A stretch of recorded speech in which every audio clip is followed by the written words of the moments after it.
The divine war erupted. The five main gods of the underworld engaged in an ultimate battle. This war spread across the entire underworld. Not only were lower gods caught in it, but even mid-level and high-level gods were drawn into the conflict. With such an immense scale of war, the number of fallen gods was beyond imagination. In one of the battles, Thanatos, the god of death, fell once again, but this time there was no divinity left to resurrect him. The river of the underworld flowed once more, yet Thanatos could no longer emerge from it. His last trace of divinity completely faded away. Whoosh, the illusory sound of a river echoed again as countless forces intertwined. Thor's consciousness gradually withdrew from the visions he had been witnessing, but at that moment his eyes unknowingly closed once more as waves of realization surged through him. Meanwhile, in the outside world, boom, rumble, thunderous explosions resounded. Thor's domain was undergoing an earth-shattering transformation. Strands of law intertwined, rapidly reconstructing a brand new domain belonging to him. As his domain evolved, the undead and skeletons within it began to transform as well. Their numbers increased and their strength grew significantly. At first, just approaching Cadhafi's divine domain would shatter them instantly, but now they could hold on for a brief moment. Even if it was only for an instant, it marked a fundamental shift. Whoosh. The illusory sound of flowing water arose again. Above the sky, the river of the underworld became increasingly distinct. Sweat began to seep from Cadhafi's forehead. No, damn it, his face darkened. Without hesitation, he unleashed a surge of divine power. Boom. As his divine power erupted, the surrounding undead and skeletons were instantly obliterated. However, instead of charging at Thor, Cadhafi glanced around and then fled at full speed. Thor remained unaware of Cadhafi's sudden retreat. Even the ethereal figure hovering over him did not anticipate it, but whether expected or not, the ethereal figure moved swiftly. A ripple spread outward. The next moment, a spectral figure emerged from Thor's body. Trying to run, Rise snorted coldly and vanished in an instant. His speed was extraordinary. In the blink of an eye, he had already closed the gap. Meanwhile, Thor remained unaware of what was happening. His eyes stayed shut as comprehension continued to flood his mind. Even without Cadhafi's presence to pressure him, he had gained a brand new understanding of the law of death, something he had never achieved before. He was completely immersed in enlightenment. The outside world no longer mattered to him. Compared to dealing with Cadhafi, his own advancement was far more important. Just a bit more, almost there, he murmured, lost in his insights. Elsewhere, Cadhafi was fleeing at full speed.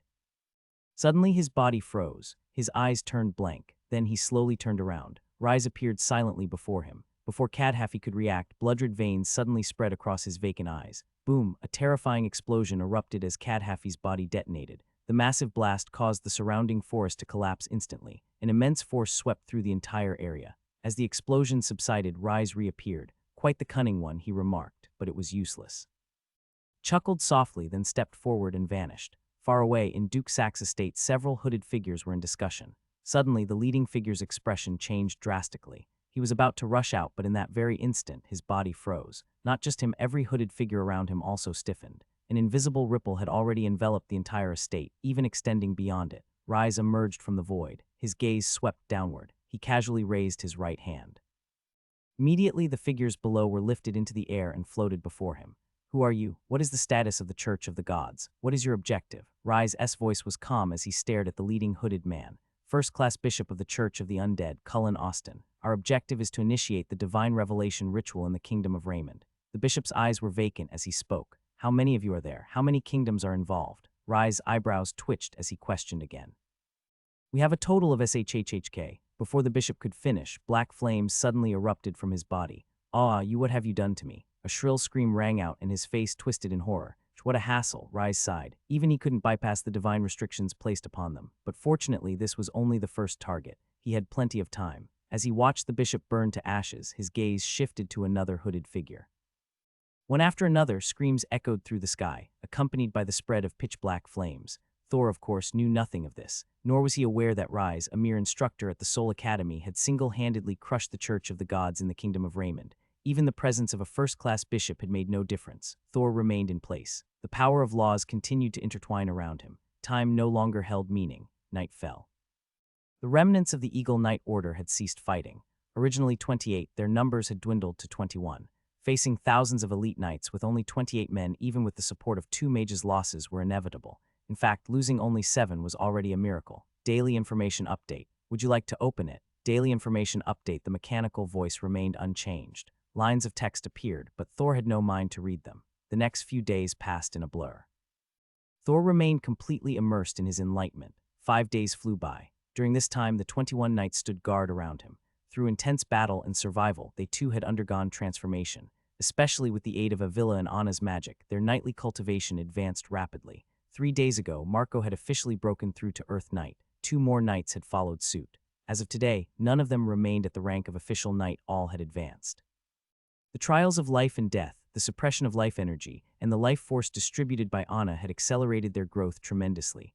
"Milady, is he all right?" As night fell once more, Marco couldn't help but ask the 2 elven girls. "Don't worry, he should be fine. That guy seems to be comprehending the power of laws. He might break through to the Holy Realm soon." Ailla smirked, feeling a twinge of jealousy despite her own efforts. She had yet to reach a 5th-tier mage, yet Thor was already advancing beyond her.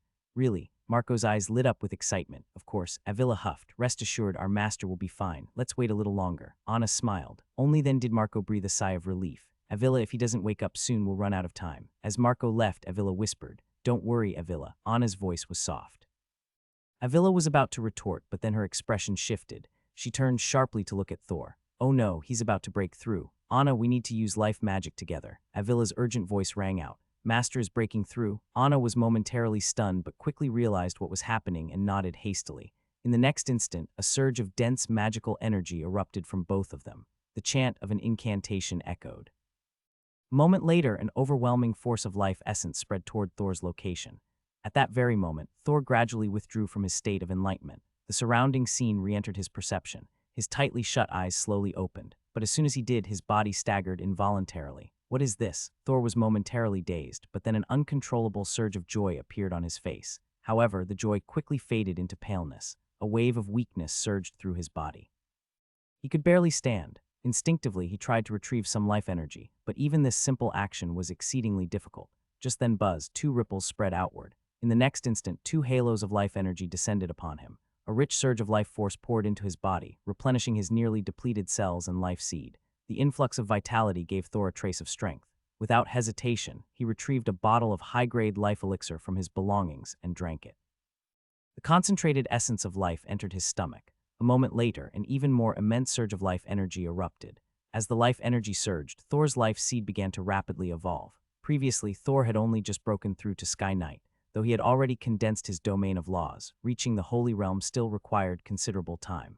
At the very least, he would have needed to wait until he reached the peak of Sky Knight and for his life seed to fully mature. But now, due to his enlightenment, he had traversed hundreds of thousands of years worth of comprehension, experiencing the insights of a true high god. This power catalyzed his life seed's spontaneous transformation, forcing his evolution even though he was only in the early stage of Sky Knight. This was why his body had been completely drained of life energy in an instant. Had he not regained consciousness in time, had Ailla and Anna failed to notice, his entire body might have been utterly consumed by this forced transformation. After all, with his current early-stage Sky Knight strength, the life force within him was simply insufficient to sustain this metamorphosis. Even though his physical body, strengthened by the Earth-Violent Bear's power, was far superior to most peak Sky Knights, the threshold for entering the Holy Realm was on an entirely different level. A vast amount of life energy surged into him, accelerating his transformation. Yet even the high-grade life elixir he had consumed was depleted in the blink of an eye. Thor dared not delay. This time he immediately took out 2 more bottles of high-grade life elixir and downed them in one gulp. Boom! A torrent of life energy erupted within him like a raging river, but the consumption rate was still terrifying.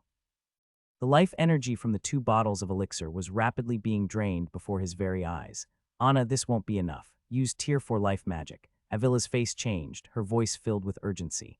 As a forest elf, she could sense the transformation happening within Thor even more acutely. Without hesitation, she pushed herself to the limit, unleashing an even greater surge of magic. Though she often found Thor exasperating, at this moment, she exhausted every ounce of her magical power to support his breakthrough. With her chant, her magic was forcefully overdrawn, and a vast stream of life energy surged toward Thor. Boom! Rumble! Thor's body roared with power as a massive surge of life force poured into him. At this moment, the seed of life within him finally reached the critical point of transformation. A surge of the most primordial energy spread from the life seed, quickly permeating his entire body. Cells, bones, flesh, everything began to evolve at an astonishing speed. Even Thor could feel that his very soul seemed to be ascending. Breaking through from Sky Knight to Holy was a metamorphosis, a transformation from man to god. During this process, the vast energy accumulated within the life seed, along with traces of primordial power, would rapidly cleanse the knight's entire being, elevating not only their physical body, but also their soul. Of course, the extent of this ascension varied. Typically, a Sky Knight's level determined the level they would reach after breaking through to Holy. It also depended on whether they could continue progressing after the breakthrough. Most peak Sky Knights, even if they managed to step into the Holy Realm, found their transformation limited due to insufficient accumulation and a lack of life force stored within the life seed. As a result, they could only barely set foot into Holy. But for Thor, things were different. His life seed, reinforced by layers of law power, had already reached an incredible level. Though his life force level had only just entered the Sky Knight stage, still far from its peak, he lacked nothing in terms of life force thanks to 3 high-grade life potions and the combined efforts of Anna and Ailla. Thus, his transformation at this moment was incredibly intense. Yet, as his body underwent its metamorphosis, Thor found himself facing a difficult choice. A Sky Knight needed 2 things to break through to Holy: the prototype of a domain and the transformation of their life seed. Once the life seed completed its metamorphosis, the prototype domain would naturally evolve into a true domain. For most people, this was a simple process. But for Thor, something that should have been a straightforward transition had become a problem, because he didn't have just one domain prototype. Strictly speaking, he had 3: the Thunder domain, the Death domain, and the Ice and Snow domain. Moreover, aside from the Thunder domain, the other 2 domains had already fully formed. This posed a huge dilemma. While fully formed domains could indeed be imprinted onto the life seed, the problem was he couldn't imprint all 3, especially since these were 3 completely unrelated domains: Thunder, Ice and Snow, and Death. Boom, rumble, Thor's life seed pulsed, surging with waves of life force, trembling violently as 3 different lights swirled around it. He hesitated, unsure which to choose. Even Thor himself fell into deep thought. He had considered this issue before, but he hadn't reached a conclusion. Initially, he planned to wait and see if another opportunity would arise, but he hadn't expected that a battle in the Kingdom of Raymond would push him to this step ahead of schedule. Now, the plan he had put aside had to be reconsidered. Thor's gaze swept across the 3 lights one by one. Finally, his eyes locked onto the blue radiance, the Thunder domain. It was the only one of his 3 domains that had not yet fully formed. Compared to the already complete Ice and Snow domain and Death domain, the Thunder domain was the most suitable choice. After all, if he nurtured the Thunder domain within his life seed, then once his life seed fully matured, the Thunder domain would reach completion. At that point, his strength would rise to an entirely new level. Buzz, with his decision made, Thor directed the blue radiance toward the life seed. Boom, the moment the blue light entered, the life seed trembled violently. Then boom, rumble. The life seed began to churn even more intensely. Above it, an ethereal image of a thunder spear gradually emerged. This is. Thor was slightly stunned, but before he could react, the thunder spear's phantom directly fused into the life seed. Crack, a crisp sound echoed as the life seed absorbed the spear. The sound was small, but the moment it rang out, an overwhelming pressure erupted from Thor's body. Buzz, an invisible ripple spread outward, sweeping across the surroundings. Retreat. Ailla, her face pale from exhaustion, was just about to rest when she suddenly sensed something. With a soft exclamation, she grabbed Anna and quickly retreated.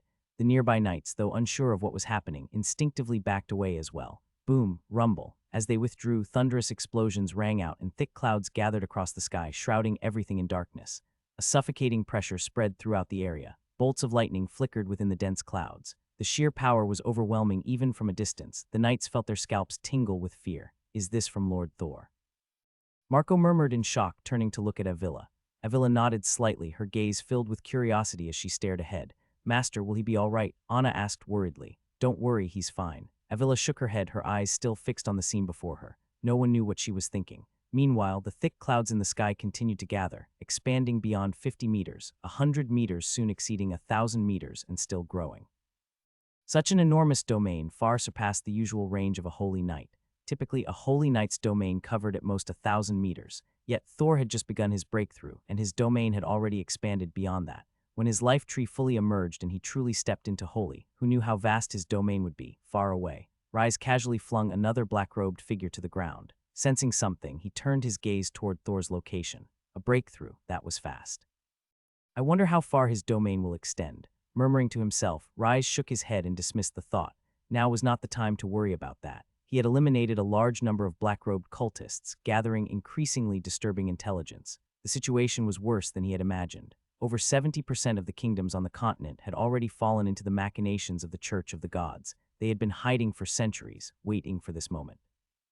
What made it worse was that Rise had no way of knowing which kingdoms were compromised, nor how many leaders were secretly colluding with the Church. While the influence of mere kingdoms wouldn't shake the empires, if their plans succeeded, widespread chaos would ensue. Numerous divine revelations would descend, creating turmoil even in the empire's heartland and potentially disrupting the war against the outer realms. As thoughts raced through his mind, Rai's brows furrowed. But then his eyes sharpened as he gazed into the distant sky. Come out. Since when did the Church of the Undead become so secretive? Rise snorted coldly. A distant voice chuckled. Lord Rise, it has been many years. I didn't expect you to have already ascended to high god. What a surprise. Darkness spread across the sky, replacing daylight. A black-robed figure stepped forward, radiating a suffocating aura of death and doom. As he emerged, the surrounding air thickened with the scent of decay. Should I call you the Black Knight King or the God of Death, Valkyrie? Rai's expression darkened. You may call me whatever you like, Valkyrie chuckled. After all, you are now a noble god yourself, aren't you? Don't lump me in with you. Rise sneered. True, after all, you're nothing more than a lowly god thief. Valkyrie's eyes turned icy. God thief, that's quite an ancient title. Rise chuckled softly as a vast and majestic aura began to rise from his body. At this moment, he knew very well that with just an incarnation, escaping would be extremely difficult. The god of death, Valkyrie, was a supreme powerhouse even among high gods. According to legend, her strength surpassed even that of Thanatos, the god of death. Facing her, his only chance would be if his true body descended, but clearly, Valkyrie would never allow the news here to spread. Boom, rumble, deafening explosions echoed as two vast divine kingdoms descended. The battle between two high gods erupted in an instant. In that moment, time and space were completely severed. Even the entire territory of the Black Knight King was utterly isolated by the divine power of both gods. Anyone attempting to cross the border between the Kingdom of Raymond and the Black Knight Kingdom would unknowingly bypass the battlefield and arrive directly in another nation. Such was the terrifying power of a high god. Their spaces had become entirely independent. Their battle had stripped the space away from reality, yet no one was aware of this scene. The severed space was beyond the perception of any being below the level of a god. Thor and the others were even less aware of it. He remained immersed in his metamorphosis. Strands of divine law intertwined around him. As the phantom of the thunder spear merged into the seed of life, the seed finally shattered its binding shell, and a tender sprout emerged from within. And the moment that sprout appeared, boom. Thor's aura surged to a new peak. Simultaneously, his domain, which originally spanned 1,000 meters, suddenly expanded once more. 1,000 meters, 2,000 meters, 3,000 meters, 5,000 meters. In the blink of an eye, his domain had expanded to a radius of 5 kilometers, and it hadn't stopped, it was still growing. With the vast expansion of his domain, roaring thunderclaps resounded in the air. Countless bolts of lightning crackled and danced. Within this domain, all living beings, be they human, magical beasts, or other creatures, felt an overwhelming sense of impending doom, as if the heavens themselves were about to collapse. A wave of despair spread uncontrollably. No one knew how much time had passed. No one knew how long it had lasted. Only when Thor's tightly shut eyes slowly opened did the phenomenon finally subside. Holy, murmuring softly, a rare smile appeared on Thor's face. Even he hadn't expected to break through to the Holy Realm so quickly. In just a short time after leaving his territory, he had already stepped past this threshold. By his original estimates, reaching this stage would have taken at least 2 to 3 more years. On one hand, he needed to refine his domain, and on the other, he had to elevate his cultivation from an early-stage Sky Knight to the peak of the Sky Knight realm. But all of that had just been accomplished in an instant through his enlightenment. And he had effortlessly crossed the enormous chasm that most Sky Knights could never overcome in their entire lifetime. With a mere thought, his body slowly lifted into the air. It was only when he was hovering midair that Thor finally came to stop. He gazed around for a moment. Then, closing his eyes once more, he let a newfound awareness flow through his mind. It was entirely different from his previous domain. At this moment, he felt as if the entire sky, the earth, and the surrounding space were all under his control. If he wished, he could perform feats beyond imagination. As if testing a thought, Thor gently raised his right hand. In the next instant, far in the distance, a magical beast that had been crouched on the ground suddenly vanished from its original position, only to reappear right before Thor. Upon seeing him, the beast's pupils shrank in terror, and its body began to tremble uncontrollably. The magical beast trembled uncontrollably, overwhelmed by an immense fear. But clearly, Thor didn't care about it at this moment. His eyes were closed as he carefully experienced this entirely new sensation, one completely different from before. After a brief moment, he waved his hand, and the magical beast in front of him vanished once again. Back in its original location, the magical beast suddenly felt its body light, followed by the sensation of its physical form returning. It was momentarily stunned, then a surge of excitement washed over it. Wasting no time, it bolted away at full speed. Watching the magical beast flee into the distance, Thor murmured, a power akin to spatial control. Shaking his head, he descended from midair. As soon as he landed, Anna, Avila, Marco, and the Knights of the Order approached him. "Congratulations," Avila muttered, pursing her lips, though she still offered her well wishes. "Master," Anna called out with a smile. "Lord." Marco's voice carried excitement. "Pack up. We're moving on," Thor instructed after glancing at the group. "Yes, sir," the knights responded respectfully. A moment later, the entire Knight Order set off again. As for the Church of the Gods and any subsequent issues, Thor wasn't worried. As long as Rise, the Dean of the Soul Academy, was around, Thor believed things would be handled. More importantly, he had just checked the daily information report and found nothing alarming. That was his main reason for deciding to continue forward. Their journey continued. This time the path was smooth, with no further crises. 3 days later, they reached the border of the Kingdom of Raymond. With a single spatial jump, they crossed the Black Knight Kingdom and arrived in another realm. This feat naturally astonished the knights, drawing exclamations of surprise, except for Thor. He had already seen information about Rise's battle with the god of death in the daily information report, which had refreshed beforehand. Since there were no major issues, he hadn't paid much attention.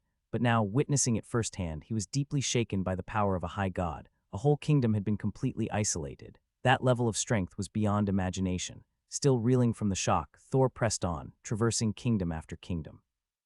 Compared to the Kingdom of Raymond, the others were somewhat chaotic, but not excessively so. Thor and his group traveled without significant interference. This put the knights at ease. After all, their previous experiences had left them constantly prepared for the worst. Thankfully, everything proceeded smoothly. After all, with several Earth Knights in their ranks, even powerful nobles would hesitate to provoke them. As a result, they crossed the next kingdom in just half a month, reaching yet another.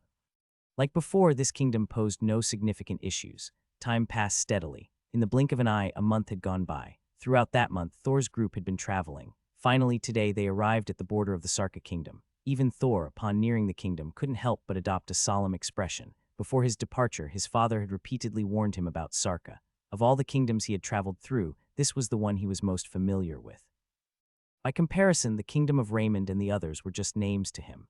At most, he knew of a few prominent noble families. Sarca, however, was different. His father had shared every piece of information he had about it, in remarkable detail, so much so that even Thor had been shocked. But now, that shock had turned into familiarity. He knew more about Sarca than even the Macedon kingdom, where his understanding was limited to the nobles, alliance, and their strength. Sarca, on the other hand, he understood inside and out, down to the unique traits of its people. Sarca kingdom was unlike Macedon or most other kingdoms on the continent. It wasn't established through imperial merit points. It had existed for at least 100,000 years. No one knew its true age, not even the people within the kingdom.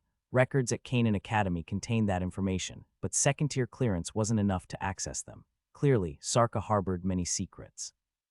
That much was evident just from the kingdom's current state.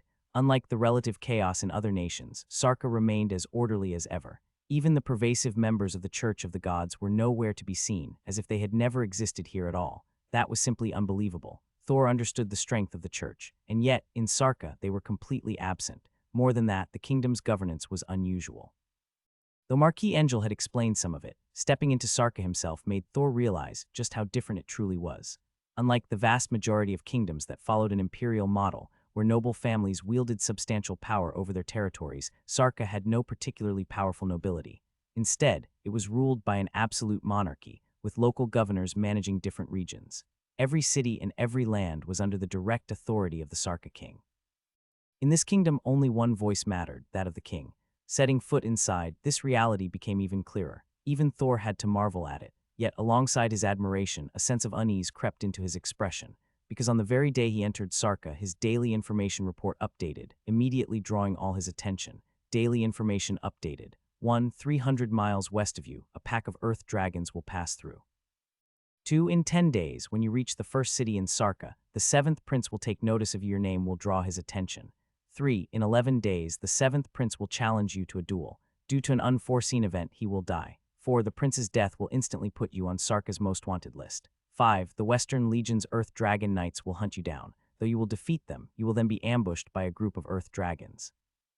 10, defeated by the Sarca prince, you will fall into a canyon. Seeing these lines of text, Thor's eyes narrowed. Even though he had prepared himself, his father's warnings about Sarca had made him extra cautious. He hadn't expected trouble to arrive so soon. The moment he entered, it was already a mess. The 7th prince had marked him. Then the prince would die, and Thor would be hunted down. From the second entry onward, everything spiraled into chaos, one problem after another. He could practically feel an invisible web closing around him. The duel, the prince's death, it all seemed too suspicious. Thor wasn't the type to accept challenges easily, let alone kill a prince in someone else's kingdom. Yet somehow that was exactly what happened. If this wasn't a setup, what was? But even knowing this, he still couldn't pinpoint where the real problem lay. Can I avoid it? Thor murmured, pulling out his map. If trouble was brewing, he had no intention of walking straight into it. If there was a way around, he'd take it. Studying the map closely, his eyes soon lit up. There was a possible detour. It would add half a month to their journey, but that was a small price to pay. With time on their side, Thor made his decision. They would take the long way around. But just a day later, his new route came to a sudden halt, his brow furrowed. The latest information report showed that a divine descent was about to occur along their new path. At their current pace, they would arrive just as it happened. Thor frowned and chose another detour, but the result was the same. One path led to an impending divine descent. The other had already been descended upon. Two choices, two guaranteed death traps. Thor's face darkened. Everyone came to a halt, their gazes turning toward Thor. Let's proceed according to the original route. Thor took a deep breath and spoke in a deep tone. The group exchanged glances. At this moment, they could all feel something unusual, making them a bit nervous. Master, Anna instinctively called out. Ailla opened her mouth, about to speak as well. Let's keep trying. If it doesn't work out in 7 days, we'll choose to retreat for now. Thor looked at the two of them, fully understanding their concerns, and responded firmly. He wasn't one to court death. 7 days was the time he had allotted based on the daily information updates, as well as the time he had given himself to make a decision. If things truly became unmanageable, then 7 days of information updates would provide ample new information. At that point, retreating wouldn't be too late.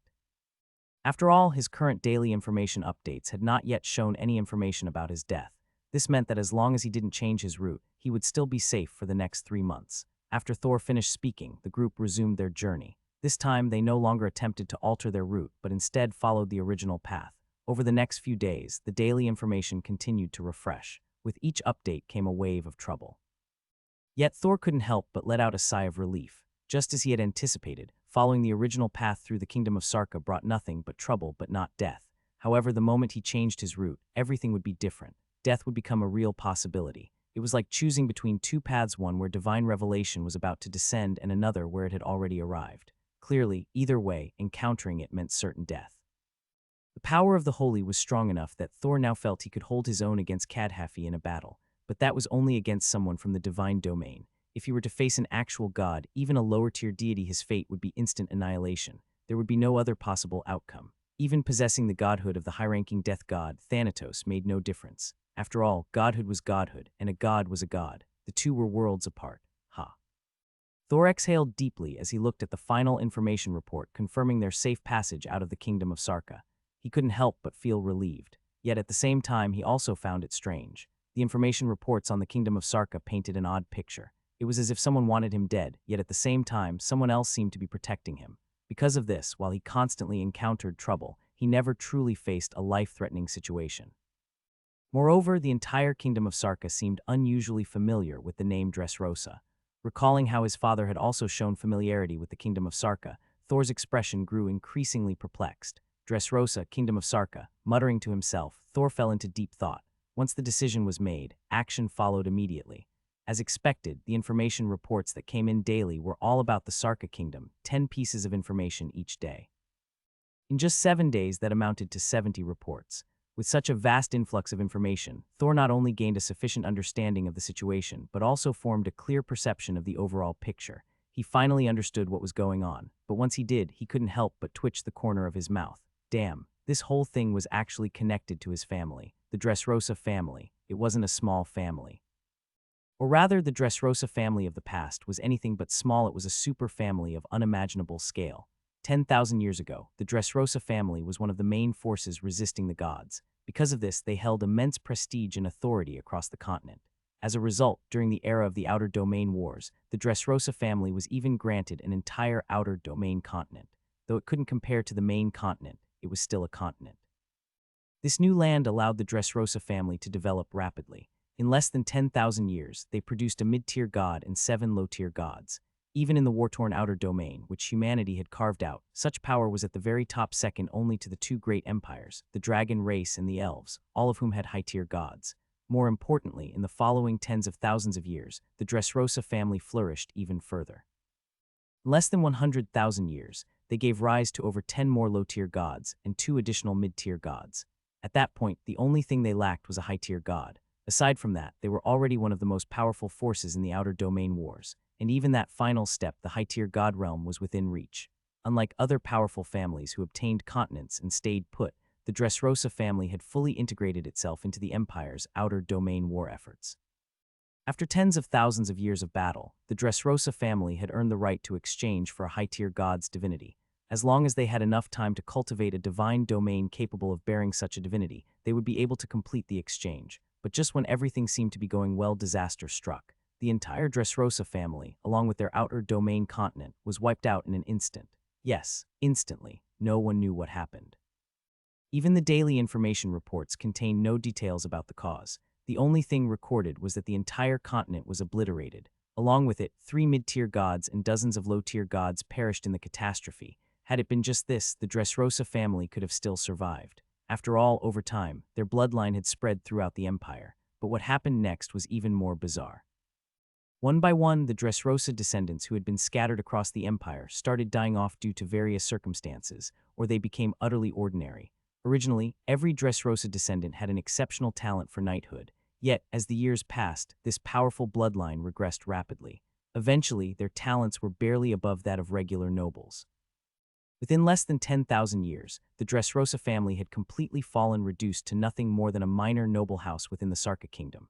And even there, they didn't last. 500 years ago, during a divine revelation, the eastern provinces of Sarca kingdom were devastated. The Dressrosa family was wiped out, and whatever remained was hunted down by rival noble families. The surviving members scattered and fled. That was how one branch of the Dressrosa family ended up in the Tulip Kingdom. And now, looking at the present, Thor's family might very well be the last surviving branch of the Dressrosa bloodline. After all, aside from his own family, he hadn't heard of the Dressrosa name anywhere else. As he sorted through this information, Thor couldn't help but twitch the corner of his mouth again. Even though there were still many unknowns hidden within the information reports, one thing was clear: his family's past was an enormous pit, waiting for him to step into. Forget about the mystery behind their lost continent, just the fact that every noble descendant within the empire met with misfortune was enough to prove that something was deeply wrong. The problem had just gone unnoticed due to the long span of time. Neither ordinary people nor the Dressrosa family themselves had realized it. But now, when all the information was condensed into 10 reports per day, Thor immediately saw the issue. Damn, he had thought his transmigration was going smoothly. He wasn't supposed to be one of those trouble-attracting protagonists, but clearly he had thought too soon. The only reason he hadn't been dragged into trouble earlier was because he had yet to come into contact with these matters, and as a transmigrator, trouble was bound to find him sooner or later. Shaking his head, Thor took a deep breath, calming his emotions. His gaze fell back onto the daily information reports. Most of them were about the Dressrosa family, but there was also crucial information about the Sarca kingdom. Right now, the deeper mysteries of the Dressrosa family were not his priority. His main concern was how to survive the current crisis in the Sarca kingdom. From the information system, he already had a rough idea of what was going on. Clearly, the Dressrosa family still had some hidden supporters within Sarca kingdom. Meanwhile, another faction had targeted the family, though they weren't necessarily related to the original downfall. If they were, Thor would have never made it out of Sarca kingdom alive. But since he had left safely, it meant the forces pursuing him now were different. That didn't make them any less dangerous. Sarca kingdom was as powerful as the Sierra kingdom, and even a single faction within it was enough to cause Thor serious trouble. For example, the 7th prince mentioned in the reports. Thor needed to pass through Sarca kingdom, and the 7th prince was an inevitable hurdle. Avoiding him would only invite more trouble later. Moreover, no matter what he did, the information system repeatedly confirmed that the 7th prince would die, and that the event would involve him. Even if he changed his route or tried to steer clear, the result remained unchanged. The only difference was when and how the prince would die, but the outcome was the same. That realization made Thor want to curse out loud, but no matter how he felt, this was the reality one he had to confront. Taking a deep breath, Thor sorted through the key figures. First Prince, Second Prince, Duke Opper, Heath, Duke Hubert, Monk. Thanks to 7 days of information updates, Thor had gained a deep understanding of Sarca Kingdom's crisis. It was simpler than expected, a mix of royal succession disputes and old grudges against the Dressrosa family. Back when the Dressrosa family entered the Sarca Kingdom, even as remnants of their former power, they still far surpassed most forces within the kingdom. Naturally, this led to numerous conflicts. With repeated clashes, hatred inevitably grew. Among them, the feud between the Monk ducal family and the Dressrosa family was the deepest. This was the primary reason why he faced constant danger upon setting foot in the Sarca Kingdom. As for the Heath ducal family, they had some past ties with the Dresosa family, so they offered a bit of assistance.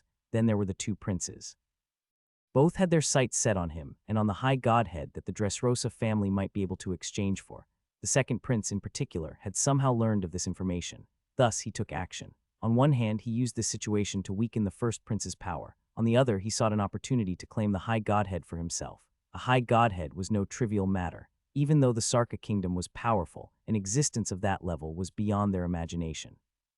If the second prince could obtain it, he would have the chance to ascend to a higher realm, perhaps even claim a new continent. At that point, the throne of the Sarca kingdom would be meaningless. Even within an empire, he would hold a position of great prestige. Of course, the second prince likely had no idea that acquiring a high godhead was far from easy. As these thoughts flowed through his mind, Thor organized his thoughts, yet his pace remained unchanged as he continued forward. 2 days passed. During this time, his information system updated twice, providing him with new information. With these updates, his last traces of concern completely disappeared. At this moment, a towering city gradually came into view. This was Serbia City, the most important city in western Sarca Kingdom and one of the kingdom's 3 great cities. According to legend, the first king of Sarca had emerged from Serbia City. Though merely a rumor, it had made the city incredibly prosperous. Moreover, Serbia City was near the northern magical Beast Mountain range. The range's abundant resources had turned the city into a major trading hub. Even from more than 10 miles away, Thor and his companions could see many knights traveling the roads. There were also plenty of commoners. Yet, unlike other cities or even other kingdoms, the gap between nobles and commoners here was not as vast as one might expect.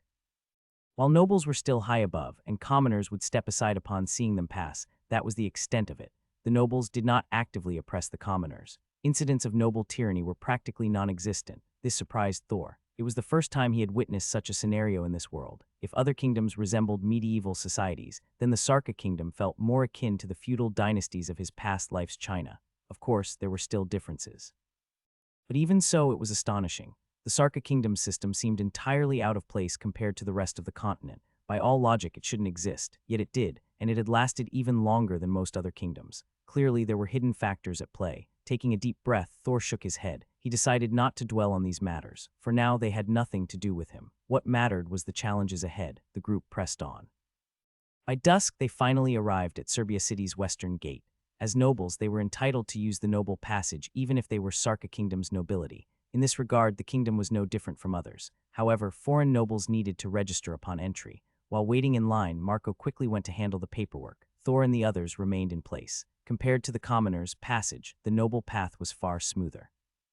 In about half an hour, before the sun had fully set, they passed through the gates. Just beyond the entrance, Thor glanced back at the city gate. As expected, the gate officer who had been stationed there earlier had vanished. Thor shook his head but did not intervene. Unless he left the Sarca kingdom, exposure was inevitable whether now or later.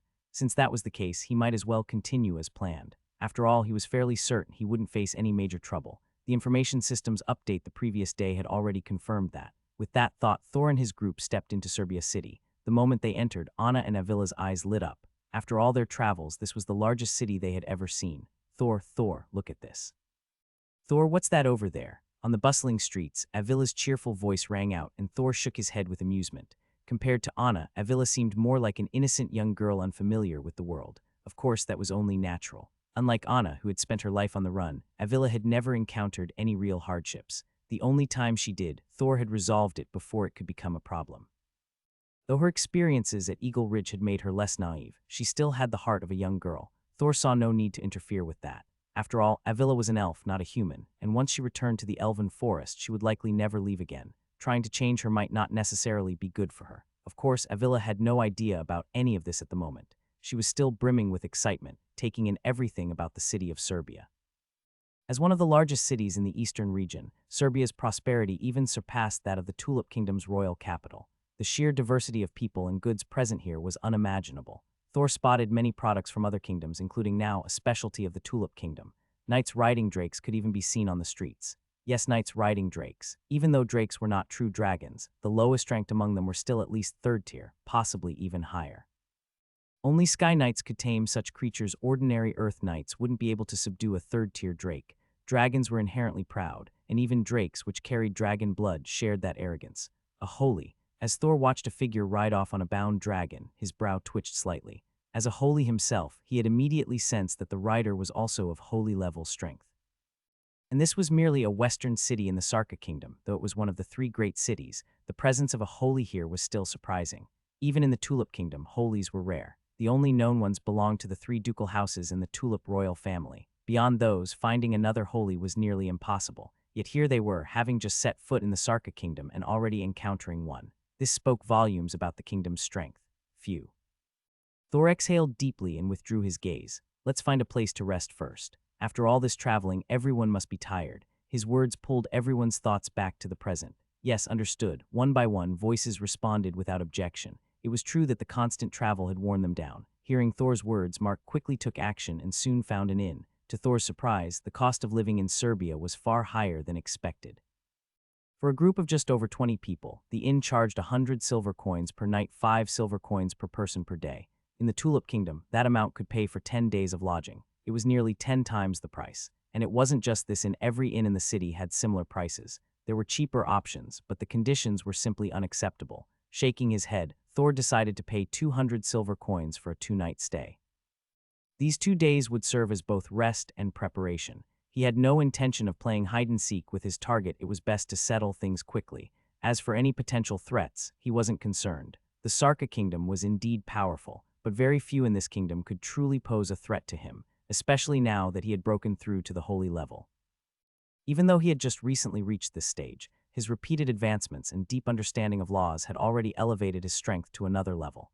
Even if he faced a Divine Realm expert, he might not win, but they wouldn't be able to take him down easily either. And in the Sarca kingdom, Divine Realm experts were rare. While he wasn't the strongest, he was certainly among the elite. More importantly, the information reports he received each day hadn't indicated any real danger. Over several days, even the initial severe injury in his first report had disappeared. This meant that as long as he followed his planned course of action, there shouldn't be any issues. As night fell, the city of Serbia was anything but peaceful. At the city's center, a grand building stood tall. Inside, a middle-aged man sat with his eyes closed, but as a figure hurried inside, he opened them. "My lord," the newcomer knelt respectfully. "Have today's noble arrivals been screened?" "Here is the list of all those who entered the city today, my lord. We have already conducted an initial review. 12 individuals have raised suspicions and are now undergoing secondary screening." The kneeling man spoke reverently as he presented a document. 12. It seems things are getting more unstable. The middle-aged man shook his head, raising his hand slightly. The document floated into his grasp. Dismissed. Have the city lord's knights keep a close watch. Yes, my lord. After the subordinate left, the man opened the document and scanned the names. Many were marked in green, indicating clearance, but 12 were marked in red. If Thor were present, he would see his own name among them. With the increased activities of the Church of the Gods, the Sarca kingdom had been enforcing strict security measures to prevent any incidents. Thanks to its centralized authority, the kingdom's efforts had been remarkably effective.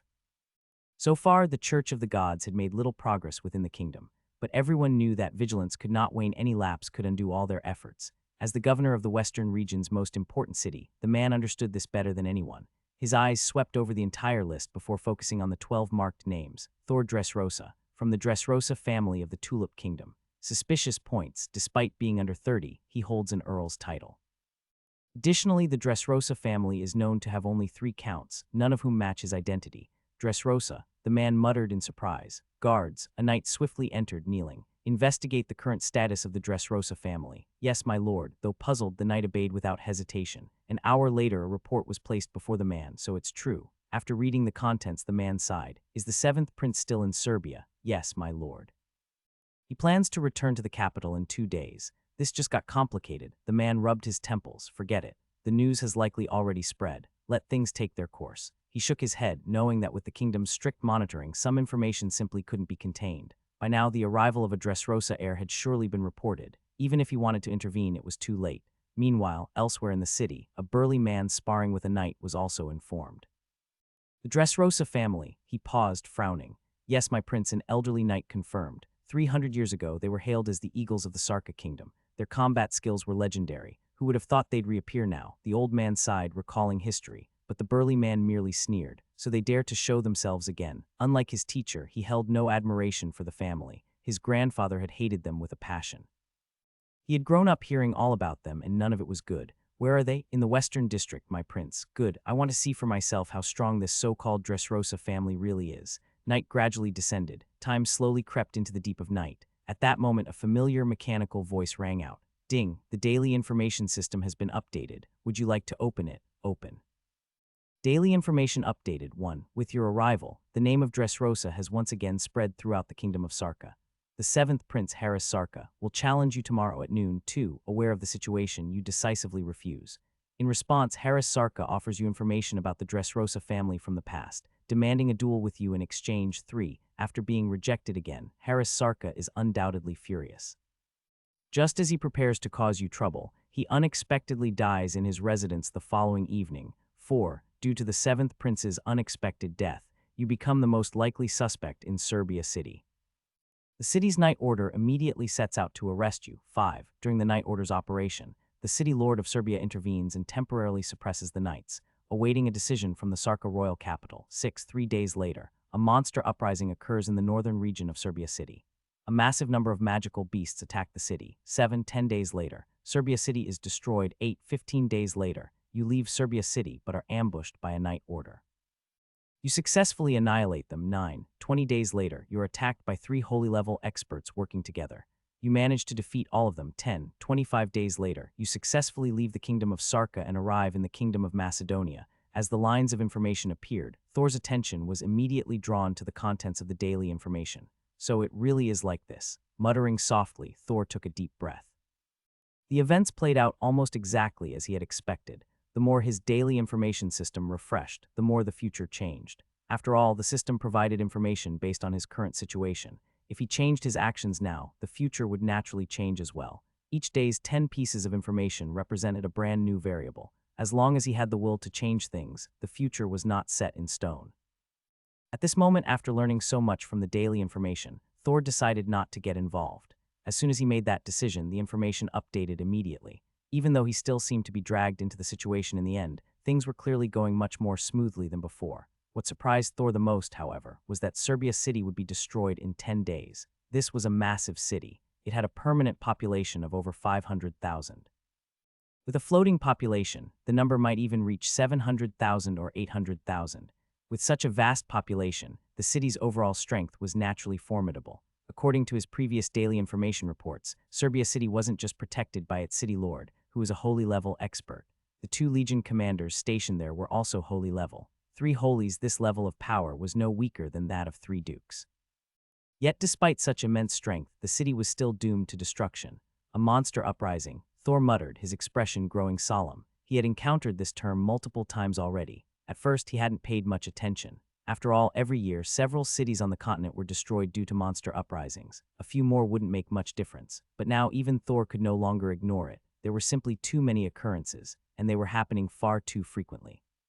Combined with the actions of the Church of the Gods, Thor, who had at least some common sense, knew that this so-called monster attack was likely not just a simple rampage. And considering how closely Serbia City was monitoring the Church of the Gods, even a fool could guess what was really happening. Shaking his head, Thor let out a sigh. This kind of large-scale conflict was not something he could interfere with. Even if he had just broken through to the holy level, he was still insignificant compared to the Church of the Gods. If even 3 holies and tens of thousands of knights couldn't stop it, adding him into the mix wouldn't change a thing. Shaking his head again, Thor collected his thoughts and went to sleep. As the night passed, morning sunlight bathed the land, signaling the start of a new day. Thor instructed Marco to go and purchase some supplies while he took Anna and Ailla out for a casual stroll through Serbia City. It was a way to kill time, and also a chance to wait for the arrival of the 7th Prince. For Anna and Ailla, Serbia City was an exciting place and their interest remained high throughout the day. The 3 wandered the city until the sunset began to paint the sky. At that moment, a group of people finally appeared in front of them. These people blocked their path, so they've come. Muttering to himself, Thor's gaze fell on the towering figure clad in armor ahead. Sarca, 7th Prince of the Sarca Kingdom, one of the kingdom's potential heirs. Unlike other kingdoms, the Sarca Kingdom did not follow a strict primogeniture system. Though the royal lineage was inherited by direct descendants, all legitimate children had a chance at succession, not just the eldest. Legend had it that things weren't always this way 1,000 years ago. But changes over time had led to the current system. Regardless of the past, as a direct descendant of the royal family, Sarca had legitimate inheritance rights. His mother had been crowned queen 10 years ago, and his talent was remarkable. Even though he was only 50 years old, he had already reached the level of a Sky Knight. This was a talent outstanding even in the Empire. It was said that he had nearly passed the special admissions exam this year. Unfortunately, he was slightly too old. As Thor observed the figure in front of him, Sarca was also scrutinizing him. That guy is the Dresosa heir. Sarca snorted coldly. Your Highness, that is indeed Thor Dresosa, the ninth son of the current Dresosa family head. A nearby knight responded respectfully. Let's go take a look. I want to see if this Dresosa heir is truly as strong as my teacher says. Sarca sneered and strode forward. Your Highness, an elderly man beside him hesitated. Don't worry, teacher. I'm just saying hello and testing his strength. Nothing more. Sarca chuckled. The old man opened his mouth but ultimately remained silent. However, he failed to notice the flicker in his student's eyes. Dresosa family, I'm sorry, but I'll have to use you. A whisper echoed in Sarca's mind, one that only he could hear. As the knights on both sides met, an eagle emblem knight from Thor's group spoke up. Who are you? Sarca paused, realizing he was now standing directly in front of Thor. Apologies for the disturbance. I've heard that the Dresosa family's combat techniques are formidable. I'd like to test them myself. Would you be willing to accept my challenge? No. Thor's voice was calm as he shook his head. Please step aside. Thor moved to bypass Sarca and continue forward only to be blocked again. Frowning slightly, he fixed his gaze on the seventh prince. What is the meaning of this? Nothing much. I simply want to witness the strength of a Dresosa heir firsthand. Oh, and if you win, I'll tell you something about your family, some history from 300 years ago when the Dresosa family was highly regarded in our kingdom. A smirk spread across Sarca's face. Yet the moment his smile widened, his pupils suddenly contracted. The next moment, an old man beside him instinctively tried to move, but a terrifying sense of danger surged through him, instantly freezing him in place. Cold sweat began seeping from his forehead layer by layer. The old man could only watch helplessly as Thor's head drew closer to the seventh princess. He wanted to move, but he didn't dare. At that moment, an overwhelming feeling took hold. If he moved, he would die. The fear of death spread through him. It brought all his movements to an abrupt halt. Your Highness, the seventh prince choosing me is not a wise decision. If you want to get out of this situation, I believe there are better options. A quiet voice rang out, only audible to Thor and the seventh prince. Sarca's pupils contracted violently. Sarca instinctively opened his mouth, but his words were cut short. Thor, however, had no intention of paying him any further attention. Bringing along Ailla and several knights, he walked past them without hesitation. The knights instinctively glanced at Sarca, but he showed no reaction. In the end, they could only refrain from stopping Thor. Your Highness, only when Thor's group had completely disappeared did the old man softly call out. Even now, he still felt lingering fear. Dresosa, Sarca finally recovered from his shock and a smile spread across his face. What a surprise. Let's go. We're heading back. With a light chuckle, he glanced at Thor's distant figure before striding away. Meanwhile, after leaving, that guy is really annoying. Ailla suddenly spoke. Hahaha, people like him are indeed unpleasant. Thor was briefly stunned by Avila's words, but then he quickly reacted and laughed, nodding in agreement. The group soon returned to the inn. Once back, Thor immediately gathered everyone and urged them to prepare supplies as quickly as possible. As for the reason, of course, it was because he planned to depart by the following evening. No joke, although he couldn't avoid all trouble. After gathering information over the past few days, he had noticed a pattern. Take this situation, for example. Based on previous events, no matter how he tried to maneuver, as long as he set foot in the city of Serbia, he would inevitably catch the attention of the seventh prince. No matter what he did, the outcome would remain unchanged. However, a variable had emerged. 3 days after he entered the city of Serbia, a riot would break out in the northern part of the city. A massive wave of magical beasts would appear and begin attacking, leading to the city's destruction 10 days later. And the seventh prince, he would die on the second evening. In other words, if Thor could leave Serbia before the seventh prince's imminent death, then none of this would matter to him. By that time, the entire Sarca kingdom's focus would shift to the destruction of its most important western city. And indeed, that night as his plan shifted, the information from his daily information reports also changed, just as expected. This time the trouble had completely ended. New reports surfaced, revealing other developments rather than just problems related to him. Phew, exhaling deeply, a smile crept onto Thor's face. Sarca. He murmured the name softly before setting aside his other thoughts. The matters here were no longer his concern for the time being. His current strength wasn't enough, nor did he have the time to deal with them. Rather than wasting time with these people, it was better to push forward quickly and reach the nature forest. He was looking forward to the power boost it could offer him. The rankings for Canaan Academy students were about to begin. Securing a higher rank would mean greater rewards, not good. Your Highness, as night fell, a mansion was suddenly thrown into chaos. The entire estate erupted in a frenzy, with people running in all directions. Prince Sarca, the seventh prince, had been found dead in his study. This news was like a meteor crashing into the mansion, into the entire city of Serbia. Even the city lord of Serbia and the two legion commanders were alarmed and rushed over immediately. However, by the time they arrived, they found only a cold corpse. Looking at the lifeless body, their faces darkened considerably. "What's the situation?" A deep voice broke the silence. It belonged to the vice commander of Serbia's legion. The seventh prince was one of the strongest contenders for the throne. His death in Serbia placed the city's leadership in an extremely precarious position, but no one answered his question. The commander of Serbia's legion looked grim, while the city lord furrowed his brows, his gaze fixed on the corpse. Something felt off. He couldn't pinpoint what it was, but an unsettling feeling crept over him. Just as he pondered this, a knight rushed in. "My lord," the knight saluted respectfully. "Have you found anything?" The city lord's voice was heavy as he looked at the knight. "We've thoroughly searched the prince's mansion. There are no suspicious individuals." The knight's voice was firm, but his heart was uneasy. This incident was no less than a calamity for Serbia, and for them it was even worse. They had to tread carefully. Useless. The legion commander's face darkened even further, and he let out a cold snort.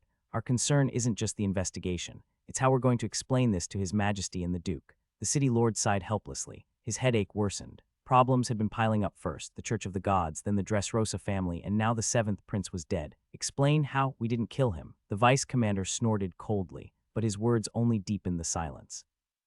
Indeed, they had nothing to do with this, but the prince had died in their city, making it very much their problem. "I heard the Dresosa heir has resurfaced." Suddenly, the vice commander spoke. The city lord turned to him. "You're suggesting?" "Yesterday, His Highness was planning to challenge the Dresosa heir, and today he's dead. I find it hard to believe there's no connection." His voice was low and steady. The implication was obvious. Whether true or not, Thor was the perfect scapegoat.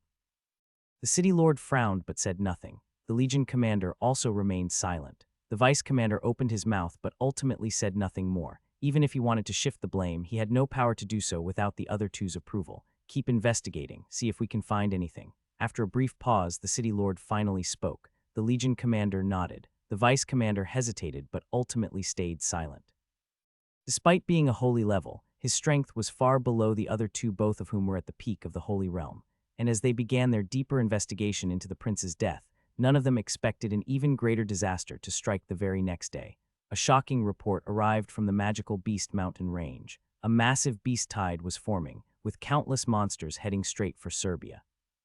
As a crucial western stronghold near the magical Beast Mountain range, Serbia faced beast attacks every year, and each time the city suffered heavy losses. Compared to the prince's death, the incoming monster horde was a far greater threat. City lords mansion, the city lord, the legion commander, and the vice commander gathered once again. "Why is the beast tide coming so early this year?" The vice commander frowned. His expression was grave. "We don't know yet. But our outposts at the mountain's edge have already been destroyed. This is the largest beast tide in the past 20 years. The city lord's voice was heavy. "The worst in 20 years. Even the legion commander's pupils contracted slightly. "Yes, there are already a large number of Tier 3 and Tier 4 magical beasts among them, and to command such a massive tide, there must be Tier 5 beasts involved. I've already requested reinforcements from the capital, but I don't know if they'll arrive in time." The city lord sighed. The legion commander and vice commander exchanged glances. Both were deeply troubled. This wasn't normal. A premature, massive beast tide. Given the kingdom's current turmoil, something far more sinister was at play. They had requested aid, but whether it would arrive in time or at all was uncertain. "Prepare to hold the line." The city lord's voice was quiet but resolute. Neither the legion commander nor the vice commander responded, but no words were needed. Soon, orders were issued. Serbia entered full lockdown. City gates were sealed. Knights were mobilized. The entire city braced for war. Although beast attacks were an annual occurrence, this time felt different. Then the horns blared. Dust clouds rose on the horizon. The ground trembled violently. A massive wave of magical beasts surged toward Serbia. Their numbers were in the tens of thousands, a terrifying tide of monstrous flesh. Among them were numerous Tier 3 and Tier 4 beasts. And worse, Tier 5 monsters loomed in the distance. Standing atop the city walls, the three leaders grimaced. Boom! A deafening roar shook the battlefield. The monsters charged. The battle had begun. Elsewhere, after a day's journey, Thor and his group had traveled dozens of miles. Suddenly, Thor sensed something. He turned, gazing toward the distant road. "It's begun," he sighed. If possible, he wouldn't have minded helping Serbia. Even though trouble had hounded him since setting foot in the kingdom, letting an entire city of tens of thousands be wiped out didn't sit well with him. But he knew the truth. Staying behind would accomplish nothing. It would only mean another dead body in the ruins. The most he could do was inform Canaan Academy, which he had already done the previous day. The rest was up to fate. "Let's go. We need to cross Sarca Kingdom and reach Macedonia in 20 days. "Yes, sir." Unaware of Serbia's fate, Thor's group pressed forward. Days passed. Perhaps due to the shifting narrative or simply because Sarca Kingdom itself was in crisis, no more trouble found Thor, not even in his daily intelligence reports. 15 days later, they reached the kingdom's border. At their current pace, they'd reach Macedonia in 3 days. Then news arrived. Serbia had fallen 5 days ago. Every single resident was dead. Not just Serbia, Loxia in the north had also been wiped out. Loxia's fate was even stranger. Unlike Serbia, which was destroyed by monsters, Loxia had simply vanished. A traveling merchant arrived to find only ruins. Tens of thousands of people, including the kingdom's elite knights, had disappeared without a trace. Listening to the report, Marco and the others felt chills run down their spines. Even Avila was silent. Thor, however, merely shook his head. It started, he already knew. Both Serbia and Loxia had been targeted by the Church of the Gods. The Church's forces in the eastern kingdoms were vast, far greater than in the north. They even had gods on their side. Yes, gods. Loxia had been wiped out by a god. That was why it happened so quietly. And this was only the beginning. 3 northern kingdoms had already disappeared. The entire continent was spiraling into chaos. Sir, Marco hesitated. Before Thor could answer, something caught his attention. A figure was flying toward them at high speed. That's Thor's expression turned strange. The figure stopped above him. Brat, why the hell did you run so fast? I almost died chasing you. Neil Morton landed, panting heavily. Lord Neil, it's been a while. Seeing the descending figure, Thor couldn't help but smile. Kid, what took you so long? Hearing Thor's cheerful words, Neil Morton responded with a slightly exasperated tone. No one knew how many obstacles he had encountered along the way. Despite having a planned route, the widespread turmoil forced him to constantly change his course. Even with his peak holy level strength, he still lost his way several times. Fortunately, he was able to communicate with Canaan Academy, avoiding any truly embarrassing situations. My apologies, Lord Neil. Thor quickly expressed his regret. HMPH, whatever, I'm too lazy to argue with you. Let's get moving. The Sarca Kingdom is about to fall into chaos in the coming days. Neil Morton waved his hand dismissively before speaking in a serious tone. It's about to fall into chaos. Thor was surprised and turned his gaze toward Neil Morton. Thanks to the daily information reports, he was well aware of the current state of the Sarca Kingdom. However, he hadn't expected Neil Morton to be equally informed. Yes, you should have already heard that Serbia City and another major city have been completely destroyed, right? I took a look, it was definitely the work of a god, and not just any god, but a mid-tier deity. With the strength of the Sarca Kingdom, resisting such an opponent is practically impossible.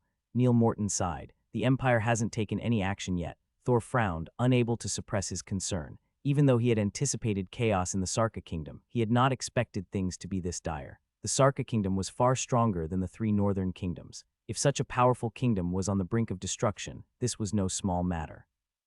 The Empire is struggling to muster enough forces.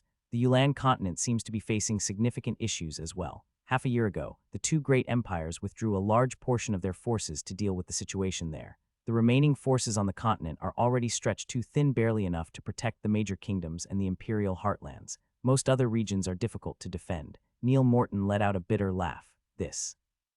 Thor opened his mouth but didn't know what to say. He hadn't realized the situation had deteriorated to such an extent. If the Empire had withdrawn its forces, that meant the last line of defense for the kingdoms was gone. The consequences were obvious. Let's go. Aren't you heading to the nature forest? This is not something we can interfere with. Let the big shots worry about it. Neil Morton shook his head and spoke lightly. Thor nodded in silence, exhaling deeply. As Neil Morton had said, this was beyond his control for now. Instead of worrying about it, he should focus on the journey ahead. With Neil Morton joining them, the Night Order did not encounter too many obstacles. 3 days later, they finally passed through the Sarca Kingdom and arrived at the Macedon Kingdom, the last kingdom in the eastern region. The day after their arrival, an even more shocking piece of news broke. The city of Saro, located in the eastern Sarca Kingdom, had also been destroyed. Saro City was barely 100 miles from the Macedon Kingdom. Its sudden destruction sent waves of tension throughout the kingdom. When Thor entered the city, he noticed a much stricter security check. Of course, compared to the Sarca Kingdom, this so-called strict security was still far more relaxed. But for the Macedon Kingdom, such measures were already unprecedented. As Thor walked through the streets, listening to the rumors about Saro City and the Sarca Kingdom, his expression gradually became more serious. Lord Neil, do you think the Sarca Kingdom can survive this? As he overheard another conversation, Thor suddenly stopped and looked at Neil Morton with a solemn expression. His question made Neil Morton and the other knights frown. Whether the Sarca Kingdom could endure was not just Thor's concern, it was on everyone's mind. I don't know, but it doesn't look good. Neil Morton shook his head and sighed. Thor fell silent. In the grand scheme of things, there wasn't much he could do. Holy level strength was indeed formidable, but only in certain contexts. Within the Sarca kingdom or even the powerful Sarah kingdom, a holy was an important figure, a force to be reckoned with, but on an imperial scale. Amidst the chaos unleashed by the Church of the Gods, a holy was insignificant. The one who had stopped Rise was an upper-tier deity, and the Church of the Gods had many such beings. With the onset of the divine revelation, countless gods had begun descending upon the world. In such a scenario, a holy was no longer a decisive power. The group grew silent as they continued their journey eastward. But the turmoil was clearly not limited to the Sarca kingdom. The Macedon kingdom was also feeling the effects. Along the way, Thor witnessed one conflict after another. He also saw towns completely overrun by magical beasts. Unlike before, he could now sense a sinister aura rising into the sky, a clear sign that blood sacrifices were being performed. The scale of these sacrifices was beyond his imagination. By now, apart from the two great empires, it was likely that every kingdom had been infiltrated by the Church of the Gods. After 10,000 years, no one truly knew the extent of the Church's influence. Unlike the rigorous training required for knights, the Church only demanded faith, an easy path to power that many could not resist. After all, talent was limited. One's potential depended on talent and resources. Most people lacked both. Thor himself would never have reached holy level without the Ice Elf's blessings and his series of fortuitous encounters. And he was far from alone. Across the vast continent, countless individuals were in the same situation, held back by lack of talent, resources, or opportunities. The Church of the Gods, however, offered them an alternative. As long as they surrendered their faith, they could obtain power. In times of peace, this temptation was less apparent. But in an era of chaos, things changed. Thor didn't even have to guess this turmoil would not stop at the kingdoms, but would soon engulf the empire itself. Connecting all the dots, he could see the pattern. From the war in the Ulan continent to the kingdom conflicts, everything seemed like a carefully laid plan by the Church. First, they used the Ulan continent's external war to draw away the empire's top forces. Then, the kingdom wars weakened internal stability. With each stage, the Church's grip tightened, making it harder for the empire to respond. One by one, divine revelations were descending. The ultimate goal was clear: shake the very foundations of the two great empires, perhaps even overthrow them entirely. Thor exhaled deeply and pushed these thoughts aside. As he had reminded himself before, this was not something he could control, and he firmly believed that the two great empires, having ruled for over 10,000 years, had their own countermeasures. Compared to thinking about that, he should first consider how to continue improving himself, and moving forward, how to achieve a higher ranking within Canaan Academy. That was what he needed to focus on the most right now, especially the Academy rankings. If he could secure a higher rank, he would be able to earn more Academy points. At that point, whether it was exchanging resources for his cultivation needs or developing his territory, both would be possible. Night gradually passed. A familiar mechanical voice rang out. With the daily reports refreshing line by line, Thor gained a clearer understanding of the current situation. Meanwhile, he and his group had ventured deeper into the Macedonian kingdom. Unlike in the Sarca kingdom, where trouble arose as soon as he entered, the Macedonian kingdom, already in turmoil, did not present as many obstacles. The only unavoidable situation was a conflict between two marquises. However, after Thor and his companions demonstrated their strength and expressed that they were merely passing through, both noble houses chose to let them go. Even one of the marquises, who recognized Thor, made the same decision. After crossing these two territories, they had reached the border of the Macedonian kingdom. A journey of just 4 or 5 more days would take them beyond its borders and to the outskirts of the nature forest. Unlike in his previous life, the eastern part of this world was not covered by an ocean, but by an enormous mountain range stretching for an unknown number of miles. That land was the domain of elves and magical beasts. The Beast Mountain Range outside Sarca City was merely an extension of this vast mountain system. It was possible to reach the main mountain range by traveling through the Beast Mountain Range, but the dangers involved were beyond what a human kingdom could imagine. Under normal circumstances, no one dared to take that route. Most people chose to travel the same path Thor was taking. Even then, most would not venture deep into the nature forest. The nature forest was the elves' domain, and humans were best advised not to trespass. Though elves and humans once stood together as a united front against the gods, relations between them were not particularly friendly, especially in the past 10,000 years. The emergence of slave-hunting teams had further worsened relations between humans and elves. While the situation had not escalated to the level of conflict seen between humans and beastmen, it was still far from harmonious. For a human to enter the nature forest uninvited would not end well. Of course, none of this was much of a concern for Thor. With Ailla by his side, visiting the elves would not be a major issue. Before long, the group crossed the Macedonian kingdom's borders and stepped into the outskirts of the nature forest. We're close. Once we pass through here, we'll reach our homeland, Ailla said excitedly. Even Anna's expression carried a trace of excitement. Elves, Thor murmured, anticipation also evident in his gaze. The group quickened their pace. At the same time, deep within the nature forest, a group of people was fleeing. They carried a large sack, which squirmed as if something was struggling inside. Hurry. They're catching up, a voice filled with urgency called out. Shupton, stay behind and hold them off. Walter, come with me. A figure gave the command and the group quickly split apart. Some continued running with the sack while others stayed behind. Behind them, figures were flying through the forest, each holding a bow. They had breathtakingly beautiful faces and delicate features, their attire woven from flowers and leaves. Stop them, a commanding voice rang out. The next moment, countless elves shot out from the undergrowth, chasing after the fleeing figures. In an instant, battle erupted. Despite the elves' strength, the slaver team was exceptionally powerful, making it impossible to halt their advance. Time passed. The elven maidens grew increasingly anxious, but anxiety was useless. Catherine, has there been any news? One elf girl, her voice filled with urgency, turned to another. Not yet, it might take some more time. Catherine shook her head, worry spreading across her delicate face. The relationship between elves and humans was undoubtedly complex. Initially, elves were one of the races that stood alongside humans in resisting the gods. Around 100,000 years ago, or more accurately, 70 to 80,000 years ago, elves and humans lived in relative peace on this continent. It was common to see elves in human cities, much like how things were with beastmen in the beginning. However, as time passed, things changed. First, humans discovered that elves possessed an extraordinary talent for magic, and their offspring with humans often inherited this exceptional magical aptitude. On this continent, the status of mages was indisputable. A shortcut to consistently producing high-level mages was something that some people simply couldn't ignore. At first, there were only arranged marriages, but gradually, some humans began harboring sinister thoughts. The practice of capturing elven girls for breeding became an option. As time went on, the elves became aware of the issue. No one remembers exactly how things unfolded anymore, but the result was clear: elves withdrew into the nature forest and cut off contact with humans. Humans, in turn, stopped disturbing them. Yet over the course of tens of thousands of years, some people simply couldn't suppress their greed. Thus, the existence of slavers emerged, lurking around the outskirts of the nature forest, ready to capture any elves they came across. Each captured elven girl, once sold into human society, was worth at least 1 million gold coins, potentially even several million.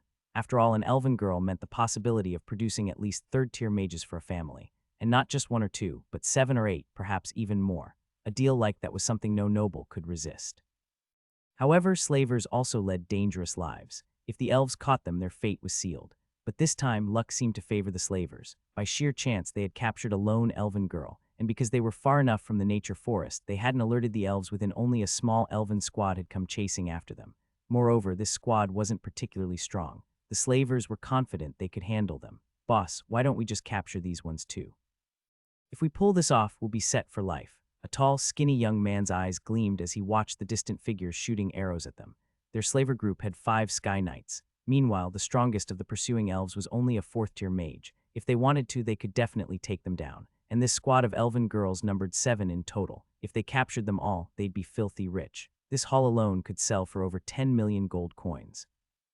Even as slavers, the sheer scale of it made their scalps tingle. Idiot, do you have a death wish? The one called boss was a middle-aged man with a scar at the corner of his eye. He snorted coldly at the young man's suggestion. What a joke. He wasn't that stupid. Capturing a single elf was one thing. If they managed to escape the nature forest, they'd likely get away with it. But if they captured an entire elven squad, they'd never make it out alive. Boss, I was wrong.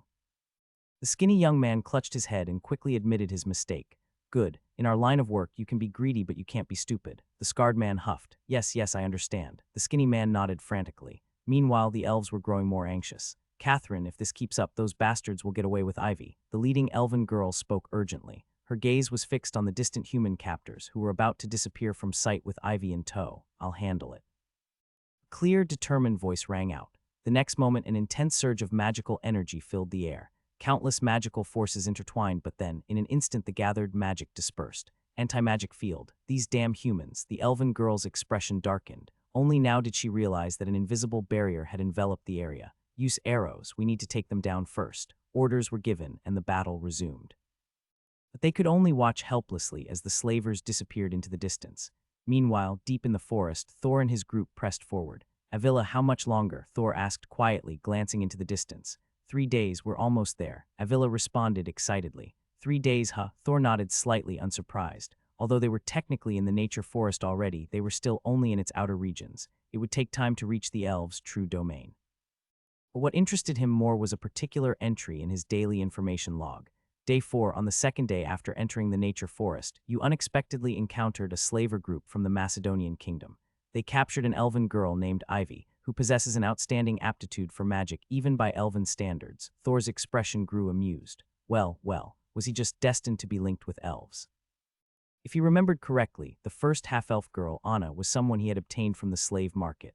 The second elven girl, Ailla, had been saved from a Campbell family heir, and now here came another one. Still, despite his amusement, Thor made up his mind. He would rescue this elven girl, first because he was about to visit the elven kingdom. Second, because a highly talented elven mage was not an opportunity he wanted to pass up. Just then, rustling. A group of battered individuals burst through the underbrush, looking disheveled. Upon seeing Thor's group, they froze momentarily, then their expressions changed from wariness to delight. Sir, a knight at the forefront hurried forward, his voice panicked. But before he could get too close, he was blocked by one of Thor's knights. What's the matter? Thor asked, chuckling. Sir, we were attacked by magical beasts. They're after us, please help us. We're from the Macedonian Fort family. The knight pleaded desperately. The Fort family? I don't recall the Fort family's crest featuring a sea pearl. Thor chuckled mockingly. What? Knight stiffened, glancing at his own chest. It was empty. Sir, what are you talking about? The knight's expression shifted slightly, but he forced himself to remain calm. What am I talking about? Isn't it obvious? Leave the girl and you can walk away. Thor spoke flatly, uninterested in wasting words. Sir, you must be joking. The knight was about to respond when suddenly, with a flick of his gaze, he signaled his men. In an instant, the slavers encircled Thor's group. 2 Sky Knights, 12 Earth Knights. Thor assessed them, shaking his head. Not bad, but not enough. He had expected this. Slavers were criminals and bandits at heart. An elf was worth a fortune. Once they made contact with him, there was no way they'd let him leave alive. After all, why pay for something when you could take it for free? But unfortunately for them, Thor already knew their plans. Brat, you shouldn't have seen what you saw. Kill him. The leading figure's eyes gleamed with ferocity as a surge of immense life force erupted from him. With a low shout, his figure lunged straight toward Thor. This man was, without a doubt, a peak Sky Knight. At the same time, another powerful Sky Knight aura emerged from the opposite side, also charging at Thor. Their plan was simple: capture Thor first. Thor was obviously a noble scion out on a hunting trip. As long as they subdued him, the others would hesitate and be powerless to resist. Afterward, they could dispose of him and leave his body in the forest for the magical beasts to devour, ensuring no trace remained. However, just as they moved the next moment, their bodies suddenly froze in place. Their pupils dilated in shock, their expressions filled with disbelief. Their consciousness was still active, yet their bodies were utterly paralyzed. Not just the 2 Sky Knights, even the others who had rushed forward suffered the same fate. An invisible force had instantly bound them all. For a brief moment, their minds reeled in confusion before an uncontrollable fear took hold. As seasoned slave hunters who operated around the outskirts of the nature forest, they had a wealth of experience. They knew exactly what this meant. A holy-level expert. Only a holy powerhouse could possess such terrifying strength. They were utterly horrified. No one had expected that a mere random encounter would lead them straight into the hands of a holy expert. Even in the Macedonian kingdom, holy powerhouses were incredibly rare, their numbers countable on one hand.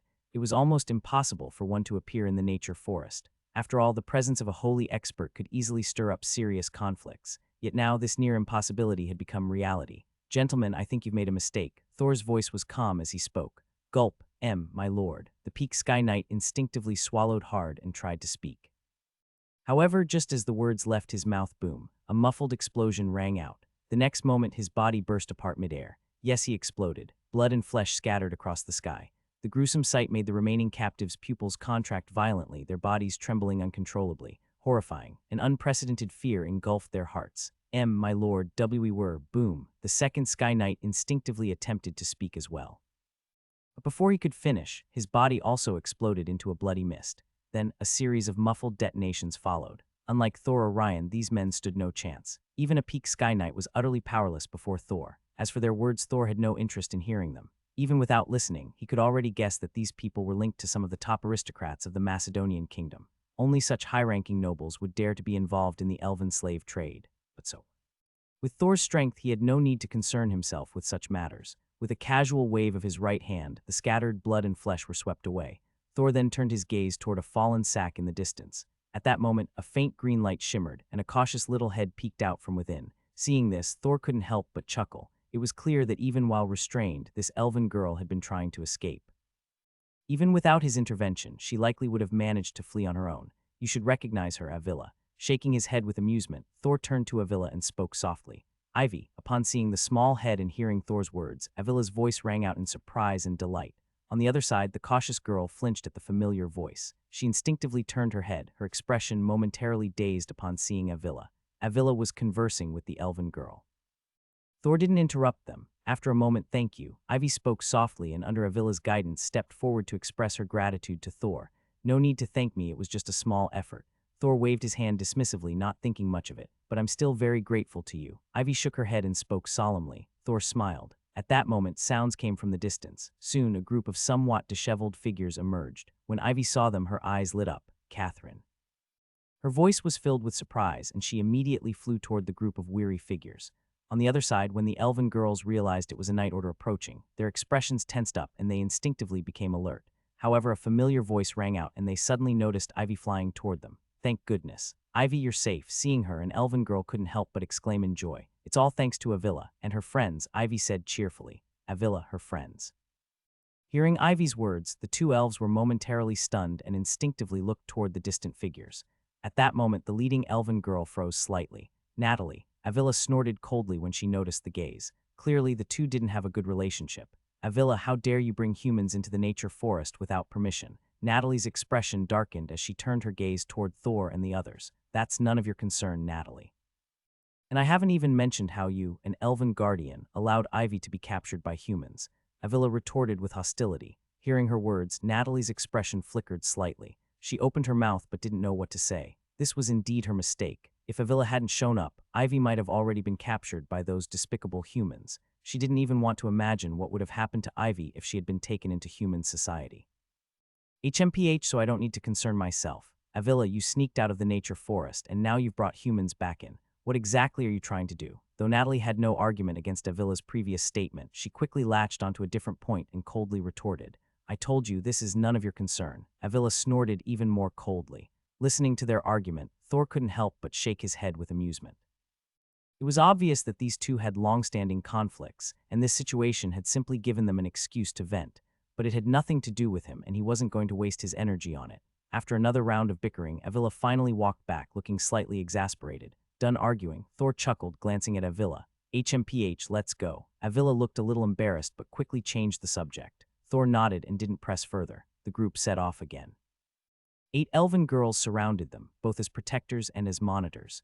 Thor didn't mind. During Avila's argument with Natalie, though he hadn't caught every word, he had picked up on some key information. The elven race's rite of life, or rather their inheritance ceremony, was about to begin. The entire nature forest was under strict vigilance. Even though Avila had brought them in, precautions were still necessary. As they walked, Thor noticed the leading elven girl stealing glances at Anna with curiosity. Occasionally, he even heard whispers about Anna. Most of the conversation revolved around Anna, with only a small portion about himself. The reason was obvious: pureblood elves. Even among the elven race, pureblood elves were extremely rare. They hadn't expected that a pureblood elf would form a contract with a half-elf, and a high-level life-sharing contract at that. This made them extremely curious about Anna. Under these whispered conversations and cautious surveillance, the group ventured deeper into the mountains. With the elves guiding them, everything went smoothly and no further incidents occurred. On the third day, they arrived at the heart of the nature forest. A ripple spread through the air. The next moment, Thor and the others felt the surrounding space shift. When their vision refocused, a colossal tree, reaching into the sky, stood before them. At the same time, an overwhelming life force permeated the space. With just a single breath, Thor felt the life source energy in his body stirring restlessly. It was clear even just standing here would significantly enhance his life source energy. If it worked for him, it would be even more effective for the others. The moment they stepped in among the 21 Night Order members, 3 of them experienced an immediate surge in energy. One even broke through to the Earth Knight level, while 2 others advanced to Grand Knight. Even those who didn't experience an immediate breakthrough could feel their life source energy rapidly evolving. Thor raised an eyebrow in surprise and looked toward the distance. From his perspective, he could clearly see that the enormous tree ahead was radiating intense life source energy into the surroundings. That was why the entire space was filled with rich life force, allowing his knights to experience breakthroughs. Rite of Life has already begun. For the next 3 months, the Tree of Life will continuously release its energy until it reaches its peak. Avila explained softly to Thor. Thor nodded thoughtfully. From the journey here, he had already gained a clearer understanding of the Rite of Life, or rather, the Elven inheritance ceremony. Every 100 years, the elves would nurture a new generation. During this time, the tree of life would bear fruits, wrapped in dense life force, from which new elves would be born. Elves would gather vast amounts of life essence into the ancient tree of life to accelerate its nurturing process. At the same time, the ancient tree of life would release its primordial power, and any elf who could sense or grasp this power would receive its inheritance, allowing them to ascend to a higher level. The time for this century-old event had arrived. The rite of life had begun. Now they just had to wait a few months for the life fruits to mature, birthing new elves, at which point the inheritance process would commence. They had arrived at the perfect time. As thoughts raced through Thor's mind, a few elven girls descended from the sky. Compared to the previous group, these elves were clearly much stronger. Thor raised an eyebrow, his gaze focused on the leading elf. At that moment, he felt a sense of danger from her. Clearly, she was extremely powerful. Honored guests, Her Majesty the Queen has been waiting for quite some time. This way, please. A gentle voice rang out as the leading elven maiden looked at Thor, meeting his gaze with a smile before speaking softly. Thank you for your trouble. Thor nodded, expressing his gratitude in a calm tone. You're too polite. If anything, we should be thanking you for saving Ailla and Anna. The leading elven maiden spoke with a smile. Thor returned her smile with a nod and, under her guidance, made his way toward the ancient tree of life. Meanwhile, Natalie and the others remained behind. Natalie, did that guy really save Ailla? Is that true? As Thor disappeared from sight, one of the elven maidens couldn't help but ask. It should be true, I think. Catherine responded with hesitation. No way, right? He doesn't look that strong. Ailla is the strongest among us. Another elven maiden spoke up, her tone full of doubt. However, the moment she finished speaking, Natalie turned her gaze toward her, causing the girl to stick out her tongue sheepishly and fall silent. Thor, of course, was unaware of this conversation. Following the elven maidens, he soon arrived beneath the towering ancient tree of life. It was also there that he saw the core of this entire space. At that moment, even Thor couldn't help but feel his breathing grow heavier at the sight before him. Around the massive roots of the ancient tree of life, countless clusters of pure, concentrated life essence floated, each cluster containing thousands of drops at the very least. And the roots were surrounded by thousands, perhaps even tens of thousands of such clusters. Just standing there, Thor could feel his life force surging, rapidly strengthening. Boom, boom. Behind him, several knights could no longer suppress their auras, each one breaking through to the next level. Just then, a figure slowly descended from the ancient tree of life. She was breathtakingly beautiful, with delicate features and nearly transparent wings on her back. Unlike the other elves, her attire was entirely woven from flowers, and atop her head rested a golden crown exuding nobility and grace. As she descended, a mysterious domain spread across the surroundings. Greetings, Your Majesty. Thor bowed slightly, offering a knight's salute. Thor Dresosa, I have already been informed. I must sincerely thank you. Without you, Ailla, Anna, and Iveria would have faced a terrible fate.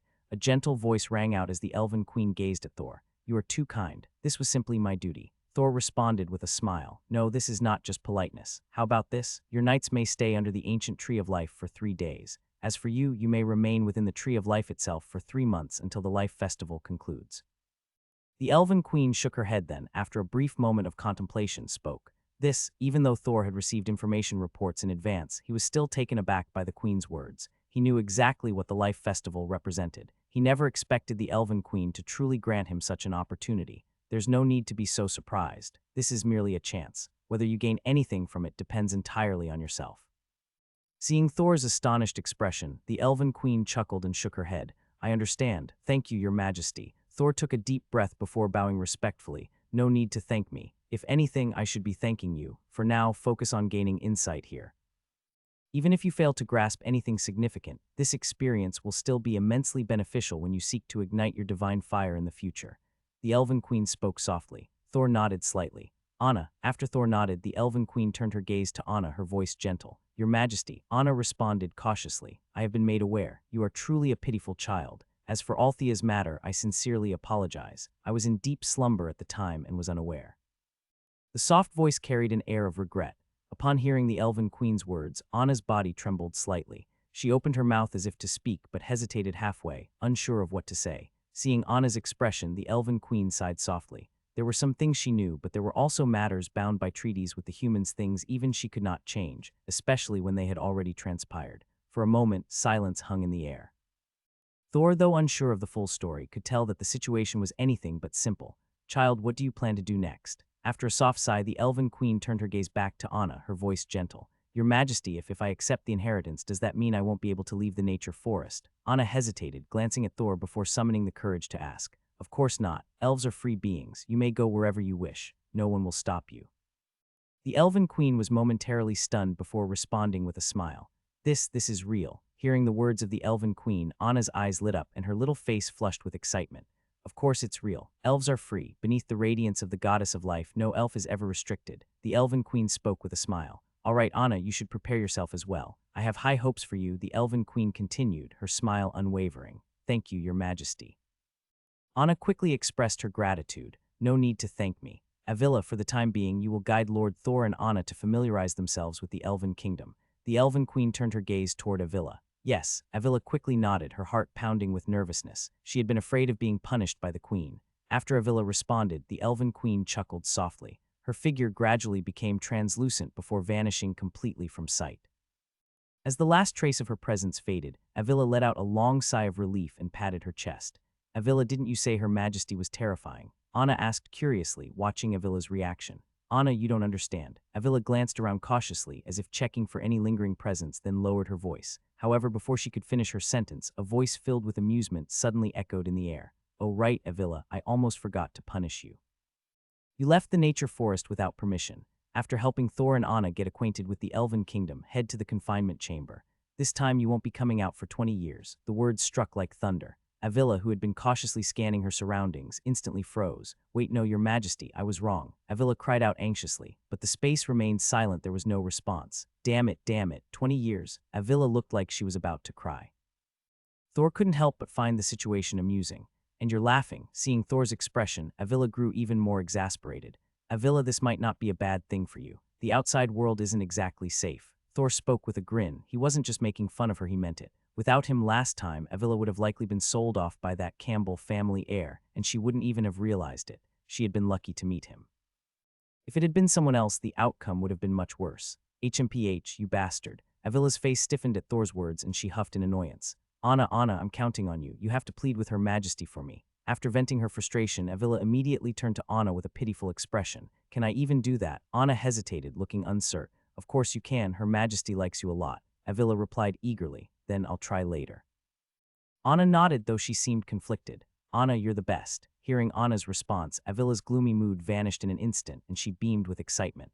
Come on, let's go explore the Elven Kingdom. It's your first time here, Ailla said enthusiastically. Under her guidance, Thor and his group toured the Elven Kingdom. It was far larger than Thor had expected, and the population of elves was surprisingly vast. As they wandered through the kingdom, Thor observed many elves of varying ages and strengths. Some were powerful, others weaker. Among them, aside from the Elven Queen, Thor sensed a few other formidable presences. At the same time, the weakest elves he saw seemed to have the strength of an official knight at best, possibly not even reaching the level of a grand knight. This puzzled Thor. Elves were known for their exceptional talent. According to the life of rights cycle, elves were born once every 100 years, meaning the oldest living elves were only a century old. Given their natural affinity for magic, it was strange that some elves hadn't progressed beyond the level of an official knight. Even if the kingdom wasn't filled with holy-level powerhouses, they should at least have reached the level of Earth Knights or Sky Knights, equivalent to 3rd or 4th-tier mages. Ailla, are all elves born from the life of right every 100 years? After some hesitation, Thor finally voiced his curiosity. No, of course not. Ailla was momentarily stunned by the question, but then answered casually. Not. Thor was taken aback. That's right. The life of right occurs every 100 years, bringing forth a new generation of elves. But that's not the only way elves are born. Any place touched by the vitality of the ancient tree of life, be it flowers, grass, or trees, can give birth to elves. It just takes longer. Realizing Thor's confusion, Ailla explained further. Thor nodded in understanding. Clearly, elves were divided into different categories, beyond just natural, pureblood elves and forest elves. Even among forest elves, some were directly nurtured by the ancient tree of life, while others were born from the scattered vitality of the surrounding flora. This distinction naturally created differences. Talent was the most significant factor. Shaking his head, Thor sighed. This world had an even greater disparity between individuals than his previous one. And much of that disparity was determined at birth. Just like with humans, if one's ancestors were powerful knights, their descendants were likely to have greater potential. If their ancestors were ordinary, their descendants would likely remain mediocre. Thor had only reached this point by sheer luck, or more accurately, thanks to his golden finger. Without it, even with fortuitous encounters, he might not have even reached the rank of Earth Knight, let alone the Holy Realm. But now that he had reached the Holy Realm, his descendants would benefit as well. Even if they couldn't break into the Holy Realm, they would at least reach the level of Sky Knights. and if he advanced further, his future bloodline would become even stronger. His thoughts wandered as Ailla continued chattering beside him. Through her explanations, Thor gained a deeper understanding of the Elven kingdom and its people. Elves were fundamentally different from humans. They lacked a strict hierarchy. The Elven Queen was more of a guardian of the Elven kingdom and the ancient tree of life rather than an absolute ruler. Even the weakest elves were considered equal to the queen.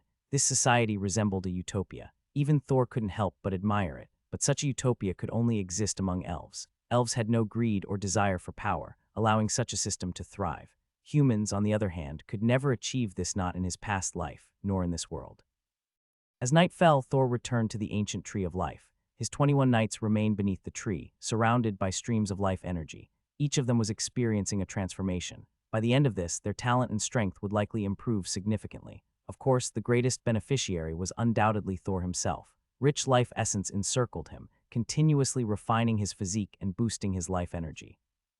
If he stayed here for 3 months without doing anything, he would likely reach the peak of the Holy Realm. Time passed. At an unknown moment, a familiar mechanical voice rang in his mind. Ding, daily information system updated. Would you like to open it? Open. The daily information system has been updated. 1. Due to your connection with Ailla and Anna, you have stepped into the Elven kingdom. The life of right has begun. In 2 days, a life tide will sweep through. Standing within 3 meters to the right and in front of the ancient life tree will allow you to receive its baptism. 2. In 3 days, an Elven squad will return with a peculiar stone that contains a high-grade fire attribute magic stone. 3. In 7 days, a group of earth dragons will appear on the right side of the nature forest, causing a major conflict with humans. 4. The Skodarl family is heading to the nature forest and will arrive at its right side in 10 days, where they will encounter a tier 5 magical beast and suffer heavy losses. 5. The Elven Queen's crown contains the aura of the law of life from the ancient life tree.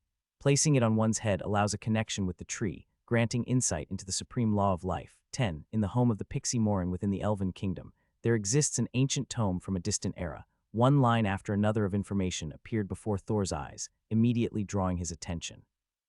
To his surprise, the Elven kingdom had quite a few valuable treasures.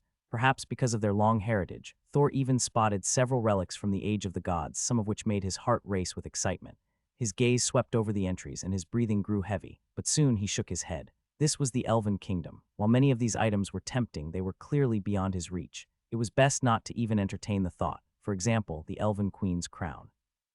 The law of life, such an exalted law. On this continent, no, in this entire world, it was one of the highest and most revered laws. Darkness, light, space, and life. These were the fundamental laws governed by the 4 supreme gods, making them the most exalted laws of all. If one could comprehend even a fraction of them, it might not guarantee ascension to supreme godhood, but it would at least provide an opportunity to break through to Lord God. And even just an opportunity was something that 99% of high gods could never attain. Having such a chance would drive any high god mad with desire. But alas, the crown sat atop the Elven Queen's head. It didn't matter that he wasn't a high god, yet even if he were, he wouldn't stand a chance. The human race had more than just 1 or 2 high gods, yet the crown remained on the Queen's head. That fact alone spoke volumes. The same applied to the other items. He was currently in the Elven kingdom. If he dared to make any move or even entertain certain thoughts, he might not even know how he died. Shaking his head, Thor dismissed those unattainable thoughts and focused on the first entry in the report. Compared to the others, this was the only one within his grasp. The life tide, arriving in 2 days. If he could seize this opportunity, not only would he personally benefit, but his entire Knight Order would gain significant advantages. There was even a chance that more of them could advance to Earth Knight. His mind raced with possibilities. The night passed. Morning arrived swiftly. Thor devoted himself to training. One by one, his knights did the same. Though the ancient life tree made it difficult to absorb pure life essence, even the residual life energy that escaped into the surroundings was enough to visibly enhance their life force. At this rate, in just 3 days, some of them might break through to Earth Knight. Time passed steadily.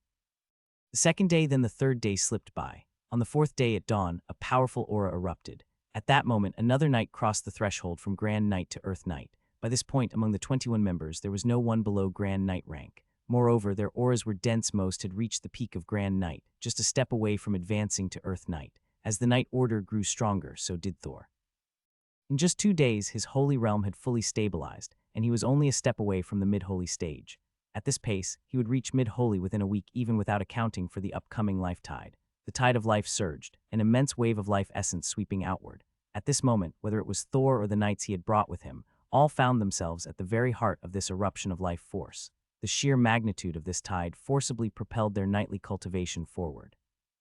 Especially for the 21 members of the Eagle Knights. At this moment, they felt themselves enveloped by an incredibly dense life force, with strands of pure life essence rapidly integrating into their bodies. By their natural talent, even with abundant resources, the best they could hope for in this lifetime was to reach the rank of Earth Knight. Breaking through to Sky Knight, let alone an even higher realm, was nearly impossible. Yet now, as the strands of life essence merged into their bodies, their entire beings, both physically and spiritually, began to undergo transformation. Boom, rumble. Within each figure, their internal life force surged violently. Endless streams of life essence were born, only to swiftly integrate into their bodies. Time trickled away second by second. No one knew how long had passed, or how long it would last, until a powerful aura erupted once more. I broke through. Marco stared in shock at the surging life force within him, his expression filled with disbelief.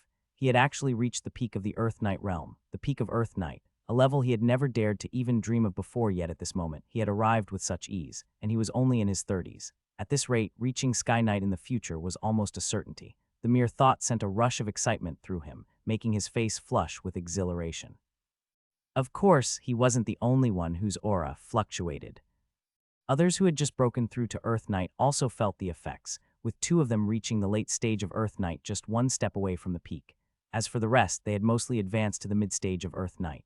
Given the current circumstances, if they could stay here a little longer, even more breakthroughs were likely. But unfortunately, they all knew their time was up. They exchanged glances before respectfully bowing toward the ancient tree of life in the distance, then quietly withdrew. They did not wish for their greed to bring trouble to their lord. Now that their time was up, leaving was the best choice. The 21 knights quickly departed from the area of the ancient tree of life. As soon as they left, elves were already there to greet them. They arranged accommodations for Thor and his knights, clearly having prepared well in advance. Of course, Thor himself knew nothing of this. As the life tide surged, his consciousness was entirely drawn into it. Waves of pure life essence enveloped him, pouring into his body, refining both his flesh and spirit. He could visibly perceive his strength rising at an astonishing rate. Even with his current talent and mental strength, the sheer magnitude of this life essence continued to enhance him. With the growth of his talent and spirit, his comprehension of the laws also surged at a speed visible to the naked eye. Within his body, the seed of life swayed, absorbing vast amounts of life force, while his spiritual energy rapidly refined his thunder law domain. As time passed, night gradually fell, and when the late hours of the night arrived, a familiar mechanical voice echoed once more. Lines of text refreshed, yet Thor was completely unaware. He remained immersed in the baptism of the life tide. Time passed. 3 days blinked by. On the 4th day, Thor finally opened his eyes. At this moment, his aura had already reached mid-stage holy domain, just 1 step away from late stage. Letting out a deep breath, Thor couldn't help but reveal a joyful expression. Even he hadn't expected such an enormous boost from this life tide. It had effectively cut down nearly 10 years of cultivation time. Under normal circumstances, progressing from early stage holy domain to the peak was not something that could be accomplished in just a few years. Even with sufficient resources and exceptional talent, it could still take decades. For those with inadequate talent and resources, reaching mid-stage holy domain, let alone the peak, was nearly impossible. Unlike Sky Knights, who could steadily advance as long as their life essence accumulated, holy domain breakthroughs involved not just the accumulation of life force, but also the construction of domains. This was a massive undertaking. Each stage in holy domain could take anywhere from 10 to 100 years to overcome. Even with Thor's talent, without this life tide's infusion of pure life essence, breaking through would have taken him at least 10 years. But now, not only had his mental strength grown through the life tide, but his comprehension of the thunder law domain had also improved. His ice and snow law domain, as well as his death law domain, had likewise seen significant refinement. He had even gained a new insight into his own future advancement. Or more precisely, he had begun to grasp how to integrate these additional 2 laws into his power. Death, ice and snow. Muttering softly, Thor once again closed his eyes. At this moment, faint ripples spread outward from his body, and law imprints surfaced on his forehead. Buzz, waves of energy rippled outward. Invisible vibrations spread in all directions. A layer of frost extended across the ground, covering everything in ice. And within that ice, a chilling aura of death intertwined. But this was only the external change. Inside Thor's body, even greater transformations were taking place. Boom, rumble, a massive tremor echoed as deep within him, in the place where his life seed resided, countless bolts of lightning converged. At this moment, the power of laws clashed: thunder, ice and snow, and death, all opposing one another. With every impact, the forces of death and ice would be partially dissipated. Yet amid these collisions, the tiny sapling emerging from his life seed began to show traces of ice and snow and lingering wisps of deathly aura. This was his plan. The laws inscribed upon the life seed at the moment of breaking into holy domain could indeed only be one, but that did not mean additional laws could not be added afterward. If he could integrate these laws into his life seed, then the death and ice and snow laws would naturally merge with his thunder law. A risky gamble. If he failed, his life seed could shatter, causing his holy domain cultivation to collapse, but if he succeeded, his strength would soar to a whole new level. With the power of 3 laws combined, he wouldn't just be a force to be reckoned within the holy domain, he would even stand among the top contenders in the divine domain. Still, even with such immense benefits, Thor wouldn't have dared attempt this anywhere else. The risks were simply too great, and the chances of failure even higher. Failure wouldn't just mean losing his holy domain cultivation, he could fall all the way back to Sky Knight or even Earth Knight and suffer grave injuries. But here, under the ancient tree of life, with an abundance of life force and pure life essence, he found himself unable to resist the temptation to try. After all, even if he failed, the immense life energy present would at least ensure his safety. Boom, rumble. Inside him, the struggle raged on thunder, ice and snow, and death constantly colliding. Outside, the laws of death, ice and snow, and thunder interwove, their presence growing stronger. The disturbance drew many curious gazes. What a dense concentration of law power. An elf glanced over, speaking in surprise. Another elf frowned slightly, concern flickering across their delicate features. After all, Thor was currently beneath the ancient tree of life, and the situation didn't seem quite right.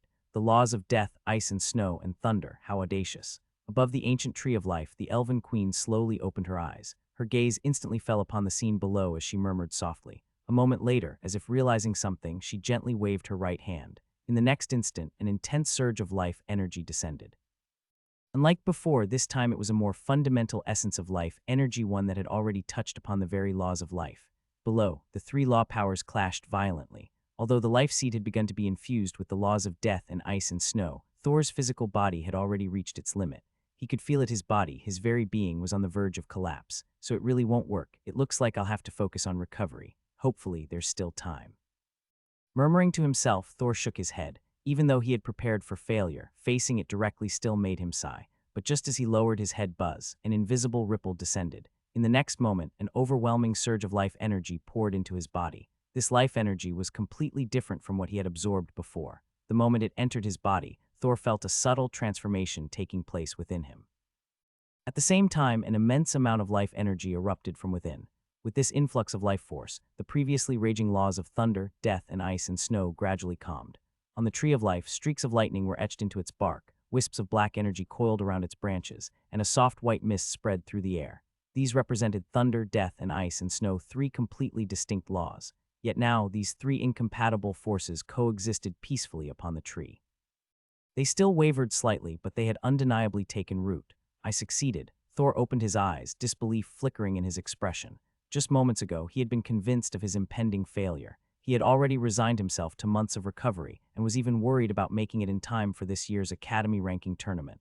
But unexpectedly, he had succeeded. The 3 law powers now rested stably upon his life tree. At this moment, he could clearly sense that manipulating all 3 domains had become effortless. The fusion of these 3 forces had nearly formed a complete domain. It felt almost like a dream. Just as Thor was lost in thought, a voice rang out. Your law domain is merely being temporarily bound within you by my laws of life. This effect won't last long, at most 1 year. Within this time, you'd best find another solution. The voice was gentle, and Thor immediately recognized it as belonging to the Elven Queen. Realization dawned upon him. So that was it. It was the Elven Queen's intervention. The laws of life, Thor muttered, deep in thought. Your Majesty, is there a way to permanently stabilize these 3 laws? After a brief hesitation, Thor stood up and respectfully asked. There are 2 methods. The first is to comprehend a higher-tier law, such as the laws of life, light, darkness, or space. The second is to fully merge the 3 laws within you.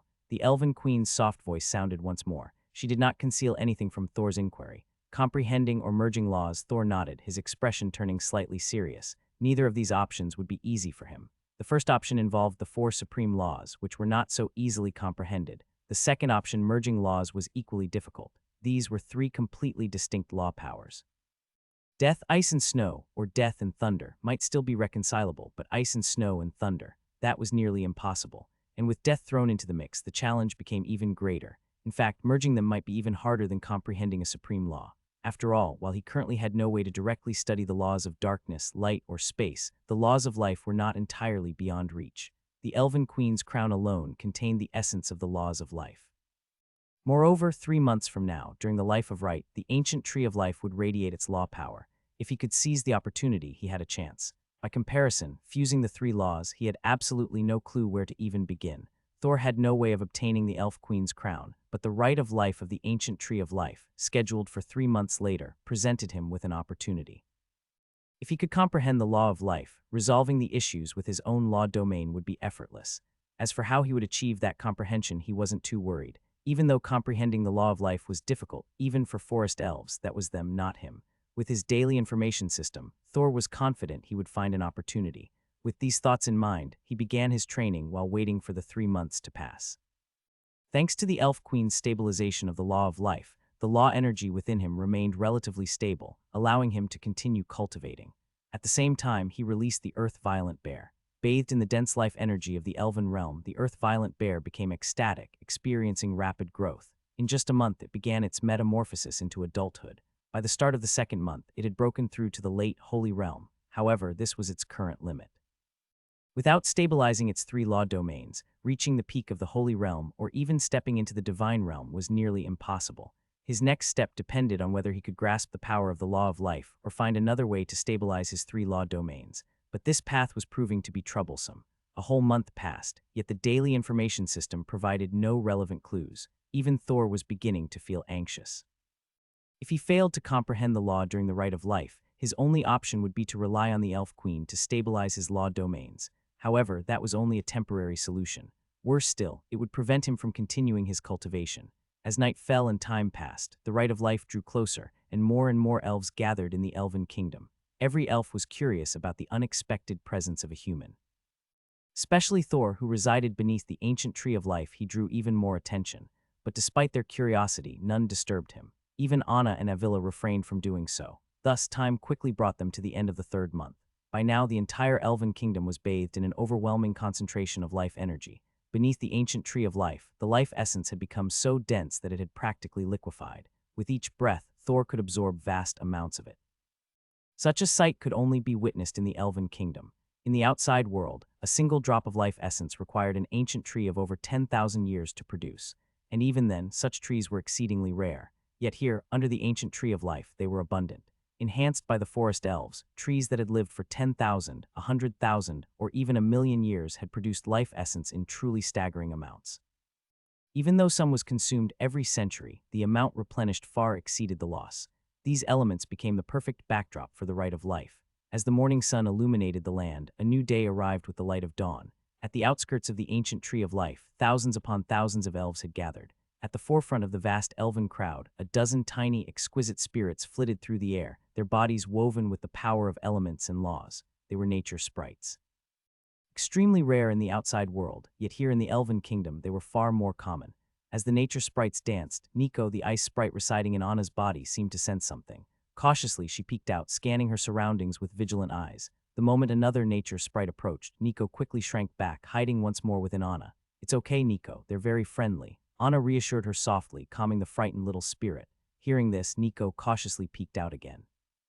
"Hello," a cheerful greeting came from one of the nature sprites. Hello, still nervous, Nico hesitated before responding timidly. "Hee, don't worry, this place is completely safe. Her Majesty the Queen protects us all." Another small spirit chimed in. "Really?" Nico blinked her tiny eyes, full of curiosity. Of course, more nature sprites joined the conversation. As they spoke, Nico gradually lowered her guard and after a moment's hesitation, finally flew out to join the other spirits. The scene attracted the attention of many elves. Surprise flickered in their eyes. They hadn't expected Anna to have a nature sprite with her. This will make them so jealous. Ailla giggled. Ailla, Anna, slightly embarrassed, called her out. "Don't be embarrassed. The Elven Kingdom is all about freedom. Besides, after this rite of life, your strength might even catch up to mine," Ailla teased. "No way, Ailla, I'm still far behind you." Anna shook her head. "Not necessarily. You'll see soon enough. Oh, and Anna, don't forget to concentrate. If you can comprehend the law of life, you might have a chance to become the next Elf Queen." Ailla spoke with a hint of mystery. The next Elf Queen? Anna was momentarily stunned. "Yes, every Elf Queen throughout history has comprehended the law of life. If you do, you could be next." Ailla nodded, her eyes filled with excitement. Even though the elf queen held little actual power, becoming queen was a lifelong dream for most elves. I don't want to be queen. I want to stay with my master. Anna shook her head and after a brief hesitation spoke with determination. What's so great about that guy? Ailla pouted, exasperated. Ailla, Anna frowned, clearly displeased. All right, my bad. Besides, the next elf queen isn't bound to stay. Her Majesty already said that elves are free, no one will force you. Also, even if you comprehend the law, you don't have to become queen. Ailla quickly changed the subject, soothing Anna. As they conversed, a gentle radiance descended. The elf queen gracefully emerged from atop the ancient tree of life. The moment she appeared, the elves below fell into silence. Then in that hush, everyone, the rite of life is about to begin. Prepare yourselves. Her gentle voice rang out, her gaze sweeping over the assembled elves. As she spoke, the crown upon her head emitted a radiant green light. The light expanded outward, covering the surroundings. Simultaneously, the canopy of the ancient tree of life pulsed, sending out an invisible ripple. Buzz, a tremor spread through the tree, unleashing a torrent of life energy. A vast wave of life force burst forth, sweeping across the entire region. Beneath the tree, Thor was the first to be affected. Instantly, the life energy within him surged, growing at a rate imperceptible to the naked eye. At the same time, the overwhelming tide of life energy washed over his body, and it wasn't just him. Every elf in the area was engulfed by this energy, experiencing growth and transformation.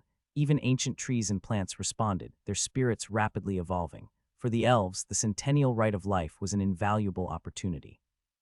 As the energy engulfed the kingdom, Thor's expression changed. 3 days passed in the blink of an eye. Countless elves broke through their limits. Even the eagle knights stationed at the outer perimeters made significant advancements, with some nearing the rank of Sky Knight.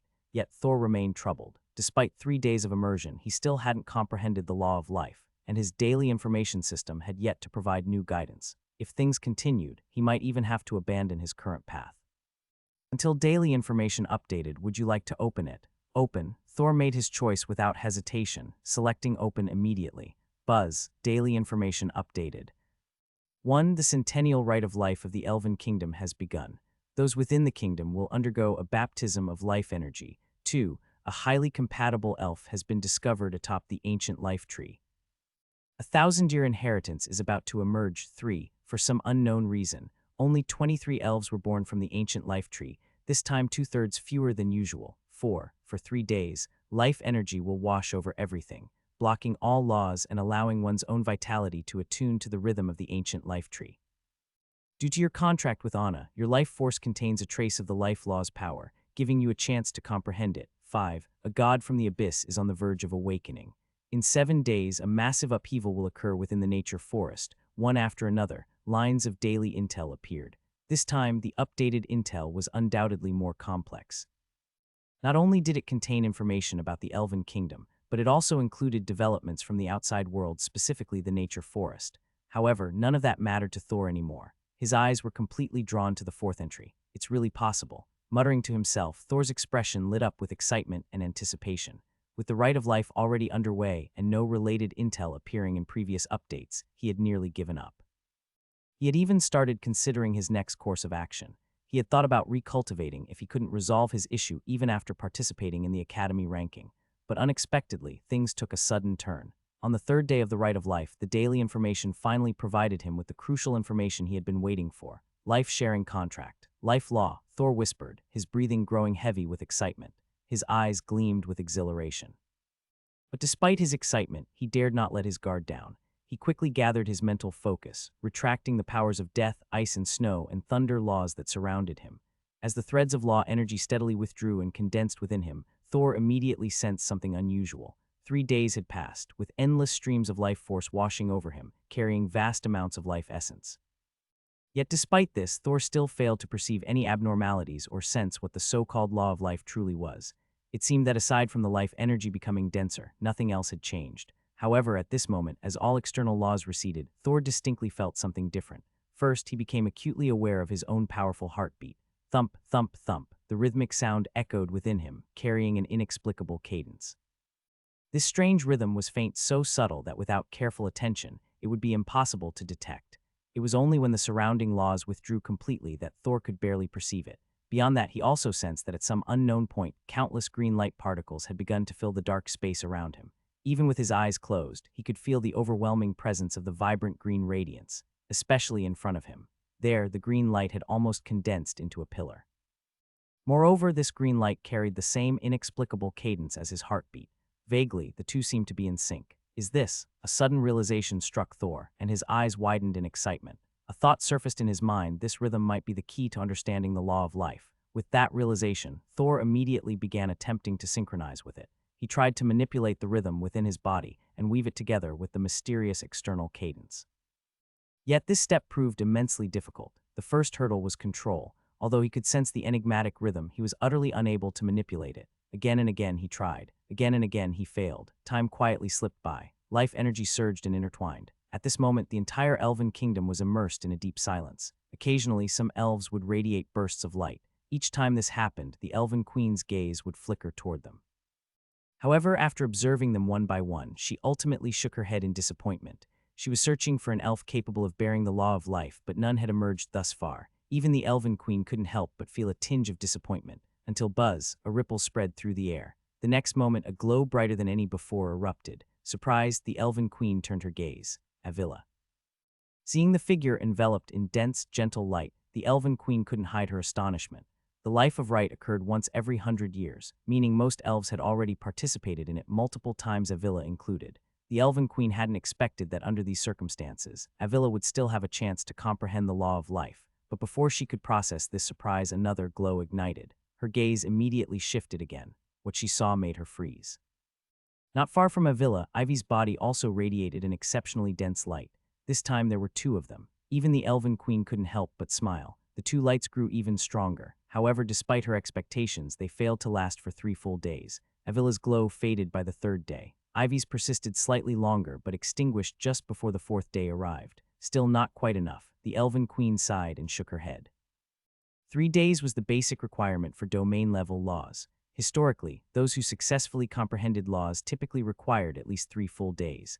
Now, Ailla and Ivy, though close, had ultimately fallen short. Truthfully, the Elven Queen was somewhat disappointed, but she quickly adjusted her mindset. The worst outcome of the life of rite was having no results at all. Now, Ailla and Ivy had gained something. With this foundation, at most 3 to 5 more attempts at the life of rite should be enough for them to truly grasp the law of life. And 3 to 5 attempts weren't too long for elves. She still had time. But just as she was thinking this buzz, another ripple spread through the air. As the life of rite neared its end, yet another dazzling light ignited this time, even brighter than any before. The Elven Queen's regretful gaze instantly sharpened. Her eyes snapped to the source of the light. Anna's figure was now wrapped in a radiance as brilliant as the sun. Vast amounts of life essence converged toward her. This is, murmuring to herself, the Elven Queen's eyes widened in disbelief.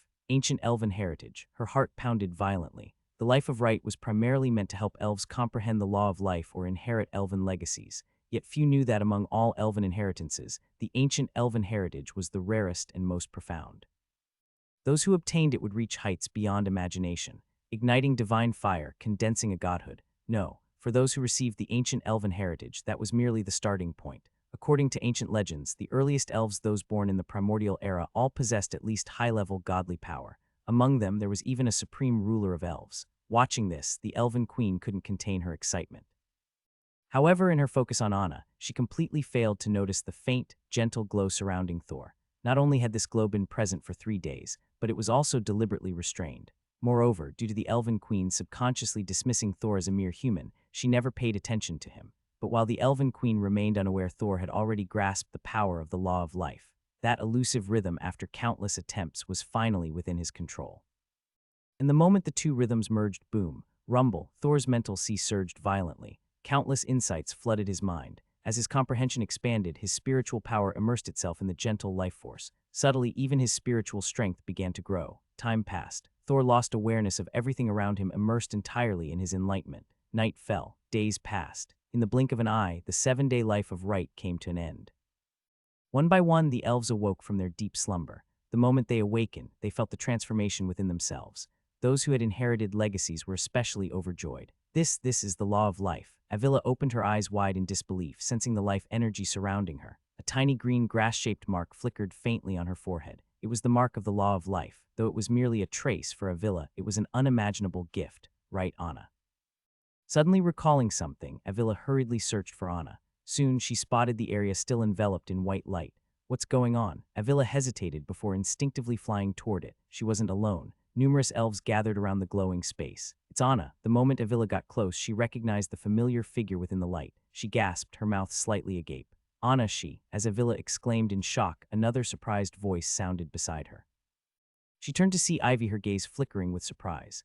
At the same time, Ailla noticed the Law of Life mark on Ivy's forehead. You also comprehended the Law of Life. Ailla was stunned. Yes, Ivy nodded. Ailla glanced between Ivy and the light-enveloped Anna, falling silent. At this moment, Ailla glanced at Ivy, then at Anna, who was wrapped in the dense radiance in the distance, and fell into silence. However, while she remained silent, the discussions around them continued unabated. Until a gentle light once again descended. A surge of power instantly isolated the surroundings. The voice of the Elven Queen rang out. The life of right has ended. Her voice wasn't loud, yet it instantly spread throughout the entire Elven kingdom. Soon after, the surging tides of energy gradually subsided. The overflowing life essence also began to retract, returning to the ancient trees one by one. The ancient tree of life swayed, and at this moment, wrapped in its rich life force, fruits started falling from the sky. In midair, green radiance sprinkled down. One by one, elves emerged from the fruits. This scene instantly captured the attention of all the elves. They're out. The new elves have been born. Excited voices filled the air. The elves gazed upon the scene in exhilaration.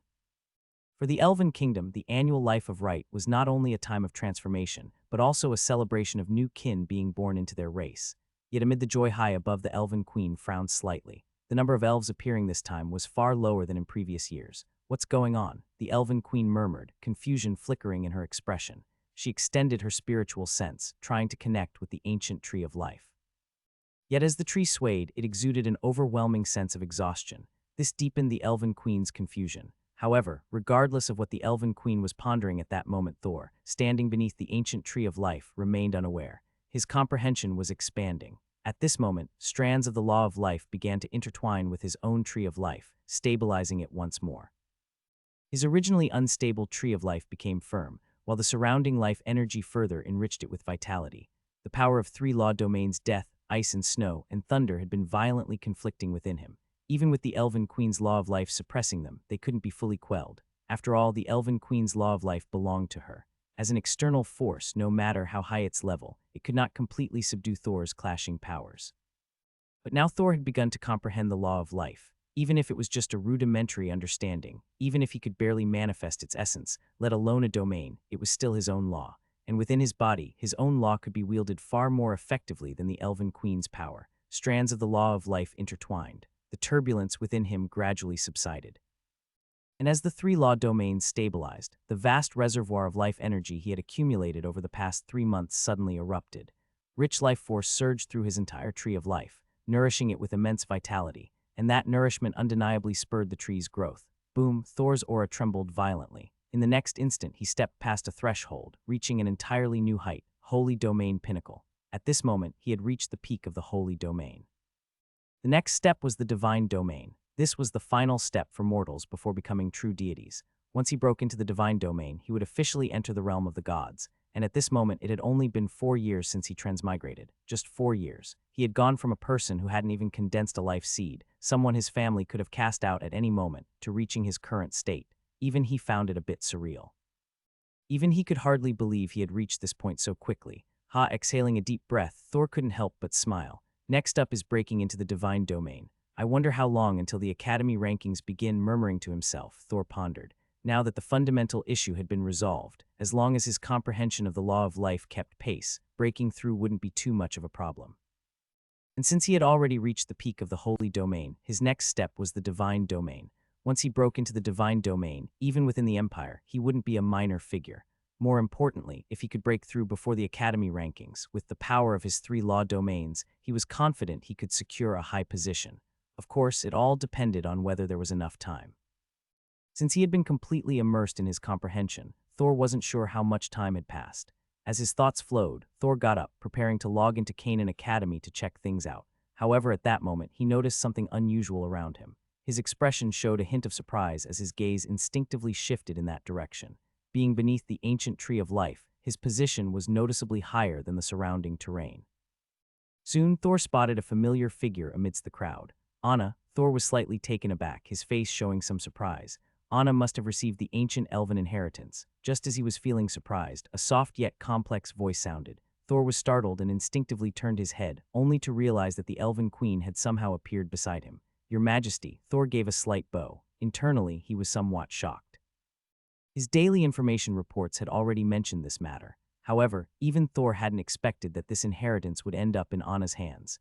He hadn't given it much thought before. Though Anna was an elf, now her transformation from a half-elf to a full-fledged ice elf had completed. She wasn't originally a true elf. From his perspective, the probability of her receiving the inheritance was quite low. Yet now, she had obtained it. Sir Thor, may I discuss something with you? The Elven Queen withdrew her gaze from the distance, hesitated briefly, and then softly spoke. Of course, Your Majesty, what is it? Although he was still reeling from the revelation, Thor quickly composed himself and responded. It's like this, Anna has now received the ancient elves' inheritance. I would like her to stay in the Elven Kingdom for a while so she can properly master this power. This will be very beneficial for her future. The Elven Queen looked a bit apologetic. After all, she had previously emphasized that elves were free beings, yet now she was asking to keep Anna in the kingdom. Of course, Thor nodded without hesitation. He wasn't particularly surprised. As for the Queen's request, he agreed without a second thought. Since Anna had obtained the inheritance, staying in the Elven Kingdom for a while was undoubtedly the best choice for her future. Thank you. The Elven Queen looked a bit surprised but quickly expressed her gratitude. I should be the one thanking you. Without you, Anna might not have obtained the inheritance. Thor shook his head with a smile. No, I should still thank you. How about this? I'll help you stabilize the laws within your body in the coming days. The Elven Queen shook her head and after a brief pause made an offer. Wait, you. Before she could finish her sentence, the Elven Queen suddenly sensed something unusual. Her pupils widened instantly, and her expression was filled with disbelief. Her gaze immediately locked onto Thor. Previously, she hadn't noticed anything, but the moment she seriously examined him, she felt something extraordinary. The three conflicting domains of power that had once been turbulent within Thor's body had completely disappeared. His body was now unusually calm. Even with her life law power stabilizing him, his internal energies had always been volatile, threatening to erupt at any moment. Yet now, everything was eerily stable. For a moment, the Elven Queen was stunned. But only for a brief moment soon, a thought inevitably surfaced in her mind. The law of life. Only the law of life could achieve such an effect, and that could only mean one thing: Thor had comprehended the law of life. The realization hit her like a thunderbolt, and she could no longer remain calm. Although the ancient tree of life passively emitted the power of the life law, the energy it released was incredibly weak. Except for elves who were naturally attuned to the life law, others could hardly perceive it, let alone use it to comprehend the law itself.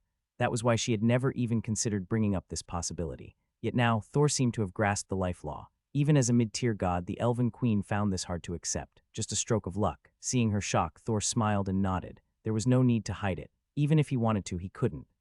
This. The Elven Queen's lips parted slightly, momentarily at a loss for words.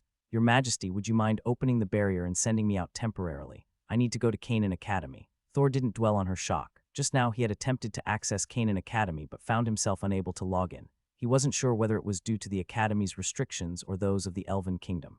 Regardless of the cause, he needed to leave immediately and check the situation at Canaan Academy. Why, yes, of course, the Elven Queen snapped out of her daze and quickly agreed.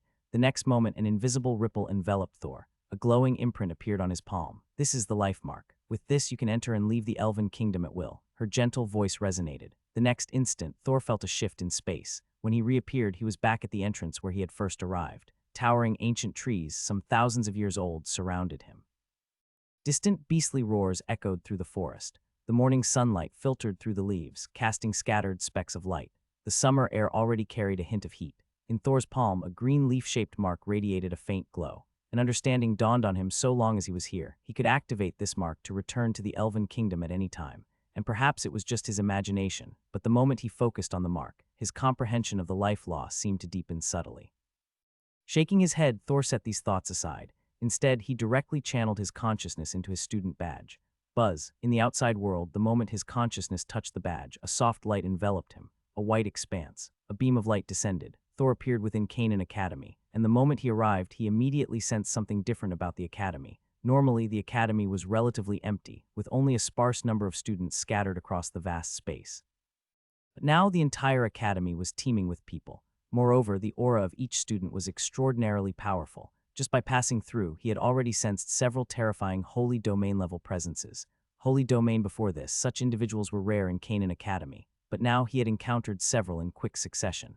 As he marveled at the change, his student badge vibrated with an incoming communication. Thor quickly checked. The next moment, a projection appeared. You brat, you finally showed up. If you had stayed any longer, I was about to ask the Elven Queen to wake you up. Neil Morton's exasperated voice rang out. "Lord Neil, what happened?" Thor was puzzled as he looked at Neil Morton. "What else? For some unknown reason, the Academy ranking tournament has been moved up. It's officially starting in 2 days, and the rewards this time are unexpectedly high. If you miss it, it will seriously impact your future." Neil Morton sighed and began explaining the situation in detail. As Thor listened, his expression turned solemn. Just as Neil Morton had said, the situation had changed. The tournament, originally scheduled for another half-month, was starting early. Not only that, normally the Academy ranking tournament only offered merit points as rewards, but this time there were additional prizes. For instance, those who placed in the top 300 would gain access to a legendary continent rumored to accelerate one's cultivation. The top 100 could earn the right to ignite their divine flame in advance. The top 30 would receive a lower god's divinity, and the champion an actual mid-tier god's divinity, a mid-tier god. Even within the Empire, such figures were crucial. Of course, for Thor, that wasn't the most important part. What mattered was that the merit points awarded this time had doubled. With his recent strength improvements, he was confident in securing a high ranking. A thought struck him, and he turned to Neil Morton. "Lord Neil, is there a way to quickly break through to the divine domain?" Thor asked, his tone inquisitive. His strength was already formidable, but since there was an opportunity to rise even higher in the rankings, he naturally wouldn't mind seizing it. Break through to the divine domain. "You've reached the peak of the holy domain." Neil Morton was momentarily stunned. Then his pupils dilated in shock, his expression filled with disbelief. He was well aware that Thor had only broken through to the holy domain not long ago. Yet in the blink of an eye, Thor had already reached the peak of the holy domain. "Yes, with the help of the ancient tree of life, I barely managed it." Thor smiled and nodded, not bothering to hide the truth. Barely.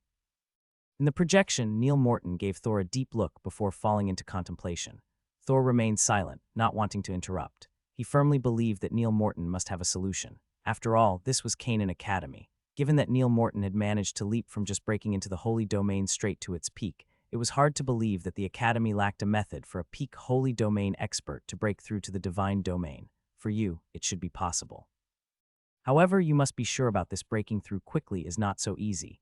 Neil Morton finally spoke, his tone low and serious. "I understand." Thor nodded slightly. "Challenges." If there was one thing he didn't fear, it was challenges. After all, he had access to daily information reports. As long as it involved his own growth, the system was incredibly reliable. For most, breaking through to the divine domain is extremely difficult. The most crucial aspect of this breakthrough is condensing divinity. However, for you, this is not a problem. I can sense the divinity within you both in the domain of death and the domain of thunder. What you need to do is guide it forth." Neil Morton explained slowly, his gaze on Thor growing increasingly complex. He had watched Thor's progress step by step. Initially, everything seemed normal, but as things unfolded, what had seemed normal turned into something extraordinary. Even now, Neil Morton couldn't pinpoint exactly where he had lost track of Thor's rapid ascent. Complicated feelings aside, Neil Morton quickly provided Thor with a method for a rapid breakthrough. That method involved using divine fire to draw out one's inherent divinity. If Thor could grasp it, he would be able to successfully break into the divine domain. As for divine fire, there was a location within the illusory realm that contained it. However, gaining access required a payment of 10,000 Imperial merit points. "Lord Neil." This hearing the requirement, Thor's mouth twitched slightly. He already owed Canaan Academy a considerable amount of merit points. Where was he supposed to find more to enter the illusory realm? "I will cover the 10,000 merit points for you. However, you must agree to one condition." As Thor was about to speak, Neil Morton hesitated slightly before making his offer. "Lord Neil, what is your request?" Thor was taken aback, then asked curiously. "Once you condense your godhood, you will receive 3 entry slots to the Hell Plane. I need one of them." Neil Morton stated plainly. The Hell Plane? Thor was surprised. This was the second plane he had heard of beyond the continent. The first was the Ulan Plane, which currently consumed the full attention of both major empires on the continent. The second was now this Hell Plane. "Yes, the Hell Plane. You don't need to worry about the specifics for now. Once you become a lesser god, you will understand. It won't affect you in any way. I simply need one opportunity." Neil Morton explained briefly. "All right, I understand." Thor nodded without further inquiry and readily agreed. Even if he didn't fully grasp its significance now, one thing was certain: this was not a particularly major issue for him. He had 3 entry slots available, so giving one away was no problem. "Head to the library. I will be waiting for you there." Neil Morton nodded before speaking again. His projection then slowly faded away. Thor glanced around. Without hesitation, he strode toward the distant library. Future matters could be dealt with in the future. For now, what he needed to focus on was breaking through to the divine domain as soon as possible. An hour later, Thor arrived at the library. Neil Morton was already waiting there. "Follow me." Neil Morton spoke briefly before leading Thor toward their destination. The illusory realm was far more complex than Thor had imagined. This place had practically formed another real world, and to this day, Thor still hadn't figured out exactly how he had entered it. Was it through his spiritual power? Yet he could still sense his life force. Was it his physical body? It didn't seem like it. On one hand, he hadn't felt his physical body traverse space. On the other hand, he could still faintly sense a difference between himself and his actual body. At this moment, under Neil Morton's guidance, the two of them slowly arrived at the other side of the illusory realm. All the buildings here had disappeared. Only a vast expanse of white remained. The sky was white, the surroundings were white, everything before him was nothing but an endless sea of white. Thor looked at Neil Morton with slight surprise. This is the land of divine fire. However, because this is within the illusory realm, the divine fire has neither form nor substance. You must perceive it yourself. Neil Morton spoke softly, his gaze falling upon Thor. I understand. Thank you, Lord Neil Morton. Thor nodded slightly, then, without hesitation, stepped forward. The moment he stepped in, layers of white mist quickly enveloped his figure. In the blink of an eye, he disappeared completely. Whoosh! As soon as Thor vanished, an elderly figure appeared beside Neil Morton. Boy, aren't you being too reckless? This divine fire realm isn't something that kid can handle. If he's not careful, he'll be completely lost in it. The old man frowned, his gaze shifting toward Neil Morton. The illusory realm was usually manageable, but now, with its master absent, it was operating entirely on its own. The divine fire realm was indeed rich with divinity, but precisely because of this, anyone who stepped in could easily lose themselves. Vice Dean Blaze, he's different. Neil Morton shook his head, his voice carrying a rare sense of conviction. Others might doubt Thor, but Neil Morton knew better. What was nearly impossible for others, Thor had a way of making it possible. Different. Blaze Mendoza was momentarily stunned. He glanced again at the vast white expanse in the distance, then back at Neil Morton. He knew Neil Morton well. This young man never exaggerated, which only made Blaze Mendoza even more curious. Inside the white void, Thor had no idea about their conversation. The moment he stepped into the white expanse, he felt himself fall into a vast and empty world.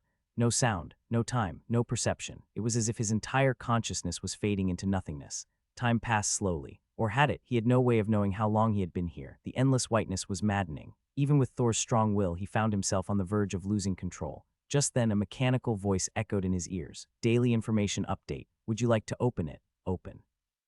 Moment the voice sounded, Thor, who had been on the brink of losing his mind, instinctively responded. Daily information update. Lines of text appeared before his eyes. Thor's gaze instantly locked onto the information. When 10 pieces of information appeared, he couldn't help but smile, because among them was exactly what he had been waiting for. Taking a deep breath, he calmed his emotions and sat down cross-legged. Comprehending divinity within the divine fire realm was both easy and difficult. Difficult because, to others, this endless white world had no time, no direction, let alone perceiving divinity. Not going insane was already a miracle.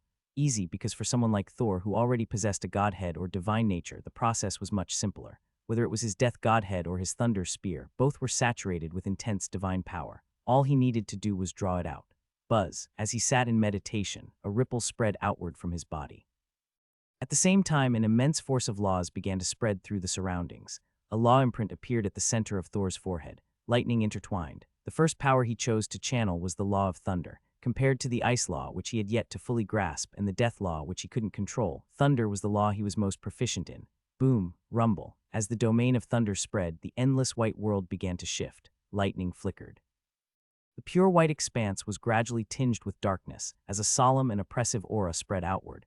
Thor's domain continued expanding 10 meters, 100 meters, 1,000 meters, 10,000 meters. In the blink of an eye, his domain had stretched to an immeasurable distance, and within this expanding domain, the pure white void began to change. Faint arcs of electricity flickered through the air, drawn into Thor's domain.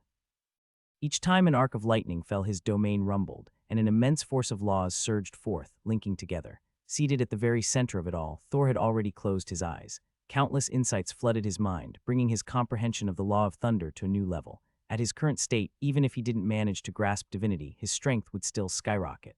Crackle, the sound of electricity echoed through the void. Time passed slowly. Outside the white void, beyond the endless whiteness, Neil Morton had already left. But at this moment, as the white expanse began to shift, whoosh, the old man reappeared instantly, his eyes locking onto the scene ahead, and what he saw made his pupils contract in shock. Because in the distance, a portion of the vast white world had already been dyed pitch black. A terrifying, oppressive force radiated outward, palpable even from afar. This fast.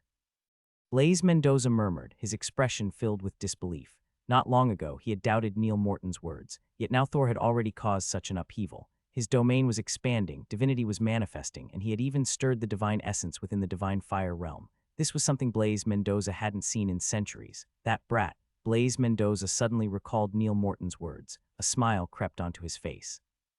The emergence of a genius was not only a blessing for himself, but for the entirety of Canaan Academy. But just as his smile spread the next moment, the scene in the distance made his expression freeze. This is, muttering to himself, Blaise Mendoza's face was filled with shock and disbelief, because ahead, within the swirling dark clouds, another transformation had begun. Ripples of energy spread outward, the darkness growing even deeper. More importantly, a faint aura of death was seeping through the white void. Death, good lad, you actually comprehended the law of death, Blaise Mendoza murmured to himself, his voice carrying a hint of admiration. The law of death itself wasn't anything remarkable. The real issue was that after comprehending the law of thunder, Thor had also mastered the law of death. What made it even more terrifying was that he was still only at the holy domain level. Mastering two different laws at the holy domain level required an extreme balance between them, along with an incredibly high level of mastery.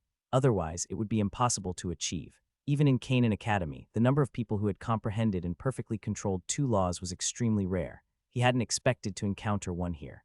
As surprise and admiration spread through him, Blaise Mendoza's pupils contracted violently in the next moment, and his mouth gaped open. Because at this moment in the vast, white world ahead, it wasn't just the aura of thunder and death spreading. A new force was also emerging. White frost filled the distance. Ripples of power spread outward. The changes before him grew even more intense. This is, Blaise Mendoza muttered, unable to remain calm any longer. If breaking into the holy domain with two laws was already a rarity in Canaan Academy, then mastering the power of three laws within the entire academy, he had only ever seen it in that one princess. Aside from her, he had never encountered it before. At least in his hundreds of years of life, he had never witnessed such a thing, and yet at this moment it had appeared before him. Death, thunder, ice, murmuring softly, Blaise Mendoza could feel his heart pounding violently. But it seemed that this wasn't the end. As the power of three laws spread, an invisible ripple also started to extend outward. However, even Blaise Mendoza himself couldn't detect this new ripple. Still, the mere presence of three laws had already numbed his sense of shock. On the other side, within the vast, white world, Thor remained oblivious to the fact that his law domain expansion had left an elderly man utterly astounded.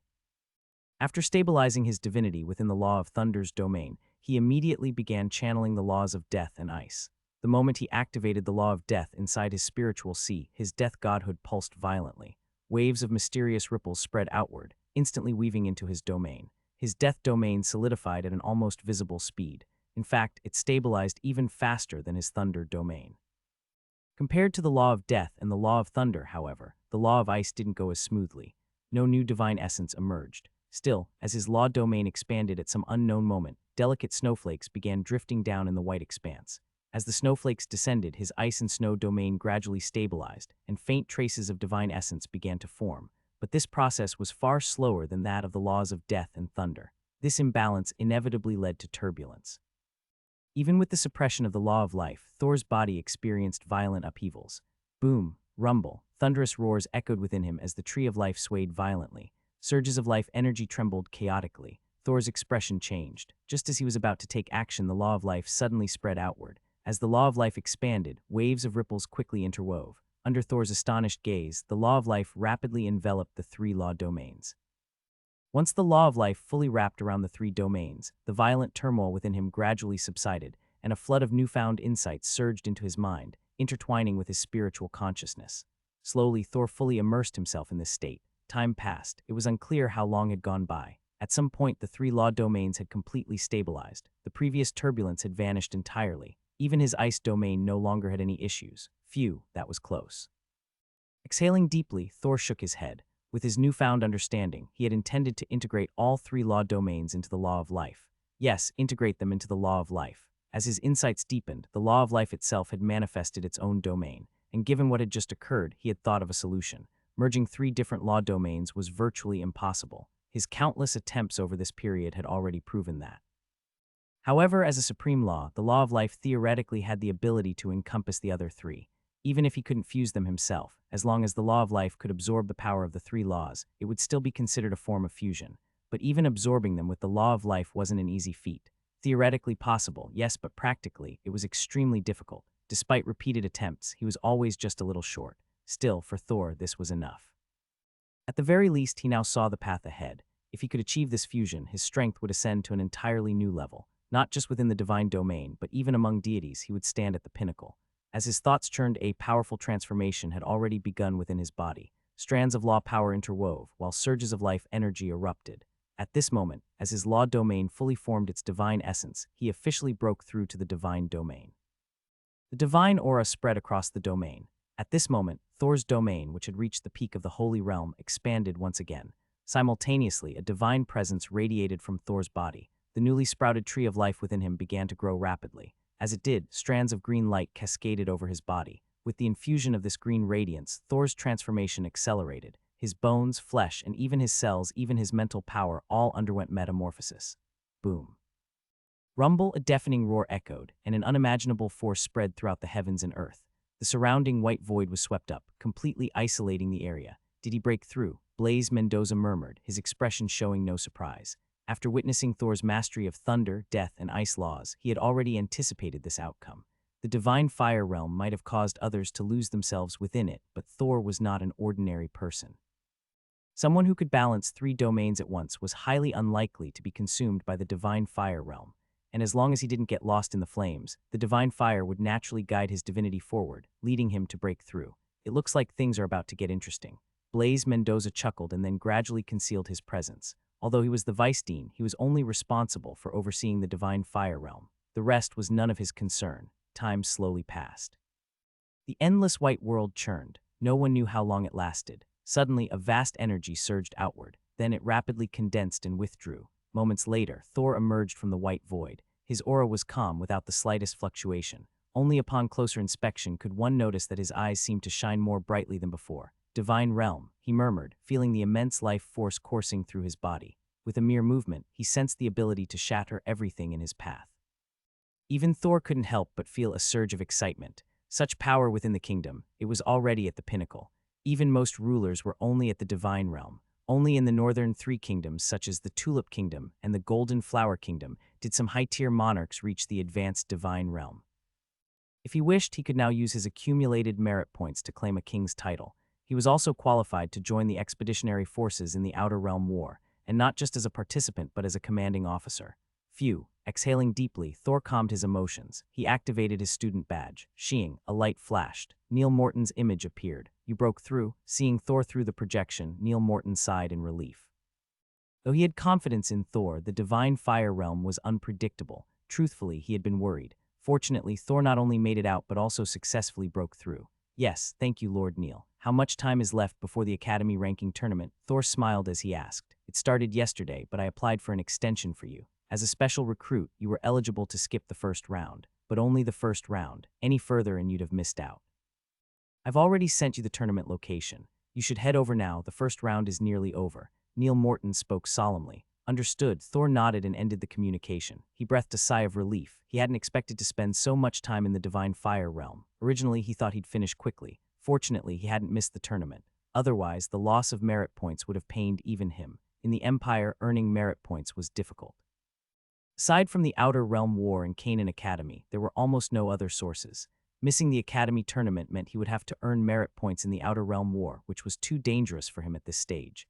He had no plans to go there yet. As these thoughts passed through his mind, Neil Morton's map arrived, along with a message. Neil Morton was entering seclusion. There was no need to wait for him upon returning. Divine Realm, Thor hesitated slightly before shaking his head.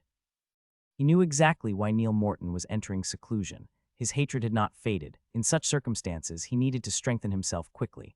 Thor could only imagine what he had endured to reach the peak of the Holy Realm so fast. Unlike Thor, Neil had no special fortune. His only way forward was through immense sacrifice, but that was not something Thor could interfere with. Shaking his head, he followed the map. An hour later, he arrived at the designated location. Buzz, a flash of white light. Thor stepped through space. When he reappeared, the deafening noise instantly filled his ears. He stood in a white void, similar to the divine fire realm. But unlike before, this world was filled with countless people. At its center, over 100 thrones of lightning stood, surrounded by chatter and commotion. Vast amounts of life energy erupted in the distance. Canaan Academy had over 1 million students, with more than 10,000 new students enrolled each year. It was an astonishing number. Only thanks to the virtual domain could they gather so many students in one place. Otherwise, it would have been impossible. Even Thor felt a tinge of awe. Just as he marveled at the sight, a mechanical voice rang in his ears. Student authentication. Authentication successful. Student Thor Dresosa, rank special recruit. Would you like to participate in the Academy ranking tournament? The sudden voice startled him, but he quickly realized it wasn't his golden finger speaking. It was the Academy system. Yes, Thor replied without hesitation. Ding, you have skipped the first round. The second round will begin tomorrow. Your match number 112,554. Your designated arena number 172. The mechanical voice continued. Thor's gaze quickly scanned the 1,000 arenas. He soon found his assigned platform. With a thought, his body vanished. When he reappeared, his figure was directly beneath arena number 172. However, the moment he arrived, he couldn't help but pause in surprise, because at this very moment, there was a familiar figure standing on the arena. 17th Princess Tilly's cape. Unlike the elegant and luxurious dresses he remembered, Tilly's was now clad in battle attire. Her exquisitely beautiful face bore a solemn expression, and her opponent was a knight wearing a barrel helmet obscuring his appearance. Both of them were strong. Tilly's cape had clearly reached the level of Earth Knight. Her opponent was also an Earth Knight, and in fact even stronger than her in terms of life force. However, that was all. At this moment, he was being completely suppressed by Tilly's. Defeat was only a matter of time, and indeed that was the case. Boom. A terrifying surge of life force erupted, and in the next moment the knight was sent flying out of the arena. Trainee Tilly's cape wins and advances to the next round. A mechanical voice announced the result. The next instant, a flash of light enveloped both contestants, and their figures disappeared. Immediately after, new contestants appeared on the arena, and the next match began. Tilly's, you're still as strong as ever. As Tilly stepped out, two young girls rushed to her side, speaking excitedly. Hee, I still have a long way to go. Their cheerful voices filled the air, drawing the attention of those around them. Thor, however, paid no attention to this. After briefly observing the battle, he moved on to other arenas. He continued until he had watched all 1,000 arenas, after which he gradually disappeared, choosing not to linger. It was clear that as the first round of the tournament, most matches were unremarkable. Special recruits could skip this round, and some of the stronger trainees could also bypass it. The most powerful contestants in the first round were only those at the half-holy level, just a step below the holy realm. Not a single true holy had appeared. For someone like him, there was no real reason to keep watching. Shaking his head slightly, Thor's figure disappeared in a flash of white light. When he opened his eyes again, he had already returned to the nature forest. I wonder if Ryan made it through. Muttering to himself, Thor glanced into the distance, preparing to use his mark to return to the Elven kingdom. But just as he was about to act, his gaze suddenly locked onto a faraway point. Such a dense scent of blood. What is this? His expression showed a hint of confusion. Although this was the nature forest, the presence of elves made it difficult to sense any traces of blood. Before reaching the divine realm, his perception had been limited, but now that he had advanced, he could clearly feel it. His eyes flickered. Thor did not rush forward recklessly. The current state of the continent was unstable. Even with his divine realm strength, it was best to be cautious. Not to mention, there was still the host of this place to consider. Buzz, a ripple spread out, and in the next moment, green light shimmered as Thor's figure vanished from the spot. In the Elven kingdom, Thor reappeared. Wasting no time, he quickly made his way to the ancient tree of life. However, before he could request an audience with the Elven queen, he was intercepted by Ailla. The Elven queen is in seclusion. Hearing Avila's words, Thor couldn't help but be a little surprised. Yes, she took Anna with her. This will greatly benefit Anna. Ailla spoke with excitement. Thor furrowed his brows slightly. He hadn't expected such a situation. What happened? Ailla noticed Thor's expression and asked with curiosity. Thor hesitated for a moment before recounting what he had sensed outside. Blood. Ailla was surprised. Yes, an extremely dense scent of blood. Thor nodded slightly. Ailla frowned. In the nature forest, especially near the Elven kingdom, it was rare to detect such a strong presence of blood. But now it had appeared. Even Ailla could sense that something was unusual. I'll go take a look first. After a brief moment of thought, Ailla spoke. Not just yet. Wait a night. Thor shook his head and spoke in a serious tone. He had a strong feeling that something was amiss. Under such circumstances, rushing in blindly was not a wise choice. Instead, it was better to wait and see if the golden finger had any reaction. Wait a night? Ailla was puzzled. Yes, just trust me. Also, make sure the elves return quickly to avoid any unexpected incidents. Thor nodded and instructed. All right. Although Ailla still had many questions, she quickly agreed.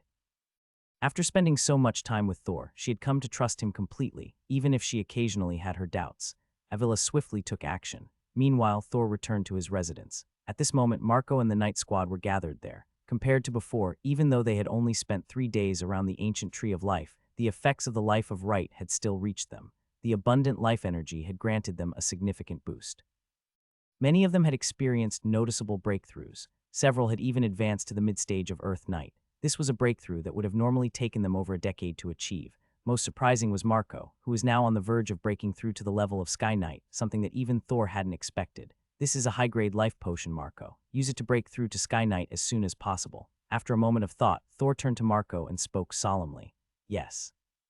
Marco's body trembled as he respectfully accepted the potion. Over the course of their journey and with the recent life tide, his strength had already reached its limit. The next step was breaking through to Sky Knight. This was something he had never even dared to dream of before. Yet now it had become an achievable reality. And beyond that, there was still a chance to reach even greater heights. All right, from now on, focus on your training. We'll be staying here for 3 months. If any of you reach the peak of Earth Knight, I will also grant you a high-grade life potion, Thor declared, his gaze sweeping over the others. Time passed slowly. In the blink of an eye, night had fallen. Ding, the daily information system has been activated. Would you like to open it? Open, a mechanical voice echoed. As Thor spoke, new lines of text appeared before his eyes. Daily information updated 1. A deity from the abyss has awakened, and the life energy of the nature forest is gradually being corrupted. 2. The abyssal aura is spreading. 3 months from now, when the abyssal deity attempts to descend, Rise will intercept it, preventing its arrival. 3. Evil spirits are emerging within the nature forest. Prolonged exposure to their presence will result in corruption by abyssal energy. 4. As the lines of intelligence appeared, Thor's attention was immediately drawn to the first entry. Abyssal deity. Muttering to himself, Thor couldn't help but recall a similar intelligence report from a few months ago. Back then, he hadn't paid much attention, as he had encountered several instances of deities awakening along his journey. However, the impact of this abyssal deity seemed far greater than he had initially imagined. It was even beginning to affect the nature forest. Rise. Once again, Thor thought of the headmaster of the Soul Academy. After a brief moment of contemplation, Thor shook his head and decided not to dwell on it further. He had only just broken through to the divine realm, and he was still far from reaching that level. Instead of concerning himself with such matters, he was better off focusing on the tasks ahead. As long as he could ensure that the Elven kingdom remained unharmed, that was enough for him. After all, the Elven kingdom had helped him immensely. One could even say that it had facilitated a small transformation within him. If the opportunity arose, he certainly wouldn't mind offering his assistance. Huff, after a long exhale, Thor gradually drifted off to sleep. Meanwhile, within the depths of the nature forest, the area was now shrouded in a dark, blood-red mist. Splash. The sound of flowing water was clear, yet what flowed across the ground was neither a stream nor a river, but rather rivulets of fresh blood. Countless skeletal remains of magical beasts littered the ground. Crimson blood had soaked deep into the earth. Within the nature forest, strange formation patterns seemed to have taken shape. Several hooded figures in black robes stood at the very center. Their eyes glowed blood-red, radiating an aura of ominous energy that spread in all directions. Roar. A furious roar erupted. Several powerful auras surged forth. In the distance, several massive magical beasts glared angrily toward the center. Humans, you must be insane to dare summon an abyssal deity. Vast spiritual energy surged forth, shaking the very fabric of space. Insane. No, it is the world that has gone mad. Our master shall soon descend upon this world. The ominous aura surrounding the black-robed figures grew even more intense. Hearing the magical beast's words, their voices turned feverish and ecstatic. Damn it. Nicholas, if this continues, the entire nature forest will be tainted by abyssal energy. A massive avian magical beast turned to the gigantic dragon-like creature beside it. Indeed, Nicholas, what should we do? The Elven Queen has fallen into slumber. Even if she were awake, I doubt she could resolve this situation. Another enormous magical beast spoke up.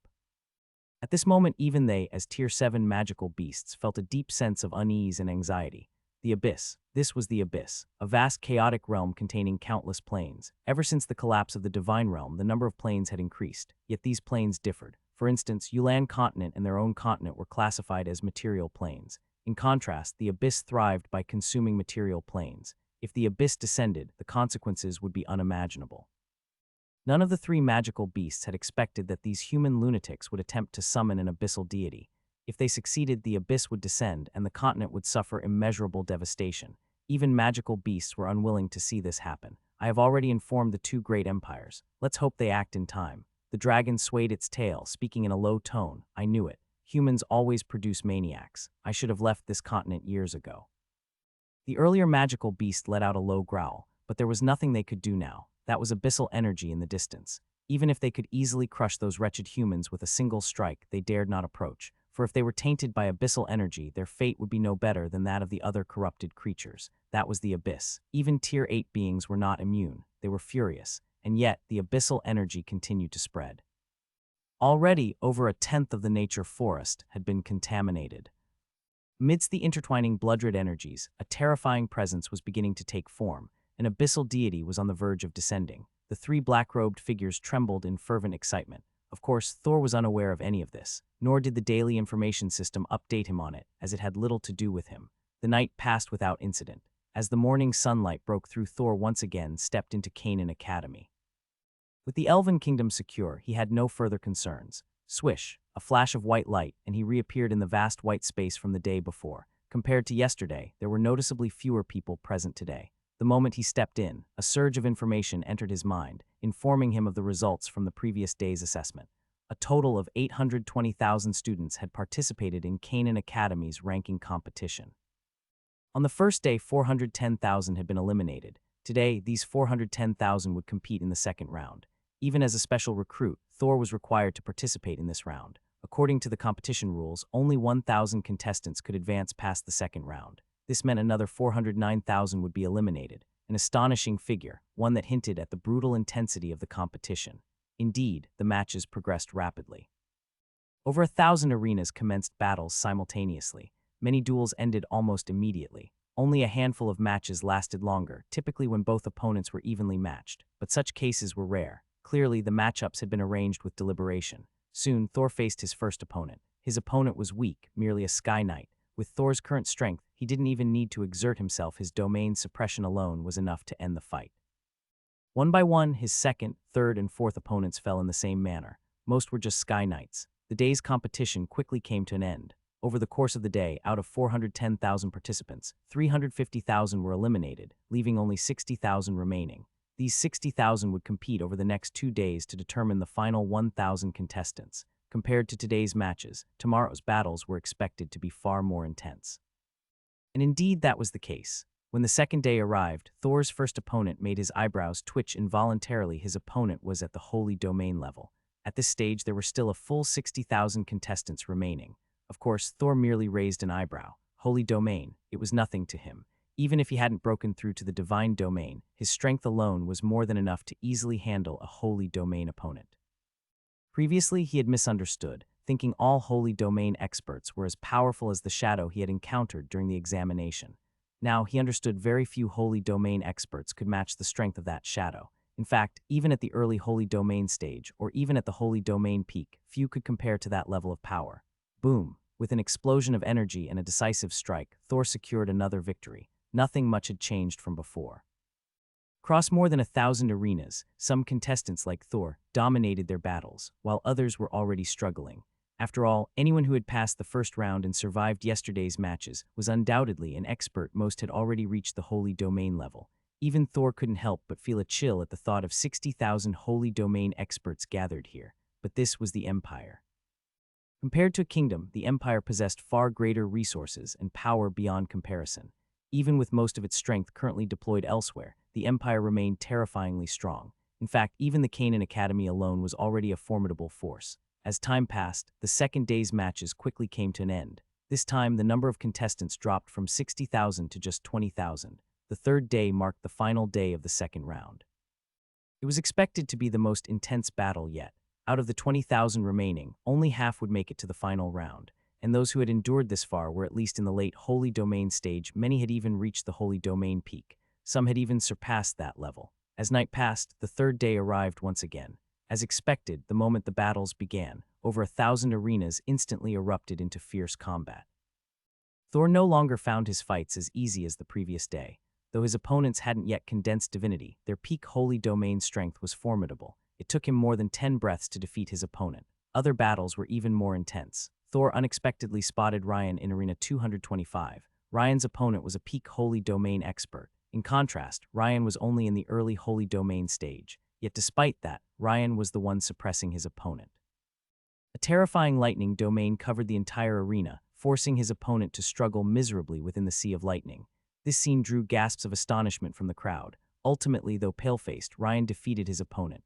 As the mechanical female voice announced his victory, Ryan jumped off the arena. He quickly spotted Thor and walked over. "Sir," Ryan spoke softly, his face filled with excitement. "Not bad, keep working hard." You only need to defeat 2 more opponents to advance to the 3rd round tomorrow, Thor said with a smile. I'll do my best. Ryan nodded firmly. Fighting against the powerhouses of Canaan Academy had made him even more excited. Thor nodded with a smile and then turned his attention to the other arenas. The moment he did, his eyebrows furrowed. He had sensed something unusual before. Now, after observing the fights, his brows furrowed even deeper. The number of strong contestants in Canaan Academy seemed far greater than he had anticipated. As he walked past the 1,000-plus arenas, Thor spotted over 100 divine domain experts, and it was clear that Canaan Academy had more than just this 100 in the rankings. The true number had to be even higher. Originally, Thor had assumed that despite the sheer number of participants, there wouldn't be too many true powerhouses. After all, Neil Morton had mentioned before that most of the Empire's forces had been deployed to Yulan continent, including the deans of Canaan Academy. If that hadn't been the case, the Church of the Gods wouldn't have been able to wreak havoc so freely, but something felt off about the current situation. So many divine domain experts. This was an incredibly powerful force, and this was just Canaan Academy, not the entire Empire. Didn't even account for the other Empire or its Imperial Academy. If both were combined, their strength would be even more terrifying. This was strange. Doubt crept into Thor's mind. As the competition continued, his suspicions only grew stronger, because his next opponent turned out to be a divine domain expert, and this wasn't even the final round yet. He still had to defeat one more opponent. That meant that Canaan Academy alone had at least several thousand divine domain experts. At the very least, among them, not all were low-level divine domain experts. There had to be many high-level ones as well. With such power, they should have been able to quell most of the current chaos. At the very least, they should have been able to contain it. Yet that hadn't happened. Despite his reports, the only visible response from Canaan Academy had been the actions of that one person, Rise. No matter how he looked at it, this situation felt off. Doubts filled his mind. But at this moment, there was no one to provide him with an answer. All Thor could do was continue competing. The 3rd day soon came to an end, and he successfully advanced to the top 1,000. However, Ryan was not as fortunate. In the end, he failed to defeat his next opponent and was eliminated. This moment also made Thor realize just how difficult it was to earn Imperial merit points. The top 1,000 contestants, who would receive only 500 merit points per year as special recruits, were at least divine domain experts. Even a low-level divine domain expert was considered a supreme powerhouse in most kingdoms. Some weaker kings were probably only at this level themselves. Yet in the Empire, such strength was merely the first step into the upper echelons. Thor had no idea what the Empire was planning, but one thing brought him some relief: Canaan Academy, or rather the Empire, was even stronger than he had initially imagined. With such immense strength, it was unlikely that order would completely collapse, and that was enough for him. As the night passed, a new day dawned. The 3rd round, the tournament to determine the top 1,000 rankings within the Academy, officially began. Today, over 1,000 students from Canaan Academy would undergo 2 rounds of competition, with only the final 100 remaining. The first round, 1,000 participants, with 500 being eliminated. The second round, the remaining 500 would be reduced to the top 100. Only 1 out of every 5 would advance. With such rules, today's battles were bound to be even fiercer than yesterday's.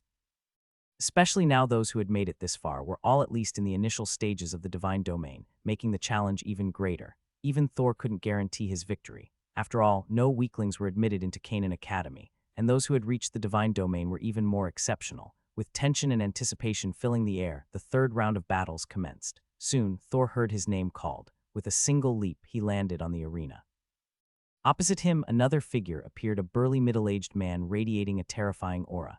The moment he arrived, a primal and oppressive force spread through the air, causing many spectators to involuntarily hold their breath. Even Thor's expression grew serious for a moment. He could feel the immense power exuding from this man. Baruto. The deep voice rang out like an explosion. Thor D. Dresosa. Thor responded solemnly. Begin. A cold, emotionless female voice announced the start of the match. In the next instant, a vast wave of primal force erupted as a domain spread across the arena. Boom, crack, with a thunderous roar, the entire arena trembled. Thor immediately felt an immense pressure weighing upon him. A gravity domain. Thor raised an eyebrow but wasn't too surprised. Like elemental domains, gravity domains were quite common. Many warriors mastered them, so it wasn't unexpected that his opponent possessed such an ability. However, unlike the half-step Holy Realm gravity domains he had encountered before, this was a divine domain-level gravity domain, an entirely different level of power. Even Thor felt his body, spirit, and life force being suppressed. Suddenly, a ripple of energy spread outward. Invisible shockwaves swept through the air.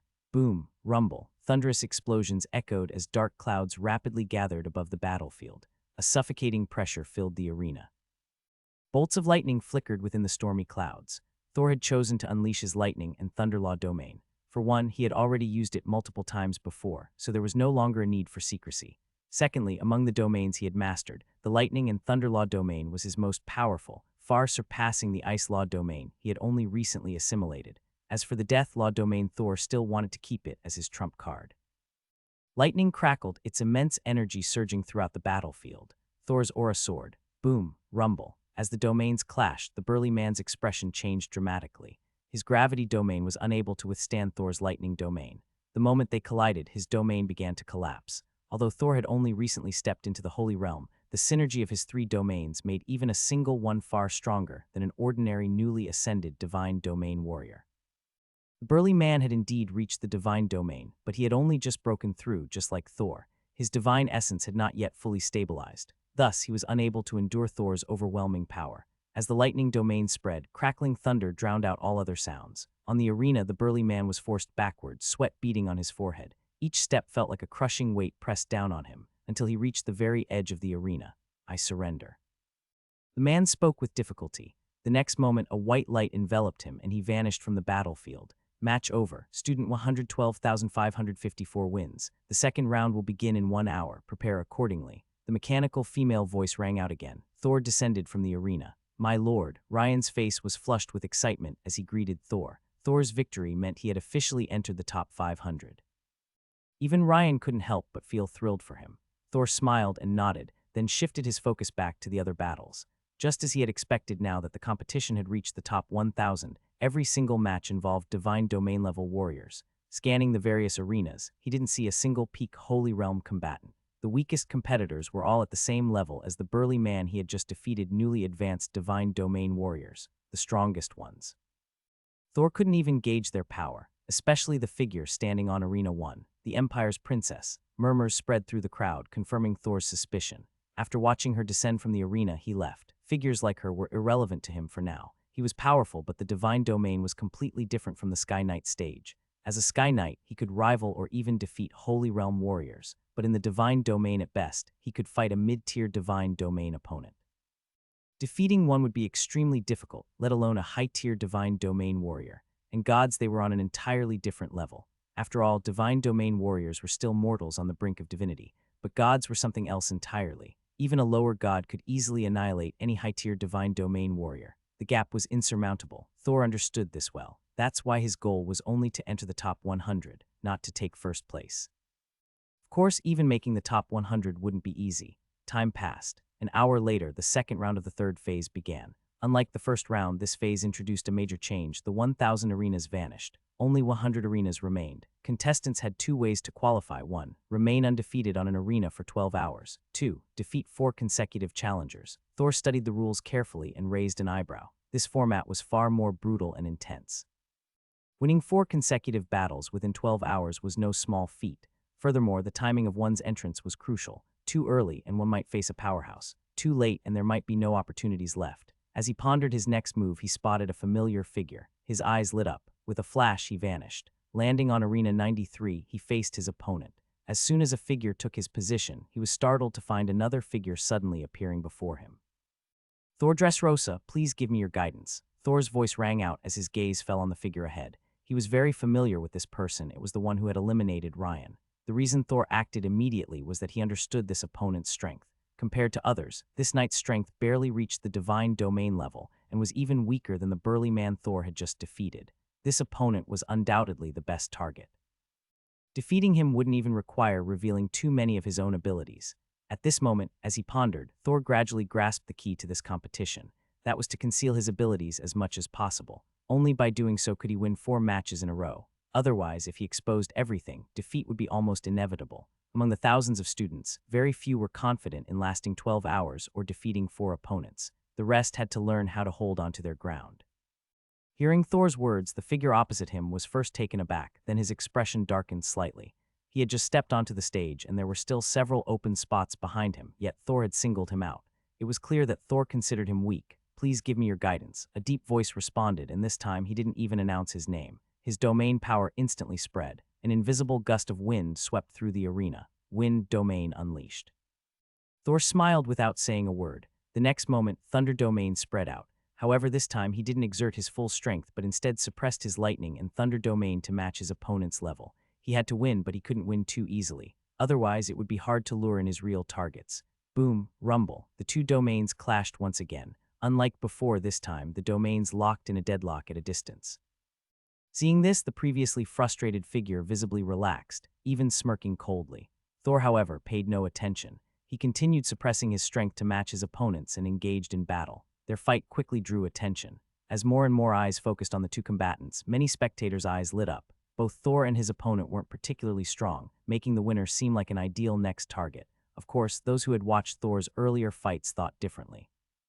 Anyone capable of entering Kanan Academy was no fool. Once they noticed that Thor was deliberately hiding his strength, they quickly grasped his strategy. But none of that concerned Thor. The battle continued. It dragged on for nearly half an hour before Thor finally secured a hard-fought victory. Meanwhile, across the 100 arenas, aside from the few frontmost ones, battles had already begun. In Thor's arena, the moment he finished his grueling fight, someone else couldn't resist stepping up. Just as Thor pretended to catch his breath, another figure suddenly appeared on the other side of the ring, just as he had done earlier. "Jacob Copeland, please give me your guidance," a voice rang out. "Thor Dresosa, please give me your guidance." A figure appeared, accompanied by a rough voice. "Belkin Vich, please enlighten me." The voice had barely sounded when the burly man moved. A surge of powerful life force erupted as an invisible domain spread out in all directions, instantly enveloping the entire arena. At the same time, his spear shot forward like a rainbow, charging directly at Thor.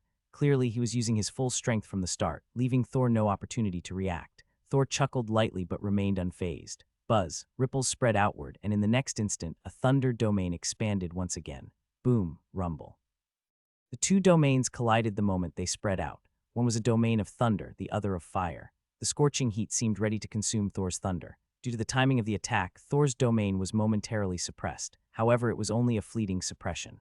Upon careful assessment, Thor felt reassured. The opponent was indeed stronger than the previous one, but his domain had not yet reached the level of a mid-tier divine domain. It was still at the initial stage, meaning this opponent posed no real threat to him. Gathering lightning in his right hand, a thunder spear materialized. Countless bolts of lightning intertwined. At that moment, Thor's aura slightly intensified compared to before. This battle appeared to be more difficult for him. It wasn't until half an hour later that he finally managed to defeat Belkin Vich and claim victory. Having won 2 consecutive battles, though both were hard-fought, no one was foolish enough to believe it was mere luck. Those who had been eager to challenge him hesitated and restrained themselves. Seeing that no one else stepped forward, Thor remained patient. For him, the longer the delay, the better. As he regulated his breathing, he observed the other arenas. Over an hour had passed, and apart from the top 10 arenas in the first row, which remained inactive, fierce battles had erupted in the others.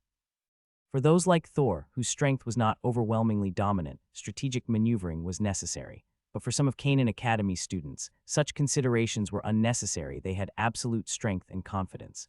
Among the 100 arenas, though theoretically equal, most students subconsciously considered those in the front rows to be superior. They lacked the courage to vie for the top 10. But below the top 10, the competition was intense, especially in the arenas ranked between 20 and 50.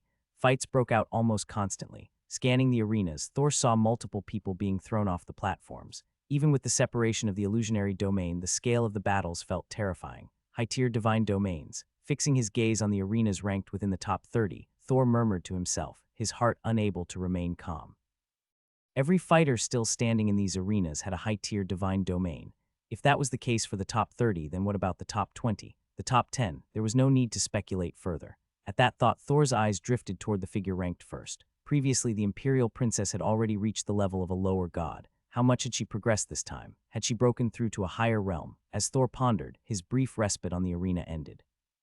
Another challenger stepped forward. This time, Thor's brow furrowed slightly. He sensed a genuine threat from his opponent. The newcomer had clearly just broken through to the divine domain stage, just like Thor. "Tylok Urso, please enlighten me." Unlike before, this opponent did not attack immediately but waited for Thor's response. "Thor Dresosa, please enlighten me." Thor refocused, straightened his posture, and responded. The moment he spoke, a massive beastly phantom emerged from Tylok Urso's body. A wave of oppressive energy spread outward as a terrifying domain engulfed Thor. "Be careful. I have fused with a high-tier divine domain beast soul. Though it's damaged, my power far exceeds that of an average beginner-level divine domain." Tylok Urso's voice was deep, even offering an explanation. A high-tier divine domain beast soul. Thor murmured, recalling the beast's soul kingdom. This situation was strikingly similar to his battle with them in the past. But this opponent was evidently much stronger than those from the beast's soul kingdom. A high-tier divine domain beast's soul, even if significantly damaged, was far beyond what an initial divine domain could match. Thor even felt this threat might not be much weaker than a mid-tier divine domain. Yes, you need to be careful. Tylok Urso nodded, and in the next instant, his body transformed into a massive beast, lunging at Thor the moment he finished speaking. At the same time, an overwhelming pressure enveloped Thor. Gravity domain? No, that's not it. Thor was initially confused, but then quickly realized the truth, shifting his gaze downward. Due to the beast's intimidation and the sudden domain activation, he had not noticed that a thick layer of earth had encased his feet. Even his body was gradually being enveloped in soil. This was why he felt so heavy. Earth domain. Muttered, and in the next moment, his potent life force erupted, unleashing his own domain's power. Bang! The soil shattered instantly. Thor's domain forcefully clashed against his opponent's earth domain. Rumble! The entire arena trembled from the impact. However, this time, Thor's thunder domain struggled to withstand the assault and was on the verge of collapse. No, not just on the verge, his thunder domain was indeed disintegrating. The opponent's earth domain was clearly at a higher level than his own. Despite both just having broken through, the difference was evident, truly formidable. Thor sighed, shaking his head. Though he had long known the vastness of this world, where geniuses were as numerous as the sands of a river, it was still startling to encounter one of such caliber so soon. To wield such a powerful domain at the beginner divine stage was beyond astonishing. However, despite the shock, Thor had no intention of surrendering. Buzz, ripples spread, and a death law mark appeared on Thor's forehead. The moment the death law mark emerged, an intense aura of death spread outward. At the same time, his crumbling thunder domain trembled slightly. Then invisible laws interwove, stabilizing the domain. This is, Tylok Urso's expression changed dramatically. His body, initially charging toward Thor, suddenly halted, his expression shifting unpredictably. At that moment, an unprecedented sense of dread gripped him, but while he hesitated, Thor did not. Since he had revealed his dual domains, he intended to end the battle decisively. Rumble! Dark clouds gathered in the illusionary domain, covering the entire arena and spreading further. The oppressive atmosphere grew heavier. What's happening? That is. Shocked voices echoed as countless students noticed the disturbance. Some quickly realized what was happening, their pupils contracting sharply. Dual domains, thunder and death. Some whispered, some were surprised, and some shook their heads. On the arena, Tylok Urso, who had initially been filled with doubt and apprehension, suddenly had a drastic change in expression. At this moment, he realized something. Boom! With a stomp of his right foot, his figure shot toward Thor like a cannonball. Dual domains were on an entirely different level compared to single domains. Anyone capable of wielding dual domains was either incredibly gifted or had unimaginable fortune. In the entirety of Canaan Academy, such an individual was a true genius. Even though Thor had only just broken through to the divine domain, Tylok Urso did not dare to gamble on whether he could withstand an attack. His best chance was to strike before Thor's dual domains fully stabilized. Defeating him now was his only opportunity. Although dual domains were powerful, fusing two domains was extremely difficult. Even if they overlapped, coordinating them in battle was no easy feat. He still had a chance, or at least that was what he believed, but Thor's dual domains were not simply fused, they were seamlessly integrated. Under the law of life, Thor's control over his domains was far smoother than an ordinary dual domain user. Just as Tylok Urso was about to reach Thor, a terrifying force suddenly enveloped his entire body. The dense storm clouds in the sky were torn apart.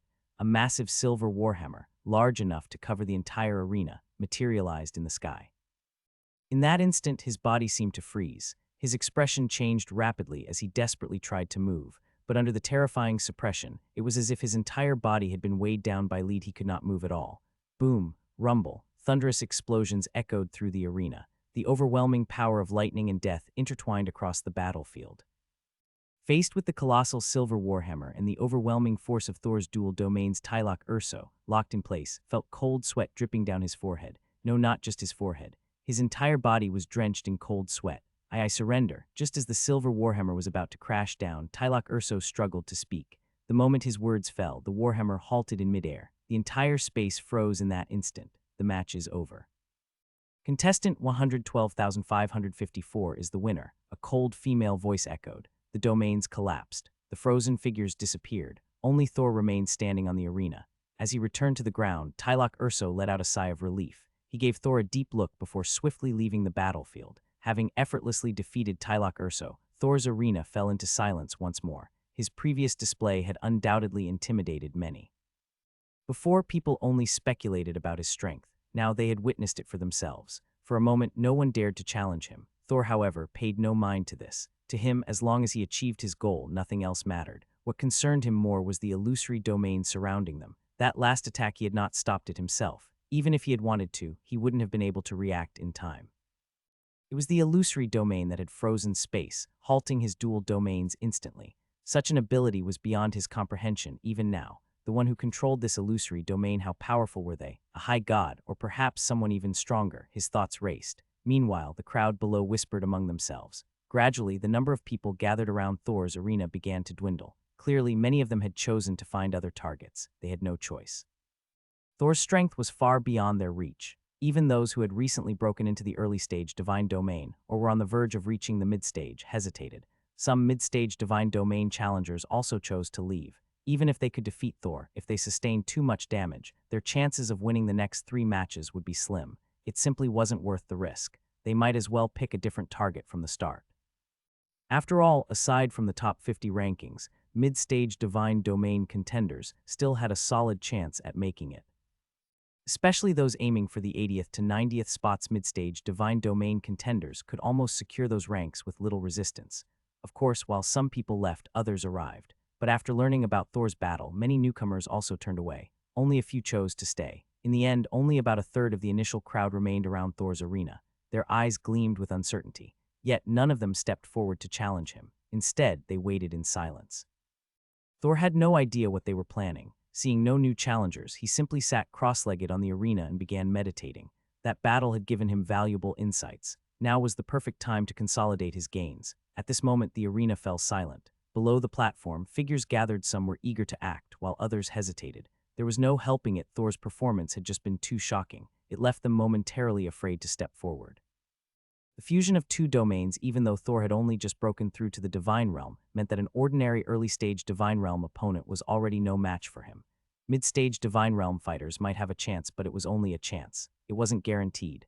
Not to mention, Thor had already fought 3 consecutive matches, and each time, his performance had been the same. Who could say for sure that this was the full extent of his strength? What if he had been hiding more? What if he wasn't just at the early-stage Divine Realm, but had actually reached the mid-stage? What if he didn't just possess 2 domains but had 3? Even though that possibility wasn't high after all, if he were at the mid-stage Divine Realm with the support of 2 domains, he wouldn't be fighting at this stage of the competition. He'd already have a solid place in the top 80, if not the top 50. But what if no one wanted to take that risk? Besides, if they didn't choose to challenge Thor, there were still plenty of other opportunities available. Thor, however, paid no attention to these thoughts. As each battle passed, especially against Divine Realm opponents, his comprehension of the laws deepened. The most recent fight in particular had been enlightening thunder and death intertwining, giving him a new realization. Thunder deaths, he murmured to himself, as strands of law power began to weave around him. Time passed, second by second. In the end, no one else stepped forward onto the stage. After some internal struggle, many chose to leave. 12 hours passed in a flash, and in those 12 hours no 4th challenger appeared. The number of people surrounding Thor's arena had completely dwindled away. Match over. Assessment passed. Congratulations, Thor Dresosa, for advancing to the top 100. Data is being compiled. The next round will begin in 3 days, a cold female voice announced. On the arena, Thor opened his eyes. He exhaled deeply, shaking his head. Through this newfound insight, his thunder law had improved slightly, but only slightly. There was still a long way to go before reaching the next level. He estimated that he would need to reach the mid-stage Divine Realm before making another breakthrough. As these thoughts passed through his mind, Thor's figure disappeared from the arena. Below the platform where Ryan stood, Thor appeared. "My lord." Seeing Thor arrive, Ryan spoke with joy. "Let's go." "The assessment is over, and there are still 3 days until the next match. We should take a walk," Thor said. "Yes," Ryan responded respectfully. The two of them then left the vast, white expanse of the arena grounds. As they walked, Thor suddenly thought of something and asked, "How's the situation in the territory?" "No major incidents, I hope. Lately, too many things had been changing." Even with a daily intelligence system, Thor found himself instinctively concerned about his domain.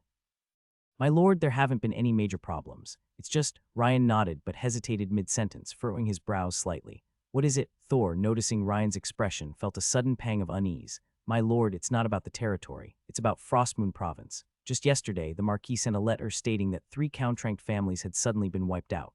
One of their count-level cities, with over 500,000 people, vanished into thin air.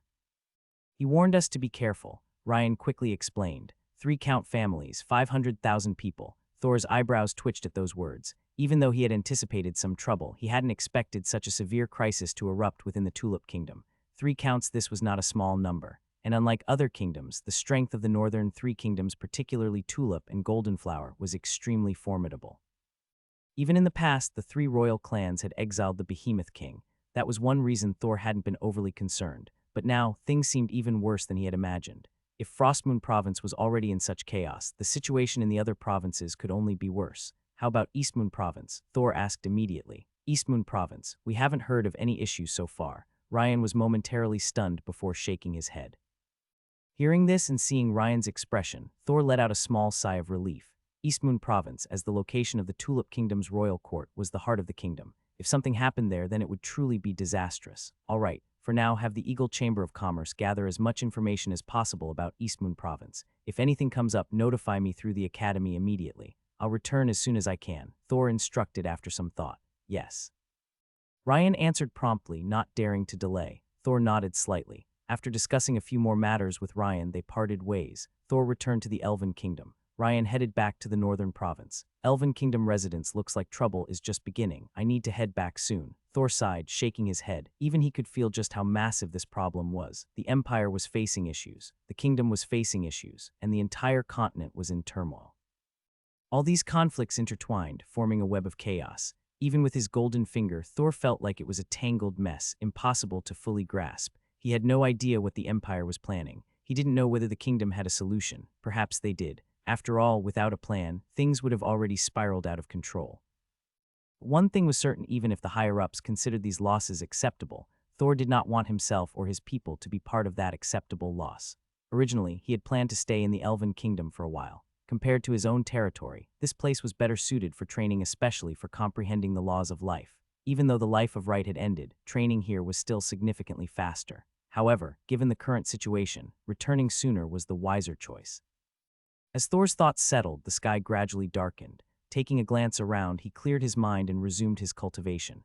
Even after breaking into the Divine Realm, he never slacked off. Day after day, he trained without pause. Night deepened, until a familiar mechanical voice echoed in his ears. Daily intelligence system updated. Would you like to open it? Open, a voice echoed. In the next moment, familiar text began flashing before Thor's eyes. Daily intelligence updated 1. A god from the abyss is about to descend, and the entire interior of the nature forest has turned into a sea of blood. As the new daily intelligence refreshed, Thor scanned through the updates one by one. When his gaze landed on the final piece of information, he couldn't help but pause slightly, a hint of shock flashing across his expression. The night passed quietly. A new day arrived. For the next few days, Thor did not return to Canaan Academy. Instead, he remained beneath the ancient tree of life, dedicating himself to cultivation. Since he had comprehended the laws of life, the Elven Queen had granted him permission to stay under the ancient tree of life indefinitely. With his departure imminent, Thor had no intention of wasting any time. Especially after reading the previous day's daily intelligence, he had already gained a clear understanding of the upcoming competition, which meant he had nothing to worry about. Time passed slowly. In the blink of an eye, 2 days had gone by. During these 2 days, Thor was fully immersed in his cultivation. The daily intelligence had refreshed twice more, but since there were no major changes, nothing particularly noteworthy was mentioned. On the 3rd day, Thor finally took a deep breath and stepped back into Canaan Academy. Compared to before, the academy was noticeably quieter. After all, with the 1st and 2nd rounds concluded, most participants who had failed to qualify for the 3rd round had already left. Only a select few remained, awaiting the 3rd round, the battle for the top 100 ranks in the academy. However, they were bound to be disappointed, because the competition for the top 100 was no longer a simple arena battle. Instead, a brand new competition format had been introduced. When the competition rules were revealed, most were caught off guard. Except for Thor, he had already learned about the new competition format 2 days ago. Eliminate the Church of the Gods' strongholds, Thor murmured softly, his expression turning solemn. As he had anticipated, the Empire had already made its move, and he was one of the key players in their plan. The top 100 students of Canaan Academy, every single one of them had reached the Divine Realm. Even if some hadn't quite attained the mid-tier Divine Realm, they were at least on the verge of doing so. With such power, they were already significant figures within the Empire. If placed in other kingdoms, they would be among the highest-ranking elites. A force of this caliber was more than enough to sweep through most of the Church of the Gods' presence. What they didn't know was that, aside from these students, the Empire had also mobilized its most elite forces, the Dragon Knight Legion, the Flying Tiger Knight Legion, and the Savary Knight Legion. Additionally, hidden divine realm experts within the Empire were also preparing to make their move. As for why they had waited until now, one reason was to ensure all the Church of the Gods members had revealed themselves. The other reason was the divine sparks of the descending gods.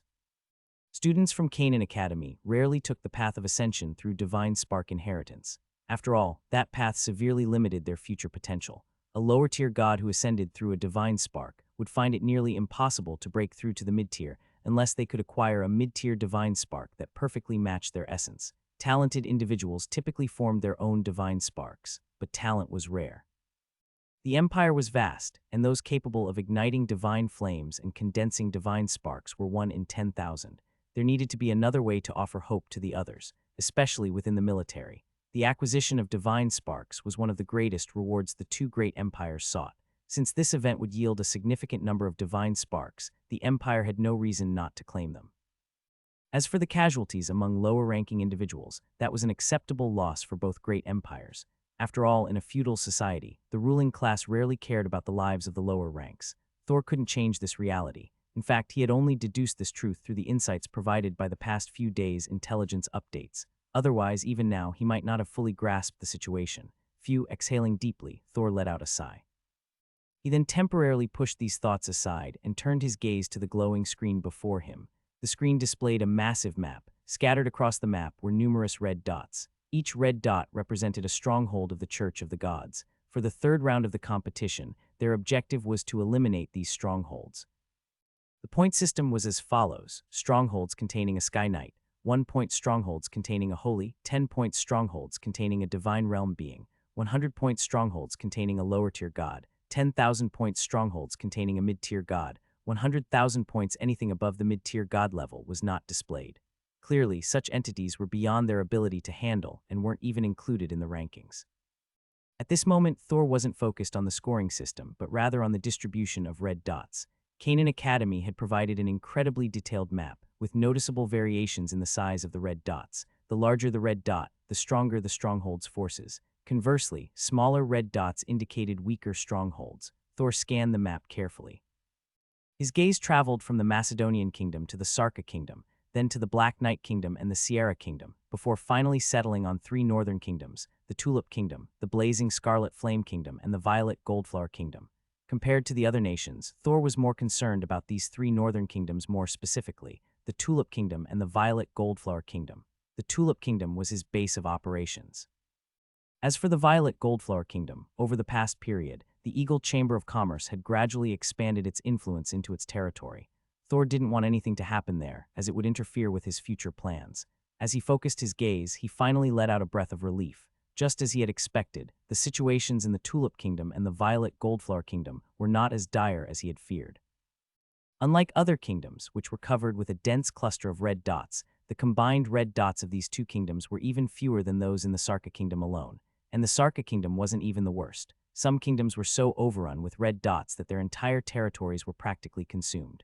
Clearly, these nations had already been thoroughly infiltrated by the Church of the Gods, which was unsurprising. The Church's chaos had been brewing for a long time. Not every country had the strength to withstand it. The morning sun poured down, heralding the start of a new day. In a secluded spot within the nature forest, Thor opened his eyes. With a slight raise of his hand, a blue pentagram-shaped mark appeared on the back of it. A prominent 0 glowed at its center, indicating that his current point total was 0. Only by destroying strongholds of the Church of the Gods could he earn new points. With a nudge of his mental energy, the pentagram lit up. A translucent map materialized before his eyes, just like what he had seen back in the Canaan Academy. But compared to the previous, expansive map, this one was noticeably smaller. It only covered the area around the nature forest, or rather, just the immediate surroundings. This was standard for every participant who had advanced to the 3rd round at Canaan Academy. He scanned the map carefully, confirming his bearings. Once that was done, Thor collected himself and returned deeper into the nature forest. He wasn't planning on making any sudden moves just yet. Instead, he decided to wait through the night. Unlike the earlier rounds, this 3rd round would last for a full 3 months, so there was no need to rush. He could afford to take his time. And it gave him a chance to check that night's updated information.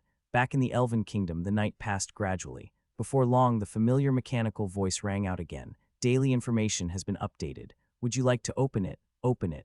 Daily information updated 1. A god from the abyss has awakened. Divine revelation is about to erupt. Rise, Dean of the Soul Academy, will engage it in battle. 2. In the western province of Rhodes in the Kingdom of Macedonia, a Church of the Gods stronghold has completed a divine revelation formation. Upon learning of Imperial Academy intervention, they prepared to sacrifice students.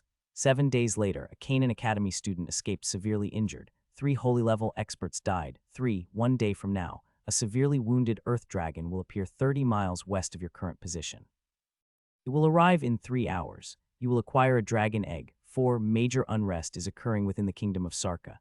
The struggle between the crown prince and second prince has intensified. Even the destruction of the city of Serbia hasn't caused much of a stir. 5. In 7 days, the southern province of the Kennedy Kingdom west of Macedonia will experience a major upheaval.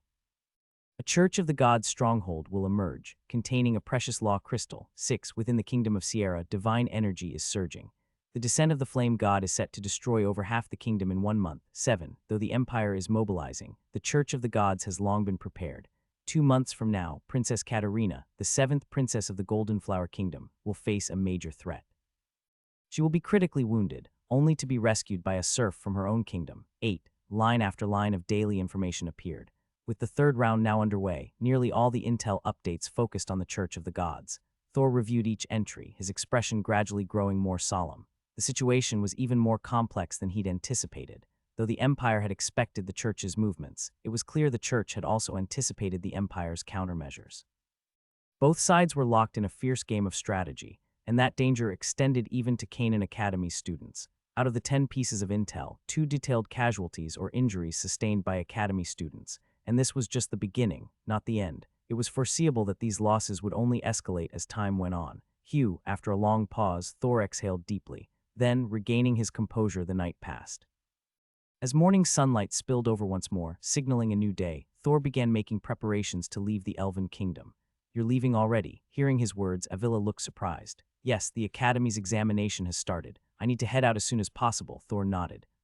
Hearing this, Ailla hesitated, her expression turning slightly embarrassed. "What is it?" Seeing her like that, Thor raised an eyebrow. "Well, I think I left something in your territory. So maybe I could come back with you." She looked away as her cheeks flushed red. "Something?" Thor was momentarily confused. "Don't worry about it, just say yes or no." Irritated by his confusion, Ailla suddenly flared up. Thor blinked, then chuckled. All right, yes. But are you sure you can leave?" He added with a playful tone, though the concern in his voice was real. "Of course I can. I only wasn't supposed to sneak out before. It's not that I'm forbidden to leave. Besides, I've already received the inheritance. I can go freely now." Ailla huffed. "Got it. Then go get ready. We'll head out soon. My knight regiment could use your help." Thor nodded. He didn't object. Having an elf's assistance was more than welcome. Whether on the road back or once they reached his territory, Ailla would be a huge help. And besides, he more or less understood her feelings. There was no reason to reject her. Before long, the group made their preparations. And shortly after, with many elves seeing them off, Thor and his party departed the Elven kingdom. Buzz, ripples shimmered as space warped. In the next moment, the group appeared back in the nature forest. "What's that?" The moment they arrived, Ailla immediately noticed something off in the distance. Her delicate brows furrowed slightly. "Let's move. That's not something we can handle. The Empire already dispatched someone." Thor spoke quietly and gave the distant scene a glance. He didn't even have the slightest desire to approach. Everyone had their role, and with his current strength, that place was far beyond what he could deal with. Not just him, even the Elven Queen might not have the qualifications unless she lured the enemy into her territory. The abyss, even with the intel only giving a brief description, Thor could sense the terrifying nature behind it. With his fragile limbs, he wasn't about to go looking for trouble. "Okay," Ailla nodded softly. For once, she didn't argue. As she withdrew her gaze, the group resumed their journey, their destination Macedonia. Thor had chosen his first target, a Church of the Gods stronghold in the Kingdom of Macedonia. This information was revealed in the 9th entry of the Daily Information. It mentioned 3 holy-level powerhouses and a decent number of Sky Knights. It might not be the strongest stronghold, but it was the best opportunity he had. If he could take it down, he'd secure his first batch of points. The group moved swiftly. Before long, they exited the nature forest and reached the borders of Macedonia. Unlike their last entry, where they crossed from the outskirts, this time they entered through the central region. Soon, they arrived at a city, the largest city on Macedonia's eastern side, Delta's city. The moment they entered, Thor and the others could sense the tense atmosphere. Streets were nearly empty, and the people hurried along with anxious expressions.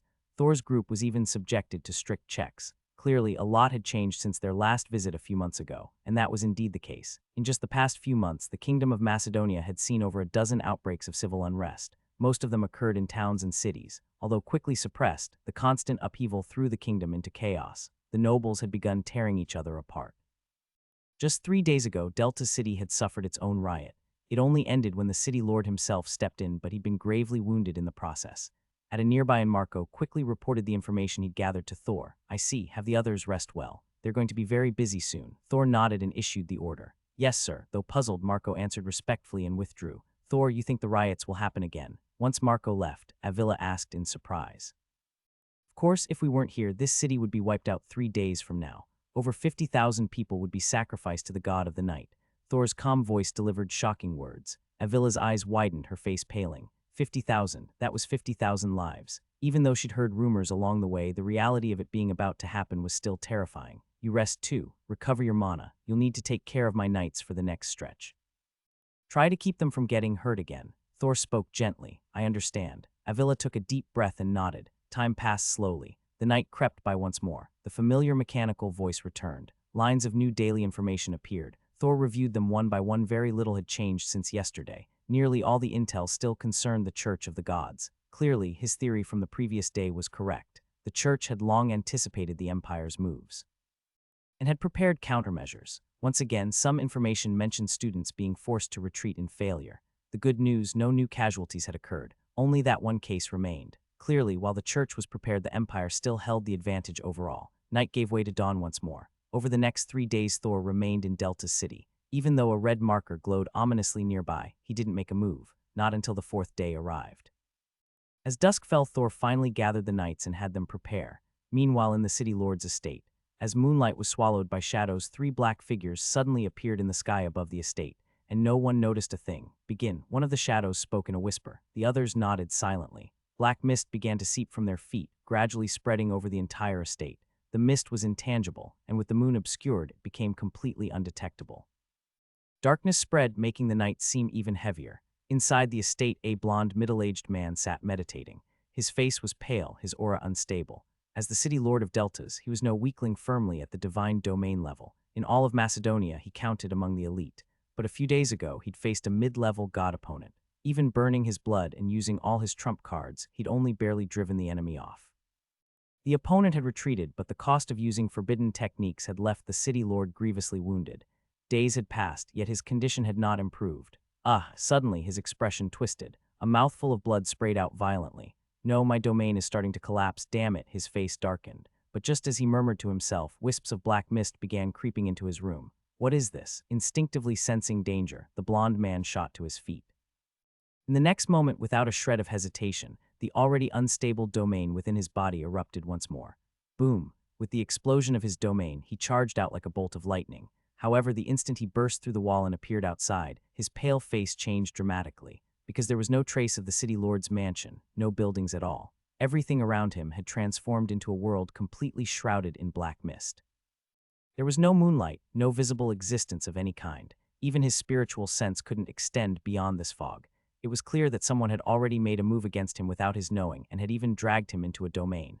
This meant that the opponent's strength was at least on par with his, if not greater.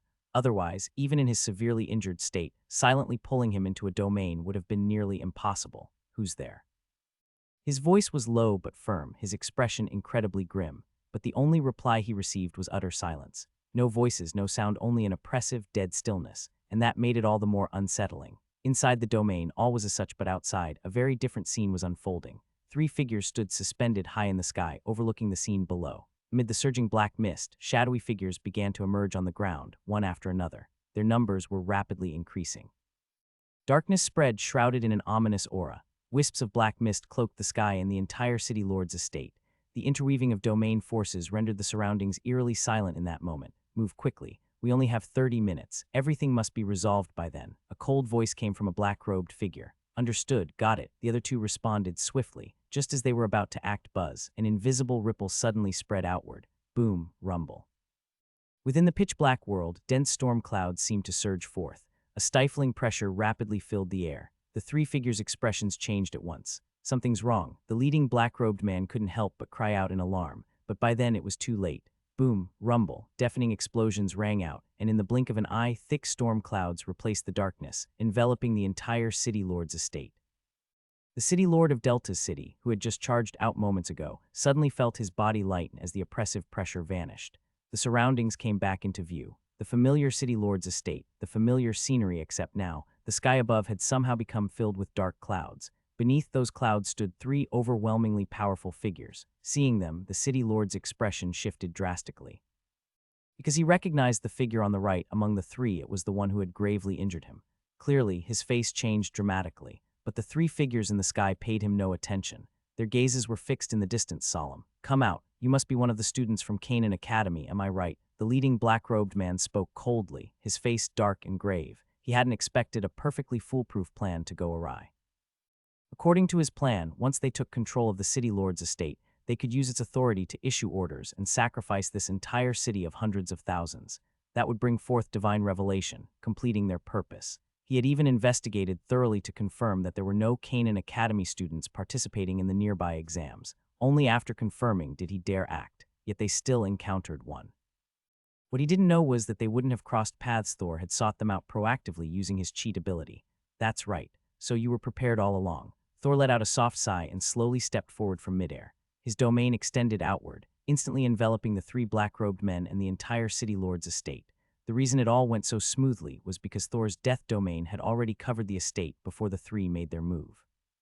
Blended with death, his domain had gone unnoticed. When the three activated their own domains, they were already operating within Thor's, so the moment he exploded with power, their domains crumbled instantly. The three had no idea what had happened. They only felt their domains collapse in an instant. This could only mean that Thor's strength vastly surpassed theirs, possibly at the peak of the high divine domain. Only such strength could pull this off. After all, their combined domains included a mid-level divine domain. Even an ordinary high-level domain would struggle to break through so swiftly. To manage it, one had to be either a lesser god or at the peak of a high divine domain. The three grew increasingly alert, their hearts sinking. Below them, the city lord of Delta's city flew up as well. "Thank you for saving me, sir." He gave a slight bow toward Thor. "No need to be so polite." Thor nodded with a smile. "Sir, be careful that one's a member of the Church of Death. The others should be as well. They extract souls. I was caught off guard by their ambush before." The city lord shook his head and lowered his voice, passing on what information he had. Thor nodded slightly. He already knew this, but he wasn't going to reject the goodwill. As the two conversed opposite them, the three black-robed figures exchanged glances, their mental energy pulsing. "What do we do, Archbishop?" "Yeah, we probably can't handle that one." "Listen, we still have a chance. I possess a divine artifact gifted by our Lord. You two just hold him off for a moment, we might still escape." Their mental exchanges intensified, and a plan was quickly formed. But just as they finalized it, Thor smiled. "City Lord, don't stray too far from me." Just as the city lord was about to respond, Thor cut in unexpectedly, and the moment his words fell, a terrifying chill erupted throughout the area. Not just in one direction, the entire surroundings froze. Frost instantly spread in all directions. Within the heavy clouds above, snowflakes began to fall, though no one knew when it had started. "What's going on?" The cold spread. At first, the three didn't think much of it, but they quickly realized something was wrong. Their movements abruptly stiffened. A startled cry rang out. The next moment, their expressions shifted. "This is bad. Attack now." The lead black-robed man reacted decisively, charging straight at Thor. He had no time to worry about anything else. An overwhelming sense of danger flooded his mind. He was going to die. That thought, once it appeared, couldn't be suppressed, so he struck without hesitation. But it was still too late. Thor hadn't been stalling just to watch the show. His domain had already layered up to the 4th level. With all 4 domains stacked together, he unleashed the most powerful force he had ever wielded. PSHH, a snowflake drifted down. It brushed one black-robed figure, and instantly a frozen blossom bloomed across his body. What terrified him was that, as the ice flower bloomed, part of his life force and vitality was drained. PSHH, PSHH. Soft bursts echoed. One ice flower after another bloomed. Their life force and vitality were rapidly being sucked away, nourishing the frost. "Stay away from the ice flowers," the lead figure roared. He unleashed his life force in a burst, forcefully blowing back the surrounding snow and wind. But there were too many snowflakes. Even with all his strength, he could only temporarily hold them off. What terrified him even more, even after unleashing all his might to clear the snow, flowers of frost still bloomed across his own body. Death, ice, and life, 3 laws interwoven into one domain. The power they unleashed now was no joke. One icy blossom after another unfurled. Among the 3, the figure on the right collapsed first. His body went rigid, and in an instant, he was engulfed by blooming frost. Then the one on the left began to slow, his movements growing sluggish. And the final figure, his face turned pale, then grimmer still. He clenched his jaw. No longer hesitating, he began to burn his blood and life force, even summoned his tree of life. But again, too late. Had he unleashed his full power from the start, he might have stood a chance. But now, Thor wasn't going to give him time, or a chance. Just as blood-red energy erupted around him, boom, rumble, thunder exploded across the heavens. Countless bolts of lightning gathered, the heavy clouds above split open, and a massive silver warhammer descended, covering the entire estate and the black-robed figure within it. The crushing pressure, combined with the spreading cold, froze his body in an instant, just for a moment. Then the blood-red flame flared again, but it was already too late. Boom, a thunderous crash echoed through the skies. The enormous silver warhammer fell like a meteor from the heavens. The entire world seemed to go silent. A wave of terrifying force swept out from the city lord's estate in all directions. Even the surrounding storm clouds were torn apart by the shockwave. Flames rose among the crackling lightning. The entire area became a world of fire. The massive city lord's estate began to collapse in large sections. Even the city lord of Delta's city, standing nearby, felt his scalp go numb from the sheer force. Overwhelming beyond imagination. Gulp, he swallowed instinctively. His gaze toward Thor was now filled with nothing but shock and disbelief. That kind of power was terrifying. Though he had reached the divine domain himself, the city lord knew full well if Thor struck him, he probably wouldn't even leave a corpse behind. And Thor, he barely looked fazed. He'd been preparing this for a long time. With 4 domains stacked, 3 divine domain cultivators, one of whom was mid-tier. If he couldn't handle that, then something would be seriously wrong. More than the result, Thor now focused on the insights he gained from fusing his 4 domains. This had been his first time using all 4 in tandem. He had prepared for a long time, and the results were extraordinary. Thor was struck by several realizations. With proper absorption, he might even push his domain up another level. Whoosh, a moment later, Thor let out a long breath. His thoughts returned. At that moment, 3 beams of light flew from the distance, instantly merging into Thor's palm. The pentagram mark on his hand pulsed the original 0, now changed to 423. Seeing that number, Thor couldn't help but smile. The harvest this time had been immense. The 3 divine domain enemies gave him 300 points. The rest of the Church of the Gods members gave another 123. There should be more coming, too, after all. He had sent Marco and the others to raid the church's main base. That should yield another windfall.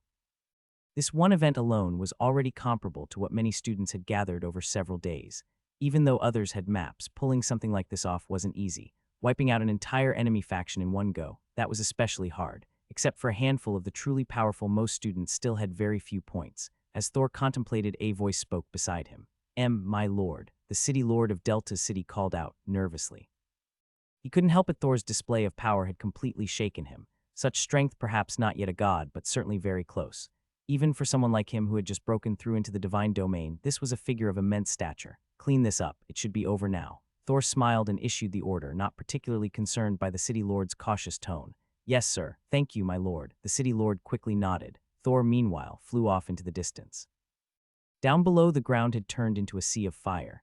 As for the 3, there wasn't even a trace of their bodies left. Under the weight of 4 stacked domains, even Thor himself might not survive his own attack. Thor's eyes narrowed. He raised a hand from the sea of fire. A small crystalline fragment slowly floated upward. This was the divine artifact the 3 had carried, or more precisely, a law crystal. A law crystal could be considered an incomplete godhood. Typically, such a crystal was formed by a deity condensing divine power to descend into the world.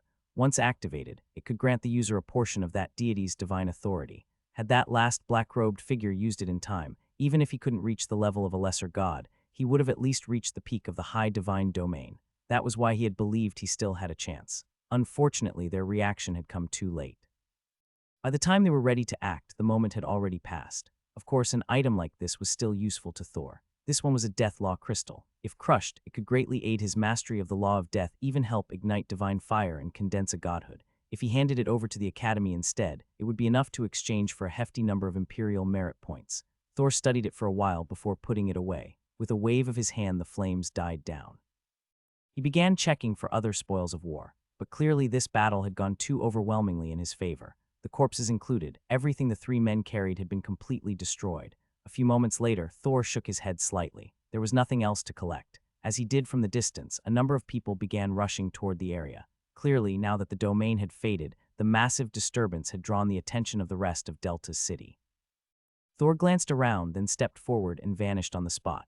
He had no intention of dealing with the aftermath. Only after his departure did the domain finally dissipate completely. One figure after another began entering the ruins of the city lord's estate.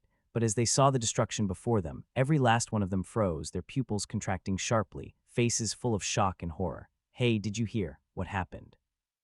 Heh, guess you don't know yet. Just a few days ago, the Church of the Gods launched an assault on Dracula City and got utterly wiped out. No way, for real. Of course it's real. And not just Dracula City, Delta City too. What? Do you know who did it? Was it His Majesty the King? Nope. Word is, it was a student from the Empire's Canaan Academy. Canaan Academy. Man, if only my good-for-nothing son could get in, tell me about it. Inside a lively tavern, people sat in clusters, deep in conversation. The topic, the recent major incident in Dracula City. It had only happened a few days ago, but it was still the hottest subject around. After all, 5 Divine Realm-level powerhouses had attacked Dracula City, and not one of them made it out alive. Even after several days, the buzz hadn't died down. The Church of the Gods and their sacrificial rites were no longer a secret.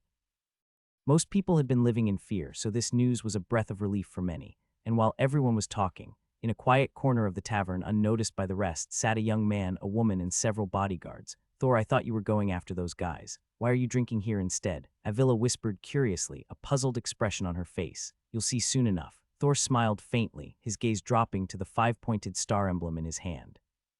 The number on it had changed again, 1554. Starting from Delta City, and relying on daily information reports, Thor had wiped out 3 Church of the Gods strongholds in just half a month.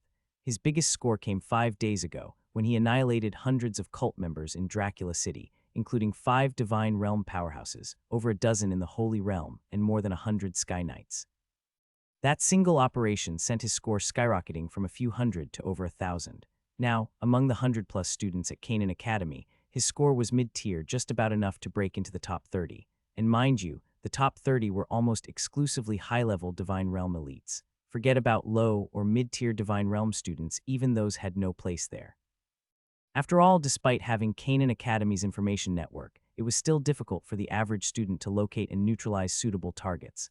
But Thor, he could. Lost in thought, Thor leisurely sipped his wine. Time slowly passed. Ailla watched him, her curiosity growing, until a group of people stepped into the tavern from outside. Thor's hand paused mid-motion. Welcome, what can I get for you? The eager barkeep rushed over, smiling with enthusiasm. 3 bottles of whiskey. And prep 100 more for takeaway. The voice was low and gravelly. Absolutely, right away. Eyes lighting up, the barkeep hustled off to prepare the order. Moments later, the 3 patrons finished their drinks and left. Thor remained in his seat, still calm and relaxed. Night gradually fell. Let's go, it's time to collect. With a soft chuckle, Thor stood. Ailla's eyes gleamed with curiosity as the group got up and left the city, heading eastward toward a forested area. As dusk deepened, watch out. There's someone there. With a sharp cry, Marco unsheathed his longsword in an instant. No need to worry, it should be taken care of already. Thor smiled and stepped forward. To everyone's surprise, inside the cave ahead, bodies lay strewn across the ground, many with foaming mouths. Clean them up, and make sure not to get the place dirty. Thor's voice was light. Yes, sir. Though still stunned, Marco quickly called in the knights, and they efficiently finished the job. Dozens of bodies lay lifeless in the cave. Streams of white light flowed into Thor's arm, adding over 100 points to his total. Of course, these small fries were Thor's real goal. They were nothing. A single domain could wipe them all out. The strongest among them was only holy level, after all. It was easy. Thor had gone to such lengths because he was after a bigger prize. According to the daily information tomorrow, a massive group of Church of the Gods members would gather here. That was the real jackpot. As for why he chose this method, naturally, it was to avoid early exposure or unexpected variables. Compared to a direct attack, poisoning was much safer, and it just so happened that he'd acquired a powerful poison in the nature forest, a toxin potent enough to take down even Holy Realm powerhouses. So using the tavern as his tool, he delivered it right to their doorstep. Ailla, it's your turn now. Make sure to completely conceal my domains just like before. Thor glanced at Ailla. Got it. She gave a small nod, then she raised her staff and began to chant. Just as before, Thor was setting a trap. With 4 domains stacked and hidden by Ailla's high-level magic, anyone stepping into the area would be caught like fish in a barrel. Buzz, a ripple spread out. Invisible waves blanketed the surroundings as the death domain rapidly expanded. Then came the thunder domain. Next, the ice domain. And finally, the life domain. Thor hadn't fused all 4 yet. It was simple to unleash 1 or 2 instantly, but deploying all 4 required time. Thankfully, he had plenty of that. Bit by bit, the 4 domains took shape. The entire area transformed, frost spread. Thunder rumbled. Thick clouds loomed overhead. Within the forest, the auras of death and life intertwined. Then buzz, a powerful magical wave pulsed outward. Ailla raised her staff high, and surging mana poured forth. In an instant, the surrounding environment returned to normal. Clouds dispersed. Thunder vanished, frost melted, and even the death and life auras disappeared. The only trace left behind were a few droplets of dew on the plants. By morning, those two would be gone without a trace. Huffavilla let out a long breath, her face slightly pale. Even though she was a 5th-tier mage, 6th-tier magic still consumed a great deal of her strength. Fortunately, this wasn't during combat, so it wasn't too much of a burden. Thank you, Thor spoke softly. Avila nodded and sat cross-legged to recover. Thor then motioned for the rest of the knights to return to the cave. Everyone settled in to rest. Night deepened. Then came the familiar mechanical voice once more. Just like every time before, today's information report had plenty of updates. Most of them concerned the Church of the Gods and Canaan Academy. Clearly, as time passed, the conflict between the two sides had escalated. It made sense. The Empire wasn't what it once was. Back then, the Church wouldn't have dared to act so boldly. But now the two empires were tied up dealing with the Yulan continent. Even with preparations in place, they no longer had a definitive edge. Meanwhile, the Church of the Gods had grown significantly stronger thanks to repeated divine blessings. As their power grew and the empires weakened, the balance shifted. That was Thor's concern. As long as the two empires didn't collapse entirely, he had nothing to worry about. After reviewing the 10 daily information items and confirming none affected him directly, Thor went back to resting. The night passed without incident. Morning sunlight bathed the land. A new day began. Thor's group remained hidden inside the cave. Meanwhile, in various parts of the forest, groups of people were converging on the area, 7 in total. Each group had hundreds of members. They were the entirety of the Church of the Gods, forces in the western region of the Macedonian kingdom. Their goal, to sacrifice the city from before. That city, with a population of over 1 million, was one of the kingdom's great metropolises. If the ritual succeeded, it could summon a mid-level deity into the mortal world. However, that city was also the most heavily fortified home to 3 divine realm experts. Especially now, after the recent cult attacks, the elite Macedonian legion was stationed there. Even with their numbers, the church didn't take this lightly, so they mobilized their entire western division. Rustle the Forest whispered as figures moved through the underbrush. Thanks to prearranged timing, and to avoid mishaps, the groups arrived nearly simultaneously. Soon the first teams began to gather at the rendezvous point. This combined force was formidable. There were 7 people just in the Divine Domain group alone, and each location had several hundred individuals, altogether more than 2,000 people. Among them, the weakest was at least an Earth Knight. Sky Knights and even holy-level experts were not in short supply. With such a force, even if the city and the Macedonian Legion were added together, it would still be enough to launch an assault. Gasson, how's it going on your end? Within one of the teams, a burly man with a thick beard turned to a middle-aged man nearby and asked in a low voice, "Everything is already in place. The sacrificial rite has begun, and in 3 days the divine descent will occur. By then those damned Canaan Academy students will definitely be drawn to it." Gasson responded coldly. Just thinking about that figure made his anger flare. His operations in the Macedonian kingdom had been thwarted twice by that bastard. He could say he absolutely hated Thor. Good, as long as we lure him over, even if he's a high-tier divine domain expert, he's finished. Blackburn nodded, his expression easing slightly. Thor's existence had indeed caused them enormous problems. Many of their plans had collapsed right after they began, all thanks to him. So this time they had prepared something big for that guy. A trap, long set in place, was just waiting for him to walk into it. The information had already been released. He was certain the target would show up. By then, Thor wouldn't be facing the Church of the Gods, but a true god that had descended into the world. Even if he was a high-tier divine domain expert, he would have no chance. As they conversed, the group pressed onward. Time flowed slowly. Most of the 7 teams had already reached the vicinity of the gathering point. They had also stepped into Thor's domain. Inside a cave, Thor, who had previously been resting with eyes closed, suddenly snapped them open. At the same time, Avila also opened hers. Get ready. Avila, you'll coordinate with Marco and the others to deal with the rest of the night squads. The 7 divine domain-level enemies are mine. Thor spoke softly, his tone serious. 7 divine domain experts, 3 of whom were mid-tier. Even for him, that was an enormous pressure. If he hadn't made preparations in advance, the battle would be unwinnable. Given his current strength, at most he could deal with a single mid-tier divine domain opponent. If he had to face 2, he'd have no choice but to run. 3 mid-tier divine domain experts. He probably wouldn't even get the chance to escape. But with thorough preparations, he was still somewhat confident in taking down all 7 divine domain opponents. Even if he couldn't wipe them all out, eliminating the majority wouldn't be a problem. That was what had led to the current operation. Yes, got it. Avila and Marco responded immediately. Soon, figure after figure began to make preparations. Meanwhile, the 7 teams continued drawing closer. The frontmost team was now less than a mile from the cave. Even the rearmost team had stepped into the domain. Compared to before, Thor's strength had grown dramatically. His domain range was no longer just a few dozen meters or even a few hundred. It now stretched over 5 miles, and that was only because he was deliberately limiting its reach to avoid scattering its power. Otherwise, it could have expanded for dozens, even hundreds of miles. The forest rustled softly. As the teams advanced, the last group to enter the domain suddenly sensed something off. Stop. With a low shout, Blackburn's expression turned grim and his eyes involuntarily dropped to the ground. What is it? Gasson frowned, puzzled. He instinctively followed Blackburn's gaze, then looked back at him. Something feels off. Be careful. Though Blackburn was confused, he still shook his head and spoke softly. Feels off? Gasson repeated, still not quite understanding. But just as the words left his mouth buzz, a wave of invisible energy rippled out in all directions. Damn it. Blackburn's face changed drastically. Not good. Blackburn's expression changed drastically. In a near instant, his figure retreated furiously. But it was already too late. Thor's 4-layer domain descended. Enhanced by Avila's 6th-tier concealment magic, none of them were given a chance to react.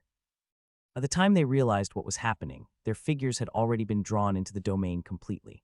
At the same time, their divine nature was forcibly shifted. One divine domain after another appeared high in the sky. The remaining members were split apart and confined to the ground. When the 7 of them saw each other, their pupils contracted sharply. They belonged to 7 different teams, yet now, in an instant, they had all been gathered together. Everyone, unleash your domains. We must break. Blackburn's voice was low and heavy, and as he spoke, a mighty aura surged from his body, about to erupt.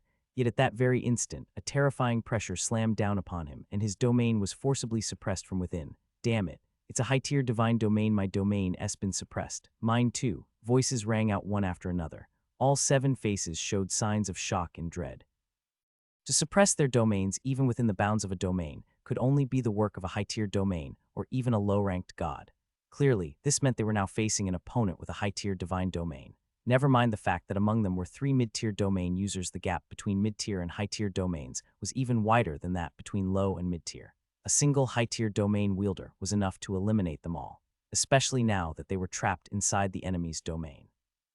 At that moment, the expressions of everyone present paled, and amidst their horror, "Gentlemen, I've been waiting for you." A voice spoke in a relaxed, almost amused tone. The moment it echoed, all their eyes shot toward the source. There, a figure emerged from the void, someone they found vaguely familiar. You. Upon seeing the figure, Blackburn's expression changed dramatically, because the man standing before him was none other than the one they had been scheming against earlier.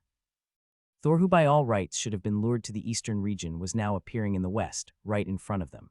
Blackburn could no longer remain calm, and it wasn't just Blackburn. The others were equally stunned. Back in the Macedonian kingdom, Thor had left a deep psychological shadow over them. Time and time again, their carefully laid plans had been crushed. Time and time again, they had suffered massive losses, so they had joined forces to lay a trap, hoping Thor would walk right into it. But instead of stepping into their trap, he had come to intercept them. What's wrong? Looks like you're all quite surprised. Sorry to say, but that trap of yours, better save it for the Empire's forces. Let me think. By now that god you prepared should already be dead, shouldn't he? Tell me, if the Church of Death learns what happened, will they see you as heroes or traitors? A god was lost, and a mid-ranked death god, no less. The Empire will be thrilled to claim that godhead. Thor chuckled lightly at the stunned expressions of the 7.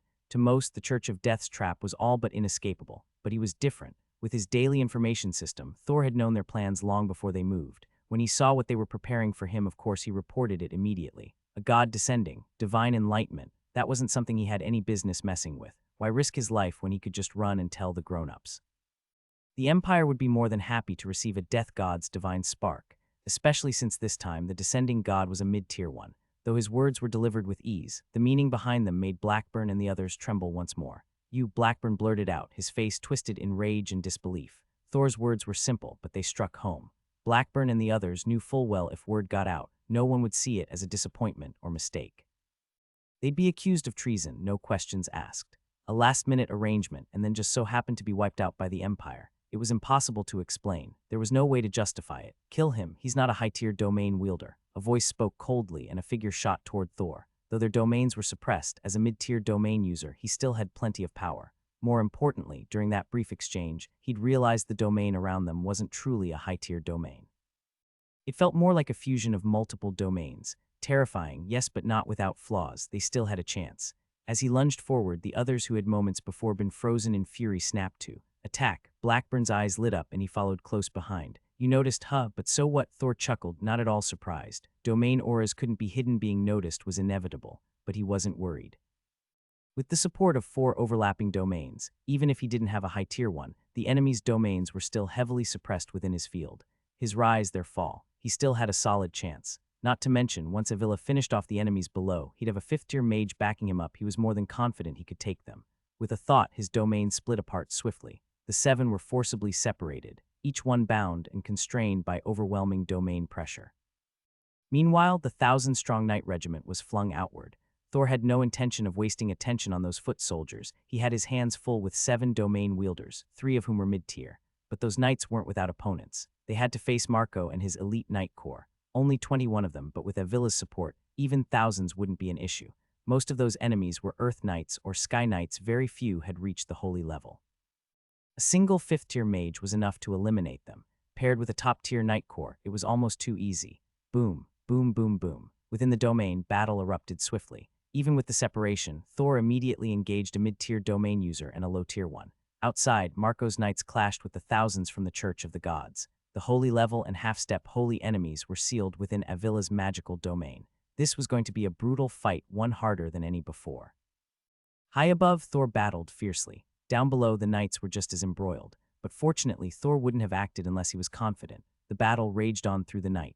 The knight corps was first to prevail. Ailla had finished off all the holy and half-step holy enemies. Then, working with the knight corps, she eradicated the thousands of church members. She then joined Thor's battlefield. By now, Thor had already taken down 3 low-tier domain users. Only 3 mid-tier and 1 low-tier remained. Still formidable, even Thor's 4-layer domain was starting to tremble under the pressure. Thunder roared, ice spread, life and death clashed. The 4 enemies were deathly pale and Thor was covered in wounds. Taking down the low-tier ones was manageable, but the mid-tier trio, even with domain suppression, were difficult to control. Naturally, injuries piled up. Looking at Thor's wounds and feeling their own, Blackburn and the others couldn't help but grow more grim. They weren't fools. Given how things were going, it was only a matter of time before they were defeated. Blackburn, what now? A voice asked in a low tone. Blackburn was silent. What now? Even he didn't know what to do. Thor might not be a high-tier domain wielder, but his strength far exceeded any mid-tier, especially within his domain. As they struggled to communicate, Thor suddenly smiled. Seeing that smile, their expressions instantly changed. It's over. Thor's voice was calm and unhurried. And the moment the words left his mouth, "O ice demon god who slumbers in the distant polar frost, heed my call and descend." Black blizzard that freezes all turn all to snow. Frozen extermination array. A crisp chant rang out. With the incantation, a massive wave of magical energy surged through the air. Countless ice elements began to gather. In the distant sky, an enormous icy figure took shape. Buzz at the same time, a wave of overwhelming frost burst from Thor's body. Between his brows, the sigil representing the law of ice emerged. His ice domain expanded in all directions. Snowflakes filled the air. A dense storm of snow blanketed everything, engulfing all within his domain. The 4 remaining enemies watched in horror. Their life force exploded from within, mingled with a heavy aura of death. But that death aura didn't even have time to spread. The moment it emerged, it was devoured by the domain's power. Thanatos, god of death, wielded a law of death far above most death gods. Even though Thor couldn't yet harness Thanatos' true power, suppressing their death energy was still trivial. The results only heightened the terror in the 4 men's eyes. Impossible. How could this be? Voices overlapped, panicked and disbelieving. And as those voices mixed together, they had no choice but to charge forward, bursting forth with their life force to blow away the swirling snow. But under the assault of a 6th-tier spell and the suppression of 4-layered domains, their resistance appeared incredibly fragile. Even as the snowflakes above were drawn back by the force, the icy chill still crept in from below. Thor's domain alone wasn't quite enough to spread that cold, but when combined with a 6th-tier spell, it became effortless. PSHHT, PSHH, PSHH. One sound after another rang out as icy blossoms bloomed across the 4 men's bodies. At the same time, vast amounts of vitality were drawn from their forms. Their bodies began to wither. Both life essence and life force were draining away. In the end, their flesh shriveled to skin and bones. And even that skeletal remains were gradually frozen by the snow and ice. With the wind howling through the battlefield, the bones shattered, turning to dust. 4 streams of light immediately shot into Thor's palm. His score rose by another 400 points. These 7 Divine Realm opponents had given him a total of 700 points. His mind stirred. In the next instant, his domain spread out once more. From the corpses scattered in the distance, one beam of radiance after another flew into his palm as well. Unlike the previous rounds, in this 3rd round, Thor discovered that he could accept help from others. As long as enemy cultists from the Church of Gods were killed near him, the points would still count toward his score. Of course, that made sense. In this aristocratic society, anyone able to enter the Imperial Academy usually came from a powerful family. Wiping out the Church of Gods wasn't a task for just 1 or 2 people, it was a campaign spanning the entire continent. Without the support of the major kingdoms and noble houses, it would be nearly impossible to accomplish. As for whether that was fair, well, that didn't really matter. After all, anyone who made it into the top 100 could be considered an elite of the empire. Granting some leniency to elites was just the norm. Besides, the empire's military merit system could be seen as a form of reward for destroying the Church of Gods. As the radiant streams poured into him, the five-pointed star on Thor's palm updated. His total score now hit 3,000. Compared to before, this was a massive leap. That score alone was already enough to place him in the top 25, and he was just one step away from breaking into the top 20. With just one more push, he was confident he could make it. Of course, none of that was his priority right now. Thor raised a hand. In the next moment, a small crystalline shard appeared before his eyes. It was a crystal enveloped in a deathly aura, a death law crystal. With this crystal and the power of the rules bestowed by Thanatos, the god of death Thor could temporarily ascend to the realm of a deity. This information had come from the daily information reports. It was also the main reason he'd chosen to take this risk and wipe out this batch of cultists. Ordinary law fragments could only be used to comprehend the principles of the world. They might slightly enhance one's strength, but the effect was extremely limited. But a death law fragment was different. Possessing one meant wielding the power of a god. In this chaotic era, such power was a tremendous asset. He carefully sensed it for a moment. Then Thor stored the law fragment away. For now, it was merely a trump card naturally. He wouldn't use it unless absolutely necessary. After putting it away, he withdrew his domain and ordered Marco and the others to clean up the battlefield. Thor then began to rest and recover. After such a battle, both he and Ailla had expended a tremendous amount of energy. They needed to recuperate. After a full day of rest, once everyone had mostly recovered, Thor resumed his journey. This time, he didn't linger in the kingdom of Macedonia. After his recent sweep, the Church of the Gods there had been almost completely eradicated by him. The remaining forces were swiftly wiped out by the Empire's elite knight order, earning Thor a staggering 50,000 merit points. A single strike had made him filthy rich. Naturally, there was no reason to remain in the kingdom of Macedonia any longer. However, knowing that the Church of the Gods might resort to desperate measures, he didn't assume he could handle whatever might come. In fact, as he departed the kingdom of Macedonia, he didn't retrace his path through the kingdom of Sarca. Instead, he chose to detour through the kingdom of Sierra to enter the kingdom of Golden Flower. This route was undoubtedly much longer than the previous one. Even with the daily information system, he still had to guard against unforeseen circumstances. Previously, the aura of the Lord of the Underworld had already interfered with the system. No one could say for sure whether the Church of the Gods truly lacked the means to counter it. Night fell and passed. 7 days later, Thor and his companions emerged from the edge of the nature forest and stepped into the lands beyond. And at the very moment they crossed over, boom, rumble, a deafening explosion suddenly rang out from the depths of the forest. A terrifying wave of energy swept through the entire nature forest. It's begun.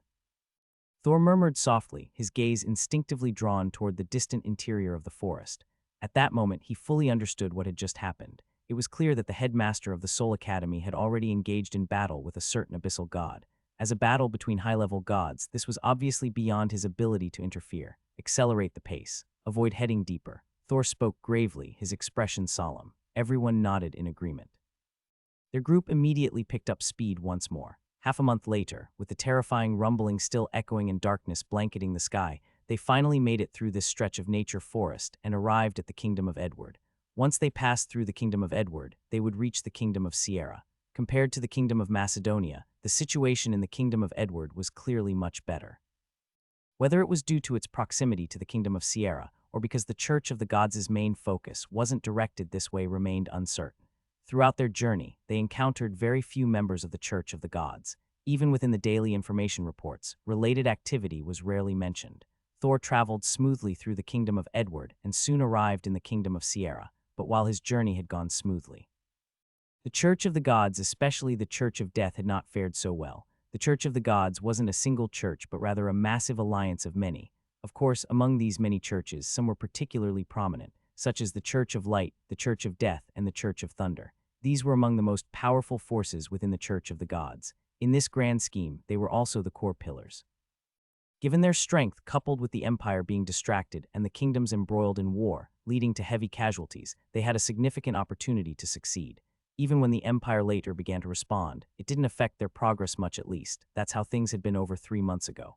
Back then, things had gone smoothly for them in the Kingdom of Macedonia and other territories, but in just 3 months, the tide had dramatically turned. Their forces in the Kingdom of Macedonia had been wiped out, with their plans collapsing before they could even properly begin. More importantly, during a divine revelation in the Kingdom of Macedonia, a god had actually fallen, and the god's divine core had been stripped away. It's true that gods are said to be immortal, but it's not the god themselves that's immortal, it's the divine position. Once the divine core is stripped, the god is effectively dead. This kind of loss was catastrophic, even for the Church of Death. Within a grand estate boom, a figure was sent flying. An elderly man stood, his face twisted with fury, while around him stood several figures with heads bowed. Can someone explain what happened? How could all our forces in the Kingdom of Macedonia be completely annihilated? The old man spoke in a deep, low voice, paying no mind to the figure he had hurled aside. The others remained just as indifferent. As for the one thrown, his body rapidly withered, and in mere moments all signs of life had vanished. Speak, I want a reason. The old man's voice turned even colder as his eyes locked on the figures below. High priest, at present we still haven't been able to determine, one man stammered. But before he could finish, his pupils widened in terror. Ah! A shrill scream erupted. In the blink of an eye, half his body had shriveled. However, the scream didn't last long. The old man waved his hand. Too noisy, with a cold snort, the already withered half-body instantly disintegrated into dust. Silence, deathly silence. Everyone lowered their heads. No one dared speak. Deluna, the old man suddenly looked toward another. Present, Deluna's heart clenched as the old man's gaze fell on him. He cursed inwardly, but he couldn't afford to hesitate and quickly stepped forward. You'll handle this. That student from the Imperial Academy is heading for the Kingdom of Sarca, right? I'm giving you control of all the forces there. In 1 month, I don't want him alive. Do you understand? The old man's voice was deep and stern. Yes, I'll make sure it's done. Deluna's heart sank, but he responded without delay. He knew he didn't have a choice. Refuse, and he'd meet the same end as the others. Go, I await your good news. If you offer him to our Lord, I'm sure our Lord will be pleased. The old man waved his hand. Yes, Deluna responded again, then turned and left the room. Once he was gone, the old man looked toward another figure. What's the situation in the Kingdom of Golden Flower? His voice was low. The crowd stiffened at the question but quickly relaxed, because it wasn't about the Kingdom of Macedonia. It was about the Kingdom of Golden Flower. High Priest, preparations are complete. We're just waiting for the princess to arrive. Someone quickly answered. Anadifia, I'll assign 3 more squads to assist you. I don't want a repeat of the Macedonia incident. If there's a mishap, offer yourself to our Lord instead. The old man's voice was icy cold. Yes, Anadifia trembled and immediately responded. He dared not show the slightest hesitation. The meeting continued with several matters discussed. Only then did the others leave. Meanwhile, Thor remained unaware that a trap was already being set for him in the Kingdom of Sarca. The Church of Death had been pushed to the brink, but none of it mattered anymore because Thor had not entered the Kingdom of Sarca. Instead, he had chosen a different path and had already arrived in the Kingdom of Sierra. Compared to the Kingdom of Macedonia, the Kingdom of Sierra was in far better shape. Thor's group didn't encounter any attacks from the Church of the Gods, nor were there any rumors of their activity here. It was as if life in this kingdom remained unchanged. Why was there such a drastic difference? Most likely, one reason was that the Kingdom of Sierra was powerful enough. As one of the most formidable kingdoms within the Empire's borders, its strength was beyond question. While it might still be no match for the Church of the Gods at full force, the Church's power was scattered. They had many targets, not just Sierra. Their divided strength likely couldn't overcome the Kingdom of Sierra. Another reason was that the Kingdom of Sierra had suffered little loss in the Kingdom Wars. Minimal losses meant fewer opportunities for the Church of the Gods. With all these factors combined, the Church had almost entirely ignored the Kingdom of Sierra. The result was easy to imagine. Upon entering the Kingdom of Sierra, Thor finally witnessed the prosperity of a top-tier kingdom. Compared to the Kingdom of Macedonia, Sierra was clearly far more prosperous. Its territory was more than twice as large, and it had over 5 cities with populations exceeding 1 million. The total population was between 40 and 50 million, making it the largest kingdom Thor had seen so far. Even the Kingdom of Sarca couldn't compare. Though Sarca rivaled Sierra in some ways, it couldn't match in population or land. More importantly, while Sarca still operated under a feudal city-state system, Sierra had clearly developed a well-structured system. The kingdom was home to massive educational institutions. These institutions accepted all school-aged children. Though not free, tuition was typically just 1 or 2 silver coins. If a child showed great talent, they could study for free and even be recommended to the capital's academy. Each year, the kingdom also conducted national tests for magical aptitude. Commoners could take the test for just 15 silver coins. While still difficult for the lower classes, most ordinary families could manage it with effort. As a result, the Kingdom of Sierra had the most mages Thor had ever seen, aside from the Canaan Academy. Every city had a significant number of mages. Even if most weren't high-level, the sheer volume was astounding. With so many mages, prices for basic healing potions were remarkably low. In the kingdom of Golden Flower, a low-grade healing potion might cost over 100 gold coins, with mid-grade potions running into the thousands. But in the kingdom of Sierra, as Thor discovered, low-grade potions cost just over 10 gold coins, rarely more than 20. Mid-grade potions didn't exceed 500. High-grade potions were less affected, but even just the accessibility of low and mid-tier potions made the kingdom's lower nobles incredibly powerful. Even a baron typically qualified as an Earth Knight. In the kingdom of Golden Flower, even some marquises were only Earth Knights. Hazel City, the most prosperous city in northern Sierra. It bordered the magical Beast Mountain Range. Its permanent population exceeded 1.5 million, and with over 2 million in transient residents, it had once peaked above 3 million. Upon entering, Thor felt as if he had crossed thousands of years and stepped into a modern Western fantasy world. So many people, Avila couldn't help but gape, astonishment in her expression. The streets were packed to the brim with people. "Let's go, we should visit Instructor Carol first," Thor said, leading the group toward the city center. Carol was not only a lecturer at Canaan Imperial Academy, but also the one who had recommended Thor for admission. Now that they had arrived in his city, a visit was only proper. They soon reached a grand estate. "Please follow me." Upon hearing Thor's name, the knight at the gate immediately adopted a respectful tone and quickly ushered him inside. "Please wait here. I'll go inform Lord Carol."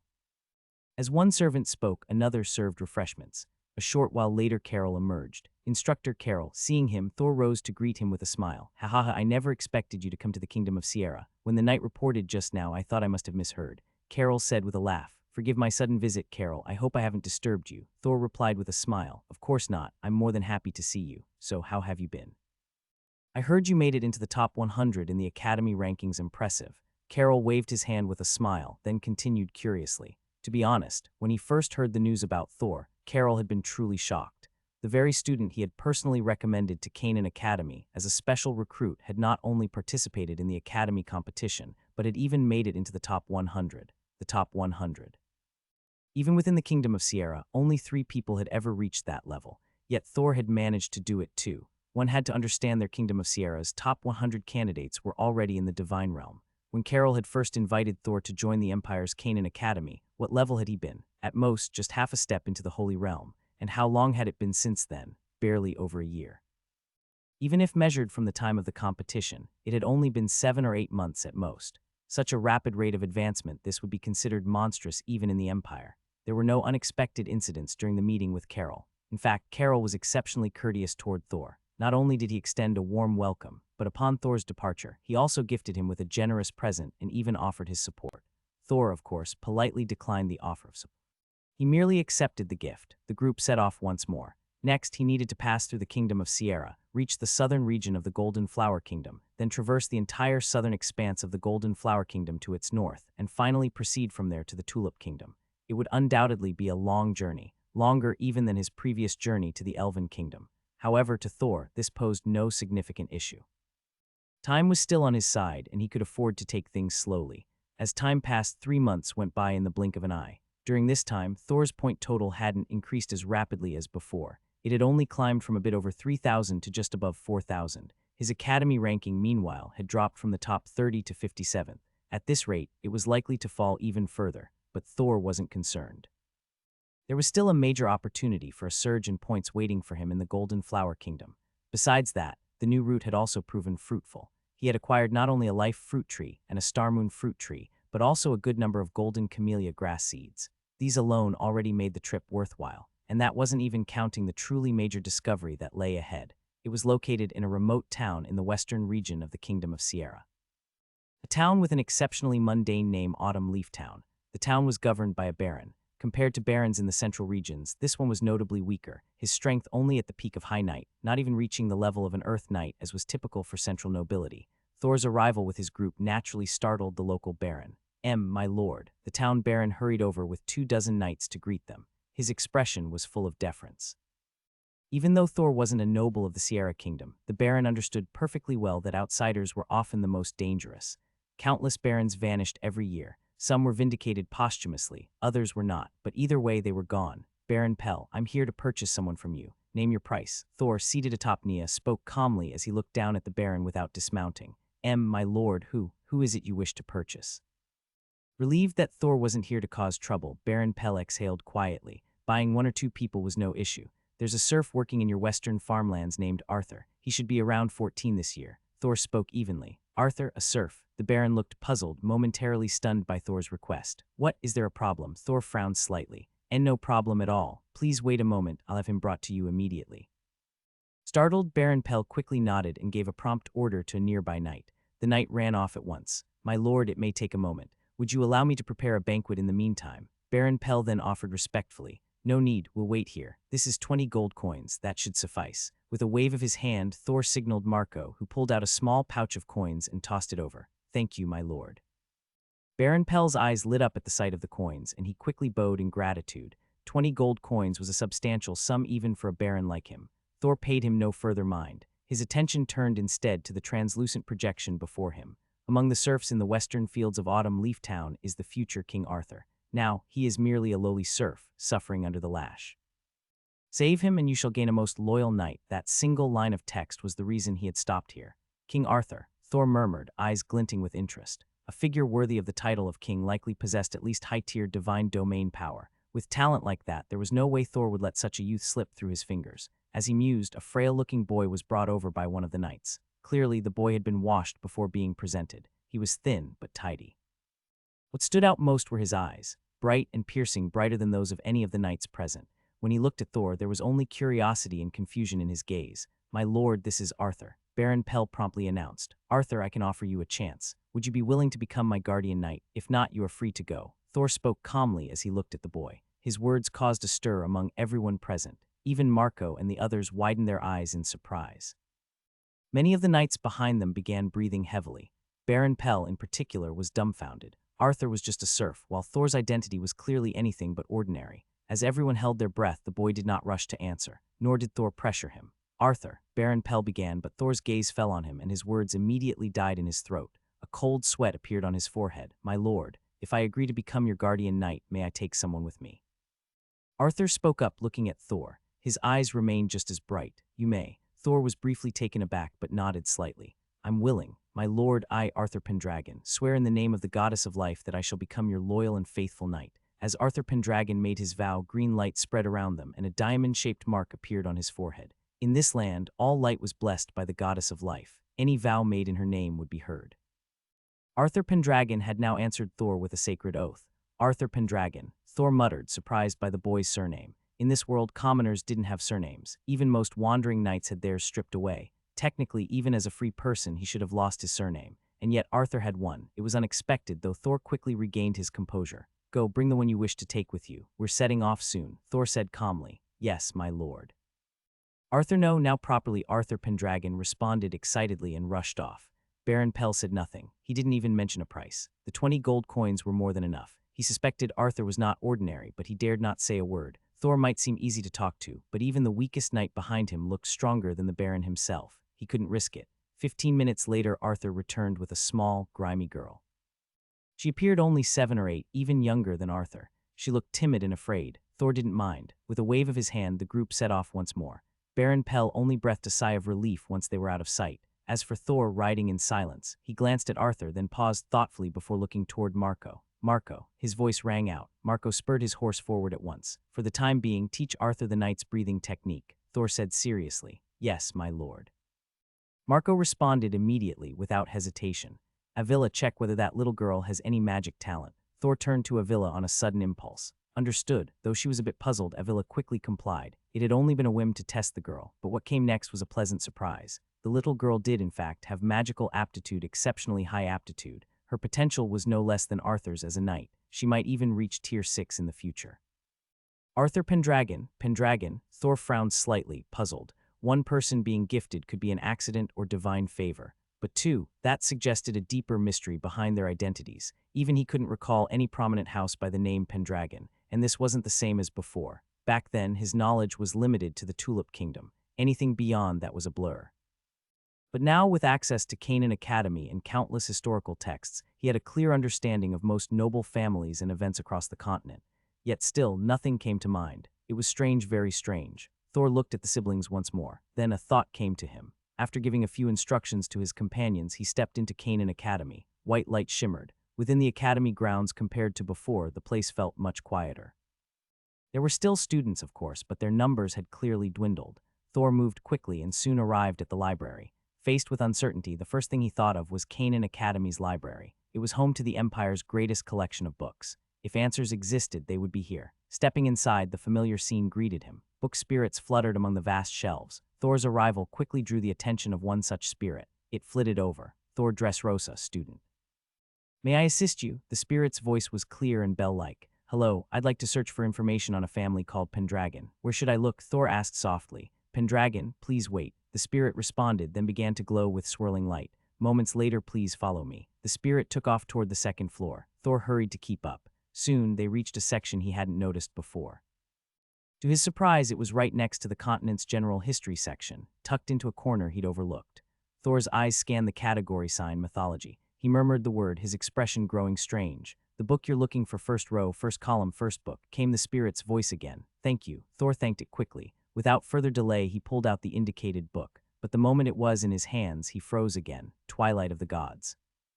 A voice laced with surprise rang out. Having read through many books, he naturally understood what these 4 characters represented. They signified an era. They also stood for a chapter of history, and likewise a myth. 100,000 years ago was the Age of the Gods. It was also then that humanity, together with the beastkin, dragons, and elves, overthrew the rule of the gods. That uprising came to be known as Ragnarok. Thor hadn't expected that in merely trying to investigate Arthur's identity, he would stumble upon events dating back to the era of Ragnarok.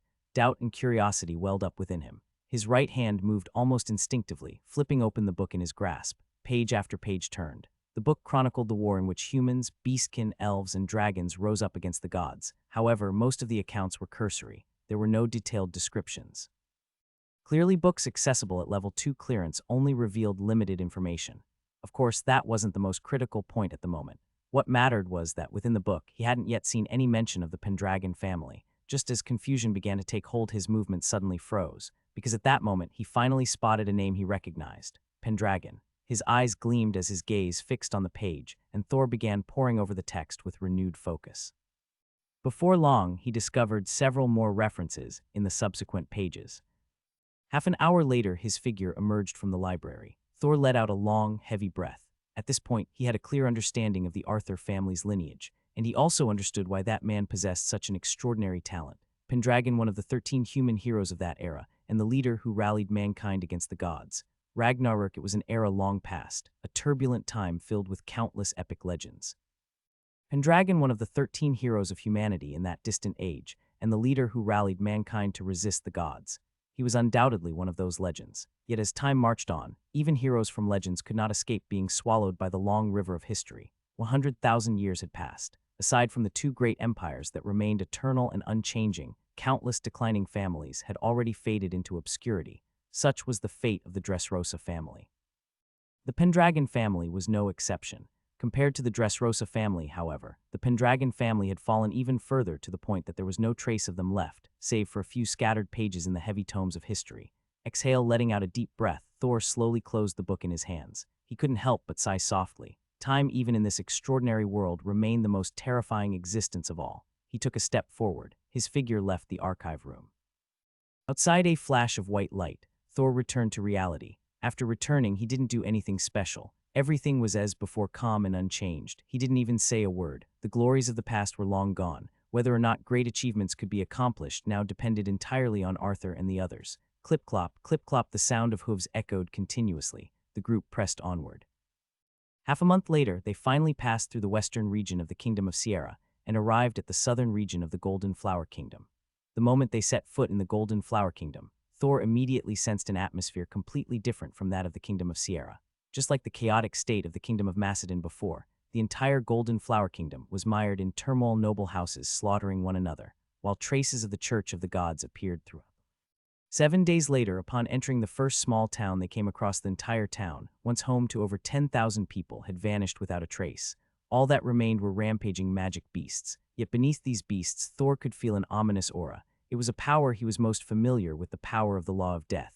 Ding, daily information has been updated. Would you like to open it? As night gradually fell while the young Arthur was still practicing with his heavy knight's longsword, Thor once again heard the familiar mechanical voice in his ear. Just like every time before. Open. Casting a sidelong glance at Arthur, Thor quickly refocused his mind and answered softly. Daily information has been updated. 1. To your north, in the city of Liuheya, a massive riot is about to break out.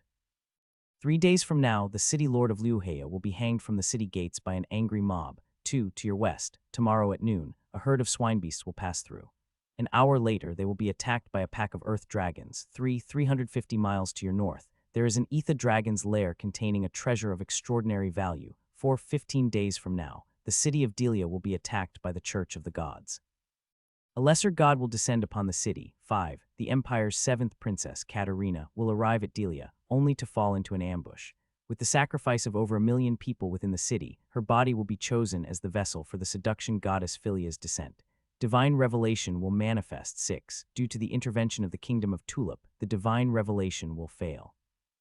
The Empire's 7th princess, Katerina, will suffer severe injuries and accidentally fall into the home of a serf, where she will unexpectedly come into contact with the wandering knight Magel.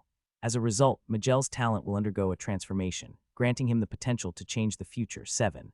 Line after line of daily information refreshed before him. Compared to the relative stability of the Kingdom of Sierra, the Golden Flower Kingdom was indeed far more chaotic. Among the 10 pieces of daily information, more than half were related to the Church of the Gods. What surprised him even more was that there was actually information concerning the 7th princess of the Empire, and to think that 7th princess had actually been set up. When he read the 6th piece of information, Thor couldn't help but twitch the corner of his mouth. Good grief, a real-life version of the Frog Prince meeting the White Swan. That wandering knight named Magel, his luck was simply off the charts. Not only did he pick up a princess, but his talent even underwent an unprecedented evolution. This was truly a windfall falling from the heavens. If Ryan was said to be favored by the goddess of life, and Arthur was a child of destiny, then this guy could practically be called the son of the goddess of luck. His luck was simply unmatched. Of course, Thor was merely sighing with emotion. He didn't have the time or energy to care about such things for now. His attention was focused more on the 4th and especially the 5th line, Delia City. That was a place he absolutely had to pass through. If he wanted to cross the entire Golden Flower Kingdom and reach the Kingdom of Tulips, then he had no choice but to go through Delia City, based on his current pace. In 15 days, he would inevitably arrive at Delia City. In other words, barring any accidents, he was very likely to get dragged into this matter, and that was precisely why he was frowning. Granted, now that he had access to daily information reports, it wouldn't be too difficult for him to avoid the trouble. At worst, he could simply stay in the Golden Flower Kingdom for a while longer before setting off again. Surely it couldn't be that unlucky. But the problem was, the Golden Flower Kingdom was too close to the Kingdom of Tulips. If something major happened to the Golden Flower Kingdom, the Kingdom of Tulips would almost certainly be affected, especially the northern provinces in the northern lands. The consequences would be unimaginable. No, I can't let the divine revelation descend just like that, Thor muttered to himself, his thoughts rapidly spinning in his mind. He was quickly contemplating how to deal with this. Reporting directly to the Imperial Academy was undoubtedly the best option. But he had already done that once before. Pulling it off again, this time wouldn't be so easy to explain. Once might be chalked up to luck, a coincidence. But twice, that wasn't something luck or coincidence could account for. In this world of gods, exposing oneself as too abnormal was never a good thing. Yet aside from reporting to the Academy, Thor couldn't think of a better solution for the moment. After all, this time the person involved was none other than the Empire's 7th princess. As a lower-ranked god and a peak lower-ranked god at that, her strength was absolutely formidable. Anyone who could scheme against her had to be at least a mid-ranked god. That was far beyond his ability to intervene. At most, Thor's strength only placed him in the mid-tier divine domain, still quite a ways from the high tier. In this situation, how should he respond? Thoughts surged. Countless ideas intertwined in his mind. Then suddenly, as if struck by inspiration, Thor's gaze dropped to his feet. Golden Lily, he whispered softly, and his eyes grew increasingly bright, because at this moment he had thought of a method that could resolve this entire matter. This was the Golden Flower Kingdom. As one of the 3 great northern kingdoms, it was also one of the strongest. The strength of the Golden Flower Kingdom might fall slightly short of the Kingdom of Sierra, but overall it was certainly on par with the Kingdom of Macedonia. In the Imperial Canaan Academy's library, Thor had learned much about this. Generally speaking, establishing a kingdom required 1 million merit points, and to earn 1 million merit points, one's strength had to be at least in the high-tier divine domain, barring special circumstances. Moreover, powerful kingdoms typically had gods guarding them. The Golden Flower Kingdom was one such kingdom. And unlike most powerful kingdoms, the Golden Flower Kingdom actually had as many as 3 lower-ranked gods. This meant that the Golden Flower Kingdom was a force that could not be ignored. With his own strength, he could not resolve this crisis. But with the Golden Flower Kingdom involved, the situation was completely different, especially since nothing had happened yet. In the original timeline, the Golden Flower Kingdom was able to foil the divine revelation of the enemy. Now the chances of success would only be greater. He could completely catch the Church of the Gods off guard. As for how to draw the Golden Flower Kingdom strength into this, that was simple. He wasn't without friends in the Golden Flower Kingdom. Thinking of this, Thor's heart stirred. In the next moment, the student badge on his body lit up. Buzz, white light enveloped him, and his figure once again stepped into Canaan Academy.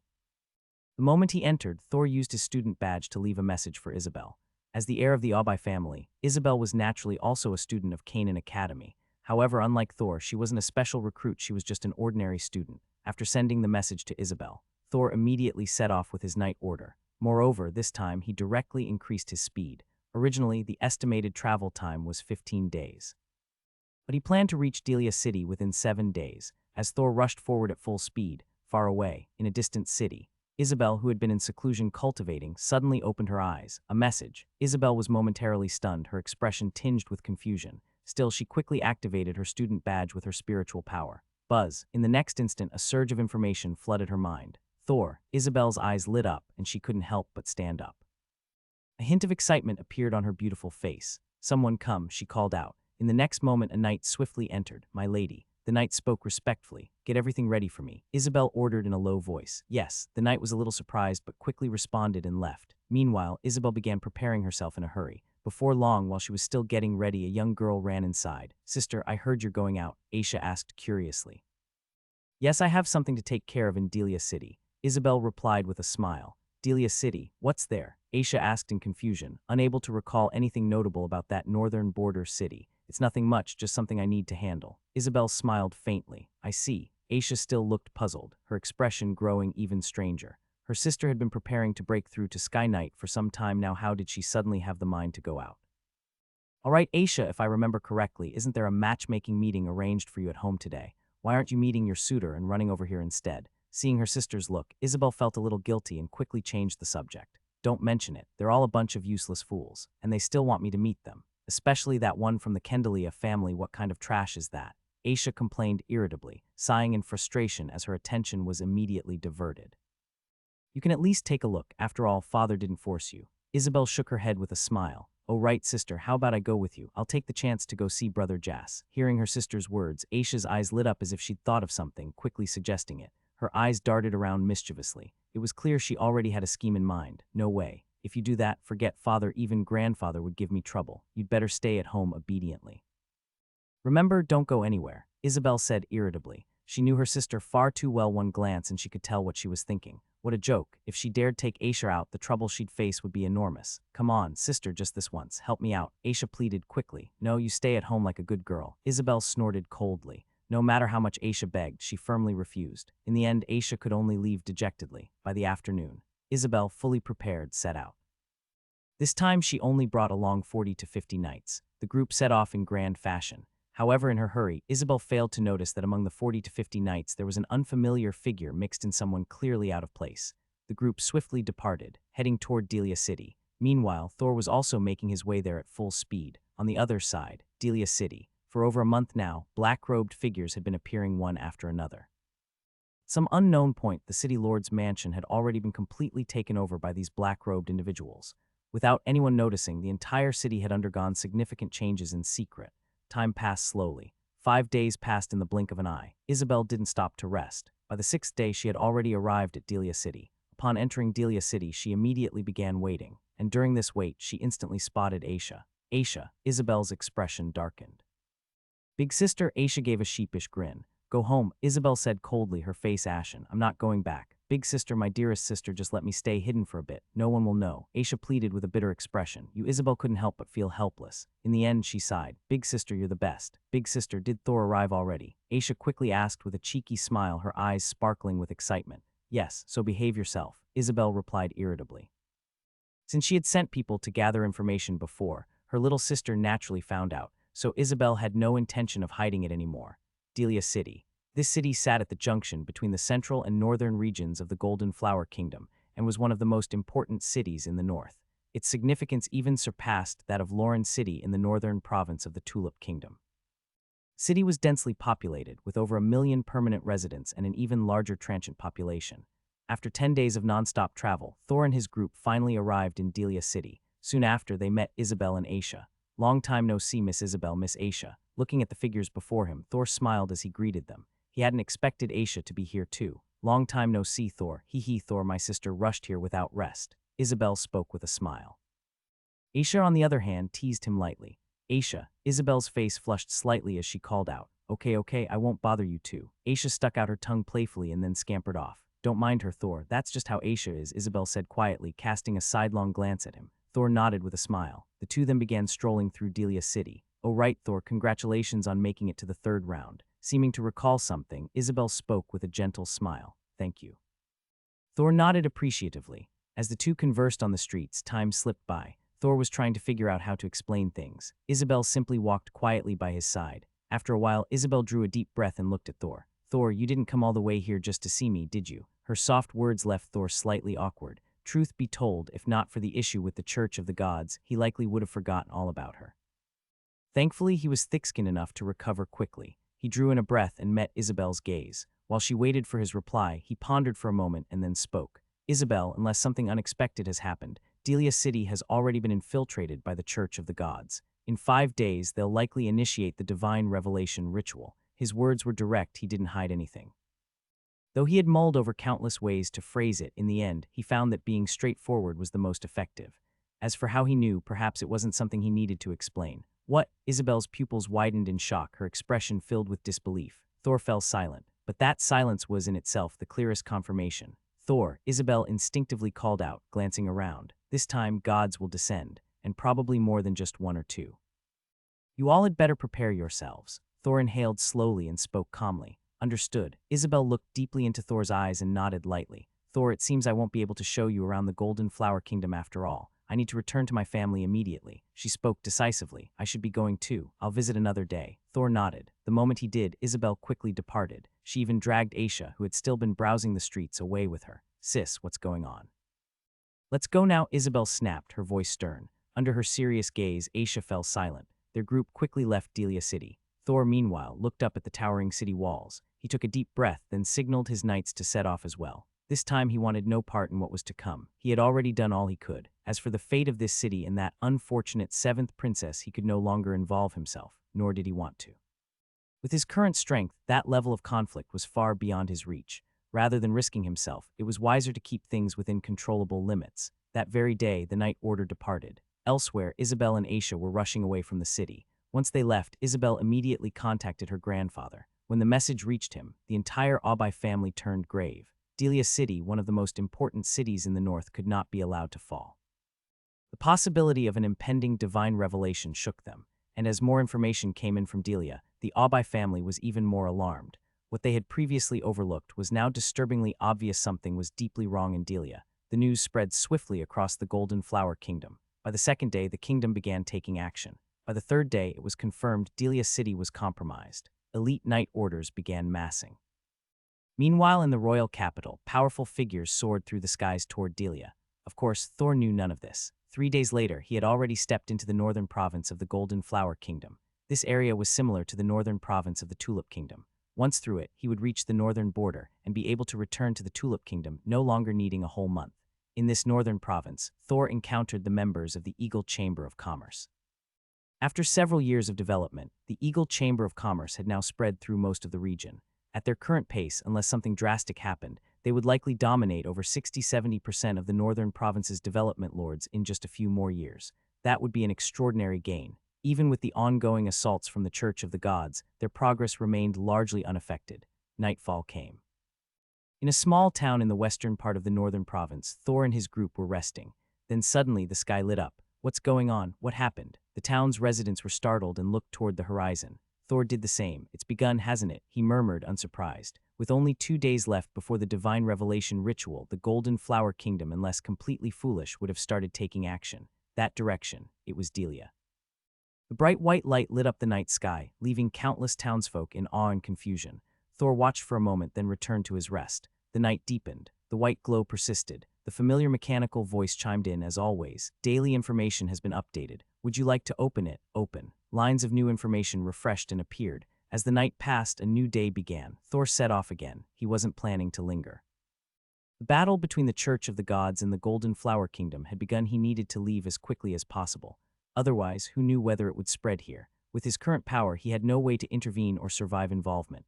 Meanwhile, 1,000 miles away, Delia City, a terrifying battle had erupted. The divine realm blanketed the heavens. 6 gods clashed furiously in the skies. Damn it, who was it? A black-robed figure cursed, his expression grim. No one had expected their meticulously laid plans, seemingly flawless, to be exposed before it began. The Golden Flower Kingdom had been prepared. 3 lower gods descended without warning. The operation collapsed before it could even begin. Their escape routes were cut off. If they were forced into a stalemate and the Empire's reinforcements arrived, their fates would be sealed. Yet now, even retreat was impossible. The Golden Flower Kingdom's 3 lower gods were just as strong, if not stronger. One of them, a guardian of the kingdom, was especially fearsome. One black-robed man's divine realm was already collapsing. Once it shattered, his death would be inevitable, and still they couldn't break free. What infuriated him even more, he had no idea where the leak had come from. The plan had been perfect. There should have been no flaw unless there was a traitor. Otherwise, it couldn't have been exposed. But clearly it had been. The Golden Flower Kingdom had been ready in advance. As the operation began, the 3 gods struck, immediately crushing their preparations.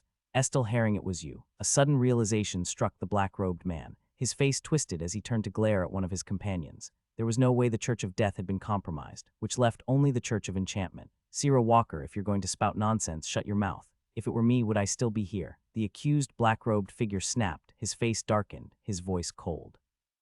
Gentlemen, I'm afraid you'll be staying. A calm voice spoke. Boom, a powerful aura surged, and in the next moment a divine realm solidified. Boom, rumble, with that solidification, the already crumbling divine realm finally gave way and collapsed entirely. As it shattered, the black-robed figure went pale, but he had no time to worry about it, his face filled with horror. You broke through. His voice trembled, disbelief and dread coloring his expression. That condensed divine realm confirmed his worst fear. His words left the remaining 2 black-robed figures equally stunned. A mid-level god. Even the strongest lower gods were manageable. They could run if they couldn't win. Against equals, it was hard to kill them. Their real concern had never been these 3. They worried about the Empire's reinforcements. These 3 alone weren't enough to take them down. Even the one whose divine realm had collapsed could still flee at a steep price. But all of that assumed they were all lower gods. If just one opponent had reached mid-level, everything changed. The power gap between mid and lower-level gods was vast, utterly incomparable. A mid-ranked god, no matter how many lower-ranked gods there were, even a dozen wouldn't be able to take him down. Still not quite enough, but dealing with you 3 should be no problem. The middle-aged man in purple-gold robes chuckled lightly.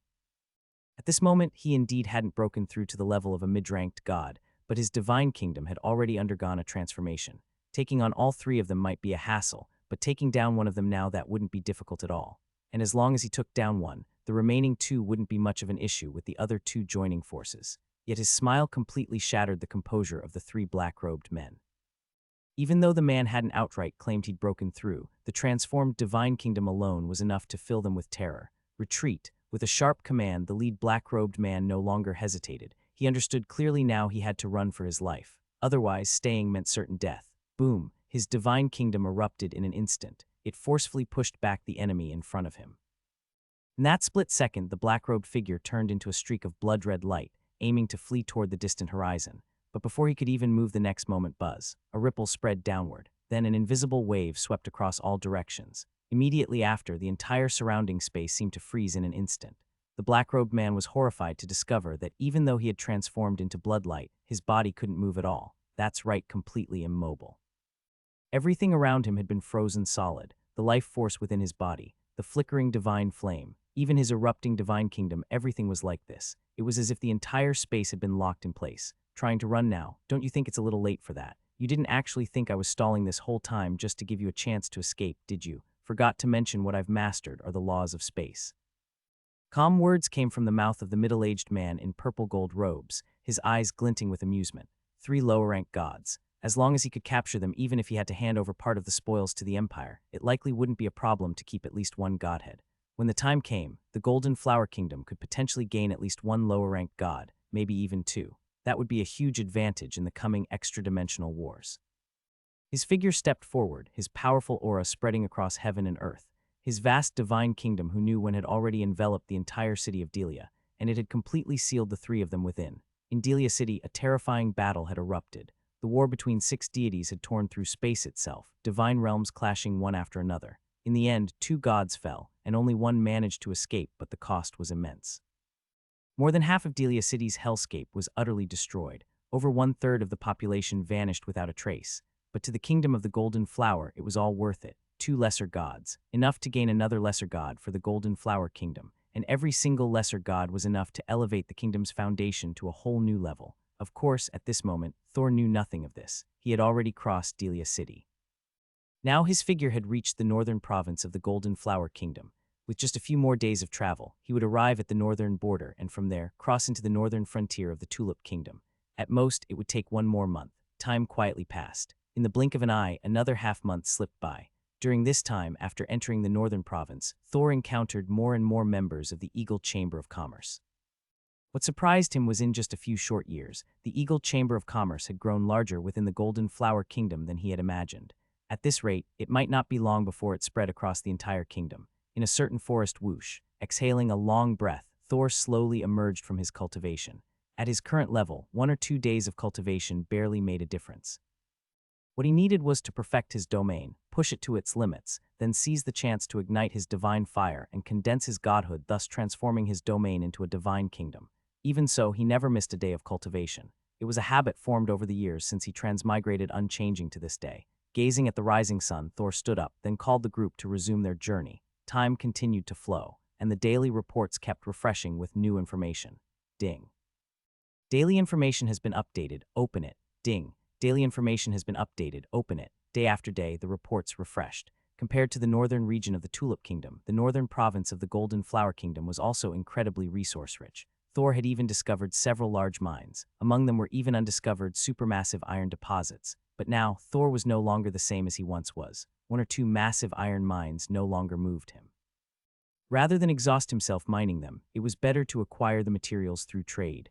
Of course, iron mines weren't his only harvest. Like today, looking at the giant egg in his hand, roughly the size of a 7- or 8-year-old child, Thor couldn't help but smile. It was an egg of a void dragon. Thor remembered seeing mention of it in a past daily report while he was heading to the Tulip Kingdom's northern province. But back then, the distance was too great, and he hadn't given it much thought. Unexpectedly, he came across a void dragon egg while returning from the Tulip Kingdom. As a peak tier rank 5 magical beast, the value of a void dragon was beyond question. Just 1 egg like this could easily fetch several million, possibly tens of millions of gold coins at a royal auction. After all, a single void dragon could sustain a noble family's strength for centuries, far more enduring than a human holy-level powerhouse. Even within the Empire, void dragons were exceptionally rare, because unlike other magical beasts, void dragons carried draconic blood. Forming a contract with one could create a dragon knight. Compared to other beast companions, dragon knights received tremendously powerful boosts from their mounts.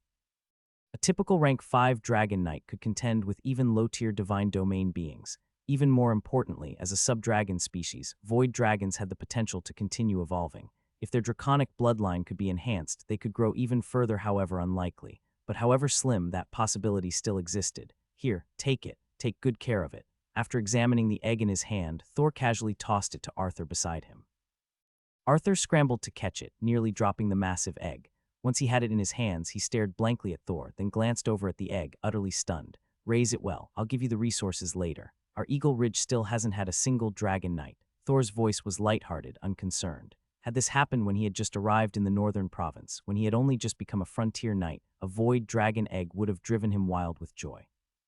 But now it was nothing more than a passing gain. His own power already far exceeded the matured stage of a void dragon. Not to mention, his earth-violent bear had already reached maturity and was currently undergoing a transformation. Once it completed that transformation, its strength would leap directly into rank 6. 1 more void dragon or 1 less wouldn't affect him in the slightest. It made more sense to give it to Arthur. Arthur had only just begun his cultivation journey. He had just condensed his life seed and become a trainee knight, just the right stage to grow alongside the void dragon. Perhaps he really could become a formidable dragon knight one day. Thank you, my lord. Thank you, my lord. Arthur's voice trembled with excitement, his cheeks flushed red. Meanwhile, envy filled the eyes of Marco and the others. A dragon. Even if it was a sub-dragon, it was something countless knights dreamed of. And now Arthur had gotten one just like that. How could they not be envious? But that was all just envy. They had witnessed Arthur's talent over the past few weeks. With such extraordinary potential, it made perfect sense for Thor to favor him. Even Marco didn't object. Let's go, there are still treasures waiting for us up ahead. With a light chuckle, Thor led the group forward. Clip-clop. The sounds of hooves echoed through the forest as the party quickened their pace. As they neared the border of the Golden Flower Kingdom, Thor suddenly stopped, his brows furrowed slightly. Because the new daily report had just revealed something that caught his attention again. Ding, daily information has been updated. Open it, open. Daily information updated, one from the north 300 miles away, a group of over 3,000 minotaurs will pass by in one day. 2, to the west, goatfolk and knoll tribes are engaged in battle. 3, 3,000 miles away, a massive sacrificial ritual is about to begin. A ceremony to summon the god Anubis has reappeared. 4, 300 miles to the east, in 15 days, a ritual begins. Attracted by it, the Empire's 7th princess is ambushed by the Church of the Gods. She suffers severe injuries and narrowly escapes. 5, 20 days later, the 7th princess accidentally falls into a forest in the northern frontier of the Tulip Kingdom and is devoured by magical beasts. 6, line after line of information appeared. As Thor read it, his brow furrowed deeper. The course of events had changed once more. The attack on the 7th princess still occurred, but this time it wasn't just misfortune, she outright died. Clearly, his interference had altered the timeline again, changing the outcome entirely. The threads of fate were being reshaped. Nothing was the same anymore. Thoughts churned through his mind. His gaze shifted repeatedly between entries 4 and 5. Idea after idea flashed through his head. Finally, Thor exhaled slowly and cleared his thoughts. Night fell. A new day began. Before long, the group crossed the northern province and reached the northern frontier. They were now nearing the Tulip Kingdom's border, and at that very moment, far to the east of the northern frontier, a grand ritual had already begun. Blood flowed like rivers. The air was thick with the nauseating stench of blood, which spread across the entire land. Ominous energy surged down from the heavens. Beastfolk corpses lay scattered across the earth, their eyes still wide with terror, as if they had witnessed something unimaginable in their final moments. Figures in black robes gathered in the center of it all. Strange runes, formed entirely of blood, pulsed across the ground. This was a divine revelation that had begun who knows how long ago. Over 1 million beastfolk had already perished on this land. Crimson blood had stained the earth red, and now it began to color the sky itself. But then as that blood-red hue reached the heavens, boom, a divine presence burst forth, sweeping across the land. At the same time, a spear of radiant, holy light descended from the sky. Boom, rumble, thunderous roars echoed, and the ominous aura was instantly obliterated. Light once again bathed the earth. Evil god Hulk, you really do know how to hide. Unfortunately for you, it looks like your descent won't be happening. A cool female voice echoed from the sky. A young woman clad in flame-red armor stepped from the void, one step at a time. Her divine kingdom stretched across the heavens, shrouding everything around her in an instant. The Empire's 7th Princess Katarina, the most astonishing genius the Empire had seen in 1,000 years. She began cultivating the Knight's breathing technique at 12, became an official Knight at 13, and Grand Knight at 14, Earth Knight at 15, Sky Knight at 17, Holy Knight at 18, Divine Domain at 19. Now at 21, she had already ignited her divine fire and condensed her godhood, becoming a lesser god. Even the Empire's highest sovereign praised her talent, believing she had a real shot at becoming a high god. Boom, holy light surged, purging the area of all corruption. Katarina's first strike instantly displayed the power of a lesser god. However, before she could fully destroy the ritual buzz, a ripple of energy spread across the heavens. In the next instant, the space around them froze completely. Time, space, even the laws of reality all solidified in that moment. What terrifying talent! With strength like yours, it wouldn't take a century for you to become a high god. There's no better vessel for my lord's descent than you, princess. Cough, cough, a cold, sinister voice rang out as a pale-faced figure in a black robe slowly emerged from the shadows. His aura was somewhat unstable. Although he had managed to escape the previous battle by a stroke of luck, he hadn't come out unscathed. But right now, none of that mattered. As long as he could capture the 7th princess, everything would fall into place. With her as the vessel for his master's descent, perhaps his master could go even further. At that moment, his eyes locked onto Katarina's, a fanatic gleam lighting up within them. Even his breathing grew heavy and ragged, as if he could barely restrain his excitement. Katarina, meanwhile, furrowed her brows slightly. She, too, sensed a threat. The man before her might be just a lesser god, and clearly injured, yet for some reason, he gave her a sense of unprecedented danger. This overwhelming feeling of dread was something she had never experienced before. It made her realize she had likely fallen into someone else's trap. This so-called divine revelation was probably just bait, and she was the real target. As my master's vessel of descent, Your Highness the 7th Princess, you should feel honored. A soft laugh escaped the pale-robed man's lips, and as he spoke, boom, an overwhelming aura suddenly erupted from his body. At the same time, a look of extreme pain twisted his face. A far more ominous energy began to manifest around him. Not good. Sensing the rising aura from the black-robed figure, Katarina finally reacted, and her expression changed drastically. Boom. In the next instant, her own divine aura surged outward. A sacred energy radiated from her, and strands of divine light began to spread across the heavens. She was trying to reclaim this territory, which had already been seized, but in the end she was only a lesser god. Meanwhile, the sealing power surrounding the area had already reached the level of a high god. In fact, within the void itself, a divine kingdom had begun to take shape. The divine descent was happening. And it wasn't just any divine descent, it was one of a high god. Even if the god descending could only rely on a vessel and couldn't unleash full power at best, reaching the level of a mid-god that was still far beyond anything Katarina could handle right now.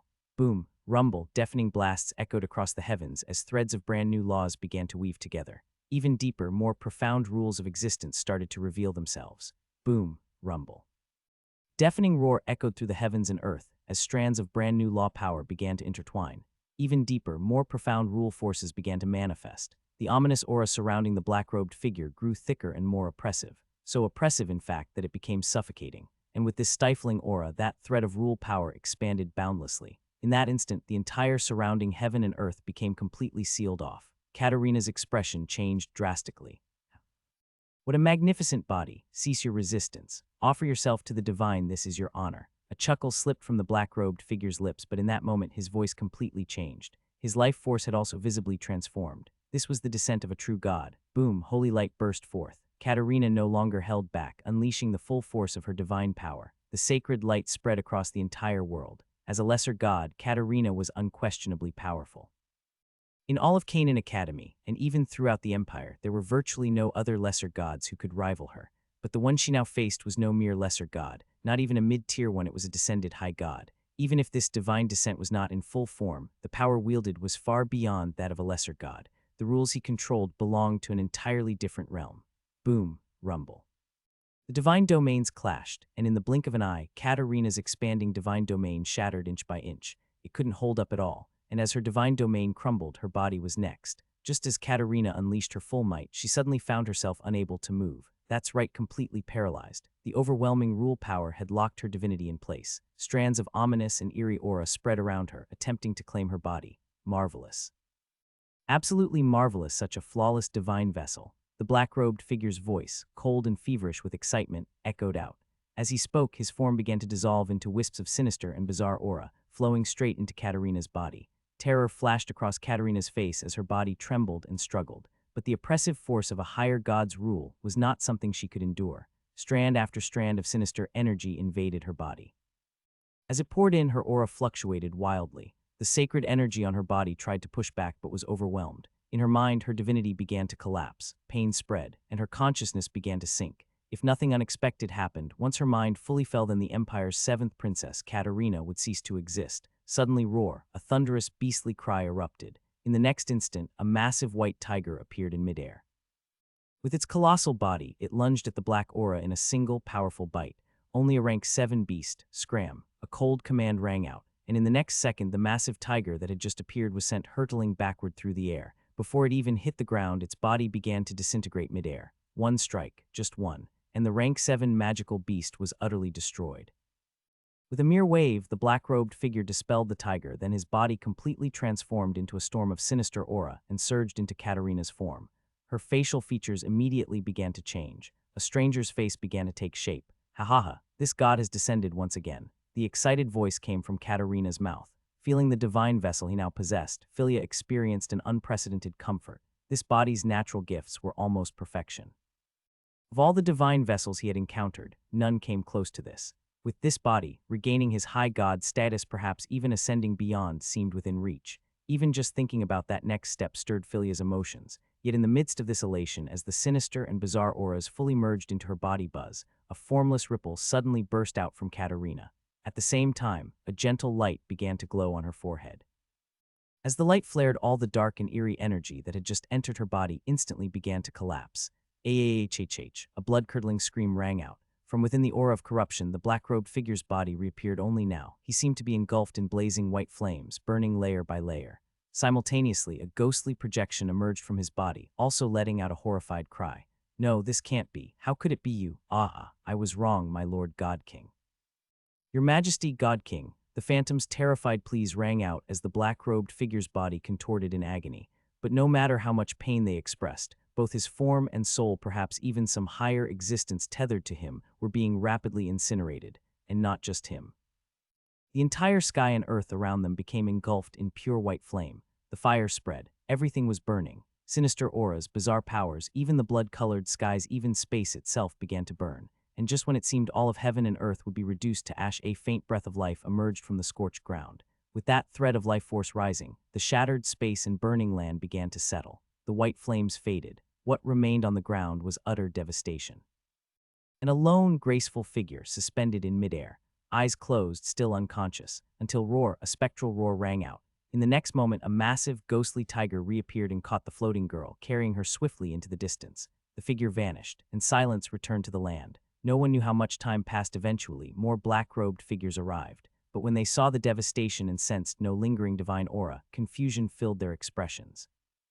This place had clearly undergone a divine awakening ritual. A fierce battle had clearly occurred, yet not a trace of divine presence remained, as if it had never happened. What's the report from the enchantment god church? After a long silence, the leader of the black-robed group turned and asked in a low voice. We've lost all contact with them. They seem to have vanished. The subordinate hesitated, then answered in a hushed tone. The leader's pupils shrank sharply. The situation before them, combined with that report, made everything clear, and the implications were terrifying. The enchanting god Philia was an high god, and not a weak one at that. For such a being to be destroyed and possibly completely erased, even over the past 100,000 years, the number of fallen upper deities of this caliber could be counted on one hand. Let's go. The leader muttered softly, then gave the order. Soon, the group vanished. Meanwhile, the ghostly tiger that carried the unconscious beauty flew over 1,000 miles before it could go no further. In midair, its illusory form suddenly plummeted, and Katarina's body fell with it. Roar! Another strained roar escaped the tiger's mouth. Its eyes were filled with worry and reluctance as it struggled to crawl forward, but its form was already fading. Philia's strike had shattered not just its body, but its soul and divine essence as well. Only reason it had lasted this long was sheer willpower, but after flying so far, even that had reached its limit. With one last roar, its body finally disappeared completely, yet just before vanishing, a faint aura spread outward, trying one last time to shield its master. But clearly that protection was in vain. Its body, soul, and even consciousness had already broken down. What little power remained, how long could it last? Time slowly passed. Its final vestiges of energy dissipated. With it, the aura finally faded. Then the forest began to stir. First came eerie green glints of light. Wolves one after another emerged from the shadows, eyes locked onto the unmoving figure on the forest floor. Ow! A low growl rolled through the woods. The pack lunged for the body. The lead wolf could almost taste the delicious flesh awaiting it, but in the next instant, it realized it couldn't move. Its eyes darted sideways, terror filling its gaze. Its packmates were also frozen in midair. Bang. Bang, bang, bang, a series of explosions followed. Before the wolves could react, their bodies all detonated, and from within the forest, a group of people slowly stepped out. It was none other than Thor and his party. Thor looked down at the unconscious beauty on the ground, his expression complicated. He shook his head. Truthfully, when he first received information about her, he hadn't planned to get involved. Even if she was unusually unlucky, what did that have to do with him? Thor's earlier actions were simply to make things more difficult for the Church of the Gods. But the next person's fate took a turn, from crisis to death. In the end, Thor couldn't bear it and came over to lend a hand. After all, if he hadn't interfered, this person wouldn't have died. But because of his interference, the other party had fallen into a deadly situation, both emotionally and logically, as long as it didn't pose a threat to himself. Offering some help was the right thing to do. Avila, can you check on her condition? Suppressing the complex emotions on his face, Thor turned to Avila and spoke gently. All right. Avila nodded slightly. She didn't hesitate in the slightest. In the next moment, strands of life energy began to spread out, enveloping the figure. In just an instant, beads of sweat began seeping from Avila's forehead. After a while, her face turned pale as she stood up, swaying slightly. Fortunately, Thor reached out and caught her just in time. How is it? Will she be okay? Thor frowned slightly and asked softly. There shouldn't be any major issues. I should have healed her physical injuries. But Avila nodded, then continued with some hesitation. But what? Thor looked puzzled. Avila glanced down at the figure, then pulled Thor aside. Thor, be careful. This one appears to be a god. Avila spoke softly. I figured. She should be fine. Looks like she's a student from the Empire's Canaan Academy. Thor paused for a second, then shook his head and motioned toward Katarina's outfit with his right hand.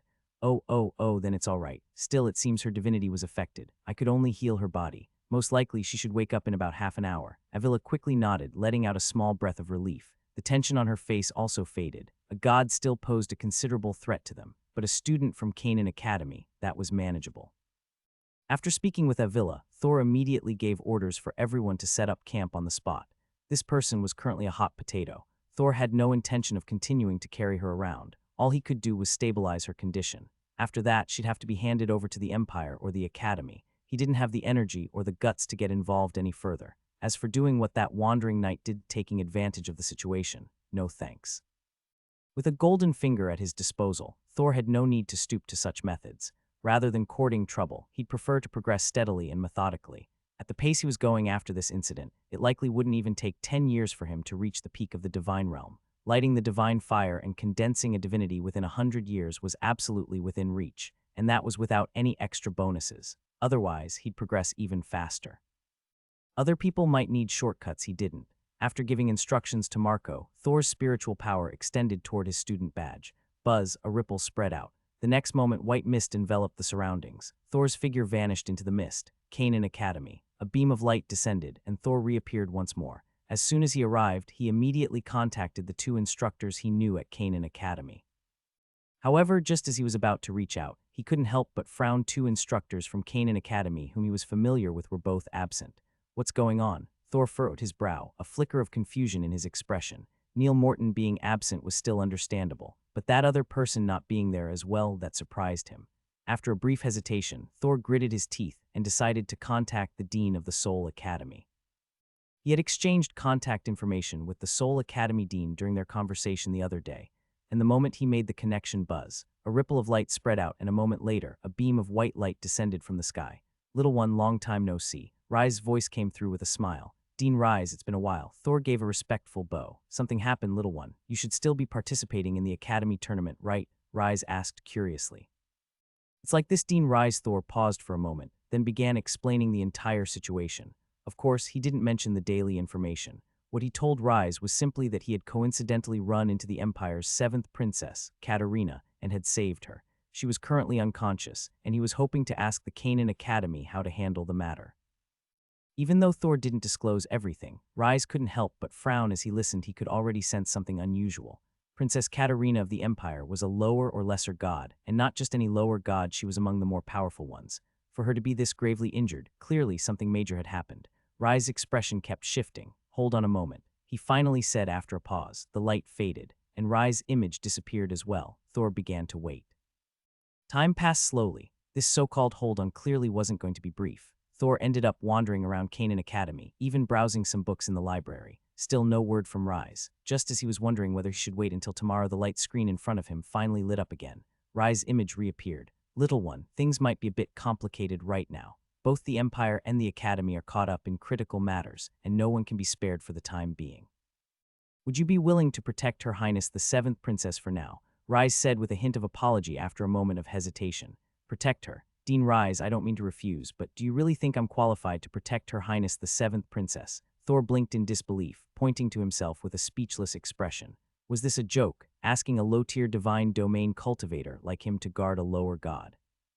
Was Rise joking, or was there something wrong with his ears or his brain? "There's no other option. But don't worry, I've already looked into it. Her Highness was most likely attacked by the Enchantment God Church. That organization has now collapsed. They won't be coming after her again. As compensation, if you can protect Her Highness for 3 months, the Empire is willing to grant you 100,000 merit points, and will also give you early access to the qualification for extra-dimensional warfare." "What do you think?" Rise gave a bitter smile and explained helplessly. 100,000 merit points, and early access to extra-dimensional warfare. Thor's eyes lit up instantly. He was no novice anymore. He understood very well what 100,000 merit points meant, and he understood even better what early access to extra-dimensional warfare represented. 100,000 merit points could push his cultivation straight to the peak of the divine domain level. As for extra-dimensional warfare, it was essentially the equivalent of a privateering license during the Age of Exploration in his previous life. In this world, the vast chaos was boundless, filled with uncountable realms, and also packed with unimaginable resources. The two great empires were like Spain and the Netherlands during the Age of Exploration, ushering in a new era, an era of conquest, plundering resources, conquering realms, growing stronger through domination. This was what extra-dimensional warfare was all about. Generally, there were 2 ways to participate. One was compulsory enlistment. Everyone had to obey the Empire's orders and take part in the campaign. That type of warfare often came with heavy casualties and not necessarily great rewards. After all, the prime resources had long been divided up by the upper ranks. Whatever was left couldn't be all that valuable. The second type was a qualification-based campaign. If you earned the right, you could choose when to launch your own campaign, and if you were lucky enough to discover and conquer a brand new realm, it would belong to you. Many powers, including the Dragonkin, the Dresosa family of old, and various other noble houses had risen in this way. Of course, if you failed to conquer it, you could still hand it over to the Empire and receive a generous reward, but gaining access to extra-dimensional warfare was not easy. Even most kingdoms couldn't qualify. Only those with enough merit points and sufficient strength could earn this right. As far as Thor knew, only a handful of kingdoms had achieved this: Sierra Kingdom, Macedon Kingdom, Sarca Kingdom, and the Golden Flower Kingdom, to name a few. Altogether, even including those under the other major empire, the total number wouldn't exceed 20. That wasn't to say only 20 qualified groups existed. There were plenty of major clans with the right, especially within the empire. But still, it wasn't a large number. Now, Thor was being offered the qualification early. To anyone, this was a monumental opportunity, and for Thor it was even more so, because unlike others who might struggle to find a suitable realm, let alone conquer one, he had the daily information. For Thor, that hurdle didn't exist. Even just imagining taking over a realm made his breathing grow heavier, his excitement bubbling to the surface. How about it? Even if it doesn't benefit you immediately, this qualification could ensure your clan's prosperity for the next 1,000 years or longer. Rise grinned. I understand. Thank you, Dean Rise. Thor finally came back to his senses and bowed in gratitude. No need to thank me. It's just a commission, but you should be careful. I've heard that a large number of members from the Church of the Gods are gathering in the north. Rise nodded, then added in a more serious tone. The north, huh? Got it. Thank you. Thor thanked him once more. Rise's image disappeared. Thor then left Canaan Academy and returned to the outside world. Outside, night had fallen. Campfires flickered steadily. The scent of roasted magical beasts hung in the air. Where am I? A hoarse voice sounded. Katarina felt as though her body were unbelievably heavy. Her eyelids struggled to open, and when they finally did, a jolt of shock shot through her heart. She instinctively tried to summon her divine power but found nothing. Only a bone-deep weakness spreading throughout her entire body. You'd better not move. Your body is at its limit. It's only thanks to Avila's life force that you're even hanging on. A strange voice reached her ears. A young knight came into view. You saved me, Katarina asked, still dazed. She scanned the knight warily, then glanced around. More or less. When I found you, you were already here. I had an elf heal you with life force, but that only stabilized your condition. Whether you recover is up to you. After all, divine power, that's not something I can handle at my level. Thor nodded, then shook his head. Elf, life force, this place. Katarina was even more confused. In her last memory, wasn't she being possessed by that evil god? How had she ended up here? Her mind whirled with countless questions. Thor, however, had no interest in answering any of them. He plopped down nearby. A knight handed him a massive leg of meat. Thor immediately began tearing into it. He hadn't eaten all day, even he was feeling the hunger. Chunks of meat disappeared into his stomach as time slowly passed. At some point, Katarina suddenly jolted. Adams, Adams. Her voice was faint but urgent. That was the name of her pet, but there was no response. Worse yet, the bond in her mind was completely blank. A terrible thought crept into her heart. Her face paled. Thor watched her quietly and shook his head. He knew exactly what she was calling for, and he knew it was useless. That magical beast was dead. Its very soul had been annihilated. Only after a long while, Katarina stared blankly at the sky. Time ticked by. Night had fully arrived. Her eyes were still dull and lifeless. Clearly, the blow she had suffered was too great to bear. Thor glanced at her, then looked away. Some things were beyond his power to fix, and he had no intention of getting involved. Dean Rise had only asked him to guard her for a while. That was all he would do, nothing more. As deep night settled over the camp, a familiar mechanical voice rang out once more. Daily information has been updated. Would you like to open it? Open. Daily information has been updated. As the voice fell, line after line of new text refreshed in the interface. Thor's attention was immediately drawn to it. Compared to before, there had been several key changes. The most obvious one, all information relating to Princess Katarina of the Empire had vanished. What remained were mostly magical beasts, plants, and mines. This outcome made Thor finally let out a sigh of relief. If things had gotten any more troublesome from here on out, he had no intention of forcing himself to push through. Instead, he was already prepared to hole up in Canaan Academy and not come out again. After all, Dean Rise hadn't said he had to stay outside with Katarina. Being at Canaan Academy would be just the same. Given the special nature of Canaan Academy, it should be more than capable of protecting them. That was also the main reason he had ultimately agreed to this. Night gradually passed. A new day slowly came to a close. The next day, Thor and the others were tidying up their outfits, preparing to depart. After a full night's rest, Katarina's injuries had improved somewhat. At least she could walk short distances without too much trouble, but only just barely. Her face was still pale and her aura was extremely unstable. Are you holding up okay? Looking at Katarina, Thor instinctively asked. I've recovered a little, but my divine power has been corrupted. It'll be hard to regain my strength anytime soon. Katarina let out a bitter smile, her expression tinged with sorrow. Clearly, she hadn't yet recovered from the blow she suffered the previous day. Do you want to make a trip to the academy? Seeing her so downcast, Thor hesitated but still asked again. No need. These injuries of mine aren't something the Empire or the academy can fix. And right now, most of the Empire's forces have already been deployed. There's not much they can do to help me. I'm afraid I'll have to trouble you for a while.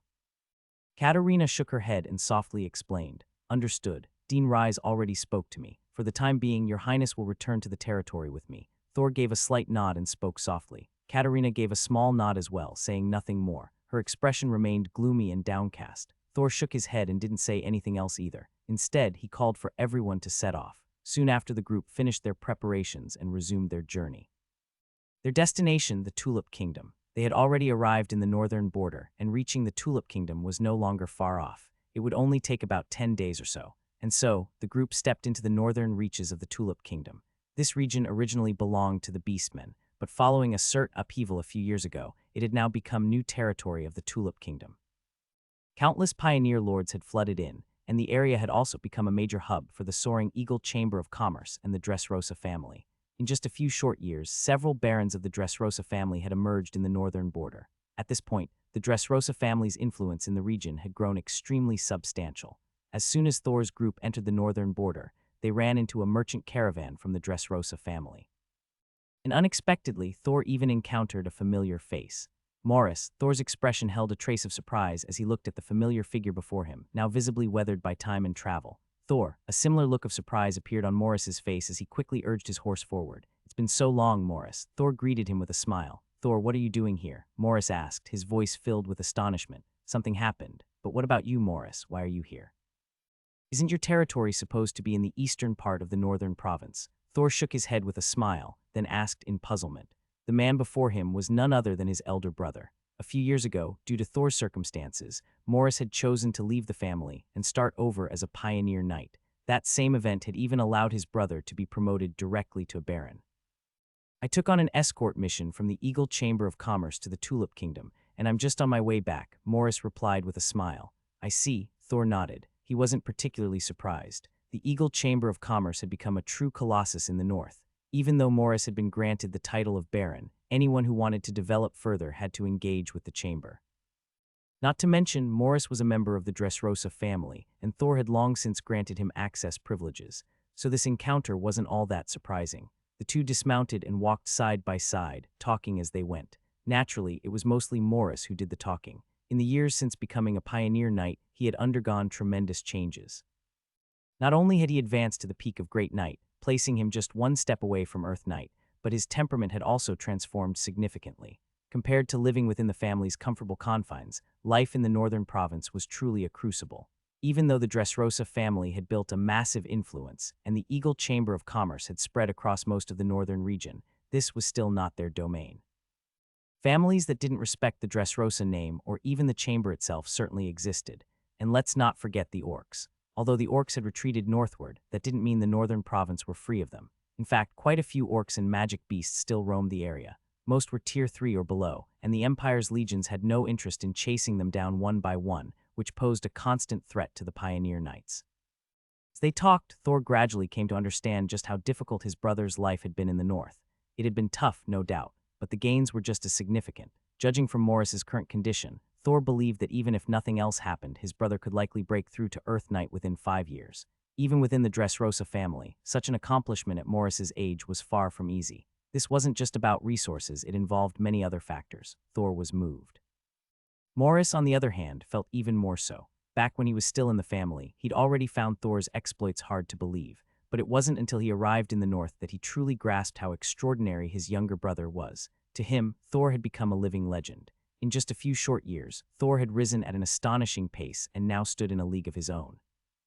By now, Thor not only controlled the entire northern province, but the Eagle Chamber's reach extended into the 3 northern kingdoms of Tulip, Scarlet Flame, and Golden Flower. The strength of his forces made even Morris's scalp tingle. There were multiple Earth Knights under Thor's command, and even someone beyond Sky Knight level. Yes, beyond Sky Knight.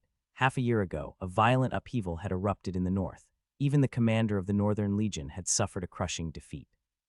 One knight from Thor's territory had resolved the crisis in a single blow. Just thinking of that figure filled Morris's gaze with a sense of awe when he looked at Thor.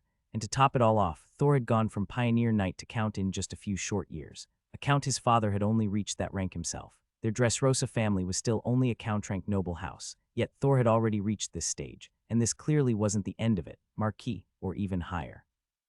The thought made Morris's breathing grow heavy. By the way, Morris, has there been any trouble in the north lately? As Morris was still caught in his thoughts, Thor seemed to recall something and asked curiously.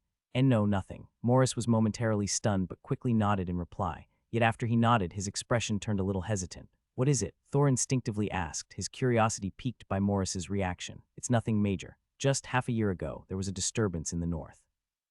Thankfully, one of your guardian knights was nearby and quickly resolved it, Morris said after a moment's pause. Disturbance? Thor's brow furrowed slightly, his expression turning serious. Yes, Morris nodded. For some reason, the northern orcs suddenly went berserk and launched a massive assault on our border territories. Even the commander of the Northern Legion was seriously wounded. Fortunately, Ryan happened to be in the area and took care of it swiftly. So that's what it was, Thor nodded. Ryan had briefly reported the incident to him, though not in detail. Only now did Thor realize the disturbance had been far more serious than he'd thought. Right. After that, the orcs retreated and haven't caused any major issues since, Morris confirmed with a nod. Got it. Thanks, Morris. Thor nodded once more, then asked with a smile, by the way, Morris, you must be close to breaking through to Earth Knight, right? Almost, I think, Morris replied with a hint of surprise. Might still take a few more years. This is for you, Morris. It should help speed up your cultivation. Thor hesitated for a moment, then pulled out a small vial from inside his cloak. What is it? Morris looked puzzled, his gaze drawn to the bottle in Thor's hand. Life essence. About 10 drops in here, it should be enough to help you break through and improve your physique. Thor smiled as he spoke. This vial, of course, had been collected from the ancient tree of life. The elves hadn't objected when he took it, so Thor had brought some back. He hadn't forgotten that many people in his territory still needed a boost in talent, especially Steve, Piro's, and the others. Without external help, reaching Earth Knight would be their absolute ceiling. Advancing to Sky Knight was nearly impossible, and that was something Thor couldn't accept. Life Essence was the ideal solution. Not only could it accelerate cultivation, it could also enhance one's natural talent. The 20-some people who had accompanied him to the Elven Kingdom had all undergone notable transformations. In the future, reaching the Holy Realm wasn't out of the question at the very least. Sky Knight would be within reach. Steve and Piro's, as early followers, were certainly not going to be forgotten. Life Essence. Morris was confused at first, but when the words registered, his pupils dilated and disbelief flooded his face. Life Essence. Of course, Morris knew what it was. He just hadn't expected this. Now that he realized it, even his body trembled slightly. This is far too valuable. Thor, Morris quickly tried to refuse, frantically waving his hands. Don't worry about it. I visited the Elven Kingdom recently, I have more. If you feel guilty, just consider it a loan for now. Thor smiled and gently waved off his concerns. Morris's expression shifted through a range of emotions. Come on now, Thor said, throwing an arm around Morris's neck with a grin. We're brothers. Besides, we're almost at your territory. Aren't you going to show me around? Thanks. Morris spoke softly, his heart deeply moved. Life Essence was unimaginably rare, and its effects were extraordinary. With it, not only would he have a better chance of breaking through to Earth Knight, but even his descendants' talents would improve dramatically. If he previously needed 4 or 5 more years to reach Earth Knight, and even that was likely his limit now, with Life Essence, he had a chance to reach even greater heights. And Thor had just handed it to him. 10 whole drops. There was no way to express how grateful he felt. Hahaha, we're brothers. No need for thanks. Come on, let's go. Thor chuckled and shook his head, then followed Morris toward the eastern northern province. 5 days later, their group arrived at Morris's territory. Nestled at the foot of a mountain range and beside a river valley, the land was home to a majestic castle. Thick walls surrounded a small town of several thousand. Outside the walls stretched wide fields. Golden wheat swayed in the evening breeze clearly. This would be a bountiful harvest year. Morris, looks like your territory's doing pretty well, and it's got plenty of room to grow. Thor's gaze swept across the scene with pleasant surprise. Ha, I got lucky, and it's all thanks to your Eagle Chamber of Commerce. Without it, developing this place would have been nearly impossible. Morris scratched his head awkwardly. He knew all too well his territory's development was partly due to luck, but mostly thanks to the Eagle Chamber. Without it, even securing basic supplies would have been a challenge, let alone any growth. Thor simply smiled and said no more. As they walked deeper into the town, a knightly escort approached from the distance. At the front rode a noblewoman, holding a young boy by the hand. Thor's eyes lit up with mild surprise. Father, the escort quickly approached, and a soft, childlike voice called out from afar. That's my wife Benita Lux and my son Baru. Morris introduced them with a smile. Thor nodded in greeting. The two groups drew closer, and the small boy immediately dashed forward into Morris's arms. Morris scooped him up without hesitation. Benita, let me introduce you. This is my younger brother, the one I've always told you about, Thor Dresosa. Morris smiled as he introduced his wife. Thor greeted them with a warm smile as well. Benita Lux was a gentle and gracious woman. She welcomed Thor and his party with great warmth. Just like that, Thor and his companions settled into Morris's territory. Once inside, Thor could immediately sense that this territory was anything but ordinary. In fact, the structure of Morris's territory seemed to mirror the setup of his own Eagle Ridge. Everything felt so familiar, and the territory turned out to be even larger than Thor had imagined. By rough estimate, there were around 7,000 to 8,000 people living there. Among them, the Night Corps alone boasted over 100 members. For a baronial Night Corps, that was a formidable force enough to surprise Thor. Clearly, over the past few years, his elder brother had poured tremendous effort into developing and managing the territory. Only with such dedication could he have achieved this scale. Thor and his party stayed in Morris's domain for about 3 days before taking their leave. Leaving Morris's territory, the journey back to Eagle Ridge in the northern province was notably shorter. It took them less than 5 days to traverse the northern border and reach the province. Thor had taken a slight detour along the way to harvest a school of stinkfin fish. Without that, the return trip would have been even faster. Once within the northern province, reaching Eagle Ridge was quicker still. In just 3 days, Thor and his party were back at Eagle Ridge. By then, it had been over a year since Thor had left. During that time, his strength had undergone a drastic transformation. He had gone from the verge of the Holy Realm to stepping fully into the Divine Realm, and he wasn't the only one. Even Marco and the others who had gone with him had achieved tremendous breakthroughs. At the same time, Ailla had also advanced to the 5th tier, now just a step away from the 6th. And in that year and a half, Eagle Ridge had seen remarkable changes as well. No, by now it ought to be called Hawkeagle City. It had more than doubled in size. The population had exploded. From afar, the scale of Hawkeagle City now rivaled that of Pat City and might have even surpassed it. What were once narrow paths had become broad roads wide enough to accommodate 10 carriages riding side by side. Those roads were now filled with merchant caravans and night patrols, a constant stream of movement and activity. That's right. At this very moment, the Grand Avenue was swarming with merchant caravans.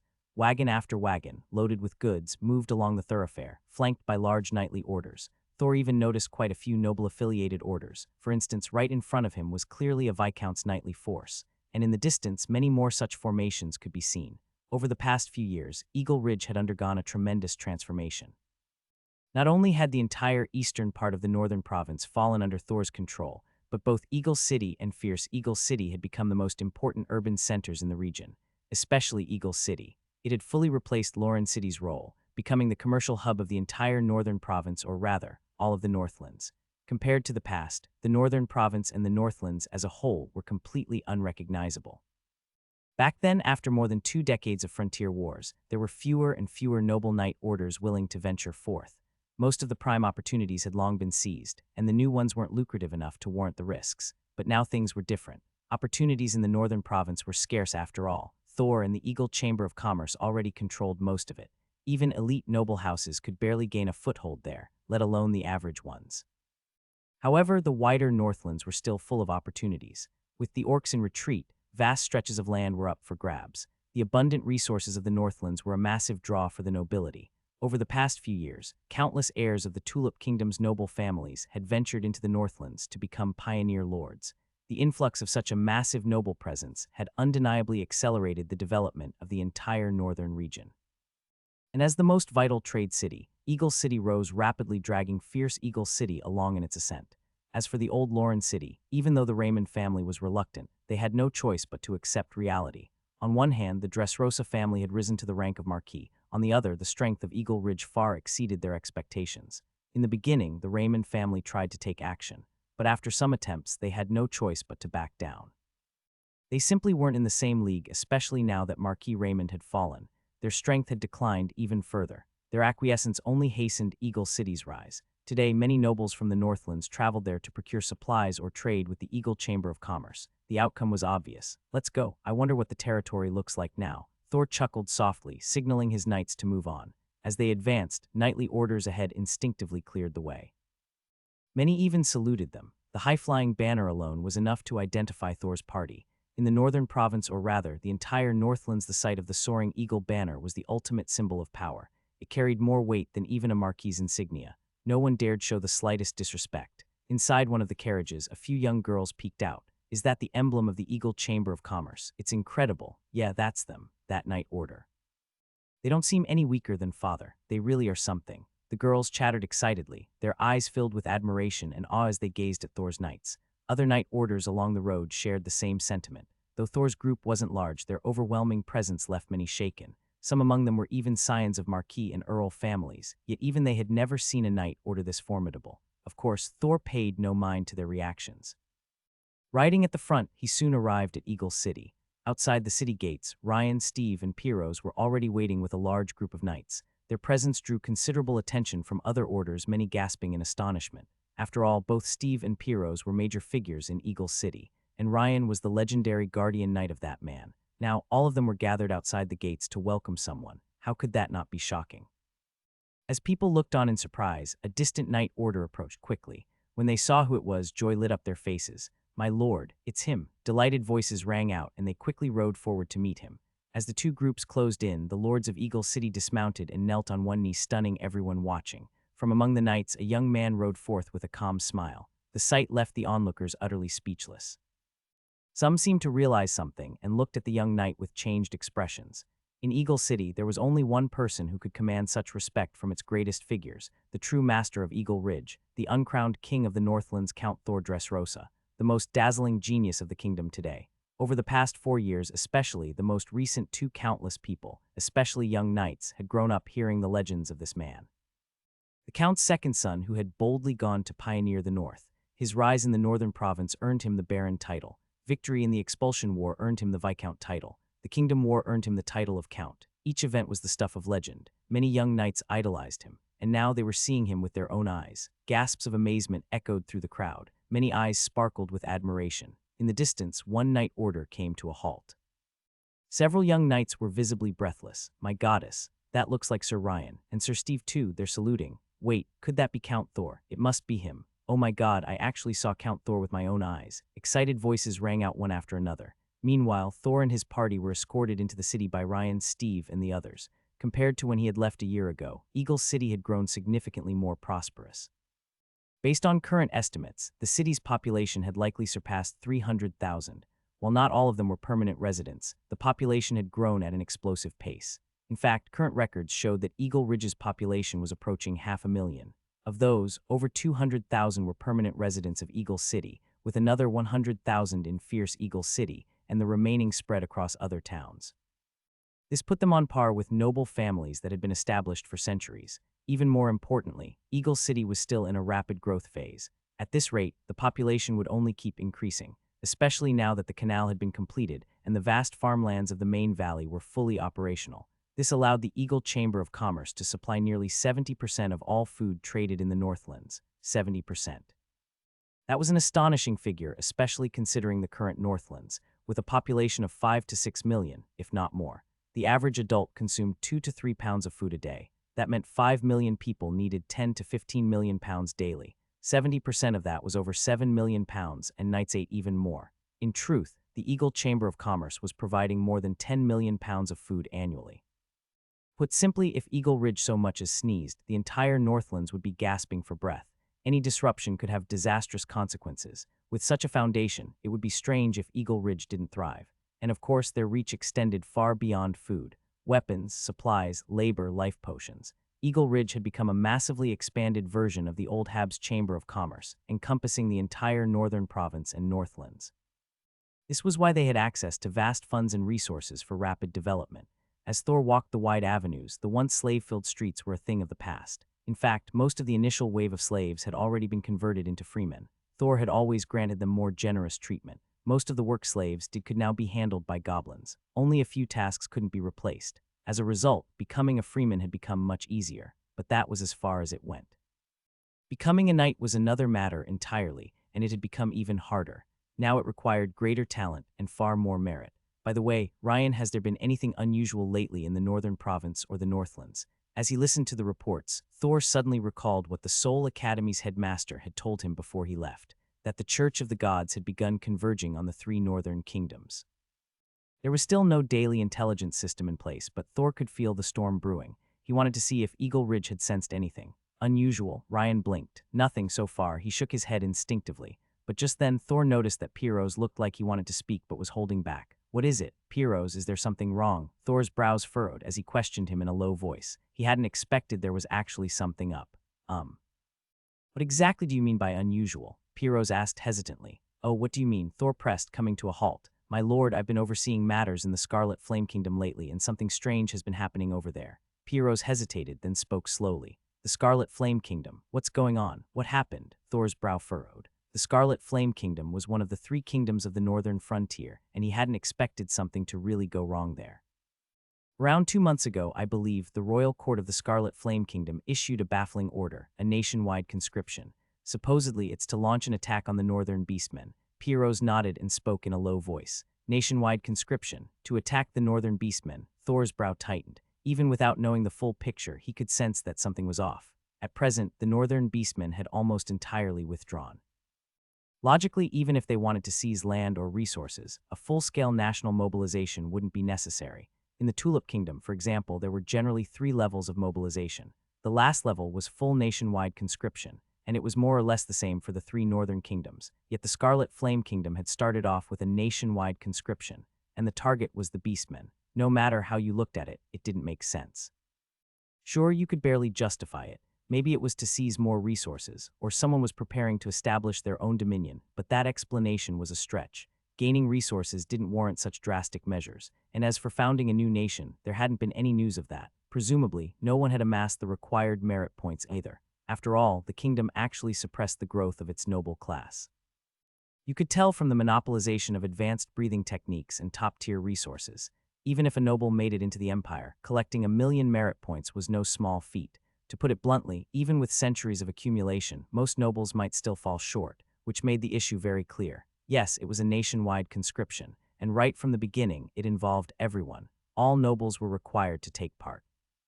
That's precisely why we decided to temporarily pull out of the Scarlet Flame Kingdom. Piro's nodded seriously. You did the right thing, but later, make sure to send a message to Rachos, have him keep a close eye on the Scarlet Flame Kingdom, and tell the Golden Flower Kingdom and the Tulip Kingdom to stay alert as well. If anything seems off, report it immediately. Thor took a deep breath, pondering for a moment, then shook his head. There was too little information.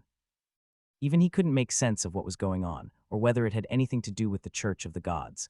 All he could do was issue a few instructions. Understood, Piro's replied respectfully. The group continued on their way. An hour later, they finally returned to the castle. Compared to before, Eagle Fort had clearly expanded once again. Its encircling structure now overlooked the entire Eagle City. It even towered over most of the main valley.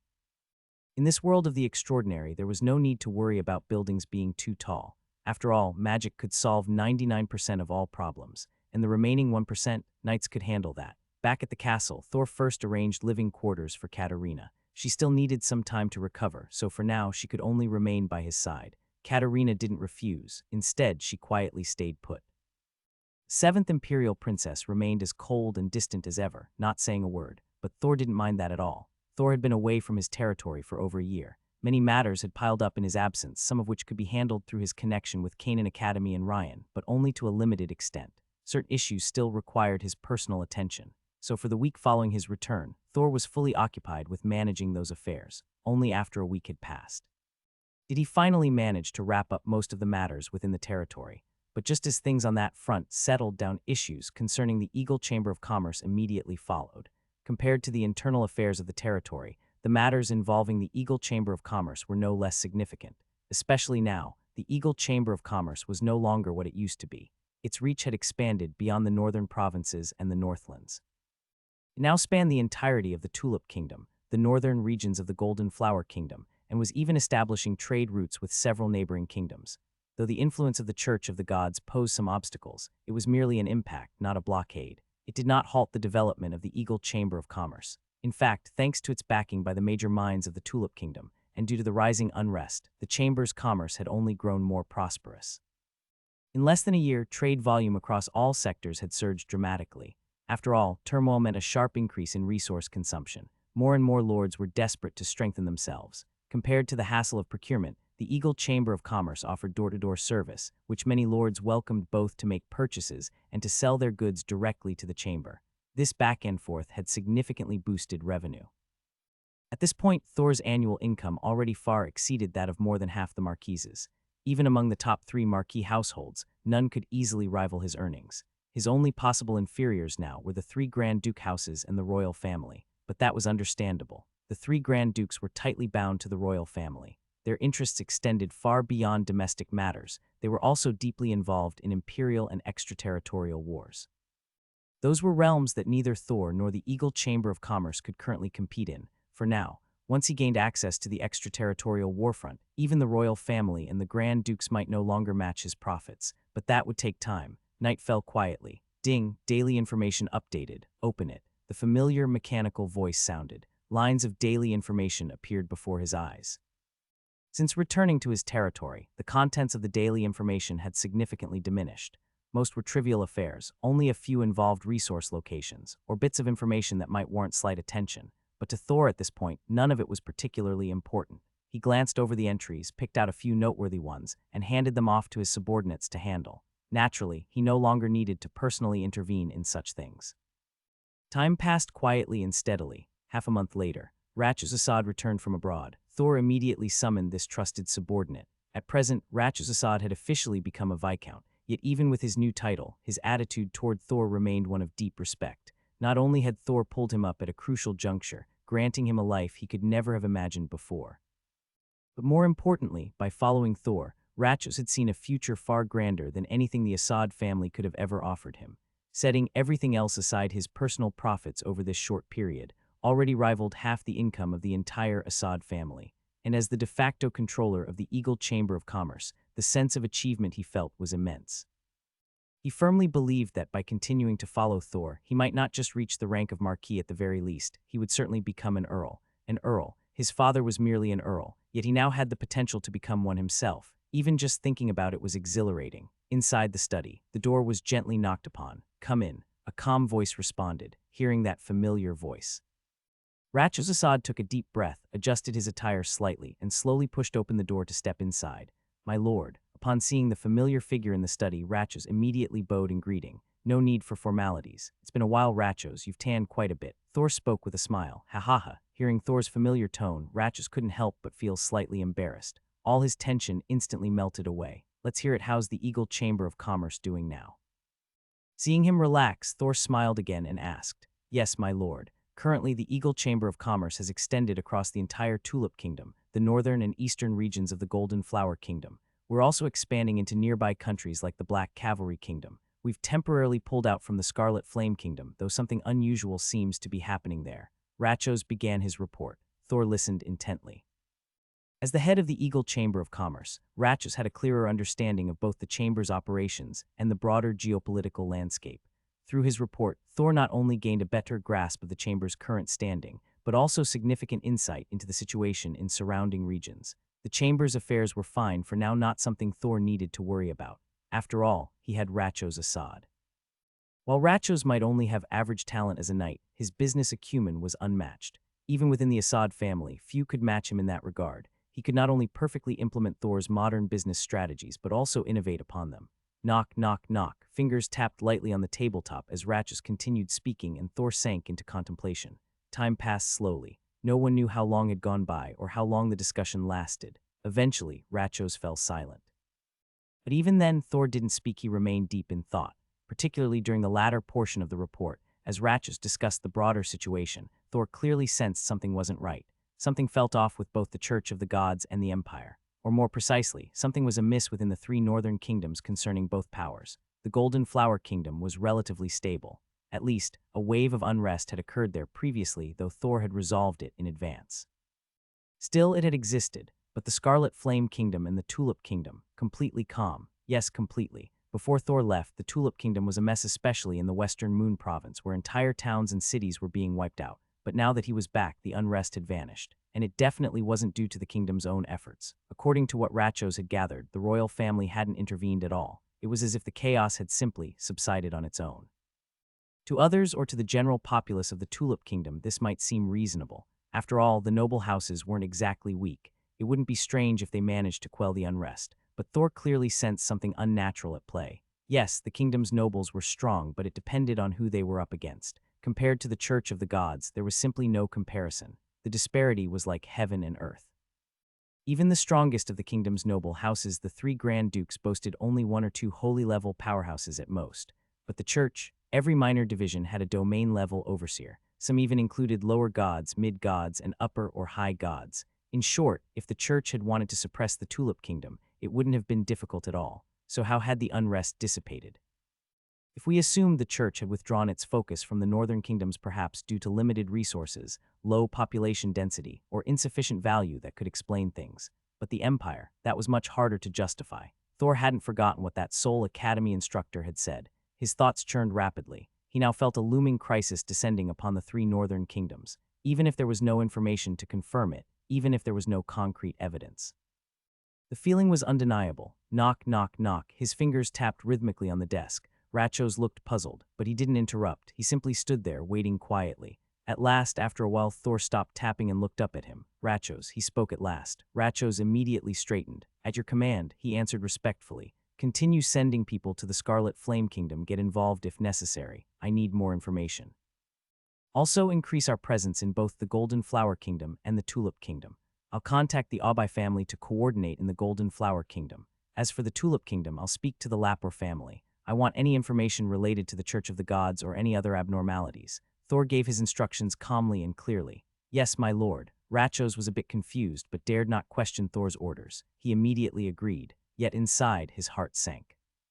He knew Thor well. Such orders could only mean something serious was coming. Even he couldn't help feeling tense. You may go. Oh, don't forget to collect a vial of life elixir and life essence from the castle. I've prepared them for you. Your strength is still too low. You need to break through to Earth Knight as soon as possible. Thor waved him off, but added a final reminder. Life essence. Rachos was stunned at first. Then his pupils widened in shock and delight. Thank you, my lord. He bowed deeply. Thor waved again. Rachos bowed and left. Watching him go, Thor summoned Steve and Piros. As the earliest knights to follow him, he naturally hadn't forgotten about them. He had instructed them to wrap up their affairs over the past few days. A moment later, Steve and Piros entered the study. My lord, they greeted him respectfully. Are your tasks completed? Thor looked at the two of them as he asked. Yes, everything has been handled. They exchanged a glance.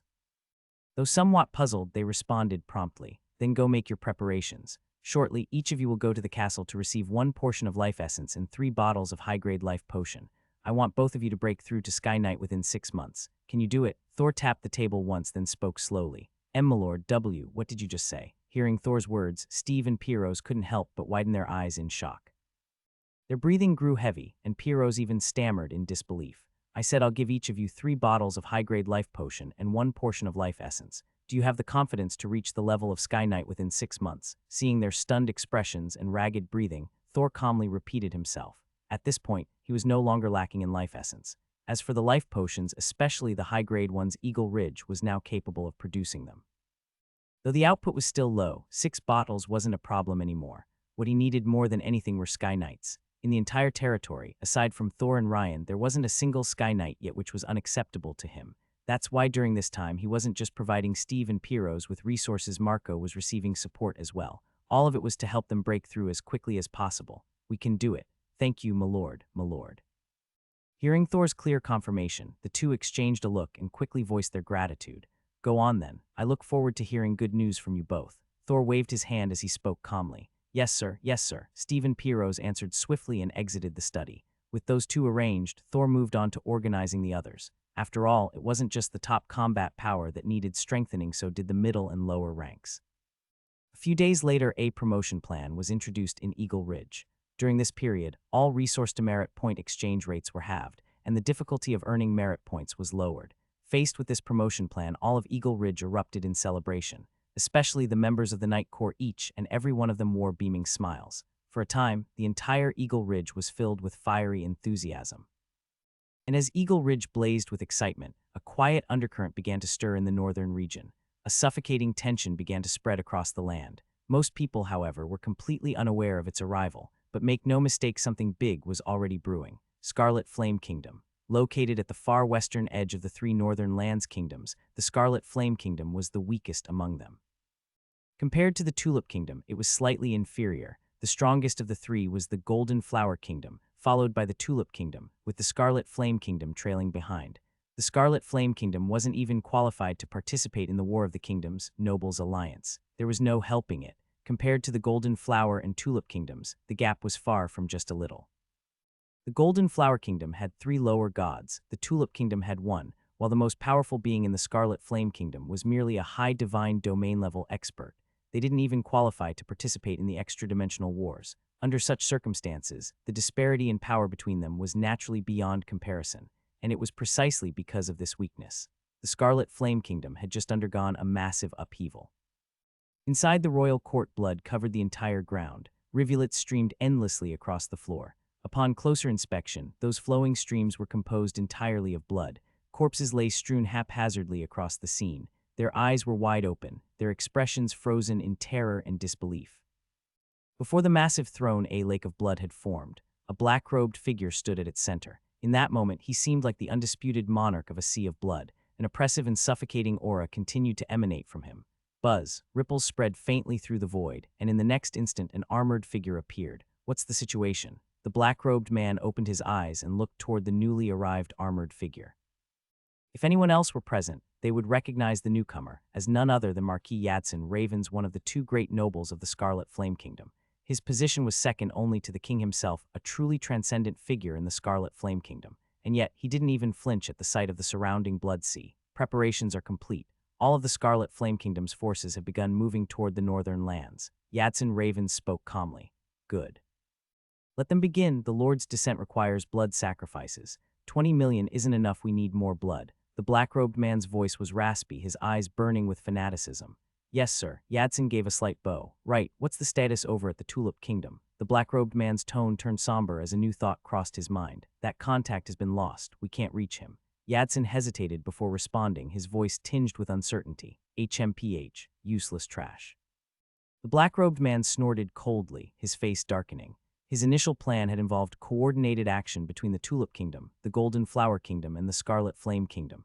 But first, the Golden Flower Kingdom had become an unexpected obstacle. Its strength had far exceeded what he had anticipated. Faced with such overwhelming power, the plan had collapsed just as it began. And now even the Tulip Kingdom had gone off script. How could he not be furious?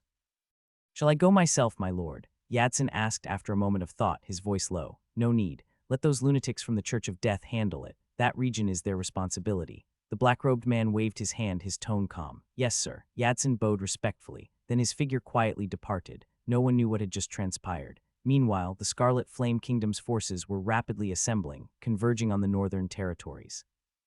In the northern lands, countless knights were mustering. They flooded into the northern lands, and across the vast, boundless grasslands the orcs too were gathering en masse. Their eyes burned blood-red, their auras brimming with savagery. A cataclysmic war loomed just on the horizon. 10 days later, Northern Province, Eagle Ridge. Inside a study, what did you say? The orcs in the north are gathering in large numbers. Thor frowned as he looked at Tono, who had just delivered the report. Yes. They appear to be converging toward the Scarlet Flame Kingdom. Looks like a war-'s about to break out. Tono nodded solemnly, his expression grave. With the defeat and disappearance of the behemoth, the orcs had lost their central leadership. Their overall strength had significantly diminished compared to before, but that was only in relative terms. The orcs were still an extremely powerful force. Although there were no longer any 7th-tier orc tribes, there were still plenty of 5th and even 6th-tier ones. For a single kingdom to face them alone was no trivial matter. Now that both the orcs and the Scarlet Flame Kingdom were gathering on a large scale, it was clear that war was imminent. And once the Scarlet Flame Kingdom and the orcs entered into full-scale war, the Tulip and Golden Flower Kingdoms would inevitably be dragged into it. After all, if the Scarlet Flame Kingdom fell, it would spell trouble for both. Normally, without the interference of the Church of the Gods, Thor wouldn't be overly concerned. There were always others more powerful to deal with such things. But with the Church now involved, even Thor couldn't help but grow serious. He didn't doubt for a second that something was amiss. None of this made sense. The orc mobilization was abnormal. The Scarlet Flame Kingdom's actions were also abnormal. For the past while, he'd ordered Rachos to keep a close eye on the Tulip Kingdom, and nothing major had occurred. And although some traces of the Church had been found in the Golden Flower Kingdom, they were faint. So where had the Church of the Gods gone? The answer was almost self-evident. Especially with the Scarlet Flame Kingdom acting so strangely, everything became even clearer. I understand. Brother, stay in my territory for the time being. Break through in strength if you can and bring your family here. Something big is coming. Thor nodded slowly, then spoke in a contemplative tone. Something big. Tono was briefly stunned, then his eyes widened. Thor, are you saying a war with the orcs is coming? He couldn't help but grow nervous. An orc war. Every orc war in history had been catastrophic. Thor's words immediately made him think of it. Not confirmed yet, but get your family here just in case. And you need to increase your strength. You're still too weak right now. Thor shook his head, not elaborating. His voice was soft, understood. Tono took a deep breath and nodded firmly. After spending years with Thor, he had come to trust him unconditionally. Thor's decisions had always proven right. Tono left. A few days later, he returned with his entire family to Eagle Ridge. And it wasn't just him. All members of House Dresosa were summoned by Thor to return to Eagle Ridge. As Thor continued preparations, the tension in the air grew heavier. And amid that ever-growing tension, the daily information system finally updated with new information. Daily information updated. Open it. Open. Thor answered absent-mindedly. But the moment the new lines of intel appeared, he froze. And then all his attention instantly zeroed in on the daily information. 1. Tilapia in the Western Territory's main valley are about to reach maturity. A pack of second-tier vulture-type magic beasts has targeted them. 2. Members of the Church of Death are arriving in the Tulip Kingdom. In half a month, a major riot will erupt. 7 Count families will be wiped out, 3 Marquis families destroyed, and Lauren City reduced to rubble. 3. The Church of Death attempts to control the royal family. A devastating battle breaks out in the royal court. Both sides suffer heavy losses. 4. In the north, Scarlet Flame Kingdom forces clash with orcs. The Golden Flower Kingdom is drawn in. 5. Brutal slaughter spreads across the northern lands. The battle lasts a month. Countless humans and orcs perish. The blood-soaked ground triggers a hidden sacrificial ritual. 6. Empire. 7. The Tulip Kingdom's chaos spreads. The northern lands plunges into disorder. The Church of Death's power entangles the region's nobility. One territory after another is destroyed. The land runs red with blood.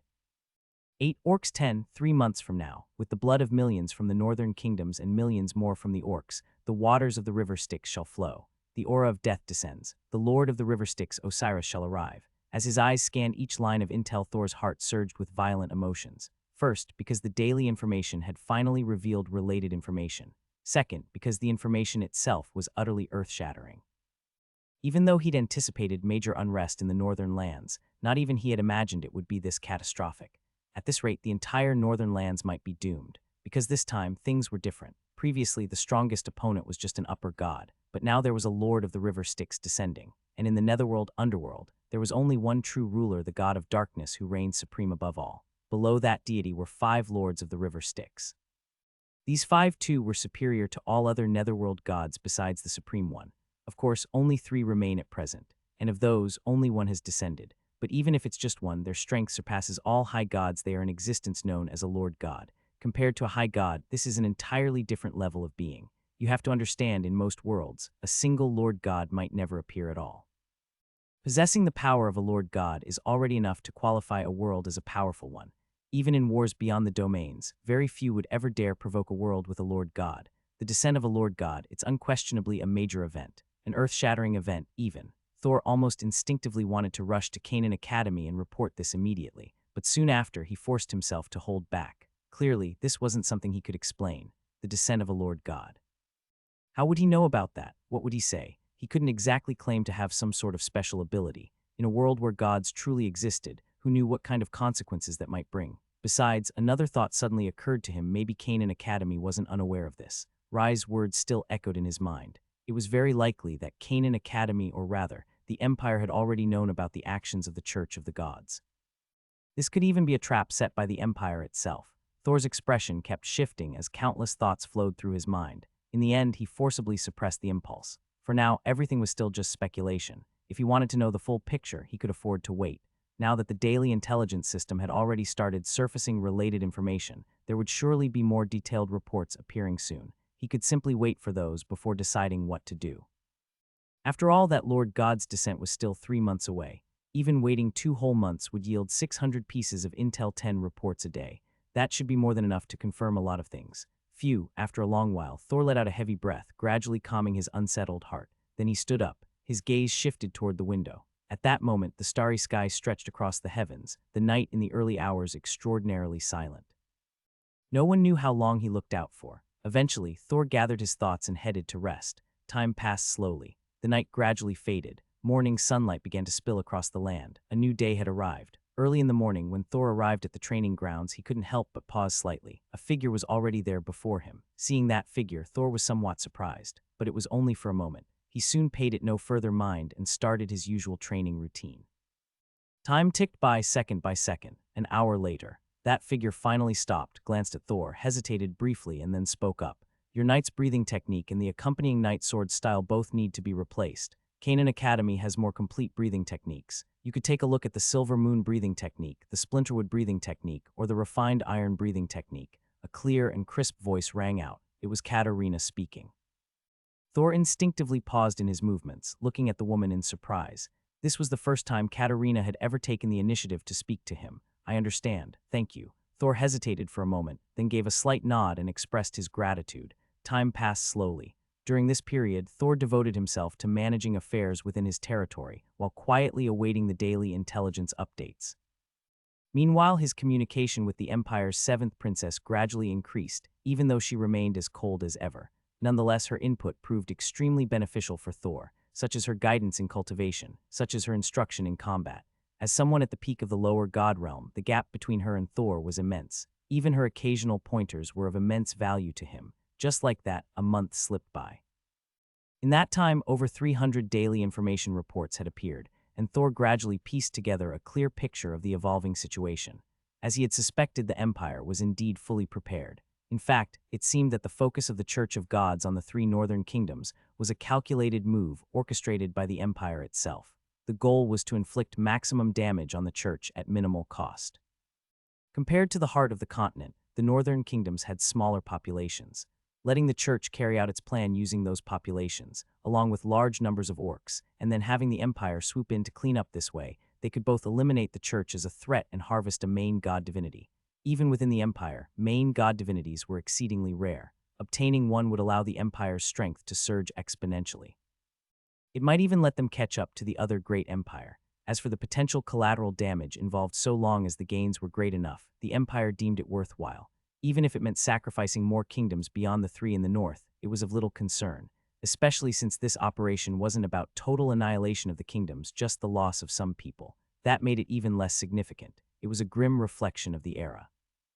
To those in power, the lower classes had long ceased to be considered truly human. So long as there wasn't mass extinction, few would care. And yet, even this was far better than the age of gods. Back then, ordinary humans and creatures were merely harvesters of faith.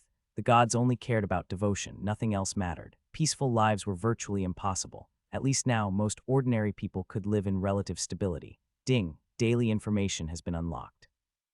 Would you like to open it? The pale silver moonlight spilled over the land. That familiar mechanical voice rang out once more. Open it. Thor, returning from his drifting thoughts, spoke softly. The next moment, invisible ripples spread through the air, and lines of text reappeared before Thor's eyes. Daily information unlocked. 1. In 3 days, a herd of unicorns will pass through the upper reaches of the main valley. Their leader has reached Tier 3. 2. Under Alan's care, a unicorn in the herd will evolve in 5 days, also reaching Tier 3. 3. In 15 days, the forces of the Scarlet Flame and the orcs will clash in the north. The forces of the Golden Flower Kingdom will also be drawn in. The Orc War is imminent. 4. In 25 days, a Ramses flower will bloom in the northwest of the Orc territory. It enhances natural talent and stimulates bloodlines. 5. Internal unrest is about to break out in the Tulip Kingdom. 6. In 50 days, the Orc War among the three kingdoms will erupt, and the Tulip Kingdom will initiate a nationwide conscription. 7. In 60 days, a powerful god under the Lord of the Underworld will descend, and imperial forces will mobilize. 8. 10. As the blood of the north soaks the land, a god from the abyss shall descend, line by line. Daily information reports appeared. As time progressed, they clearly became more comprehensive, involving not only the three northern kingdoms but also aspects of the empire itself. As Thor read through them one by one, his brows furrowed involuntarily. The situation was even more complicated than he had anticipated, because in the 10th entry, a being from the abyss had been mentioned. The abyss, a plane fundamentally hostile to the material realm. Its threat level even surpassed that of the gods. The wars fought beyond the realm were partly about expansion and partly about combating the abyss. A god from the abyss had already appeared once before at the heart of the natural forest. Back then, the Empire's headmaster Rise had personally dealt with it. Thor hadn't expected that another abyssal god would descend this time in the northern kingdoms, and this one would likely be far more powerful. Because the affected region was vastly larger than the one within the natural forest, the Orc War would erupt. Countless orcs and knights from the three kingdoms would be involved. How many would die? 10,000, 100,000, a million, no one could say. Such a massive blood sacrifice could summon an abyssal deity of unimaginable power. If things went wrong, the entire north or even all three kingdoms might be transformed into abyssal territory. The abyss could even claim a corner of the continent itself. Thor's expression continued to shift, until after a moment he exhaled a long breath, finally suppressing the turmoil within. Hopefully, the Empire has a countermeasure, Thor sighed. At this point, all he could do was place his hopes in the Empire. After all, even though he had reached the divine realm, he still lacked the qualifications to intervene in such a massive conflict. Fortunately, judging by the past month's daily information, the Empire had clearly been preparing in advance. Given that, Thor believed they would have some form of contingency plan. Still, hoping for a plan was one thing. Thor also knew he had to begin making his own preparations, just in case something unexpected occurred. As his thoughts raced, he soon made up his mind. The next day, Thor summoned Ryan. He handed over a freshly written letter. Take this letter to my father. Also, deliver 10 units of life essence and 10 vials of high-grade life elixir to him. Tell him to start preparing immediately. His voice was low and serious. Yes, my lord, Ryan responded respectfully and quickly departed. Compared to others, Ryan's speed was unquestionably superior. With the situation changing so rapidly, early preparation was key. After sending off the letter, Thor began new preparations of his own. In a massive upheaval like this, migrating the territory was clearly unrealistic, but he could temporarily consolidate his forces, relocating his territory and the Eagle Chamber of Commerce's influence away from areas likely to be affected by the chaos. Time continued slipping by as Thor made his arrangements. In the blink of an eye, several more days had passed. Over the past half-month, dozens more daily information reports had updated. The latest 100-plus entries finally allowed Thor to breathe a sigh of relief, but while Thor could now relax a bit, the Tulip Kingdom was anything but calm. Half a month ago, a massive uprising had swept across the kingdom. Riots broke out in every region. Several cities were even destroyed. In the northern province, Lauren City was completely wiped out half a month ago. Over 200,000 people and the entire house of Marquis Raymond were annihilated. 10 days ago in the Frostmoon province, both the Pat family and Pat City home to tens of thousands were obliterated. 7 days ago, the Campbell family, a top-ranked house of marquises, was wiped out overnight. Campbell City fell with them. And 3 days ago, chaos erupted in the royal capital. Duke Skodorl and the royal knights staged a joint rebellion, sparking a catastrophic riot in the capital. Half the capital was engulfed in flames. Over 300,000 perished. This chaos spread throughout the entire Tulip Kingdom. A sense of unrest blanketed the realm. People were gripped by fear. Especially the riot in the capital 3 days ago, it plunged the whole kingdom into panic. After all, if even the capital, considered the safest place in the kingdom, bar none, could be thrown into such disarray, how could anyone feel secure? Nobles everywhere were thrown into a state of high alert. This tension triggered soaring prices for nearly all resources. Especially life-enhancing elixirs. Their prices skyrocketed. Where once a low-grade life elixir cost 100 gold coins and a mid-grade one cost 1,000, now the former was over 300 and the latter had hit 5,000 and still rising. After Thor began retracting the Eagle Chamber of Commerce's presence, the prices began shifting daily. Frostmoon Province, Dresosa family. Marquis Angel gazed out solemnly. How's the situation in the capital? After a moment, he looked toward Michael, speaking in a deep voice. No updates yet. All we know is that the Church of Gods was behind it. They somehow seized control of the Skodorl family and launched a coordinated attack on the capital. Michael shook his head, his expression equally grim. The chain of events had caught even them off guard. Though Thor had warned them beforehand, no one had expected things to spiral so rapidly. First Lauren City fell, then the Raymond family, then the Campbell family.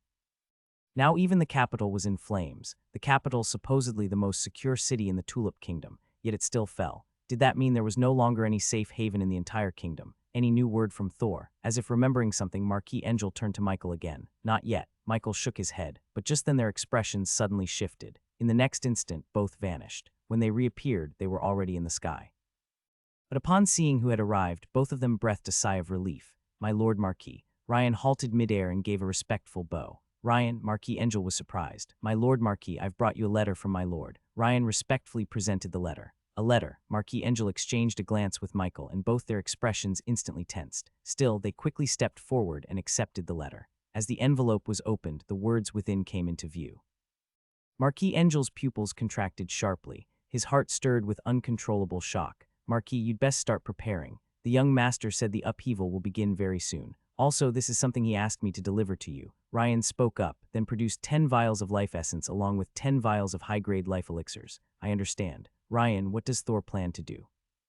Taking a deep breath, Marquis Angel gave a slight nod, but after that nod, he hesitated for a moment and asked, He couldn't help it, the contents of the letter had struck him too hard. He couldn't stop himself from worrying about his son. The young master is making preparations as well. Marquis, I have other matters to attend to, so I won't disturb you further. Ryan offered a brief explanation, then took his leave. Marquis Angel gave a slight nod. Soon after, Ryan's figure disappeared into the distance. But as he watched Ryan leave, Marquis Angel's expression remained deeply grave. Marquis, Michael instinctively spoke. Take a look for yourself. Taking a deep breath to suppress the turmoil within, Marquis Angel handed the letter to Michael. Michael reached out to take it. But the moment his eyes landed on the words, his expression also changed. This is real, Michael couldn't help but ask, his breathing pausing for a moment. I'm afraid so. Marquis Angel let out a bitter laugh. He knew his son all too well. If Thor had chosen to send this, it meant there was no room for doubt. But if what was written here was true, then not just the Tulip Kingdom, but all three northern kingdoms were in serious trouble. Even thinking about the contents sent chills down Marquis Angel's spine. A crisis of such magnitude.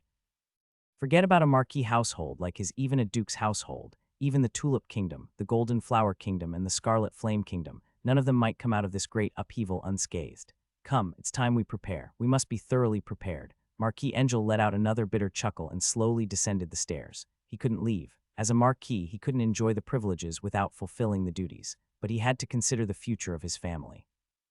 At the very least, he needed to preserve the Dresosa family's legacy.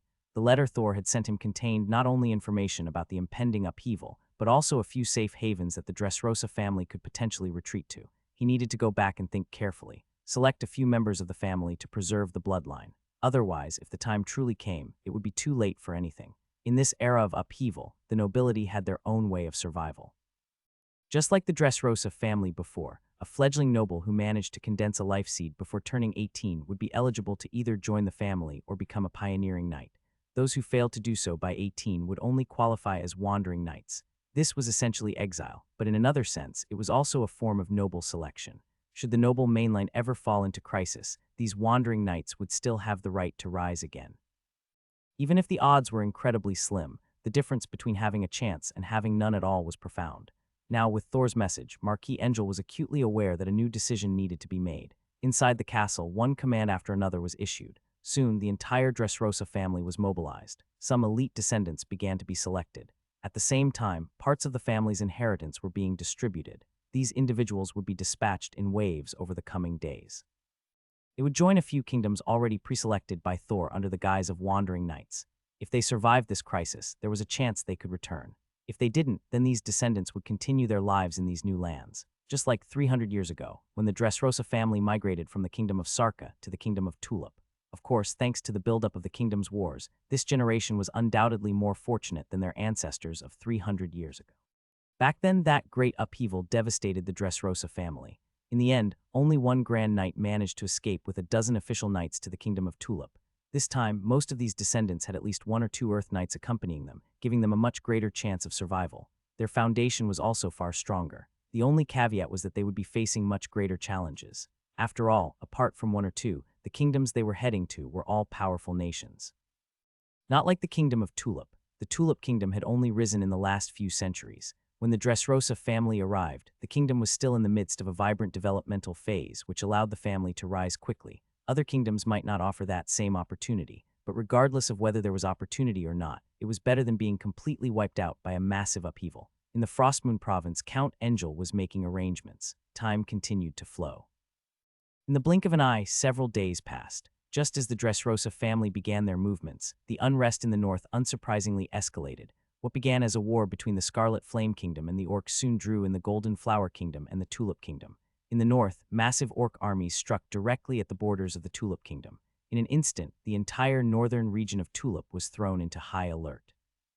Especially when they discovered that the invading orc forces weren't just composed of second- and third-tier troops, there were also large numbers of fourth- and fifth-tier orc armies. The entire northern military took on an unprecedentedly grim tone.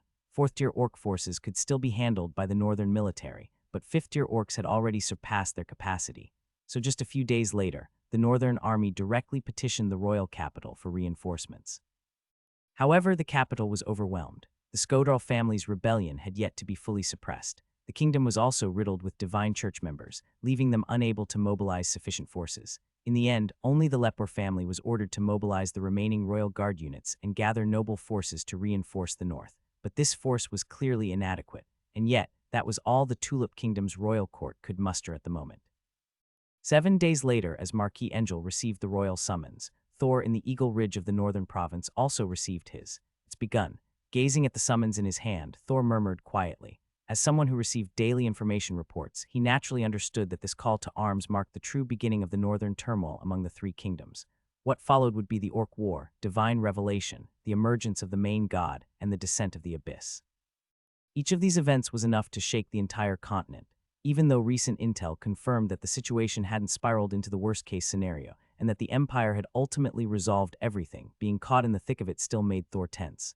"Ryan, get ready. We depart tomorrow. Also summon Steve, Piro's, and Uncle Marshall." Thor gently tapped the tabletop with his right hand, then took a deep breath and spoke. "Yes, sir," Ryan responded respectfully before retreating. Moments later, 3 figures appeared before him. It was Steve, Piro's, and Marshall. By now, the 3 had undergone a complete transformation in strength. Not only had Steve and Piro's broken through to Sky Knight, but Marshall had even advanced to the mid-stage of Sky Knight. More importantly, however, wasn't their knightly rank, it was their talent. Enhanced by life essence, all 3 had undergone a metamorphosis in aptitude.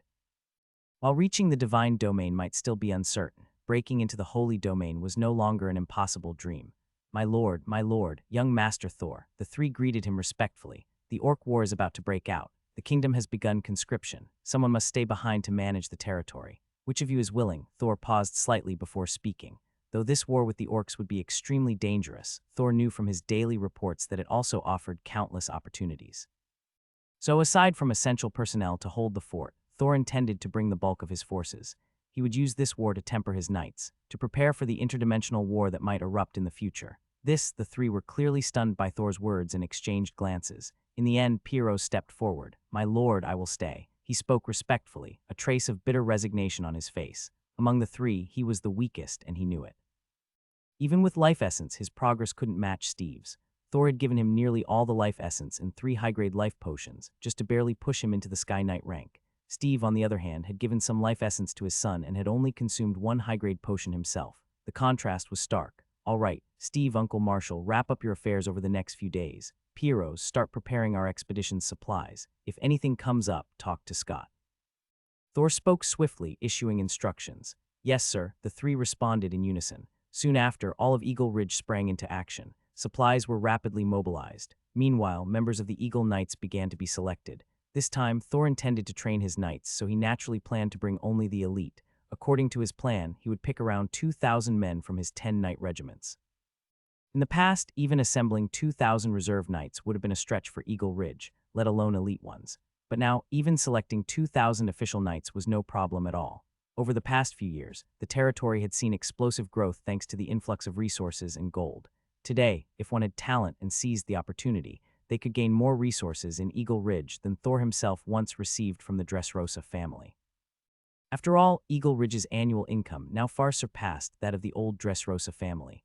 Even the modern Dresosa, occupying most of the Frostmoon province and all of the Azure Sea, couldn't compare to present-day Eagle Ridge.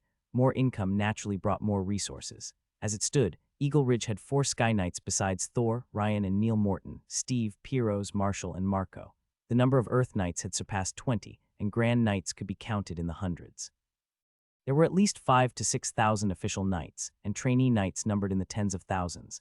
And as time progressed, this would only continue to grow provided they survived this crisis. The chaos in the north was shattering territories and forcing populations to flee. Eagle Ridge had already absorbed many of these refugees, including knights and noble heirs. These individuals would further grow in the future. Within the castle, Thor continued giving rapid orders. Time passed quietly.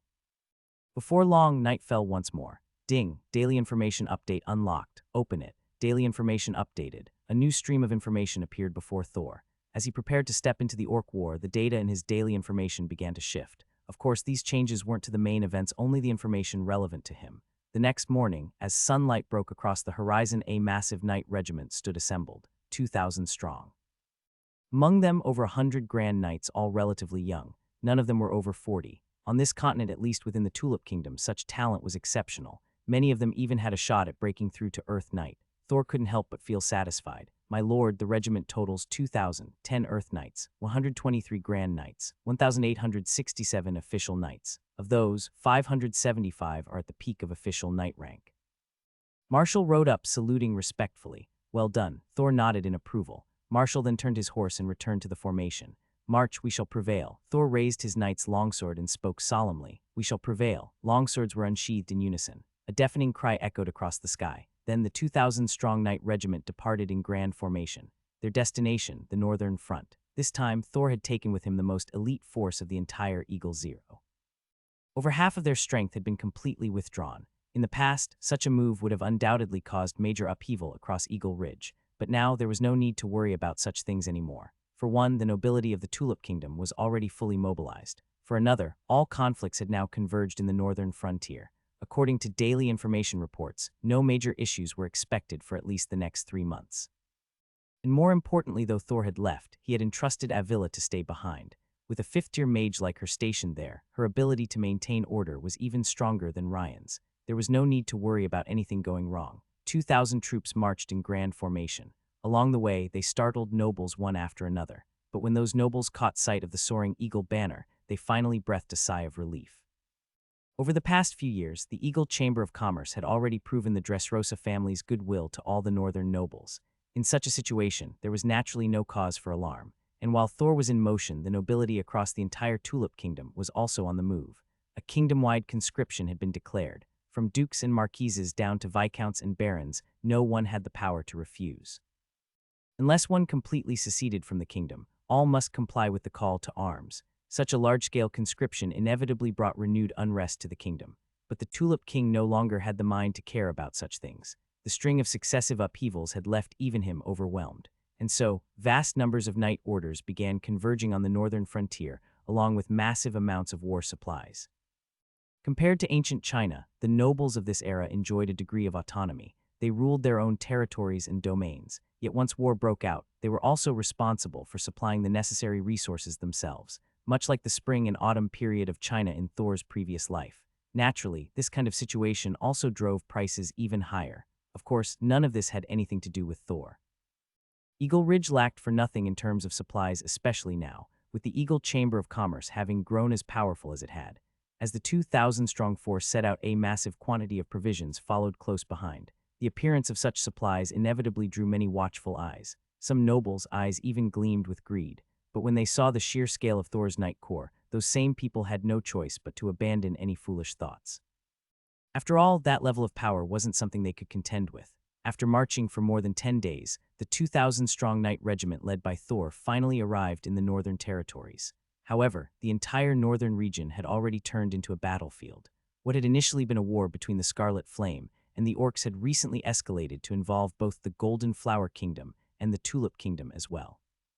Compared to the past, the scale of this war was undoubtedly larger and far more brutal. With the loss of control over the behemoth, it was as if all the orcs across the Orcish plains had been mobilized. There were no small number of Tier 4, 5, and even Tier 6 orc tribes attacking the three great kingdoms. The Tulip Kingdom had it comparatively better. The Scarlet Flame Kingdom, however, had nearly been dragged into complete annihilation. A massive number of orcs had gathered in the northern region of the Scarlet Flame Kingdom. In less than a month, tens of thousands of knights had perished there, and even more orcs, hundreds of thousands, had fallen. The sheer scale of the death toll was such that even across great distances, one could clearly see thick, ominous blood clouds overhead. The scent of blood had soaked the entire sky above the Orcish plains. Of course, while the Tulip Kingdom fared slightly better, it had still lost over 1,000 knights in the past month alone, and tens of thousands of orcs had been slain, including 2 Tier 5 orc tribes. It was precisely because of those 2 Tier 5 tribes that a newly constructed massive stronghold had now developed a gaping breach.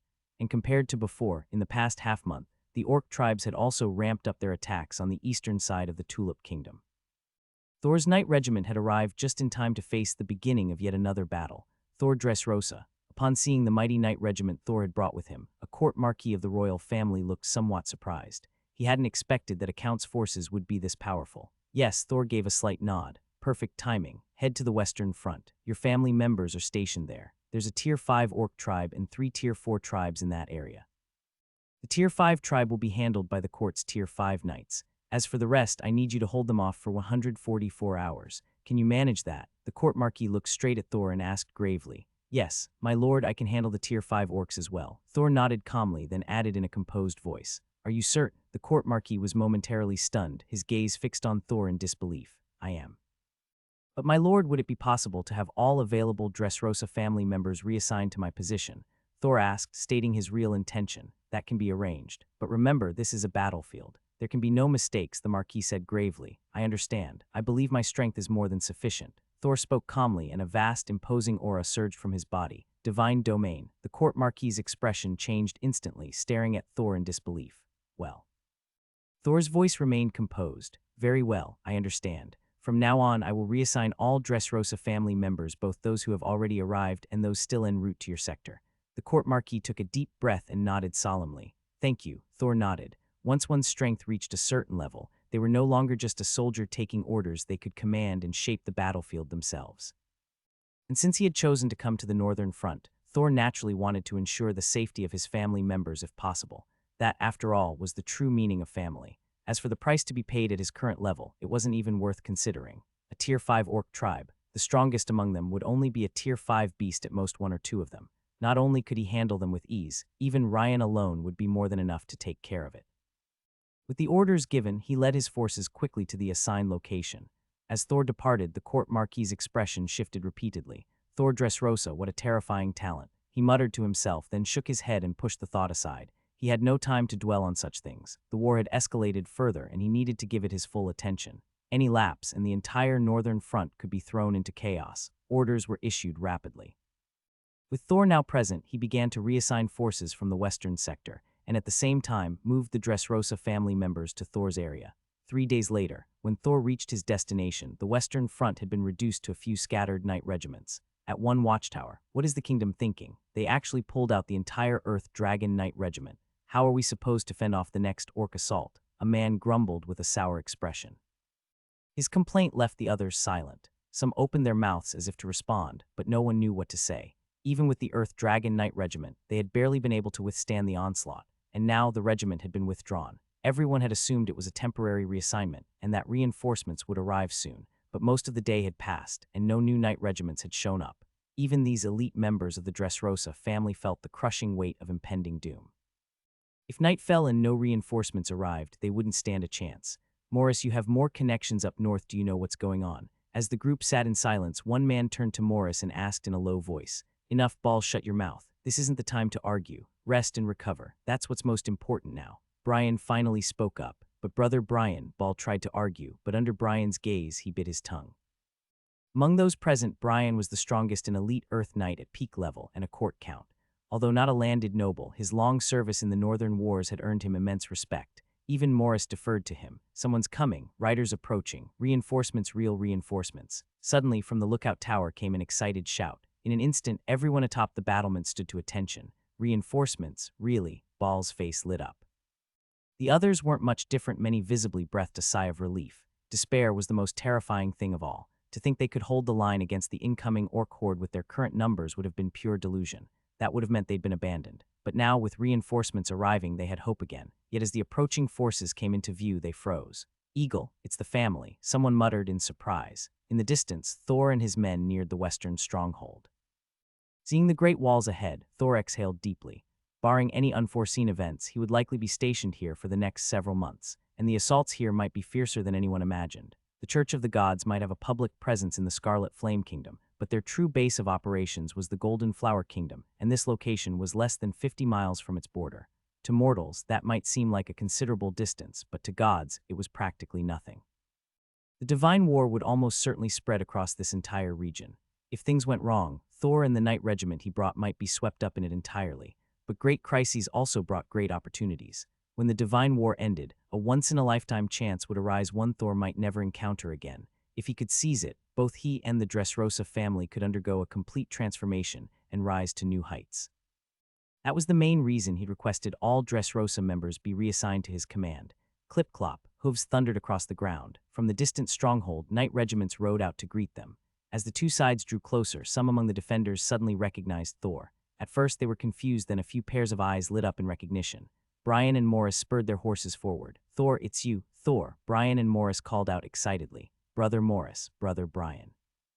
Thor replied with a smile. He hadn't expected to run into familiar faces the moment he arrived. One was his blood brother, Morris. The other was Brian, someone he'd worked with closely in the past. To think you're the one sent as reinforcements. With you here, this stronghold is as good as secured. Morris laughed heartily, visibly relieved. Even though he didn't fully understand Thor's strength, he knew enough. His little brother possessed at least holy-level power. He might not be able to wipe out a Tier 5 orc tribe alone, but he could definitely hold the line. And then he spotted Ryan. At that point, any lingering worry disappeared entirely. Hearing Morris's words, Brian also relaxed. Though he didn't know all the details, only bits and pieces thanks to his son. If even Morris was this confident, he saw no reason to doubt. As the three caught up, the others looked toward Thor with awe and curiosity in their eyes. In recent years, Thor had practically become a legend in the Dresosa family. Yes, a legend. From a mere pioneer knight, he had quickly been promoted to Baron and then Viscount. He had played a pivotal role in the kingdom's war efforts, which had elevated the family to Marquis status and he himself to Count. His story had inspired countless Dresosa descendants, and now, to see him in the flesh, it made their eyes light up with admiration. "You, your brother Thor, right?" Ball couldn't help but ask, trembling with excitement. "Ball Dresosa, son of Uncle Miomi." Morris leaned in and whispered an introduction. "Yes, Ball Dresosa. It's a pleasure to meet you." Thor nodded with a smile. "The honor is mine, brother Thor," Ball quickly responded. Thor smiled again. Then Brian and Morris led Thor to meet the current members of the family stationed at the Western Stronghold. At the moment, there were 5 family knight squads stationed at the Western Stronghold. Aside from Brian, Morris, and Ball, there were 2 other squads, though those 2 were notably weaker. Brian and Morris were both Earth Knights, and Ball had reached the rank of Grand Knight as well. The remaining 2 squads were composed of only official knights, with fewer members in comparison. Originally, they had only been assigned as frontier knights in the Northern Territory, but once war broke out, they were inevitably swept into the conflict. Fortunately, they had since regrouped with other family members.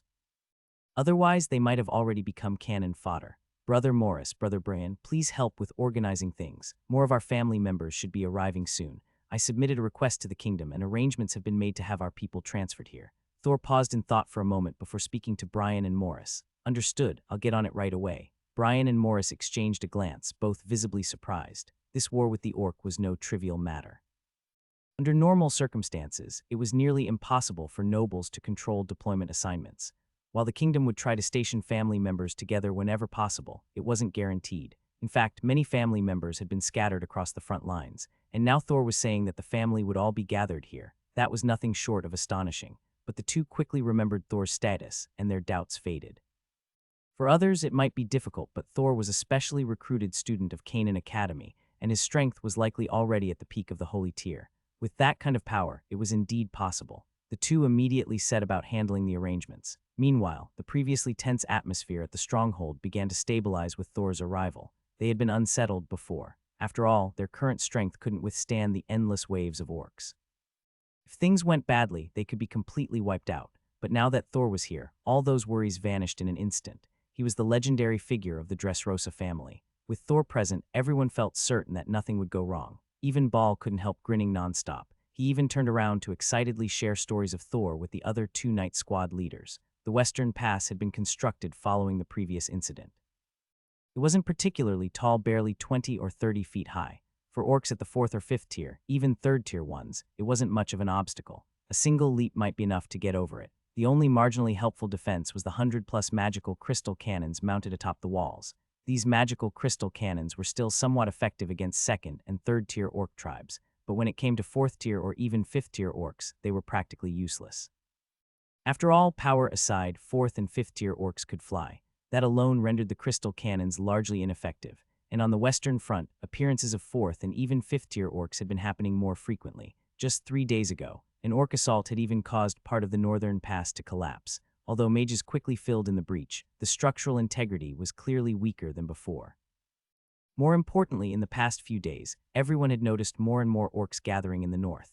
It was clear that if another assault came, both its scale and strength would far exceed their previous estimations. By sheer numbers alone, neither Knight Brian nor Morris and the others had much hope of holding the line. They were simply too undermanned. But all these concerns vanished the moment Thor arrived. No one doubted Thor's strength.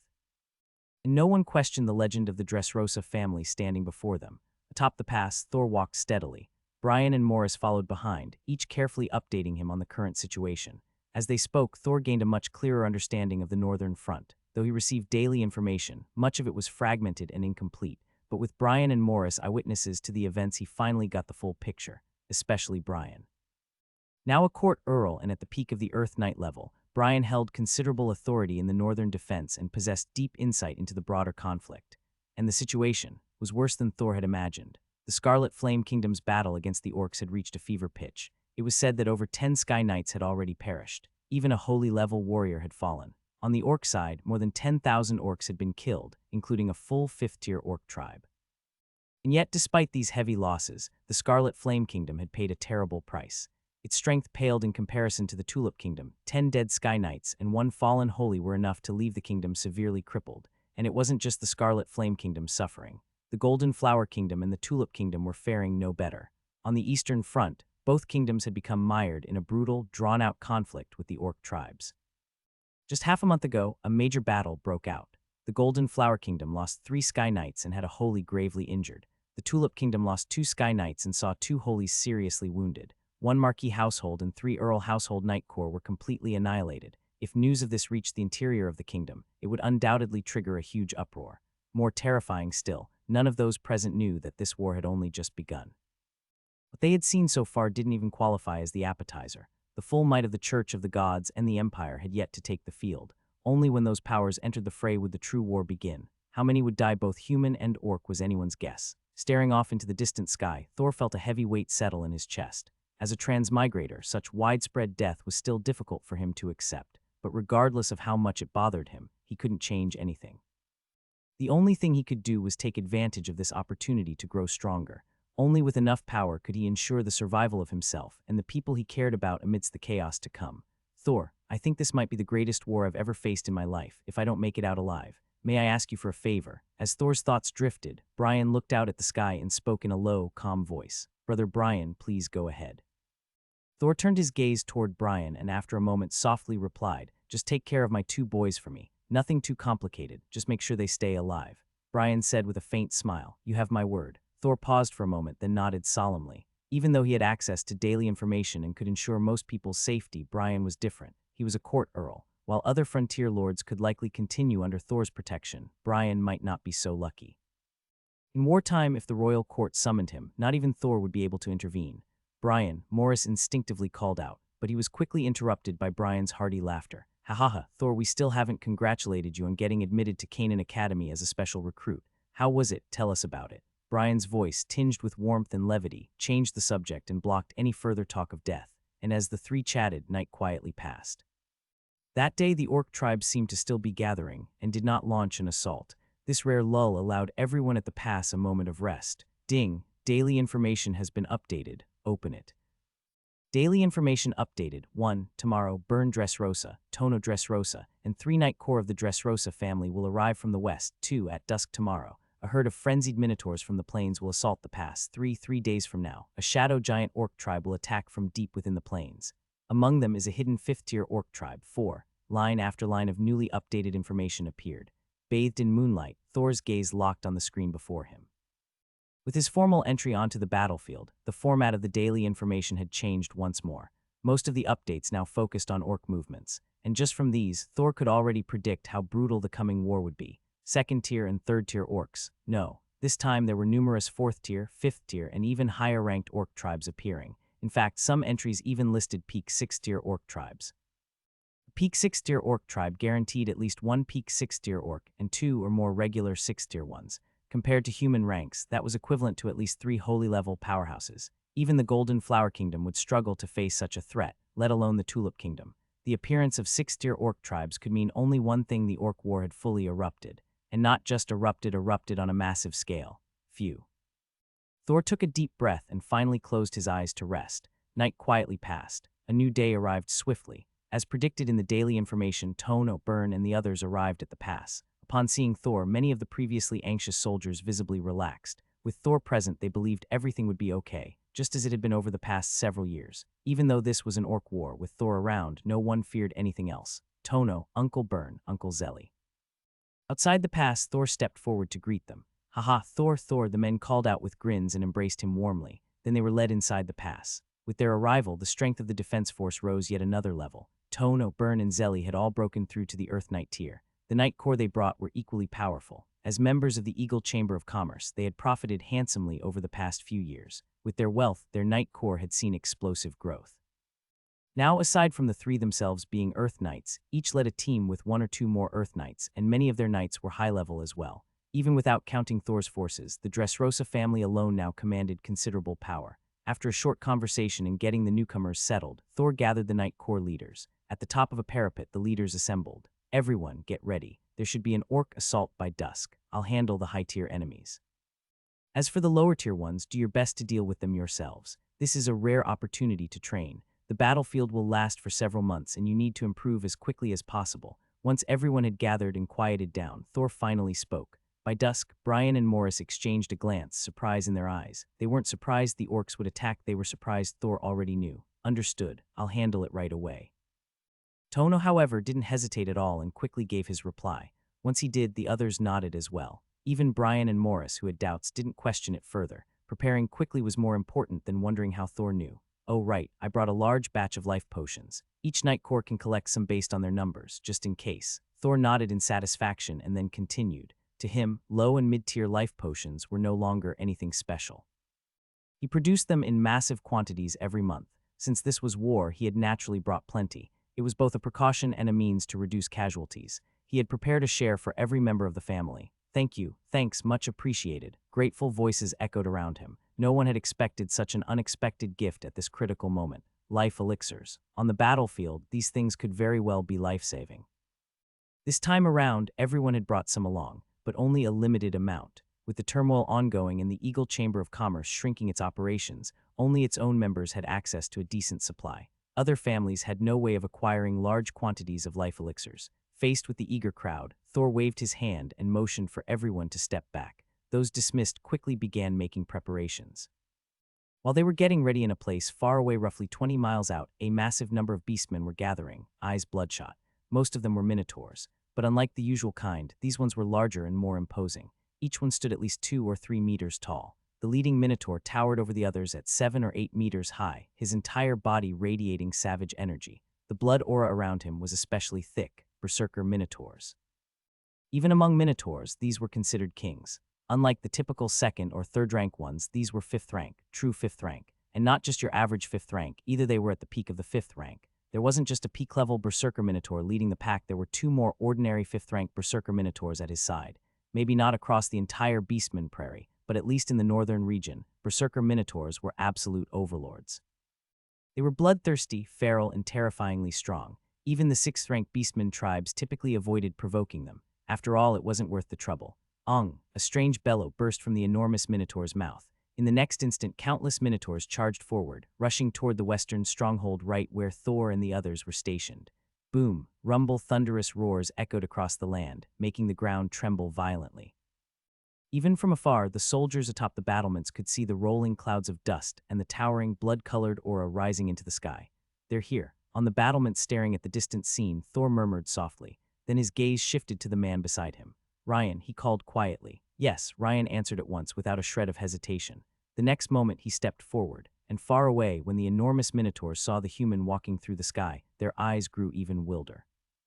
Blood surged through their veins, and one after another, they leapt up into the air as well. From a distance, there were at least 20 of them. If they could fly, there was no doubt these 20 were all 4th rank or higher berserker minotaurs. Ryan's figure soared into the sky, and a powerful aura instantly swept across the heavens and earth. Though he had not yet broken into the divine domain, he had already reached the peak of the holy domain.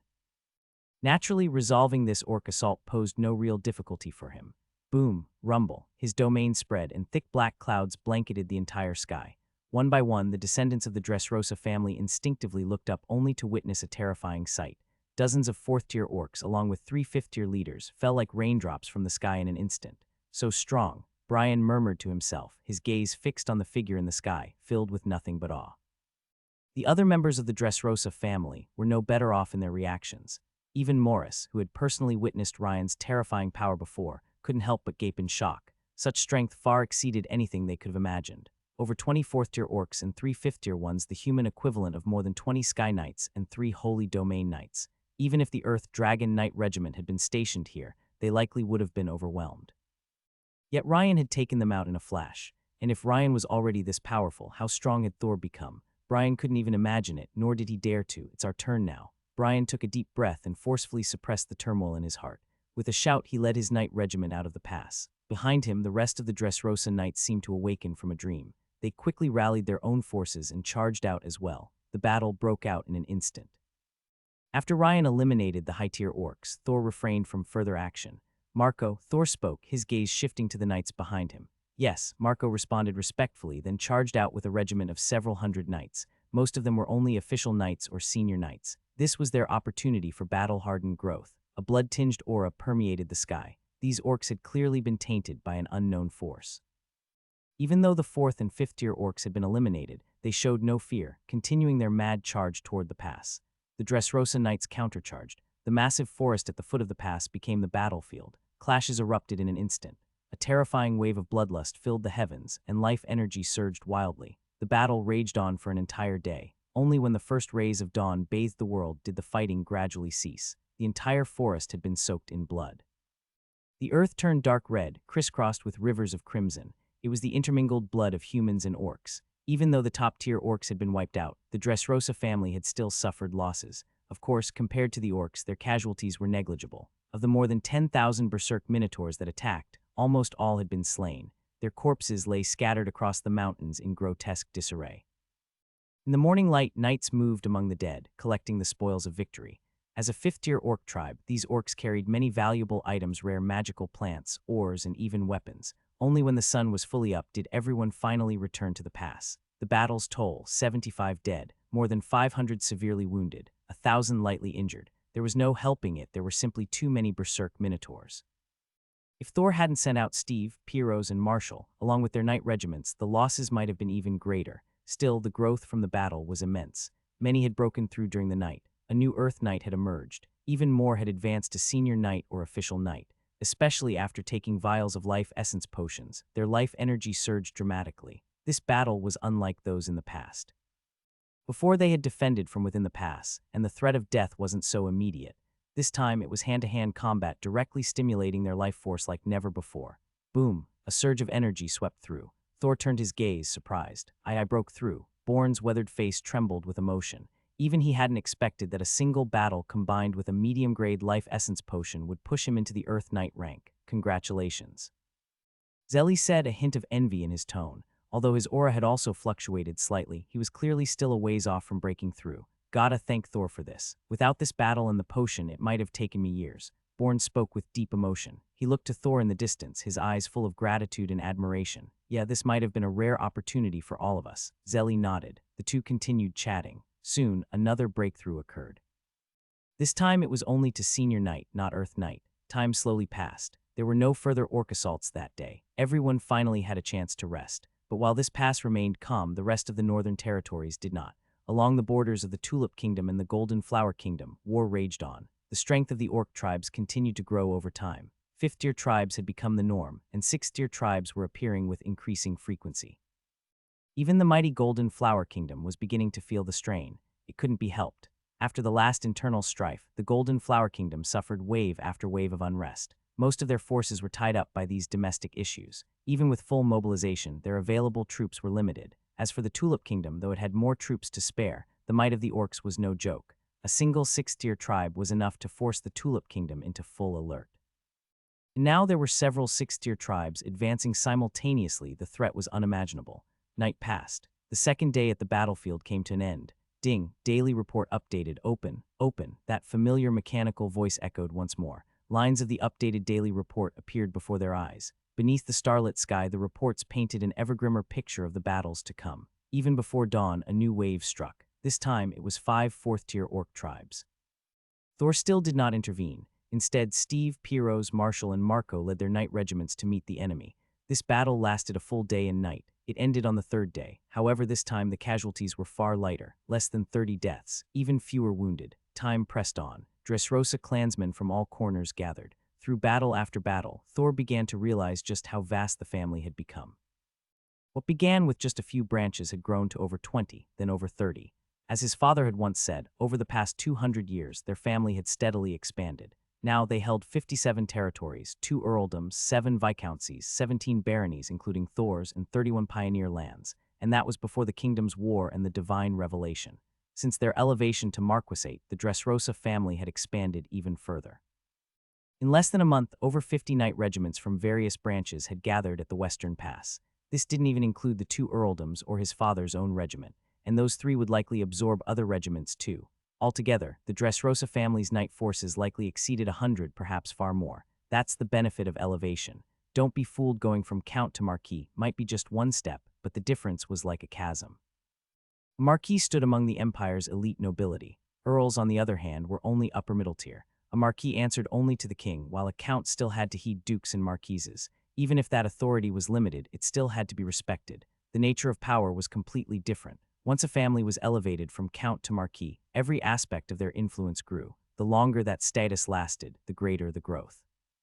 Though the Dressrosa family had only been a marquisate for just over a year, their rapid rise in strength had already catapulted them past ordinary marquisates into the ranks of the elite. Thor himself had become a special recruit of Canaan Academy. With all these buffs, the family's expansion was on a whole different level. At the Great Pass, the assembled forces now numbered over 10,000. Their knight regiments filled every corner. Meanwhile, supply caravans streamed in from the northern provinces. To meet the demands of this war, Thor had mobilized nearly half of the Eagle Chamber of Commerce's resources, and the results were clear. The kingdom's merit points were climbing rapidly, and the strength of the Dressrosa family's members was soaring. At this rate, within a month, the family would rise another tier in overall strength. Only then would the Dressrosa family be considered truly grown. On the battlements, Thor looked out at the sea of gathering orcs. "Has my father been informed?" he asked softly. "He has. The Marquis said he will try to dispatch reinforcements within 2 months. Ryan nodded respectfully. 2 months, huh? That should be enough. Thor gave a slight nod. As this was a orc-beastman war, Thor couldn't interfere too much. Being able to rally most of his family members was already a feat in itself. As for other forces like his father, and the noble families of his 2 uncles, that wasn't something he could mobilize. All he could do was notify his father ahead of time and see if more reinforcements could be sent later. This was a once-in-a-lifetime opportunity, a chance for the Dressrosa family to truly rise. If they could seize it, the Dressrosa family would soar to new heights. At that point, let alone competing with ducal families, they might even have the chance to step beyond the borders of the Tulip Kingdom. He didn't want to miss it, and he didn't want his entire family to miss it either. As the two conversed suddenly, Ryan seemed to sense something, his gaze instantly shooting toward the distance. "They're here." At the very moment Ryan looked to the horizon, Thor murmured softly. As someone who received daily information, he knew exactly what they would be facing today. A Tier 6 Beastman Orc tribe. That's right, a Tier 6 Beastman Orc tribe, and this was only the first wave of them. Since this was the main battlefield now, it was only natural that the Church of Gods would begin shifting its forces here. This Tier 6 Beastman Orc tribe was just the appetizer. More Tier 6 tribes would soon follow, along with waves of Tier 5 and even Tier 4 Beastman Orc tribes. The entire surrounding region would be turned into a true living hell, a slaughterhouse that would consume beastmen and humans alike, fueling the divine awakening ritual with their blood and souls. "Ryan, take charge here. Try to minimize our losses. I'm going to take care of that Tier 6 tribe." Thor spoke calmly, and in the next moment his figure stepped forward, instantly appearing in midair. At the fortress, horn blasts sounded out like thunder. Knights who had been resting were startled awake all at once. They began rallying quickly and efficiently. After a month of continuous battle, their alertness and response speed were on a whole new level. Within less than 15 minutes, the knight regiments had completely assembled. But when they saw the beastmen horde on the horizon so vast, it nearly blanketed the entire field of view, every one of them couldn't help but feel a shift in their expression. There were too many. A dense, seemingly endless mass of beastmen, and the figures of those beastmen leaping into the air sent chills down their spines. Gulp, some knights couldn't help swallowing nervously. Others found their hands trembling as they gripped their spears. "My God, this." Ball couldn't stop himself from speaking. Even though he had already broken through to Earth Knight, witnessing this scene still sent a tingling fear down his scalp. As a massive number of Orcs beastmen gathered at the western defensive line, on the eastern front where the commander of the Tulip Kingdom was stationed, countless top-tier powerhouses from the kingdom had already converged. Over the course of a month, nearly half the kingdom's forces had been mobilized, including its 3 most elite knight orders. "How's the situation?" A figure stepped into the command tent, his voice deep and low. "The Orcs beastmen are currently massing on the western, eastern, and northern fronts. Their numbers have already surpassed 200,000. Most notably, 2 complete 6-tier Orc beastmen Orc tribes and over a dozen 5th-tier tribes have been identified in the north." As the figure entered, a middle-aged man in armor spoke in a solemn tone, quickly reporting on the current status of the occupied zones. 2 6-tier tribes. "Have we confirmed how many 6-tier Orc beastmen they actually have?" Hearing the report, the newcomer's brow twitched. It was common knowledge that not all 6-tier Orc beastmen or 6-tier Orc beastmen tribes were the same. A typical 6-tier tribe might only have a single 6-tier Orc beastman, but some tribes had 2 or even 3. The most powerful tribe ever encountered had 5. In this case, the 2 tribes could mean just 2 6th-tier beastmen or as many as 10. 2 would be manageable, but 10, even for the Tulip Kingdom, that would be an almost impossible fight. We're still confirming. It'll likely take 2 more days. The middle-aged man nodded, fully aware of the implications. 2 days, we need to move faster. Also, activate the magic crystal transmission system. The battlefield changes by the second. We can't afford to worry about resource consumption. The man gave a quick nod, then added as if suddenly remembering something. Magic crystal transmission. Middle-aged man's expression shifted, glancing toward him.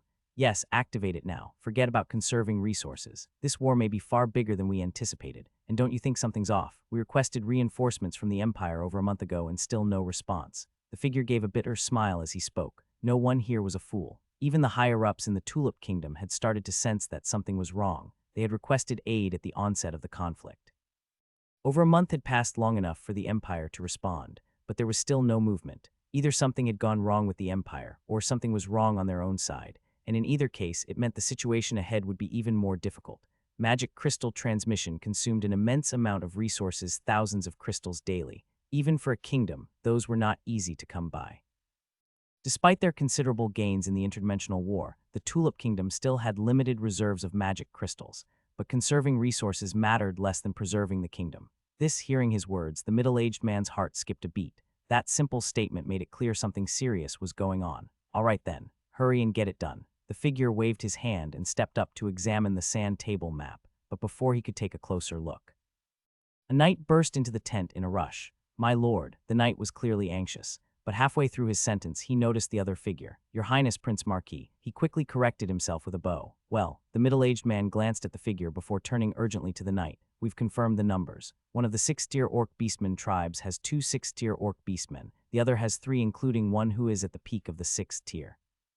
The knight wasted no time delivering his report. Both men's expressions shifted instantly. 5. There were 5 6th-tier beastmen. Normally 2 to 3 would be expected even when the range was said to be 2 to 10. No one had expected the Eastern Front to be facing 5. Keep in mind, a standard knight could handle a 1st-tier orc beastman. A grand knight could handle tier 2. At the peak of Earth Knight level, one might take on a tier 4.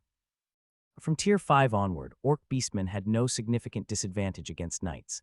Only divine domain knights could take them on. As for 6th-tier beastmen, even more so. Facing 5 of them would require at least 5 divine domain-level powerhouses, and to be safe, even more would be needed. The entire kingdom might have to concentrate all available forces on the Eastern Front. Are they insane to amass like this? The middle-aged man muttered, visibly baffled.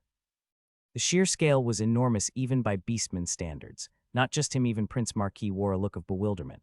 Now's not the time to dwell on that. I'll mobilize a force immediately. We can't afford to lose the Eastern Front. Prince Marquis took a deep breath and recovered quickly, speaking with urgency. The middle-aged man gave a nod. The Eastern Front was the most critical line of defense in the northern region. If it fell, the orc beastmen could march straight into Dongyu province, a disastrous scenario for the Tulip Kingdom.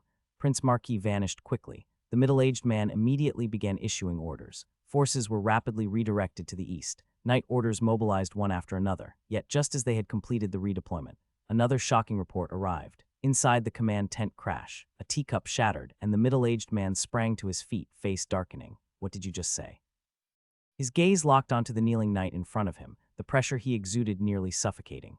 Fortunately, he realized it immediately and pulled back. My lord, confirmed intelligence, the Western Front is also seeing a large-scale beastman buildup. 2 6th-tier orc beastman tribes have been spotted. We don't yet know how many 6th-tier orc beastmen are among them. The knight barely caught his breath as he relayed the message. The middle-aged man's expression kept shifting. He had never expected a massive eastern assault to be mirrored in the west as well, and again 2 6th-tier orc beastman tribes. He couldn't believe that the Beastman Kingdom, while waging war against 3 nations, could still muster this kind of power. Who's in charge of the western defenses? A sudden realization struck, and the middle-aged man turned to the knight. Reporting, Sir Marquis Avard is overseeing the western defense. The knight hesitated but answered quickly. Avard, Tell him hold the line at all costs. I'll send 150 magic crystal cannons as support, and Prince Balia Valentini will be joining him. Taking a deep breath, the man steadied his emotions and spoke with gravity. Most of their forces were now tied up in the east. The resources he could spare for the west were extremely limited. Only one divine domain-level powerhouse was available to be dispatched. He could only hope the orc beastman forces in the west weren't too strong. Otherwise, the Western Front might fall. Even the Tulip Kingdom had prepared itself for the possible loss of its northern frontier. While the three northern kingdoms weren't weak, the Beastman Kingdom had lost only their behemoths. The rest of their strength remained largely intact. The Divine Awakening ritual had wiped out mostly 3rd and 4th tier Orc Beastman tribes. 5th tier and above remained mostly untouched. These top-tier tribes far surpassed the strength of the northern kingdoms. Especially now, with much of the northern kingdom's power tied up dealing with the Church of the Gods. No one had anticipated the crisis would come this swiftly or hit this hard. Boom, a powerful aura streaked across the sky. Moments later, a group of over 10 figures rushed toward the western front. Leading them was a burly blonde man with a thick beard, Ballet of Valentini, Prince of the Tulip Kingdom. Though he held no fiefdom, he was one of the kingdom's 10 great princes. A mid-stage divine domain powerhouse, and among the strongest of the 10. Even so, his expression was grave. The situation was far too dangerous. No one could predict how the battle would unfold, nor whether his power alone would be enough to resist 2 6th-tier Orc Beastman tribes. He and his group shot across the sky toward the western defenses. Time passed. At the western stronghold, Thor was unaware that reinforcements were en route.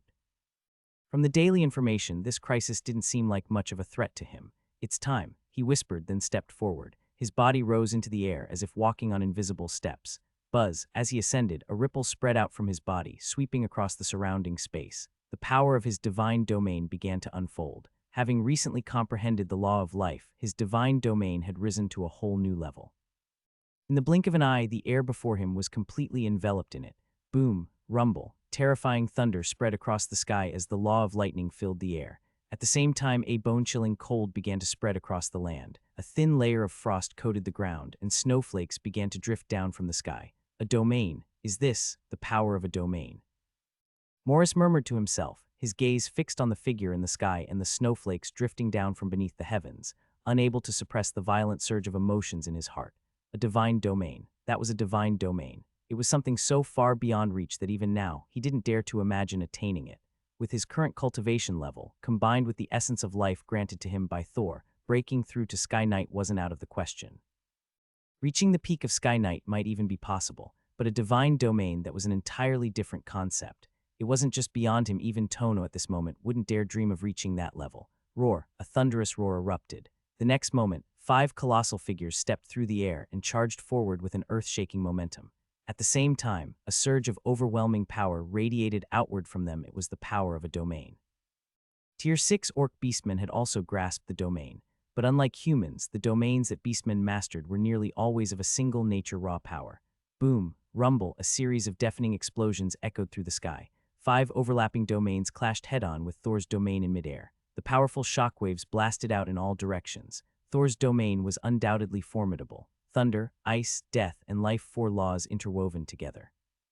It was far beyond a simple combination of 1 plus 1. Even though they had not fully fused, the intertwining centered around the law of life was already extraordinary. Even so, the 5 Tier 6 Orc Beastmen were no pushovers. 2 of them had already reached the mid-stage of Tier 6. That was nearly equivalent to a human mid-stage divine domain, and the remaining 3 early-stage Tier 6 Orc Beastmen were also terrifyingly strong.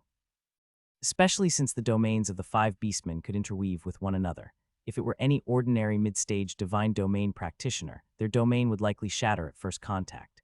It was fortunate that it was Thor. Empowered by the fourfold domain, the collision didn't cause his domain to collapse. He completely held his ground, but holding the domain wasn't the end, because at that very moment, the 5 Tier 6 Orc Beastmen, eyes glowing blood red, charged straight toward Thor. Boom, rumble.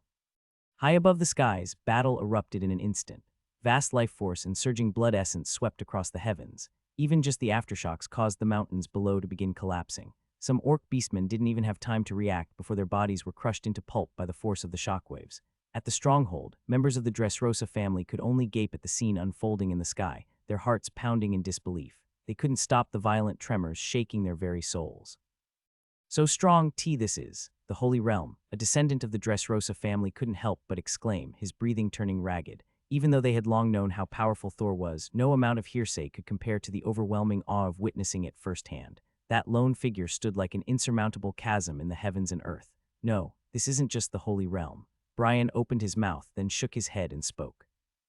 As a court count, he had personally witnessed the power of the Holy Realm, but what Thor displayed now far surpassed the boundaries of that realm. The Divine Realm. That word sprang to Brian's mind unbidden, yet he quickly pushed the thought away. The Divine Realm, that was the Divine Realm. an existence that stood at the very pinnacle of the Tulip Kingdom. Even the King of Tulip himself had only reached the high tier of the divine realm. Thor was so young, how could he already have reached such heights?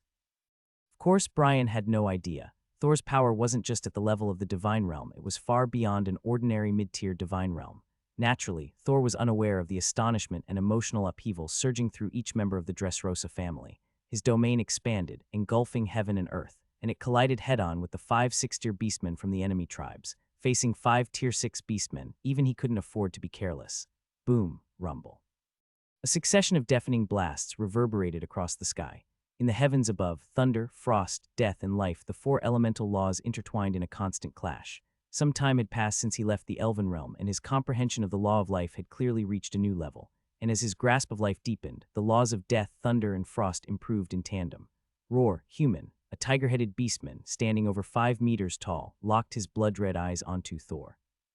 His raspy voice rumbled out. With his voice came a new surge of ferocity. His gravitational domain expanded even further. All humans must die. As the tiger-headed beastman roared, a wolf-headed beastman followed with a low, bloodthirsty snarl. The same crimson aura swept out, his berserk domain extending further. This assault on the Western Pass was led by 2 Tier 6 beastman tribes. One was the Campo's Tiger tribe, which had 3 Tier 6 tiger-headed warriors.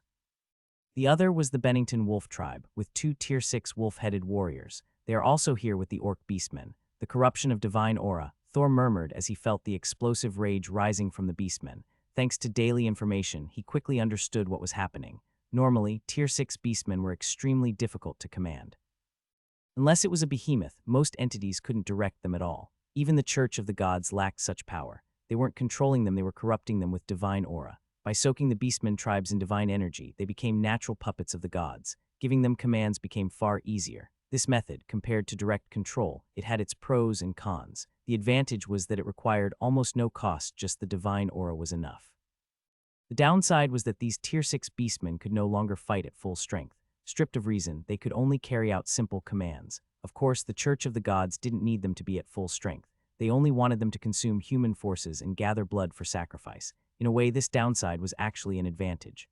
Hovering in the air and feeling the mounting pressure, Thor let out a long, slow breath.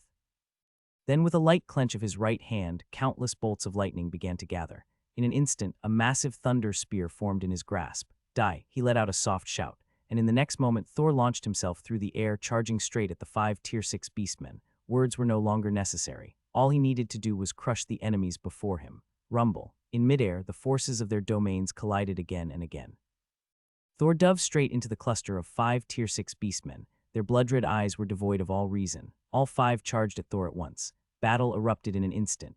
The mountains below began to collapse even further. Countless beastmen surged forward, but now that they had been corrupted by divine aura, not a single one cared about the destruction. They just kept charging toward the pass. Tier 5 beastmen, Tier 4, even Tier 1 and Tier 2, all the same. Yet it was clear no matter what rank the beastman was, the moment they neared the front lines, their bodies would explode on the spot. Thor's fourfold domain clashed with the 5 beastmen's domains and turned the path to the Western Pass into a living hell. Anything that got close was torn apart instantly. Beastmen of all ranks met the same fate. Boom, boom, boom. One enormous beastman body after another exploded, staining the earth in blood. In the blink of an eye, bloodstreams began forming across the land, flowing from the fallen bodies. Torn limbs and shattered corpses littered the surroundings. This place now resembled the depths of hell. Hundreds, thousands more. The number kept rising. These beastmen seemed completely unaware, and more were still converging on the battlefield. No one knew how long it lasted. No one could say how much time passed. The rivers of blood on the ground doubled in size. The battlefield was piled high with mangled beastmen corpses. Finally, a new figure burst through the air from the distance. He moved with astonishing speed. In the time it took to blink a few times, he had crossed the horizon and appeared in the skies nearby. But as he arrived, what he saw left him utterly stunned. This, he muttered, eyes wide, frozen by the scene before him. My God, what was he seeing? A single figure had actually held off 5 Tier 6 beastmen alone, 5 of them. Though his senses told him only 2 were mid-tier divine realm, a bit weaker than the danger brewing in the east that was still just a bit. And unlike the east, the west had no powerful reinforcements. As far as he knew, the entire Western Front had fewer than 10 Sky Knights, and not a single holy or divine realm fighter. That was why he had rushed here the moment he got the report to prevent the West from falling. Even if the Western Pass wasn't as crucial as the East, no one wanted to lose it if they could help it. But to defend it, he hadn't expected much before arriving. Even as a divine realm himself, he couldn't handle two six-tier beastmen tribes, not even the weakest two. Yet when he arrived, what he saw was beyond belief. One young figure, holding back 5 tier 6 beastmen and all the beastmen tribes. It was unbelievable, unimaginable. Who is he? He murmured, awestruck and deeply curious. He knew every divine realm expert in the Tulip Kingdom, but this figure he had never seen before. Of course, now wasn't the time to dwell on such things. The most important task was still to eliminate the 5 tier 6 beastmen, but before he could act, boom, a terrifying bolt of lightning crashed down from the heavens. One of the Bennington Wolfmen, still only at the early stage of tier 6, didn't even have time to react before he was engulfed. A massive body plummeted from the sky and slammed into the ground. Rumble. As it hit, the earth caved in yet again. Moments later, the Wolfman clawed his way out from underground. However, boom, another thunderous blast struck down. The Wolfman's eyes widened as his enormous body was pinned to the ground. His life force rapidly faded. In a single instant, a 6-tier Wolfman was annihilated, and with the first down, the second followed. This time it was a 6-tier Campo's tiger head. In midair, death aura twined around him, shadows of black energy clinging to his face, his movements sluggish. And in that moment of delay, Thor seized the chance. He swept out with a kick. His right hand clenched slightly and lightning erupted around him. Boom, rumble, thunder engulfed everything. Ahhhhhh, a shrill scream echoed from within the thunderclouds, and the massive tiger-headed beastman fell. The impact shattered his body on the spot. This. From a distance, Balia Valentini's jaw dropped as he stared in disbelief. He had thought he was already shocked beyond words, but now he realized he had not been nearly shocked enough. But even that wasn't enough. That figure's strength was beyond anything he'd imagined. He didn't know how long the battle had raged before his arrival, but in the less than 20 breaths since he'd shown up, 2 tier 6 beastmen had already been sent to their graves. Not even a mid-tier divine realm could pull that off. And yet Thor made it look effortless. Still, always one thing. Balia Valentini quickly snapped back to reality. This was not the time to be gawking. With a flicker of his form, he vanished from where he stood. Boom, a surge of his domain's power slammed into the battlefield. Thor, who had been fully focused on his fight, tensed instantly. But before he could react, a voice drifted into his ear. "I'll take the Campo's tiger head. You handle the other 2. The voice wasn't loud, but it immediately eased Thor's tension. Got it. He didn't hesitate for a second. 3 tier 6 beastmen remained. 2 of them were mid-tier. Thor could handle them, but it would be grueling. He might even walk away badly wounded. But with someone holding one of them off, even just stalling it, his load would be cut in half. Thor didn't waste time. He lunged at the remaining 2 tier 6 beastmen. Now that he only had 2 to deal with, even with one of them being mid-tier, the pressure on him plummeted. Within moments, another beastman's skull exploded under his strike, and its body crashed lifelessly to the ground. Third one. Thor muttered, slightly out of breath. His life force reserves were running dangerously low. His domain was starting to waver. This kind of full-throttle burst was taking a massive toll even on him, but Thor had prepared for this.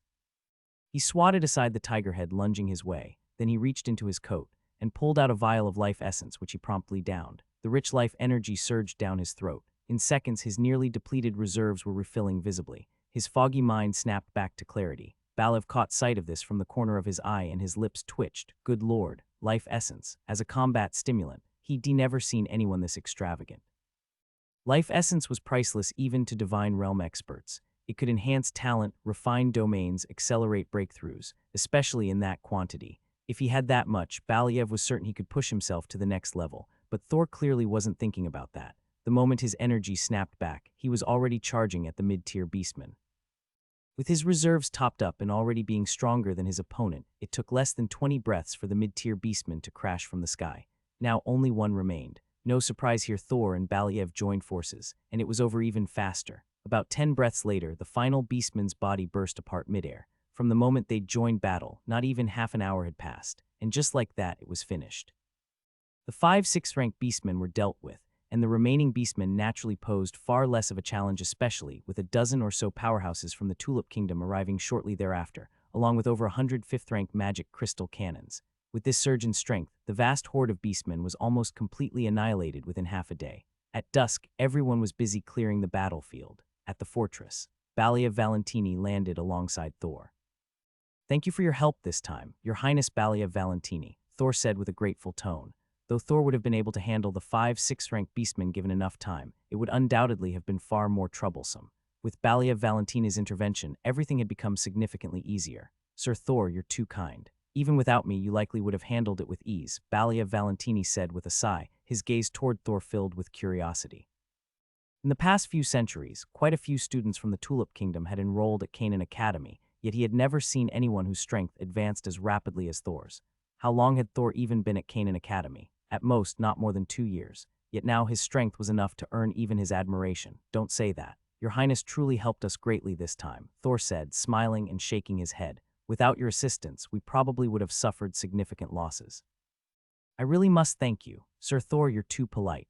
By the way, if you'll forgive my boldness, have you already reached the high divine domain? Balia Valentini asked, chuckling as he shook his head, then looked at Thor with renewed curiosity. Although he felt Thor was still some distance away from the high divine domain, lacking the distinct traits of one, the fact that Thor had so decisively dealt with 5 6th-rank beastmen, including 2 mid-stage 6th-rank ones, left him deeply intrigued.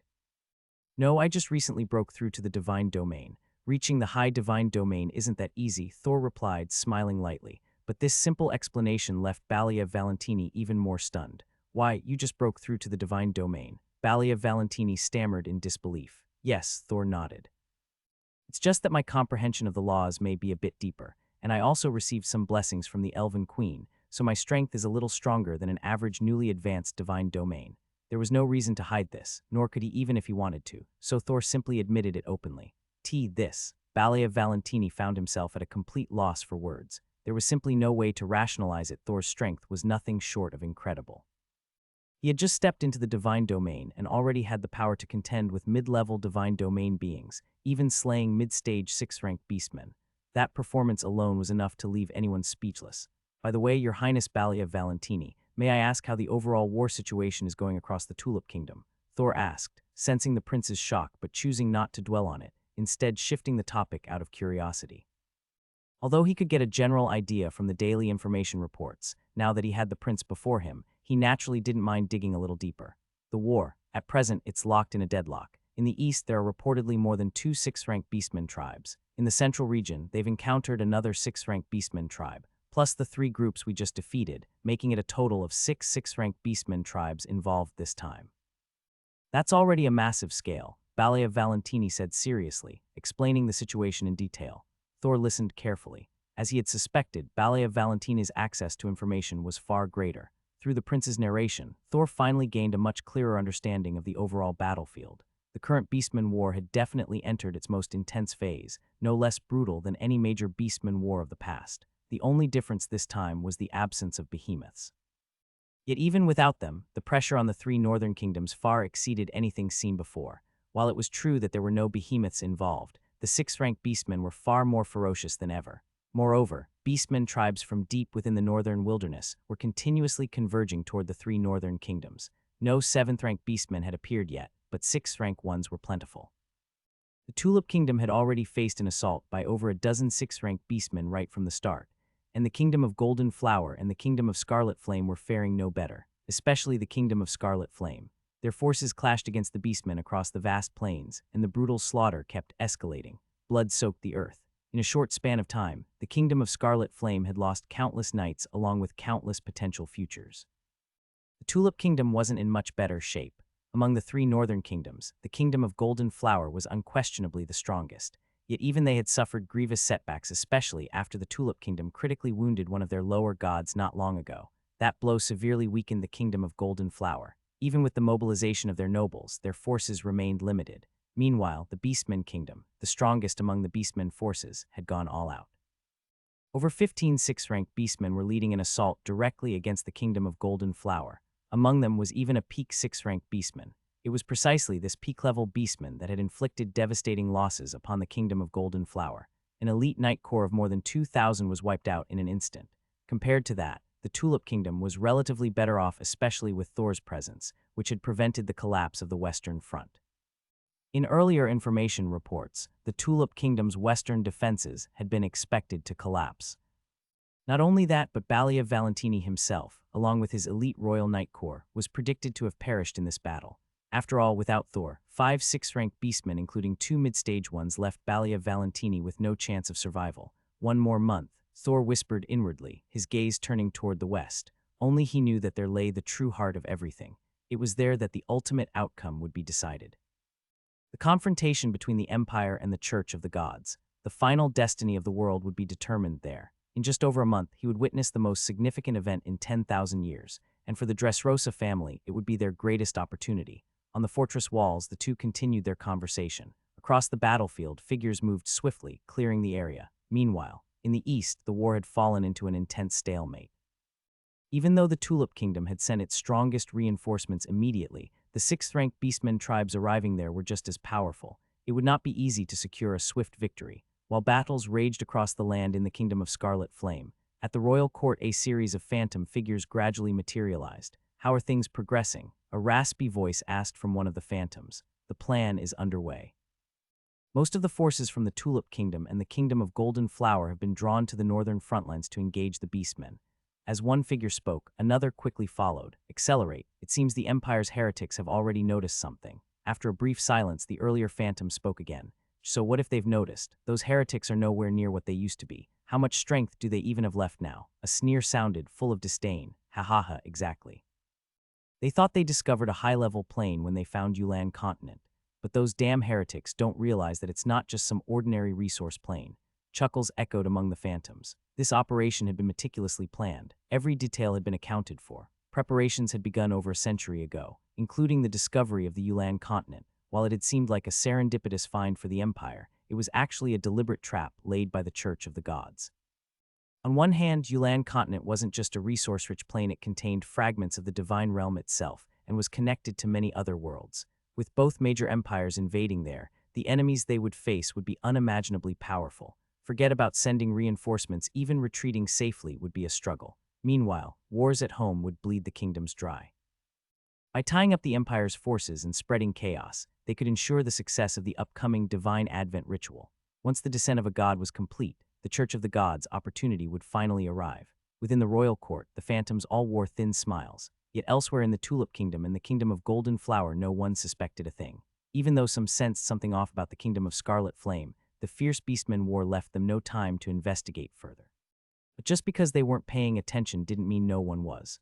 Above the Kingdom of Scarlet Flame, two figures stood silently. Their expressions were grim. "Is it really wise to proceed this way?" a deep voice asked. It was Rise. "Dean Rise, you know better than anyone how dangerous the Church of the Gods is. If we don't strike now, if the Divine Advent succeeds, it will be the end for the two empires." The armored man beside him replied grimly. Rise fell silent.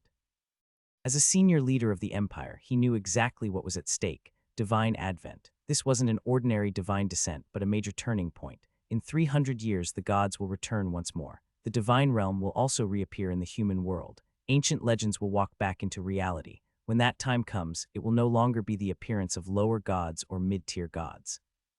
Instead, it will be high gods, main gods, and perhaps even those few who stand above the main gods may return as well. However, humanity, long accustomed to ruling itself, will clearly not be willing to accept the return of the gods. Thus, for the past 100,000 years, humanity has been making preparations. This time is merely one part of those preparations. On the surface, it seems that the Church of the Gods has orchestrated the downfall of the entire empire. Yet what the Church of the Gods doesn't know is that this event was something the Empire had long planned for, be it the Yulan continent, or the wars between the kingdoms, or even the series of subsequent upheavals. The Empire has simply gone along with the flow. Its purpose was simple: on one hand, to completely cripple the Church of the Gods. With the era of the Gods' descent about to begin, an institution like the Church of the Gods was no longer necessary. On the other hand, it was to use the divine revelations created by the Church of the Gods to seize higher-level godhood. If the Empire wished to stand against the true era of the Gods' descent, it would need far more power. Compared to the main gods of other continents, those main gods who had already fallen, even if they returned from the River of Time, their strength would no longer be at its peak, and dealing with them would be significantly easier. However, the cost of this endeavor was undeniably enormous. In the Kingdom of Scarlet Flames, more than one-third of the population had already perished. The Tulip Kingdom and the Golden Flower Kingdom after this, it could be predicted that they would be virtually ruined. Yet compared to what would be gained, such a price was negligible. A main god, even just a single main god's godhood, not to mention 3 northern kingdoms, even 10 kingdoms combined, would be a price worth paying. Has it been confirmed that the Church of Death is leading this operation?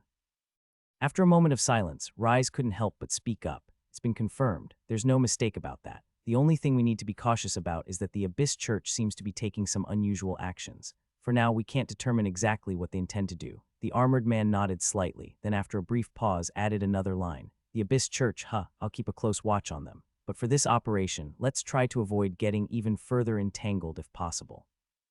After a short silence, Rise still voiced his concern. Don't worry, we've already done everything we can to contain it. It shouldn't escalate. The armored man smiled and nodded. Then his figure gradually faded and disappeared from the spot. Only after the man vanished did Rise let out a long sigh. To be honest, as someone who had climbed up from the very bottom, he truly didn't want to see things come to this. But at this point, there wasn't much he could do. The only thing he could hope for was that the situation wouldn't spiral completely out of control and that the three kingdoms wouldn't suffer devastating losses. The Empire had its own schemes, and the Church of the Gods had its own plans as well. Their contest had quietly begun, though at this moment it remained top secret for the Tulip Kingdom, the Golden Flower Kingdom, and even the Scarlet Flame Kingdom. Most people still believed this was nothing more than a typical orc war. Thor knew a few things. However, naturally, he couldn't reveal any of it right now. On the contrary, he would cooperate with the Empire as much as possible. The reason was simple. Only if the Empire won would it be most beneficial to him and the entire Dresosa family. If the Empire lost, he didn't know exactly what would happen to the Empire, but as for the three northern kingdoms, their fate was basically sealed. They would be finished.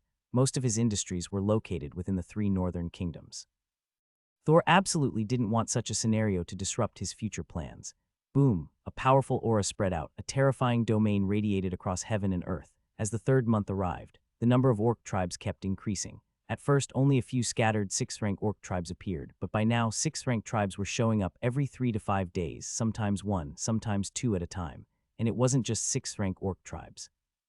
Even 2nd and 3rd-rank orc tribes were rapidly growing in number. Each orc assault now involved at least 10,000 or more, often tens of thousands. Even with the support of Prince Balia Valentini and the strong reinforcements dispatched by the Tulip Kingdom, defending the Western Pass was becoming increasingly strenuous. Thor had already been forced to intervene with his full strength multiple times. Boom, a massive orc figure was swiftly crushed.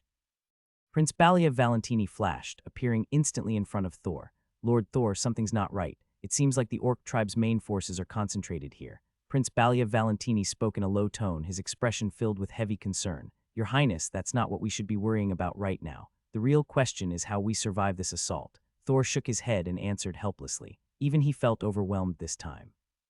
Because they were facing no fewer than 7 6th-rank orcs, and over 3 of them were mid-6th rank. If it were just these, Thor and Prince Balia Valentini might still have managed to deal with them. But the problem was, before today's battle even began, they had already suffered a brutal assault from another powerful orc tribe.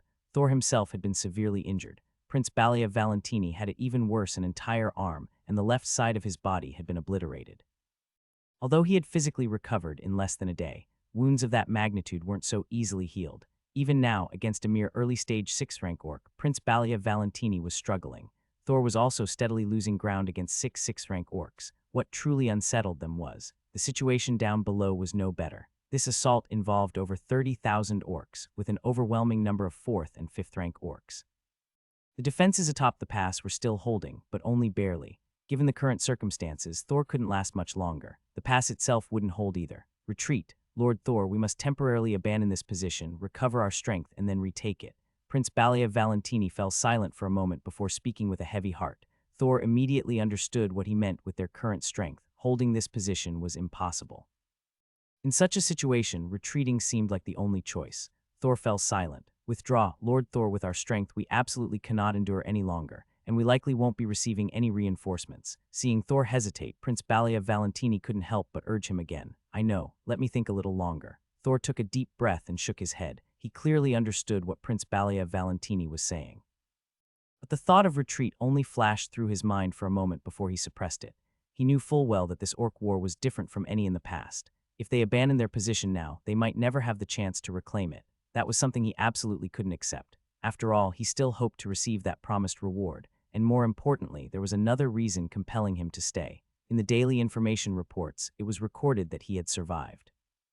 Though he didn't know by what means, he was certain he had survived. If it was possible in the information reports, it should be possible in reality too. All he had to do now was wait for that opportunity. Time passed slowly. High in the sky, a muffled grunt sounded. In the next instant, among the two figures battling in midair, Prince Balia Valentini was sent flying back, his face instantly turning deathly pale. Roar, a giant beastly roar followed.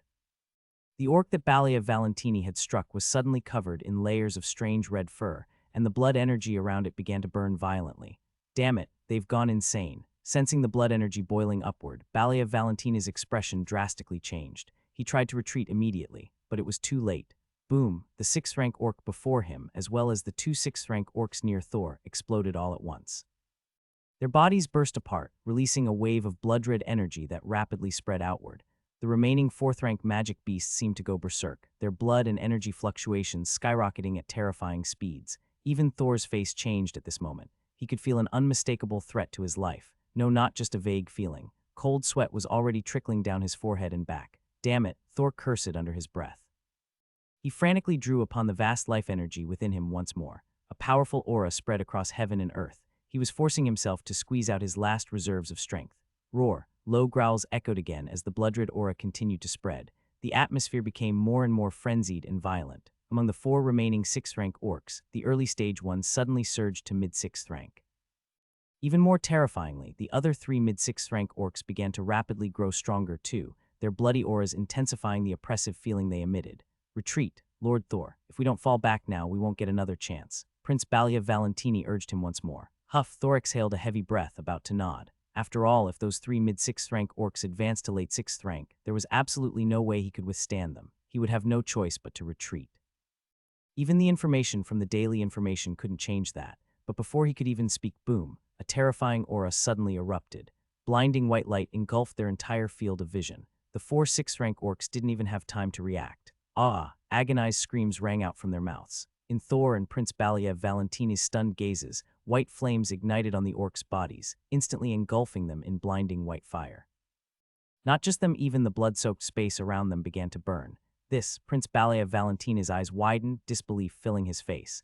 Thor's pupils shrank sharply, but he quickly realized something and looked behind him.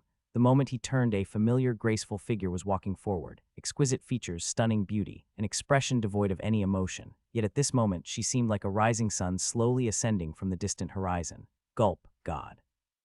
Prince Balia Valentini couldn't help but swallow hard and murmur unconsciously, "Your Highness Katarina." Though Thor was equally shocked inside, he still opened his mouth and spoke respectfully. At last, he understood why the daily information reports hadn't flagged any danger. Of course, with this princess here, how could mere 6th-rank orc tribes pose any threat? In fact, forget 6th-rank tribes. Even 7th-rank orc tribes wouldn't be a problem, as long as it wasn't a full-scale attack by behemoths. With her here, they were safe. The aura of an abyssal god. These creatures are beyond your ability to handle. Withdraw, Katarina spoke calmly. Yes, Prince Balia Valentini immediately nodded, not daring to show the slightest disrespect. He quickly withdrew. Thor also nodded toward Katarina and retreated. After the two of them pulled back, the boundless white flames were no longer restrained, completely engulfing the void ahead. Streams of white fire rained down from the sky like heavenly flames. They bombarded the tens of thousands of orcs below. Ah, boom, boom, rumble. Deafening explosions erupted, mixed with the orcs' anguished cries. Every blast of white fire consumed a large swath of orcs. When the sky was fully covered in white flames, the tens of thousands of orcs below were engulfed entirely. In less than a quarter of an hour, silence returned to the land. The burning white flames gradually faded away. Thank you for saving us, my lord. Only after the flames completely died down did Prince Balia Valentini cautiously step forward and express his gratitude. Before a god, even a lesser deity, he dared not show the slightest disrespect. Sir Thor, thank you for your assistance these past few days. If you ever need anything in the future, you can come find me at Canaan Academy. Katarina did not even look at Prince Balia Valentini. Instead, she turned to Thor, giving him a slight nod before pausing and speaking gently. Hearing Katarina's words, Prince Balia Valentini was stunned. He couldn't help but secretly glance at Thor. Your Highness flatters me. It was nothing but a small effort. Besides, Dean Rise has already given me appropriate compensation. Thor's heart stirred slightly, but he soon shook his head with a smile. Although Canaan Academy had yet to deliver the promised reward, Thor wasn't the least bit worried about it. After all, that individual was the Dean of the Soul Academy, and also a high god. The chances of anything going wrong were almost zero. That reward was from Dean Rise, not from me. This time, it's still thanks to you. Without your help, I would have already fallen prey to the magical beast. Katarina shook her head and spoke earnestly. She was well aware of the situation she had been in. Without Thor's help, she would have been doomed without a doubt. Thus, her gratitude toward Thor came from the bottom of her heart. Hearing Katarina's words, Thor couldn't help but open his mouth, momentarily at a loss for words. And just as he lapsed into silence, a voice suddenly echoed directly in his mind. Knight Thor, if there's no pressing need, it's best you leave this place. The voice was gentle, and Thor instantly looked up, but he could only catch a glimpse of a figure rising into the sky. Sir Thor, who was that? As Katarina's figure disappeared, Balia Valentini finally asked in a cautious tone, unable to conceal a hint of nervousness in his heart. Katarina, the 7th princess of the Canaan Empire. Thor glanced at the distant figure, then looked back at Balia Valentini. After a brief moment of hesitation, he explained in a low voice, "Princess Katerina." It was her. Balia Valentina's eyes instantly widened, his expression filled with disbelief. The reputation of the Empire's seventh princess was renowned even within the Tulip Kingdom. Especially during the wars beyond the domain, Her Highness's name had become nothing short of legendary. He never would have imagined that the girl just now was the very same seventh princess of legend.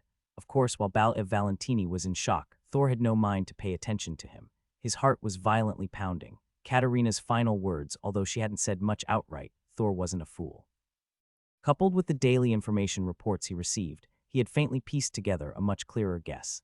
And it was precisely because of this guess that his heart could not help but race wildly. To him, if his guess was correct, then the Empire had truly gone mad this time. Madness to a degree that even he struggled to comprehend. After all, if things went awry, it wouldn't just be the northern three kingdoms at risk, even the entire continent could be plunged into chaos. This was no joking matter. Time flowed steadily onward. As the Orc War dragged on, it seemed to grow increasingly fierce. Before long, the entire northern region's Orc tribes appeared to be pressing heavily against the three northern kingdoms. Among them were vast numbers of magical beasts. Urgent reports flooded in from every direction. Under such circumstances, even the Eastern Front, the core of the Tulip Kingdom's defenses, seemed on the verge of collapse. The Western Front was in even worse shape. Several times, the Orc tribes had nearly broken through the entire defensive line. The entire defense was teetering on the brink. Corpses of orcs and magical beasts lay strewn in disarray before the stronghold gates. At first, Thor and his companions still had the time and strength to clear the battlefield. But as time wore on, the bodies piled higher, and they no longer had the energy to keep up. Even as time passed, Marquis Angel and the other two Count families of the Dresosa family dispatched reinforcements. It still wasn't enough. It wasn't just a shortage of top-tier combatants, they didn't have the numbers either. Each orc assault numbered in the tens of thousands, with vast hordes of magical beasts among them. Even with the combined reinforcements from the Dresosa family and the Empire, their forces barely exceeded 10,000. In this situation, even just holding the line had become an arduous task. Boom, boom rumble, thunderous roars echoed across the heavens. Fierce battles erupted one after another. With battles of such high intensity, the casualties were naturally staggering. In just over a month, more than half of the Dresosa family's major knight orders had been wiped out. Even the knight corps Thor had brought with him had suffered over a third in losses. Some noble family knights' forces were nearly annihilated. Yet amid these brutal losses, growth was also rapid. In just a month, knights broke through one after another. The number of Earth Knights soared. Even among the Sky Knights, two had successfully broken through during this time. If the war ended right now, the Dresosa family would undoubtedly rise to become a true superpower within the Tulip Kingdom. Even the three great dukes would pale in comparison, and this was not even counting Thor's own strength. If Thor's strength was included, the Dresosa family's total power would already surpass that of all the other nobles combined, excluding the royal family. After all, Thor had now entered the divine domain. Among his knights, Ryan was also on the verge of a breakthrough. It wouldn't be long before he stepped into the divine domain as well. Two divine domain-level beings, this was strength that even ducal houses lacked. Within the kingdom, it could practically be called absolute power. Atop the stronghold walls, Thor exhaled a heavy breath, a deep solemnity settling over his face, especially as he looked out at the faint strands of blood mist gradually thickening in the air. As someone who received daily information reports, he naturally understood what this gathering blood mist signified. It was the accumulation of countless battles over these past 3 months, and unless something unexpected happened, this blood mist would become the nourishment for the divine awakening. The arrival of the divine awakening was no longer far off. This time, the scale of the divine awakening would be the largest in the last 100,000 years. Tens of millions of lives would be involved, including vast numbers of high-tier magical beasts and orcs, as well as humans.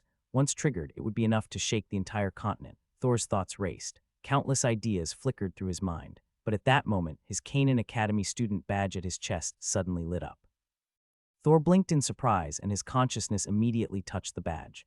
The instant he connected, a flood of information surged into his mind. Yes, understood. Thor's heart tightened, and he quickly gave his assent. Afterward, not daring to delay, he immediately summoned Steve, Piro, and Ryan to arrange a few matters. Only then did he reactivate the student badge. His spiritual power surged. In the next moment, ripples of energy spread outward. A white mist gradually enveloped everything. Thor felt his awareness sink, and when he next opened his eyes, he had already arrived at Canaan Academy. Proceed to the Soul Academy. As soon as he materialized, a message appeared in his mind. Yes, Thor quickly composed himself and made his way swiftly toward the Soul Academy. Moments later, Thor arrived. Rise was already there, clearly having waited for some time. Headmaster, Thor bowed slightly, a hint of confusion in his expression. This time I called you urgently, not for any other matter. What I promised you before has been completed. Your qualification for the Outer Domain campaign has also been finalized. Here, remember, make good use of it. Rise spoke as he flicked his right hand, and a stream of light landed in Thor's hand. It was a peculiar jade token. This is your Outer Domain campaign qualification. When you wish to leave for the Outer Domain, head to the Imperial capital and present this token to verify your identity. As for the 100,000 merit points, they've already been credited to your account. You can check it, Rise explained softly. Thank you. Thor couldn't help but feel a wave of excitement.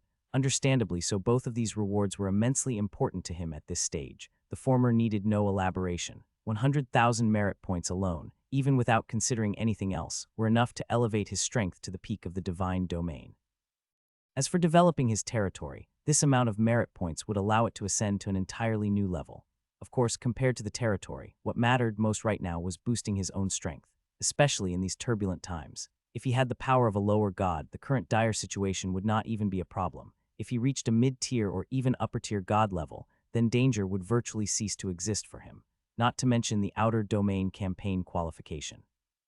That was something countless people dreamed of. Thor was no exception. With this qualification, he could truly step beyond this continent and set his sights on the vast expanse of chaos. If he utilized it well, not only his own power but the strength of the entire Dresosa family could soar into the heavens. After all, it was the Outer Domain. Especially when paired with his daily information system, it was practically a perfect match. No need to thank me. You earned it. Where are you stationed now? Rise shook his head lightly, then hesitated for a moment before asking. Currently, I'm at the northern borders of the Tulip Kingdom. Headmaster Rise, is something wrong? Thor asked curiously. The northern border, huh? For now, try to stay away from the area where the three kingdoms Golden Flower Kingdom, Scarlet Flame Kingdom, and Tulip Kingdom intersect. Rise mused briefly, then spoke. Yes, thank you for the warning, Headmaster. Thor's heart skipped a beat at Rise's words, but he quickly calmed himself and nodded solemnly. You may go. Rise started to say something else but ultimately held back, simply waving his hand to dismiss Thor. Yes, sir. Although Thor was puzzled, he respectfully withdrew. After Thor's departure, a figure silently appeared beside Rise. He's quite close to the center of it all. Aren't you going to have him retreat? A cold voice asked. The armored man turned his gaze toward Rise. No need. There are many geniuses in this world. Only those who survive have any potential. Rise spoke softly, his gaze drifting into the distance. Haha, that's true. The armored man laughed lightly and shook his head. How's the preparation going? How much longer? Rise refocused, turning to the armored man and asking gravely. 10 days. We have only 10 days left. The scale of the sacrificial offering has already reached the threshold. At most, in 10 days, the divine awakening will be triggered. The armored man's expression grew solemn as he answered after a brief pause. 10 days, huh? I understand. Go prepare. Ready yourself as well. After all, it's a main god we're dealing with. Rise nodded, then cast a deep look at the armored man and spoke quietly. Ha, don't worry. So what if it's a main god? It's not like we've never killed a foreign main god before. The armored man chuckled casually, his manner relaxed. Rise gave him a long, deep look, then his figure slowly faded away. Of course, Thor knew none of this. After leaving, he first checked his merit points. Indeed, the 100,000 points had arrived. Gazing at the total, Thor paused in thought before decisively heading to another part of Canaan Academy. At this moment, the most important thing for him was still to strengthen himself. And right now, converting merit points into power was the best choice. With purposeful steps, Thor soon arrived at the place where he had broken through into the divine domain previously. After paying 10,000 merit points, his figure entered once again. The moment he stepped into the white mist, Thor felt as if he had plunged into a vast, empty world. No sound, no sense of time, no perception. Even his consciousness felt like it was dissolving into nothingness. Time slipped by slowly. No one knew how long had passed. The endless white was enough to drive one mad, but with his prior experience, Thor was much calmer this time. He quickly found a spot, sat cross-legged, and waited for the daily information system to activate.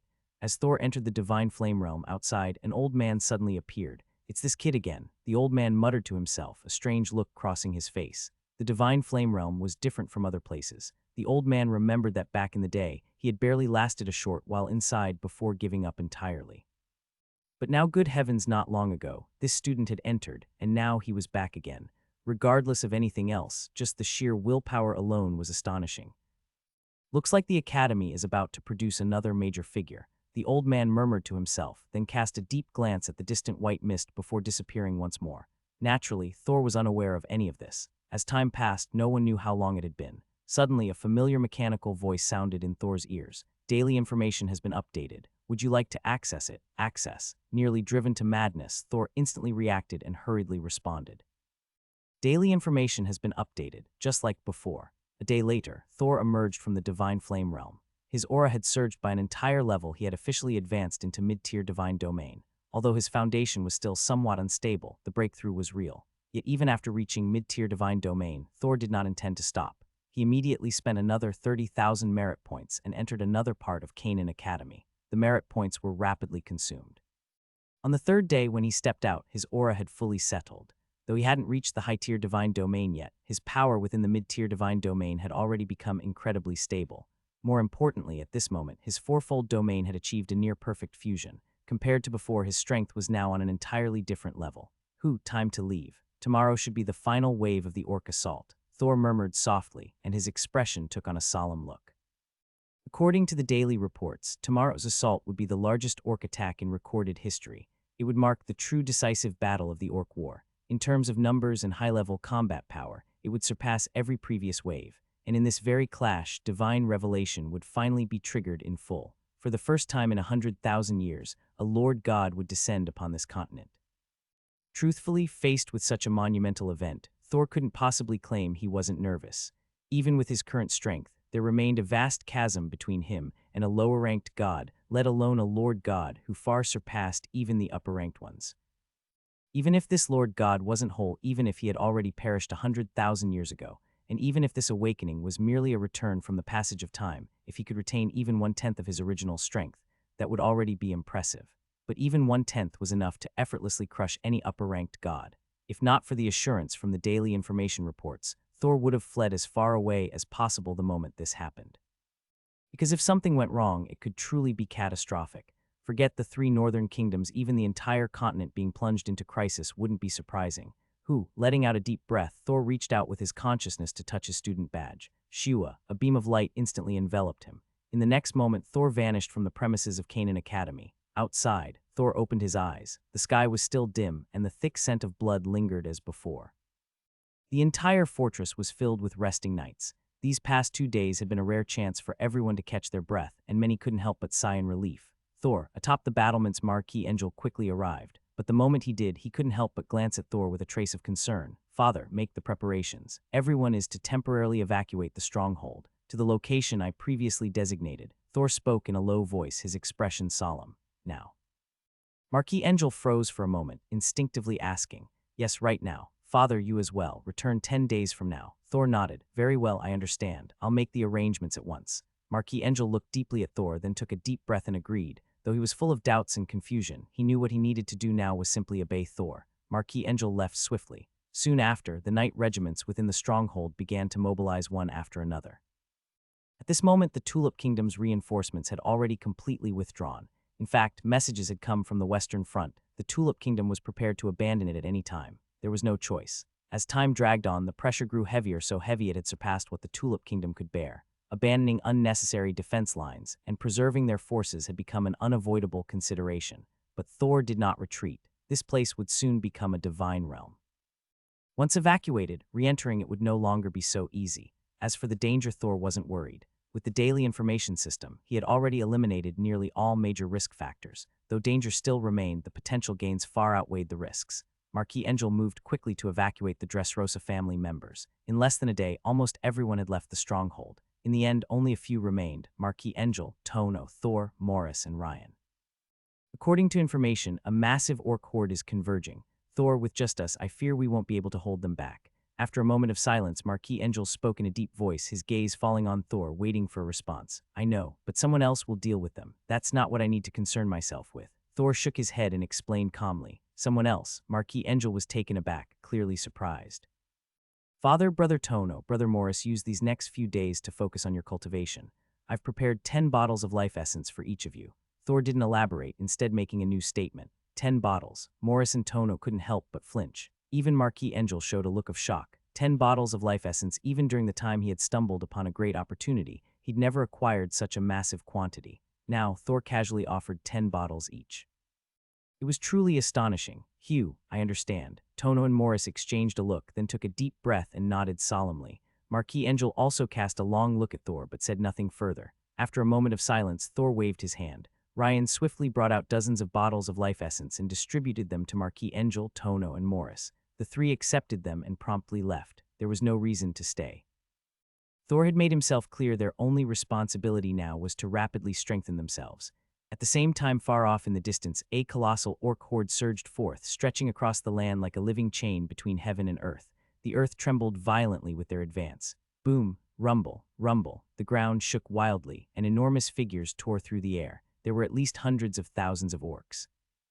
And among them, the number of high-tier orcs was hair-raising hundreds, no, maybe even thousands. And they weren't alone. Surrounding them was an even larger tide of magical beasts. The northern territories were dominated by orcs, but that didn't mean there were no magical beasts. In fact, due to the scarcity of human territory, the number of magical beasts in the north was even more terrifying than inland. At this moment, the magical beasts completely enveloped the orcs, forming an even greater torrent surging downward. The overwhelming momentum could crush anything in its path. It could destroy all. And it wasn't just the western front near the Tulip Kingdom. On the eastern fronts of both the Golden Flower Kingdom and the Scarlet Flame Kingdom, equally massive orc gatherings were forming. This time, no one could turn a blind eye. Everyone knew what this meant. As for the stronghold, even if Thor hadn't evacuated most of the forces, it still wouldn't have stood a chance against this onslaught. Now, with almost no one left, resisting would be sheer fantasy. However, it was clear Thor wasn't joking when he said someone would handle it. In the void above, a graceful figure had silently appeared in the sky. If the Prince of Tulip were here, he would immediately recognize her. It was none other than the 7th Princess of the Empire. To ensure nothing went wrong, to prevent any unpredictable mishaps, Thor had ultimately asked Katarina to take action. This orc and beast tide was massive, yes, but there were no Tier 7 orc tribes present, and without Tier 7 foes, they posed little threat to Katarina. Indeed, moments later, a blinding brilliance erupted in the distance, like a blazing sun rising from the earth. A terrifying pressure flooded the entire area. Countless beasts and orcs spontaneously combusted. Even from miles away, one could clearly see the searing white flames. That's Morris, who had been cultivating, instinctively looked toward the glow. His pupils widened, his voice trembling. His words drew the attention of Tono and Marquis Angel. Their eyes locked onto the fiery horizon. Their eyes widened in shock. Their faces froze in astonishment. Gulp, that looks like the 7th Princess of the Empire. Tono stammered, swallowing hard. Princess Katarina, Morris echoed, heart pounding. He never would have guessed Thor's solution was the personal intervention of the Imperial 7th Princess.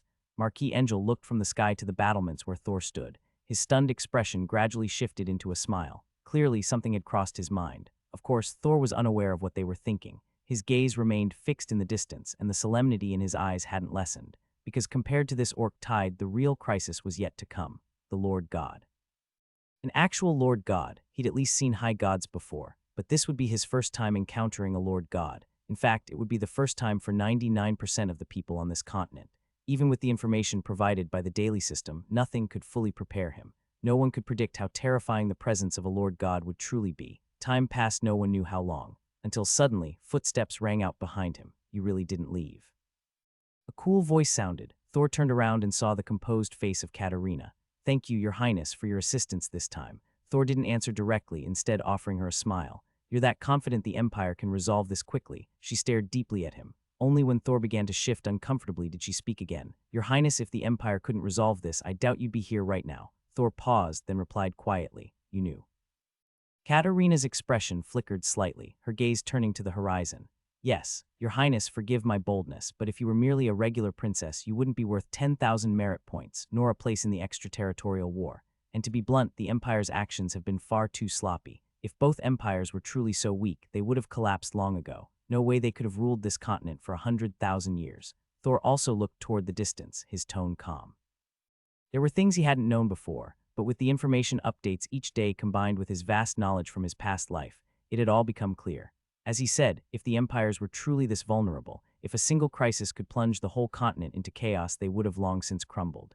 As for things like the Yulan continent's constraints or the losses from the Kingdom Wars, they seemed important on the surface, but in truth, not really. After all, once an extraterritorial war had begun, it was impossible to believe the empires hadn't considered that the Church of the Gods would make moves on the continent. The only logical conclusion was this: the Empire had known from the very beginning. This was simply a case of going with the flow. The daily information had all but confirmed this theory. The only thing Thor still couldn't figure out was why were the empires in such a hurry. Based on 10,000 years of history after the twilight of the gods, the Empire's actions now seemed unusually impatient. You really are clever. But let me give you one final warning: the moment the Divine Kingdom descends will be the last chance to leave. If you miss it, you and your family may never be able to leave again." Katerina paused, then spoke softly. The next moment she stepped forward and vanished. "Thank you." Watching her disappear, Thor whispered. It seemed like she hadn't said much, but in truth, she'd said quite a lot. She'd even hinted at some things to come. Though the daily information system had already told him much, her willingness to say it outright meant something else entirely. After all, in the northern Tri-Kingdoms, even their royal families likely had no idea what was truly going on. Thor was genuinely grateful. He looked out into the distance. Time passed slowly. Night gradually fell. The sky had already turned pitch black. At some unknown point, the silver moon above had transformed into a blood moon. Ding, daily information system is now active. Would you like to open it? Open it. Daily information system activated. Lines of daily information began refreshing onto the screen. Compared to before, this round of information was noticeably more detailed. It now covered not just matters related to the divine revelation, but also included follow-up developments regarding the abyssal descent. Even Thor, upon reading the content, couldn't help but show a trace of solemnity in his expression. Only after a long while, once he had finished reading everything, did he finally exhale a deep, heavy breath. Night passed. A new day arrived. On this day, Marquis Angel's aura surged, and the presence of a domain spread outward in all directions. With the aid of a massive amount of life essence, Marquis Angel directly broke through to the half-step Holy Realm. As long as he perfected his domain, he would be able to step into the Holy Realm. Later that same afternoon, Tono's aura surged dramatically, and he stepped into the rank of Sky Knight. Morris was a bit slower. It wasn't until the following day that his aura finally managed to barely break through into the Sky Knight level. I broke through. Sensing that he had reached the level of a Sky Knight, Morris still found it hard to believe. Sky Knight, this was a Sky Knight. Back when he was still part of the Dresosa family, his lifelong ambition had only been to become an Earth Knight. Who would have thought that after leaving the family in just a few short years, he would not only achieve the level he once dreamed of, but go even further, reaching a realm he had never dared imagine. Ha ha ha. Morris, how does it feel? Tono laughed heartily, his expression just as elated. Even Tono had never imagined that he would one day attain the rank of Sky Knight. At this moment, his excitement was no less than Morris's, but just as they were basking in their exhilaration, in the far distance, boom, rumble, the entire world trembled violently, and in the next instant, countless streaks of blood-red light spread across the heavens. A powerful aura spread across the entire world. Thick blood-colored light completely shrouded the sky, and the ground trembled with a thunderous rumble. In both sky and earth, faint echoes of ancient chanting could be heard reverberating. Splashed illusory tides began to flow. A wave of death and despair swept across the realm. Marquis Angel, Tono, and Morris instinctively halted their cultivation.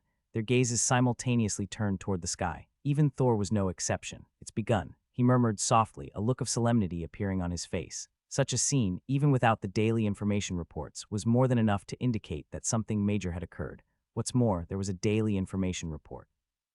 Thor knew even more clearly what had transpired. Barring any surprises, this time it should be one of the 5 main gods of the underworld, Osiris descending. In ancient times, the god of darkness, Tartarus, created the underworld outside the divine realm to house the souls of the dead. To manage it, Tartarus established 5 underworld rivers, from which 5 lords of the underworld rivers were born. They held authority second only to Tartarus himself, and their power ranked above all other gods except the 4 high gods and the main gods. But when the Great War of the Gods broke out, 2 of the lords of the underworld rivers perished. Over the long years, the 5 rivers of the underworld had dwindled to 3. They were Acheron, Cocytus, and Styx. Acheron was the river of woe. Anyone wishing to enter the underworld had to cross it. Dead souls needed to pay the fare to cross, or else the ferryman would ruthlessly cast them into the river. It was said that Acheron's water was lighter than water in the living world, earning it the title Feather-Sinking River. Without an underworld boat, a mortal body simply couldn't cross. Ignorant souls lingering in the water would eventually be eroded. Acheron was ruled by Charon, the god of the dead. The second was Cocytus, the river of lamentation, a tributary of Acheron in northern Greece. Formed by the tears of damned souls doing hard labor in hell, the river's surface constantly echoed with terrifying wails. It earned its name from these dreadful cries. It was ruled by Osiris, the god of death. The third was Styx, the river of wrath and oaths. According to legend, it was formed from the essence of Oceanus's eldest daughter, a Titan goddess. Gods who crossed it would lose their divinity. It was ruled by Veles, the god of the underworld. Now, unless he was mistaken, the river flowing across the heavens was one of the 3 remaining rivers of the underworld, Cocytus. Osiris, Thor murmured the name, tension flickering in his expression. Even with the daily information reports, this was still the descent of a main god. Anything could happen, and Thor knew full well the Empire hadn't sent a main god this time. only 11 upper or high gods. Even if the Empire's upper gods were theoretically stronger than those of the ancient era, that only applied to beings of the same level. A main god existed on an entirely different plane. Even a newly returned main god possessed unfathomable might. Thor's gaze turned toward the horizon, his expression grave. Meanwhile, in the distance at the border between the kingdom of Scarlet Flame, the kingdom of Tulip, and the kingdom of Golden Flower, a massive altar had appeared high in the sky. Endless blood energy gathered upon it. The entire sky turned crimson. Though the day had long since broken, a blood-red moon now hung high above the heavens. Below, countless black-robed figures prostrated themselves on the ground. Divine power radiated from their bodies, interweaving and surging. Amidst this terrifying weave of divinity, the world around them began to subtly change. The blood-soaked land darkened, turning black. From the blackened earth, skeletal remains began to claw their way to the surface. Their bodies were broken, yet death and ill omen clung to them, spreading outward. O great Osiris, god of death, heed the call of your most devout followers. Return from the river of time and cast your death upon the mortal world. O great Osiris, god of death. Voices cried out as the divine aura of the black-robed figures intensified. Splash! The sound of illusory tides surged louder, becoming increasingly real. The river flowing across the heavens, stretching across the sky, was on the verge of fully materializing. As that phantom river neared its full manifestation, a new realm also began to emerge from illusion into reality. It was a silent world. Beneath a dim sky dyed in the blood of a dying sun, a field of densely packed bones stretched endlessly. The multitude of bones formed a vision of hell. At the heart of that silent realm, a pitch-black throne stood, encircled by the phantom river. The throne stood at the very center of the world, overlooking all creation. Who calls to me? The voice echoed as a phantom figure on the throne stirred, awakened by the summons. His tone carried confusion, not loud, but the instant it sounded, the entire river of the underworld began to ripple violently. The entire world quaked. Yet in that moment, the prostrated black-robed figures were overcome with frenzy and ecstasy. It is the Lord. The Lord has heard our call, O great Osiris. Their voices grew more urgent, and as they cried out, the massive aura of death and blood from across the entire northern region, millions, perhaps tens of millions of extraordinary beings, deaths began to converge upon this place. Boom, rumble, thunderous roars echoed across the heavens. Splash, the waters of the underworld river surged violently. Above the river of the underworld, another illusory river slowly began to appear. It too stirred up massive waves. These waves weren't confined to this realm, they rippled across dimensions, across continents. A river of time seemed to appear across countless worlds, for gods are undying. Even after eons, as long as their divine core remained, they could return from the depths of time, especially those who had reached the realm of the main gods. And now, as divine revelation unfolded, blood and death drawn from millions of extraordinary beings rekindled the long-lost river of the underworld from the mythic era.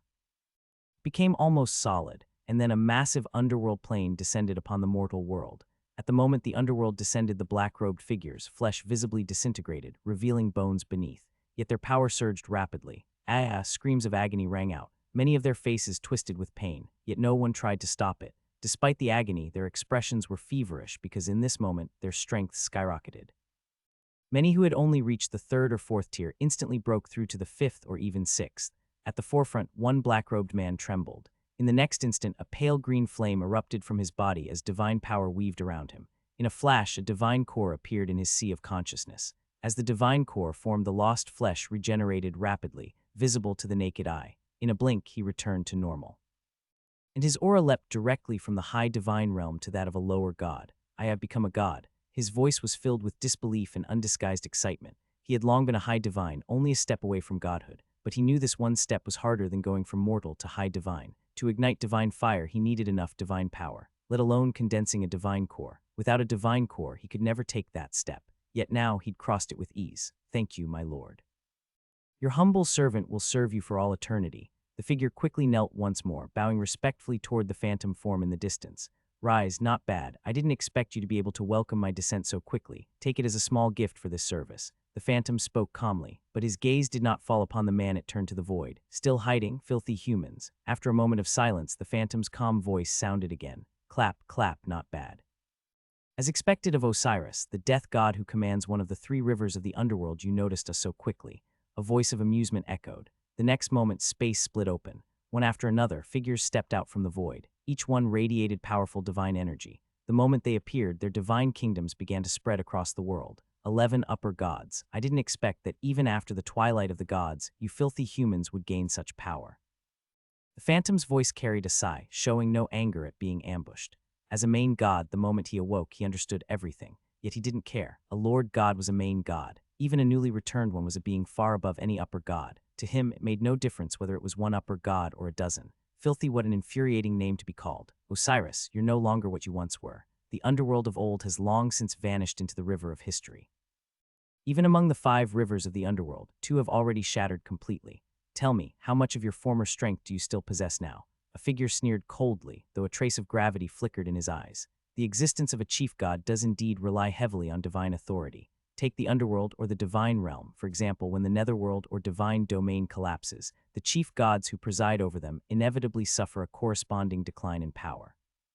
Yet no matter the loss, they remain chief gods. Filthy humans, you're courting death. The phantom figure's voice turned thunderous, boiling with rage at those words. Boom, rumble, crash. Amid the deafening roar, the waters of the underworld river suddenly surged in a furious tide. A terrifying aura of death erupted and spread across the entire sky and earth. A phantom-like figure descended from his throne. Time itself began to ripple violently. And in the very instant Osiris emerged from the river of time, the high gods made their move.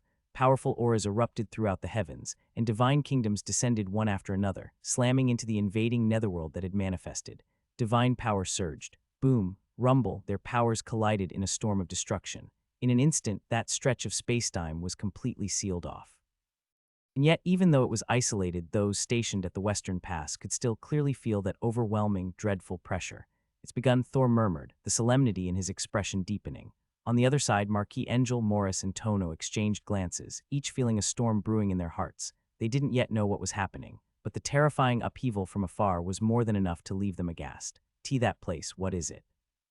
After a long silence, Morris finally couldn't help but speak up, but this time no one answered him. Neither Marquis Angel nor Tono. Both were staring into the distant sky, and of course they weren't the only ones paying attention. In the void above, countless gazes were also converging on that point, especially those hidden within the Scarlet Flame Kingdom. Their expressions revealed unrestrained excitement. As expected, ha.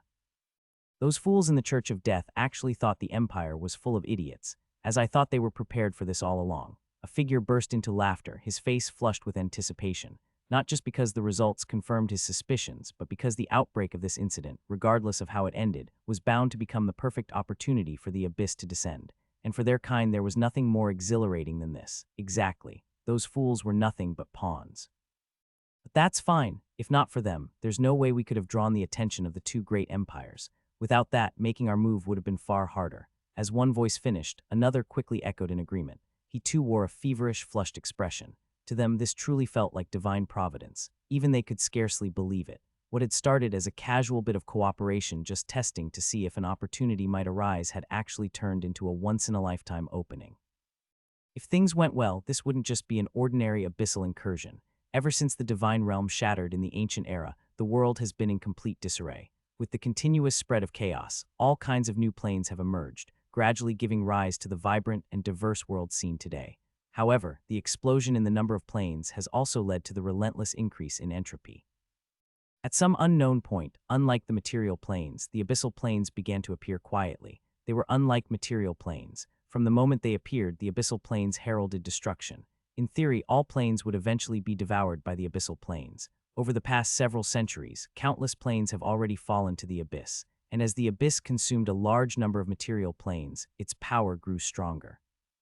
At first, the strength of an abyssal plane was equivalent only to some of the smaller material planes. But as time went on and more material planes were devoured, the power of the abyssal planes not only caught up to the major ones, it even surpassed most of them.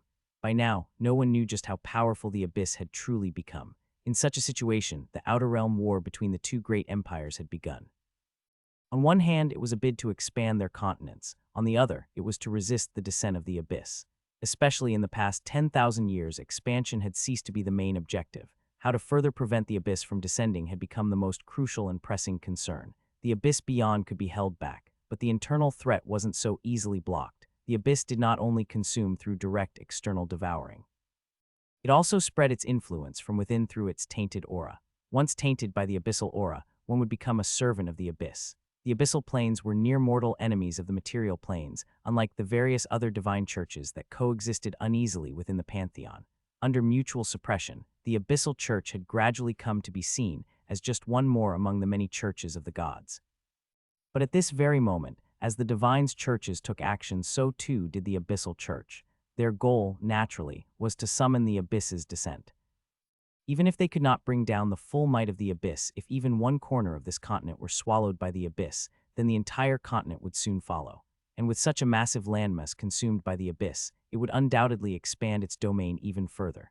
By then, the members of the Abyssal Church might well be able to ignite their divine flames and coalesce their godhood. One after another, the zealots of the Abyssal Church were filled with excitement and anticipation. Meanwhile, far away, a terrifying divine war had already erupted. In tens of thousands of years, this would be the most earth-shaking divine war this continent had ever seen. It might even be etched into the annals of history. At this moment, the goal of 11 high gods was a single main god, a fully formed, complete main god. If they succeeded, it would shock countless worlds. Even if they failed, such an attempt was unimaginable for the rest of the multiverse. One divine kingdom after another descended upon the land. Crash, the river of time rippled as illusionary currents flowed. The long river of time trembled violently. At the same time, the underworld's river of the dead, which stretched across the entire void, surged into massive waves. This colossal disturbance not only spread across the three northern kingdoms, it echoed throughout the entire continent. Far away, two sky cities that stood tall against the firmament each had figures rising into the air, gazes locked on the region of the northern three kingdoms. It's begun.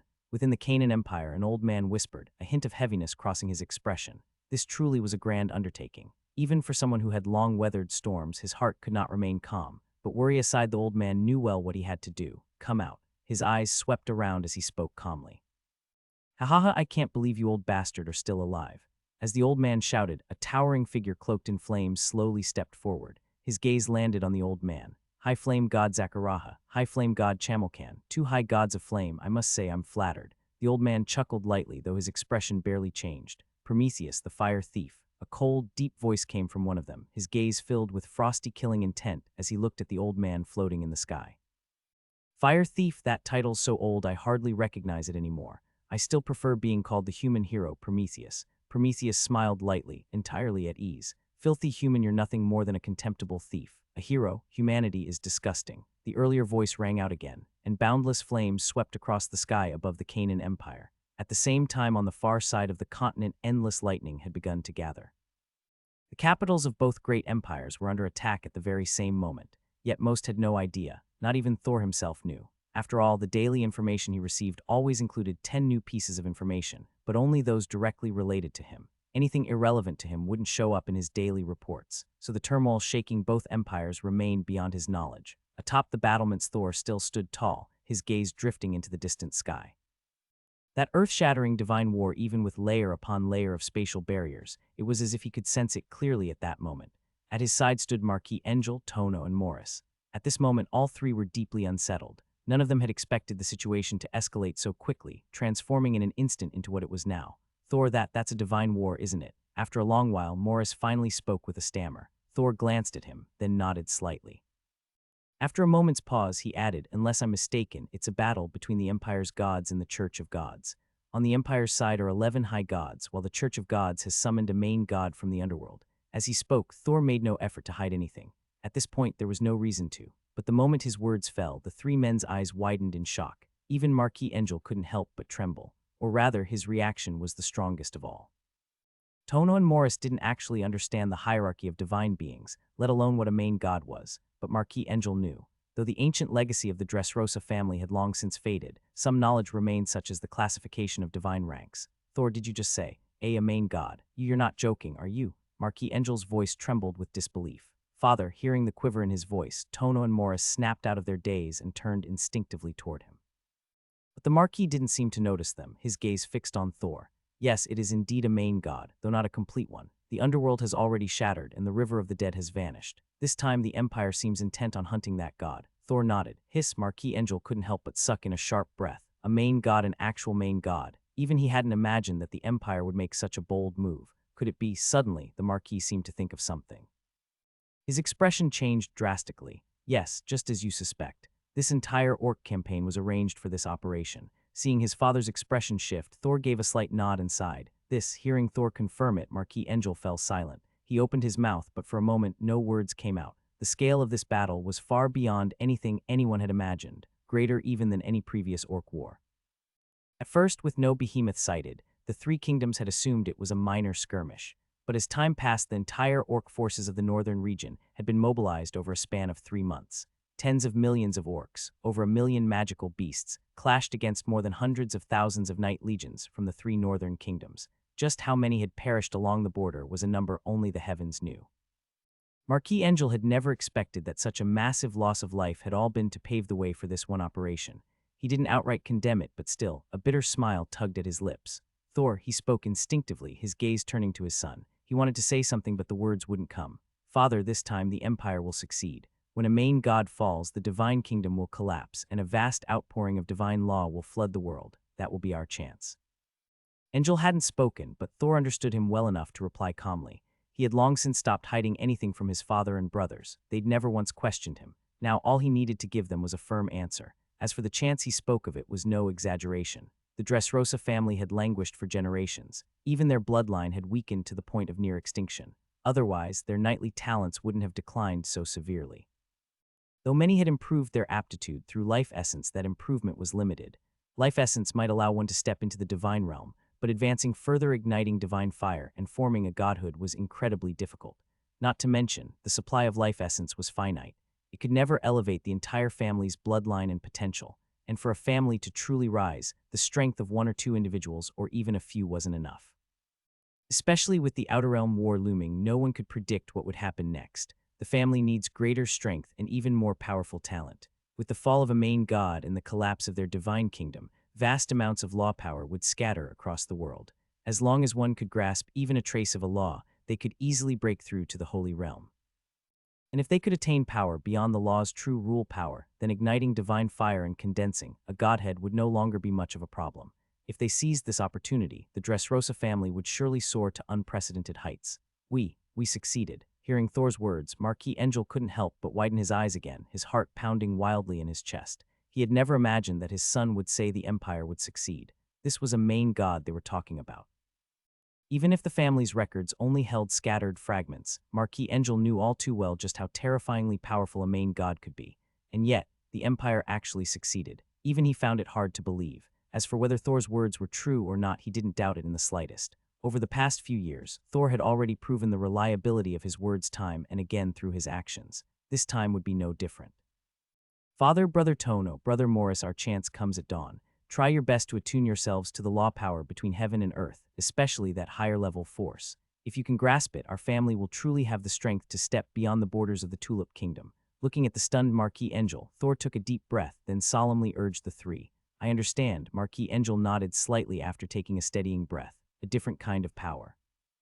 Morris asked instinctively, his expression tinged with confusion. Tono looked much the same. They both understood the laws. Mastering a law was the key to breaking through to the Holy Realm. But this so-called higher-level force, they truly had no idea what it was. The two of them instinctively turned to look at Thor. Thor's thoughts stirred. In that case, Father, Brother Tono, Brother Morris, extend your spiritual senses. I'll release that power in a moment. I can't control it, only release it. You can try to comprehend it for yourselves. His voice came out calm and steady. At that moment, he recalled that wisp of rule power hidden within the law of death. It had already been a few years since the Kingdom War. Thor's mastery over the law of death had become increasingly refined. He could faintly sense that thread of higher power more clearly now, but sensing it was one thing. He hadn't ignited his divine fire yet, nor condensed a godhead. Gaining true control over it was still nearly impossible. However, just because he couldn't control it didn't mean he couldn't use it at all. Releasing it, at the very least, was within his capabilities. This was the perfect opportunity to let his father and 2 older brothers experience it for themselves. Very well, Marquis Angel collected himself and nodded resolutely at Thor's words. Tono and Morris were even more delighted. Their eyes lit up and they nodded eagerly in agreement. Thor no longer hesitated. He immediately began mobilizing threads of law power, using the law to envelop that wisp of rule power. Buzz, the power of laws surged forth, blanketing the heavens and earth in an intense aura of death. A higher-order force descended silently, a power beyond the laws themselves, a supreme tier that only gods could wield. Marquis Angel, Tono, and Morris closed their eyes, carefully attuning themselves to the atmosphere surrounding them. Thor didn't disturb them. Instead, he maintained the death law energy radiating outward. Wisps of death spread into the air around them. He was waiting for the arrival of that moment. As for Katarina's warning, he wasn't particularly concerned. For most people, the descent of the main god meant that retreat was the wisest option, especially with the Abyss invasion following right after. A single misstep, and they'd be tainted by abyssal energy. At that point, it would be too late for anything. But that was true only for others. Thor was different. With access to a daily information system, after 3 months of continuous testing, he had long since found a viable method. For example, the western defense point where he currently stood, as well as the spot where the Dresosa members had previously retreated, were both located at the very edge of the abyss's corrupting influence. As long as the abyss didn't fully descend upon the continent, they would remain relatively safe. And because of that, he hadn't chosen to retreat. He was waiting. The power of the Deathlaw continued to spread, while his gaze remained fixed into the far distance. Though he could barely see anything now after all, divine battles had already expanded into spatial dimensions far beyond his reach, especially since this battle involved a main god, whose standing surpassed 90% of all gods, facing off against the two most powerful high gods of the two empires. The level of this confrontation was incomparably higher. Forget that Thor was merely within the domain tier now. Even if he had ignited divine fire and condensed a divine core, he still wouldn't be qualified to participate in such a large-scale battle. Boom, rumble, deafening tremors echoed from afar, not caused by combat, but by the violent upheaval of space itself, which in turn triggered rapid shifts in the Earth's ley lines.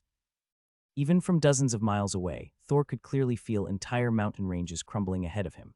Yes, entire mountain ranges were collapsing, not just one area. Everything within his line of sight was falling apart. Though the battle had risen into higher dimensions, its aftershocks were far beyond what anyone had expected. Even though Thor already knew the outcome thanks to his daily information, he still couldn't help feeling a bit tense. And if he was feeling this way, the others were even worse off. Those who were aware of the situation wore somber expressions. Across both imperial battlefields, terrifying existences radiated deep unease. Boom, crimson light exploded. Boundless flames surged. Prometheus gasped for breath but still glanced toward the distant horizon. Ha ha ha, Prometheus, you're not what you once were. Being burned by divine fire for millions of years must not have been easy, huh? Voice laced with cold mockery echoed out.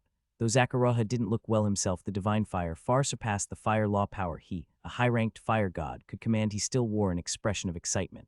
Had Prometheus been able to fully wield the divine fire, their side might already have lost. But he wasn't worried. In fact, he was excited because he had discovered that Prometheus could only harness the divine fire by burning his own life force. At this rate, how much longer could he last?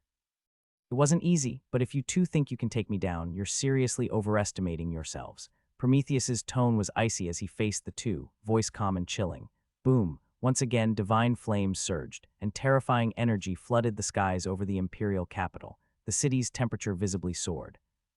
The blazing heat was spreading at an unstoppable pace. Prometheus, one of the legendary 13 human heroes, was famed for stealing fire from the sun god and gifting it to humanity, bringing light to the world. For that, he had been punished by the divine realm, chained to the Caucasus Mountains, subjected to the elements and the daily pecking of vultures, until he was finally rescued by Heracles. Over the course of millions of years, Prometheus had gradually learned how to wield the divine fire. Though he still couldn't control it fully, even partial access to it made him vastly more powerful than any ordinary high god.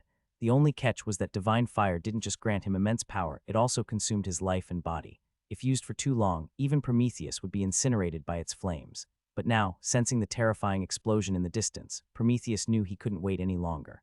Once the battle in the northern three nations concluded, real trouble would begin. Especially since the other empire's situation remained unknown, there was no time to hesitate. He had to eliminate the two high gods in front of him fast. Boom, flames erupted. In an instant, the surrounding temperature spiked sharply. The two figures who had been indifferent were suddenly forced to change expressions. In this moment, they sensed a power within the flames that defied comprehension. Impossible. Damn it, how can you possibly wield divine fire at this level? No way, this is absolutely impossible. Voices filled with disbelief rang out from the two flame-wrapped figures, their faces twisted in terror and shock. Zakaroha never imagined that Prometheus, a lowly human, could actually control divine fire. Divine fire. Even during the height of the divine realm, its power was beyond question. Legend said it marked both the origin and the end of all things. It was the power left behind by the god of light himself. Even though billions of years had worn down its strength, the residual divine fire still far surpassed the power of high gods. The flames spread. White fire enveloped not just space but time itself. Prometheus's long, smooth hair turned entirely snow white. His previously rugged face instantly became withered. In the blink of an eye, he felt 90% of his life force vanish. His once immense lifespan was now reduced to less than a century, but Prometheus didn't care. In a flash, his body vanished from the battlefield, speeding toward the northern three nations. Meanwhile, elsewhere, another powerful presence burst forth. However, unlike Prometheus, this one wasn't as lucky. He failed to eliminate his foes in one stroke and was once again surrounded. The war continued to spread. Space kept shattering. As Prometheus raced toward the northern three nations, the very center of that region had already been decimated. The spatial layers were completely torn apart. Of the 11 terrifying figures originally there, only 7 remained. The other 4 had vanished without a trace. Even among the 7, most were in poor condition, missing limbs, shattered bodies, high gods battling a main god. Even if the main god wasn't at full strength, even if the 11 were the most powerful high gods of both empires, the gap between them was like a chasm. Had 3 of them not sacrificed their bodies to suppress the river of time, the battle might already have ended. Yet even so, their divine bodies were on the verge of collapse from the constant erosion of the time flow. If those 3 bodies fell and they still couldn't defeat their enemy, then the war was lost. Splash, boom, rumble, illusory tides swept through the air. The river of time trembled violently. The entire spatial dimension seemed on the verge of collapse. Ha ha ha, filthy humans, it's over. At most 10 more breaths and time itself will crush their bodies. Let's see how you resist me then. Osiris looked utterly battered, his divine body severely damaged, but he didn't care. The only thing radiating from him now was boundless fury. To be forced into a corner by 11 high gods was utterly humiliating. He was a main god, a being above all others. Yet now he'd been pushed to this point. How could he accept it? The 7 remaining high gods were silent. They exchanged glances, each wearing a grave expression. I'll go. A low cry rang out as one figure stepped forward. Radiant divine light flared around him. His divine kingdom was drawn into his body, and he leapt directly into the river of time. Boom, rumble, the river instantly thrashed with renewed violence. Yet amid the chaos, its previously solid form began to waver. Count me in. Another of the remaining 6 stepped forward. We're with you. 2 more followed. 3 high gods soared into the sky, aiming to use their bodies to seal the river of time once more. Courting death, Osiris finally reacted. His face darkened. Raising his hand, his terrifying divine kingdom crashed down on the 3 charging figures. But in that instant, as the 3 soared toward the river of time, their faces revealed faint smiles. Osiris, it's over. A soft voice spoke. No, Osiris's expression changed. He instinctively moved to act, but it was already too late. The 3 high gods, dragging their immense divine kingdoms with them, slammed straight into his divine realm. At the same time, terrifying divine fire instantly ignited the godhood. Boom, rumble, a tremendous explosion erupted. The 3 upper gods self-destructed, and they did so while carrying the devastating detonation of their divine kingdoms, instantly spreading through the entirety of Osiris' divine realm. The self-destruction of 3 top-tier upper gods. With the river of time now sealed, there was nowhere for Osiris to hide. He took the full brunt of their self-destruction.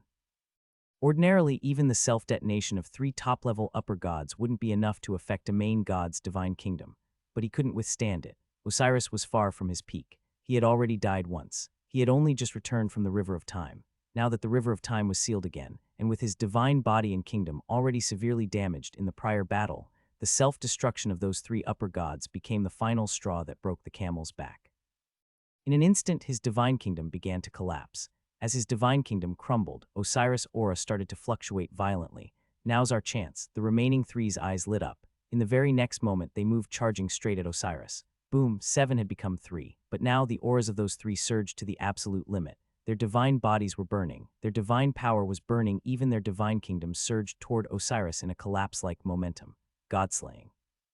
Especially the act of upper gods slaying a main god. They had long been prepared for the difficulty. Forget 8 out of 11 dying. Even if all 11 had perished, they were prepared. As for whether the price was too steep, none of them cared. So long as their godhoods remained intact, if they won, there was still hope of revival. The only thing that mattered was victory. Only by winning would anything be possible. If they lost, not only would they die, the entire continent would likely fall into catastrophe.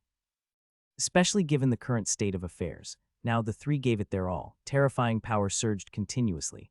Osiris' aura kept dropping, his divine kingdom collapsing inch by inch. In that moment, all of his former calm vanished. All that remained was one emotion, fear. Yes, fear. In that instant, even as a main god, Osiris felt true fear. If things went poorly, he might actually fall here today. And unlike before, this time it might be a total and final fall. There might still be a god of death in the future, but it wouldn't be him.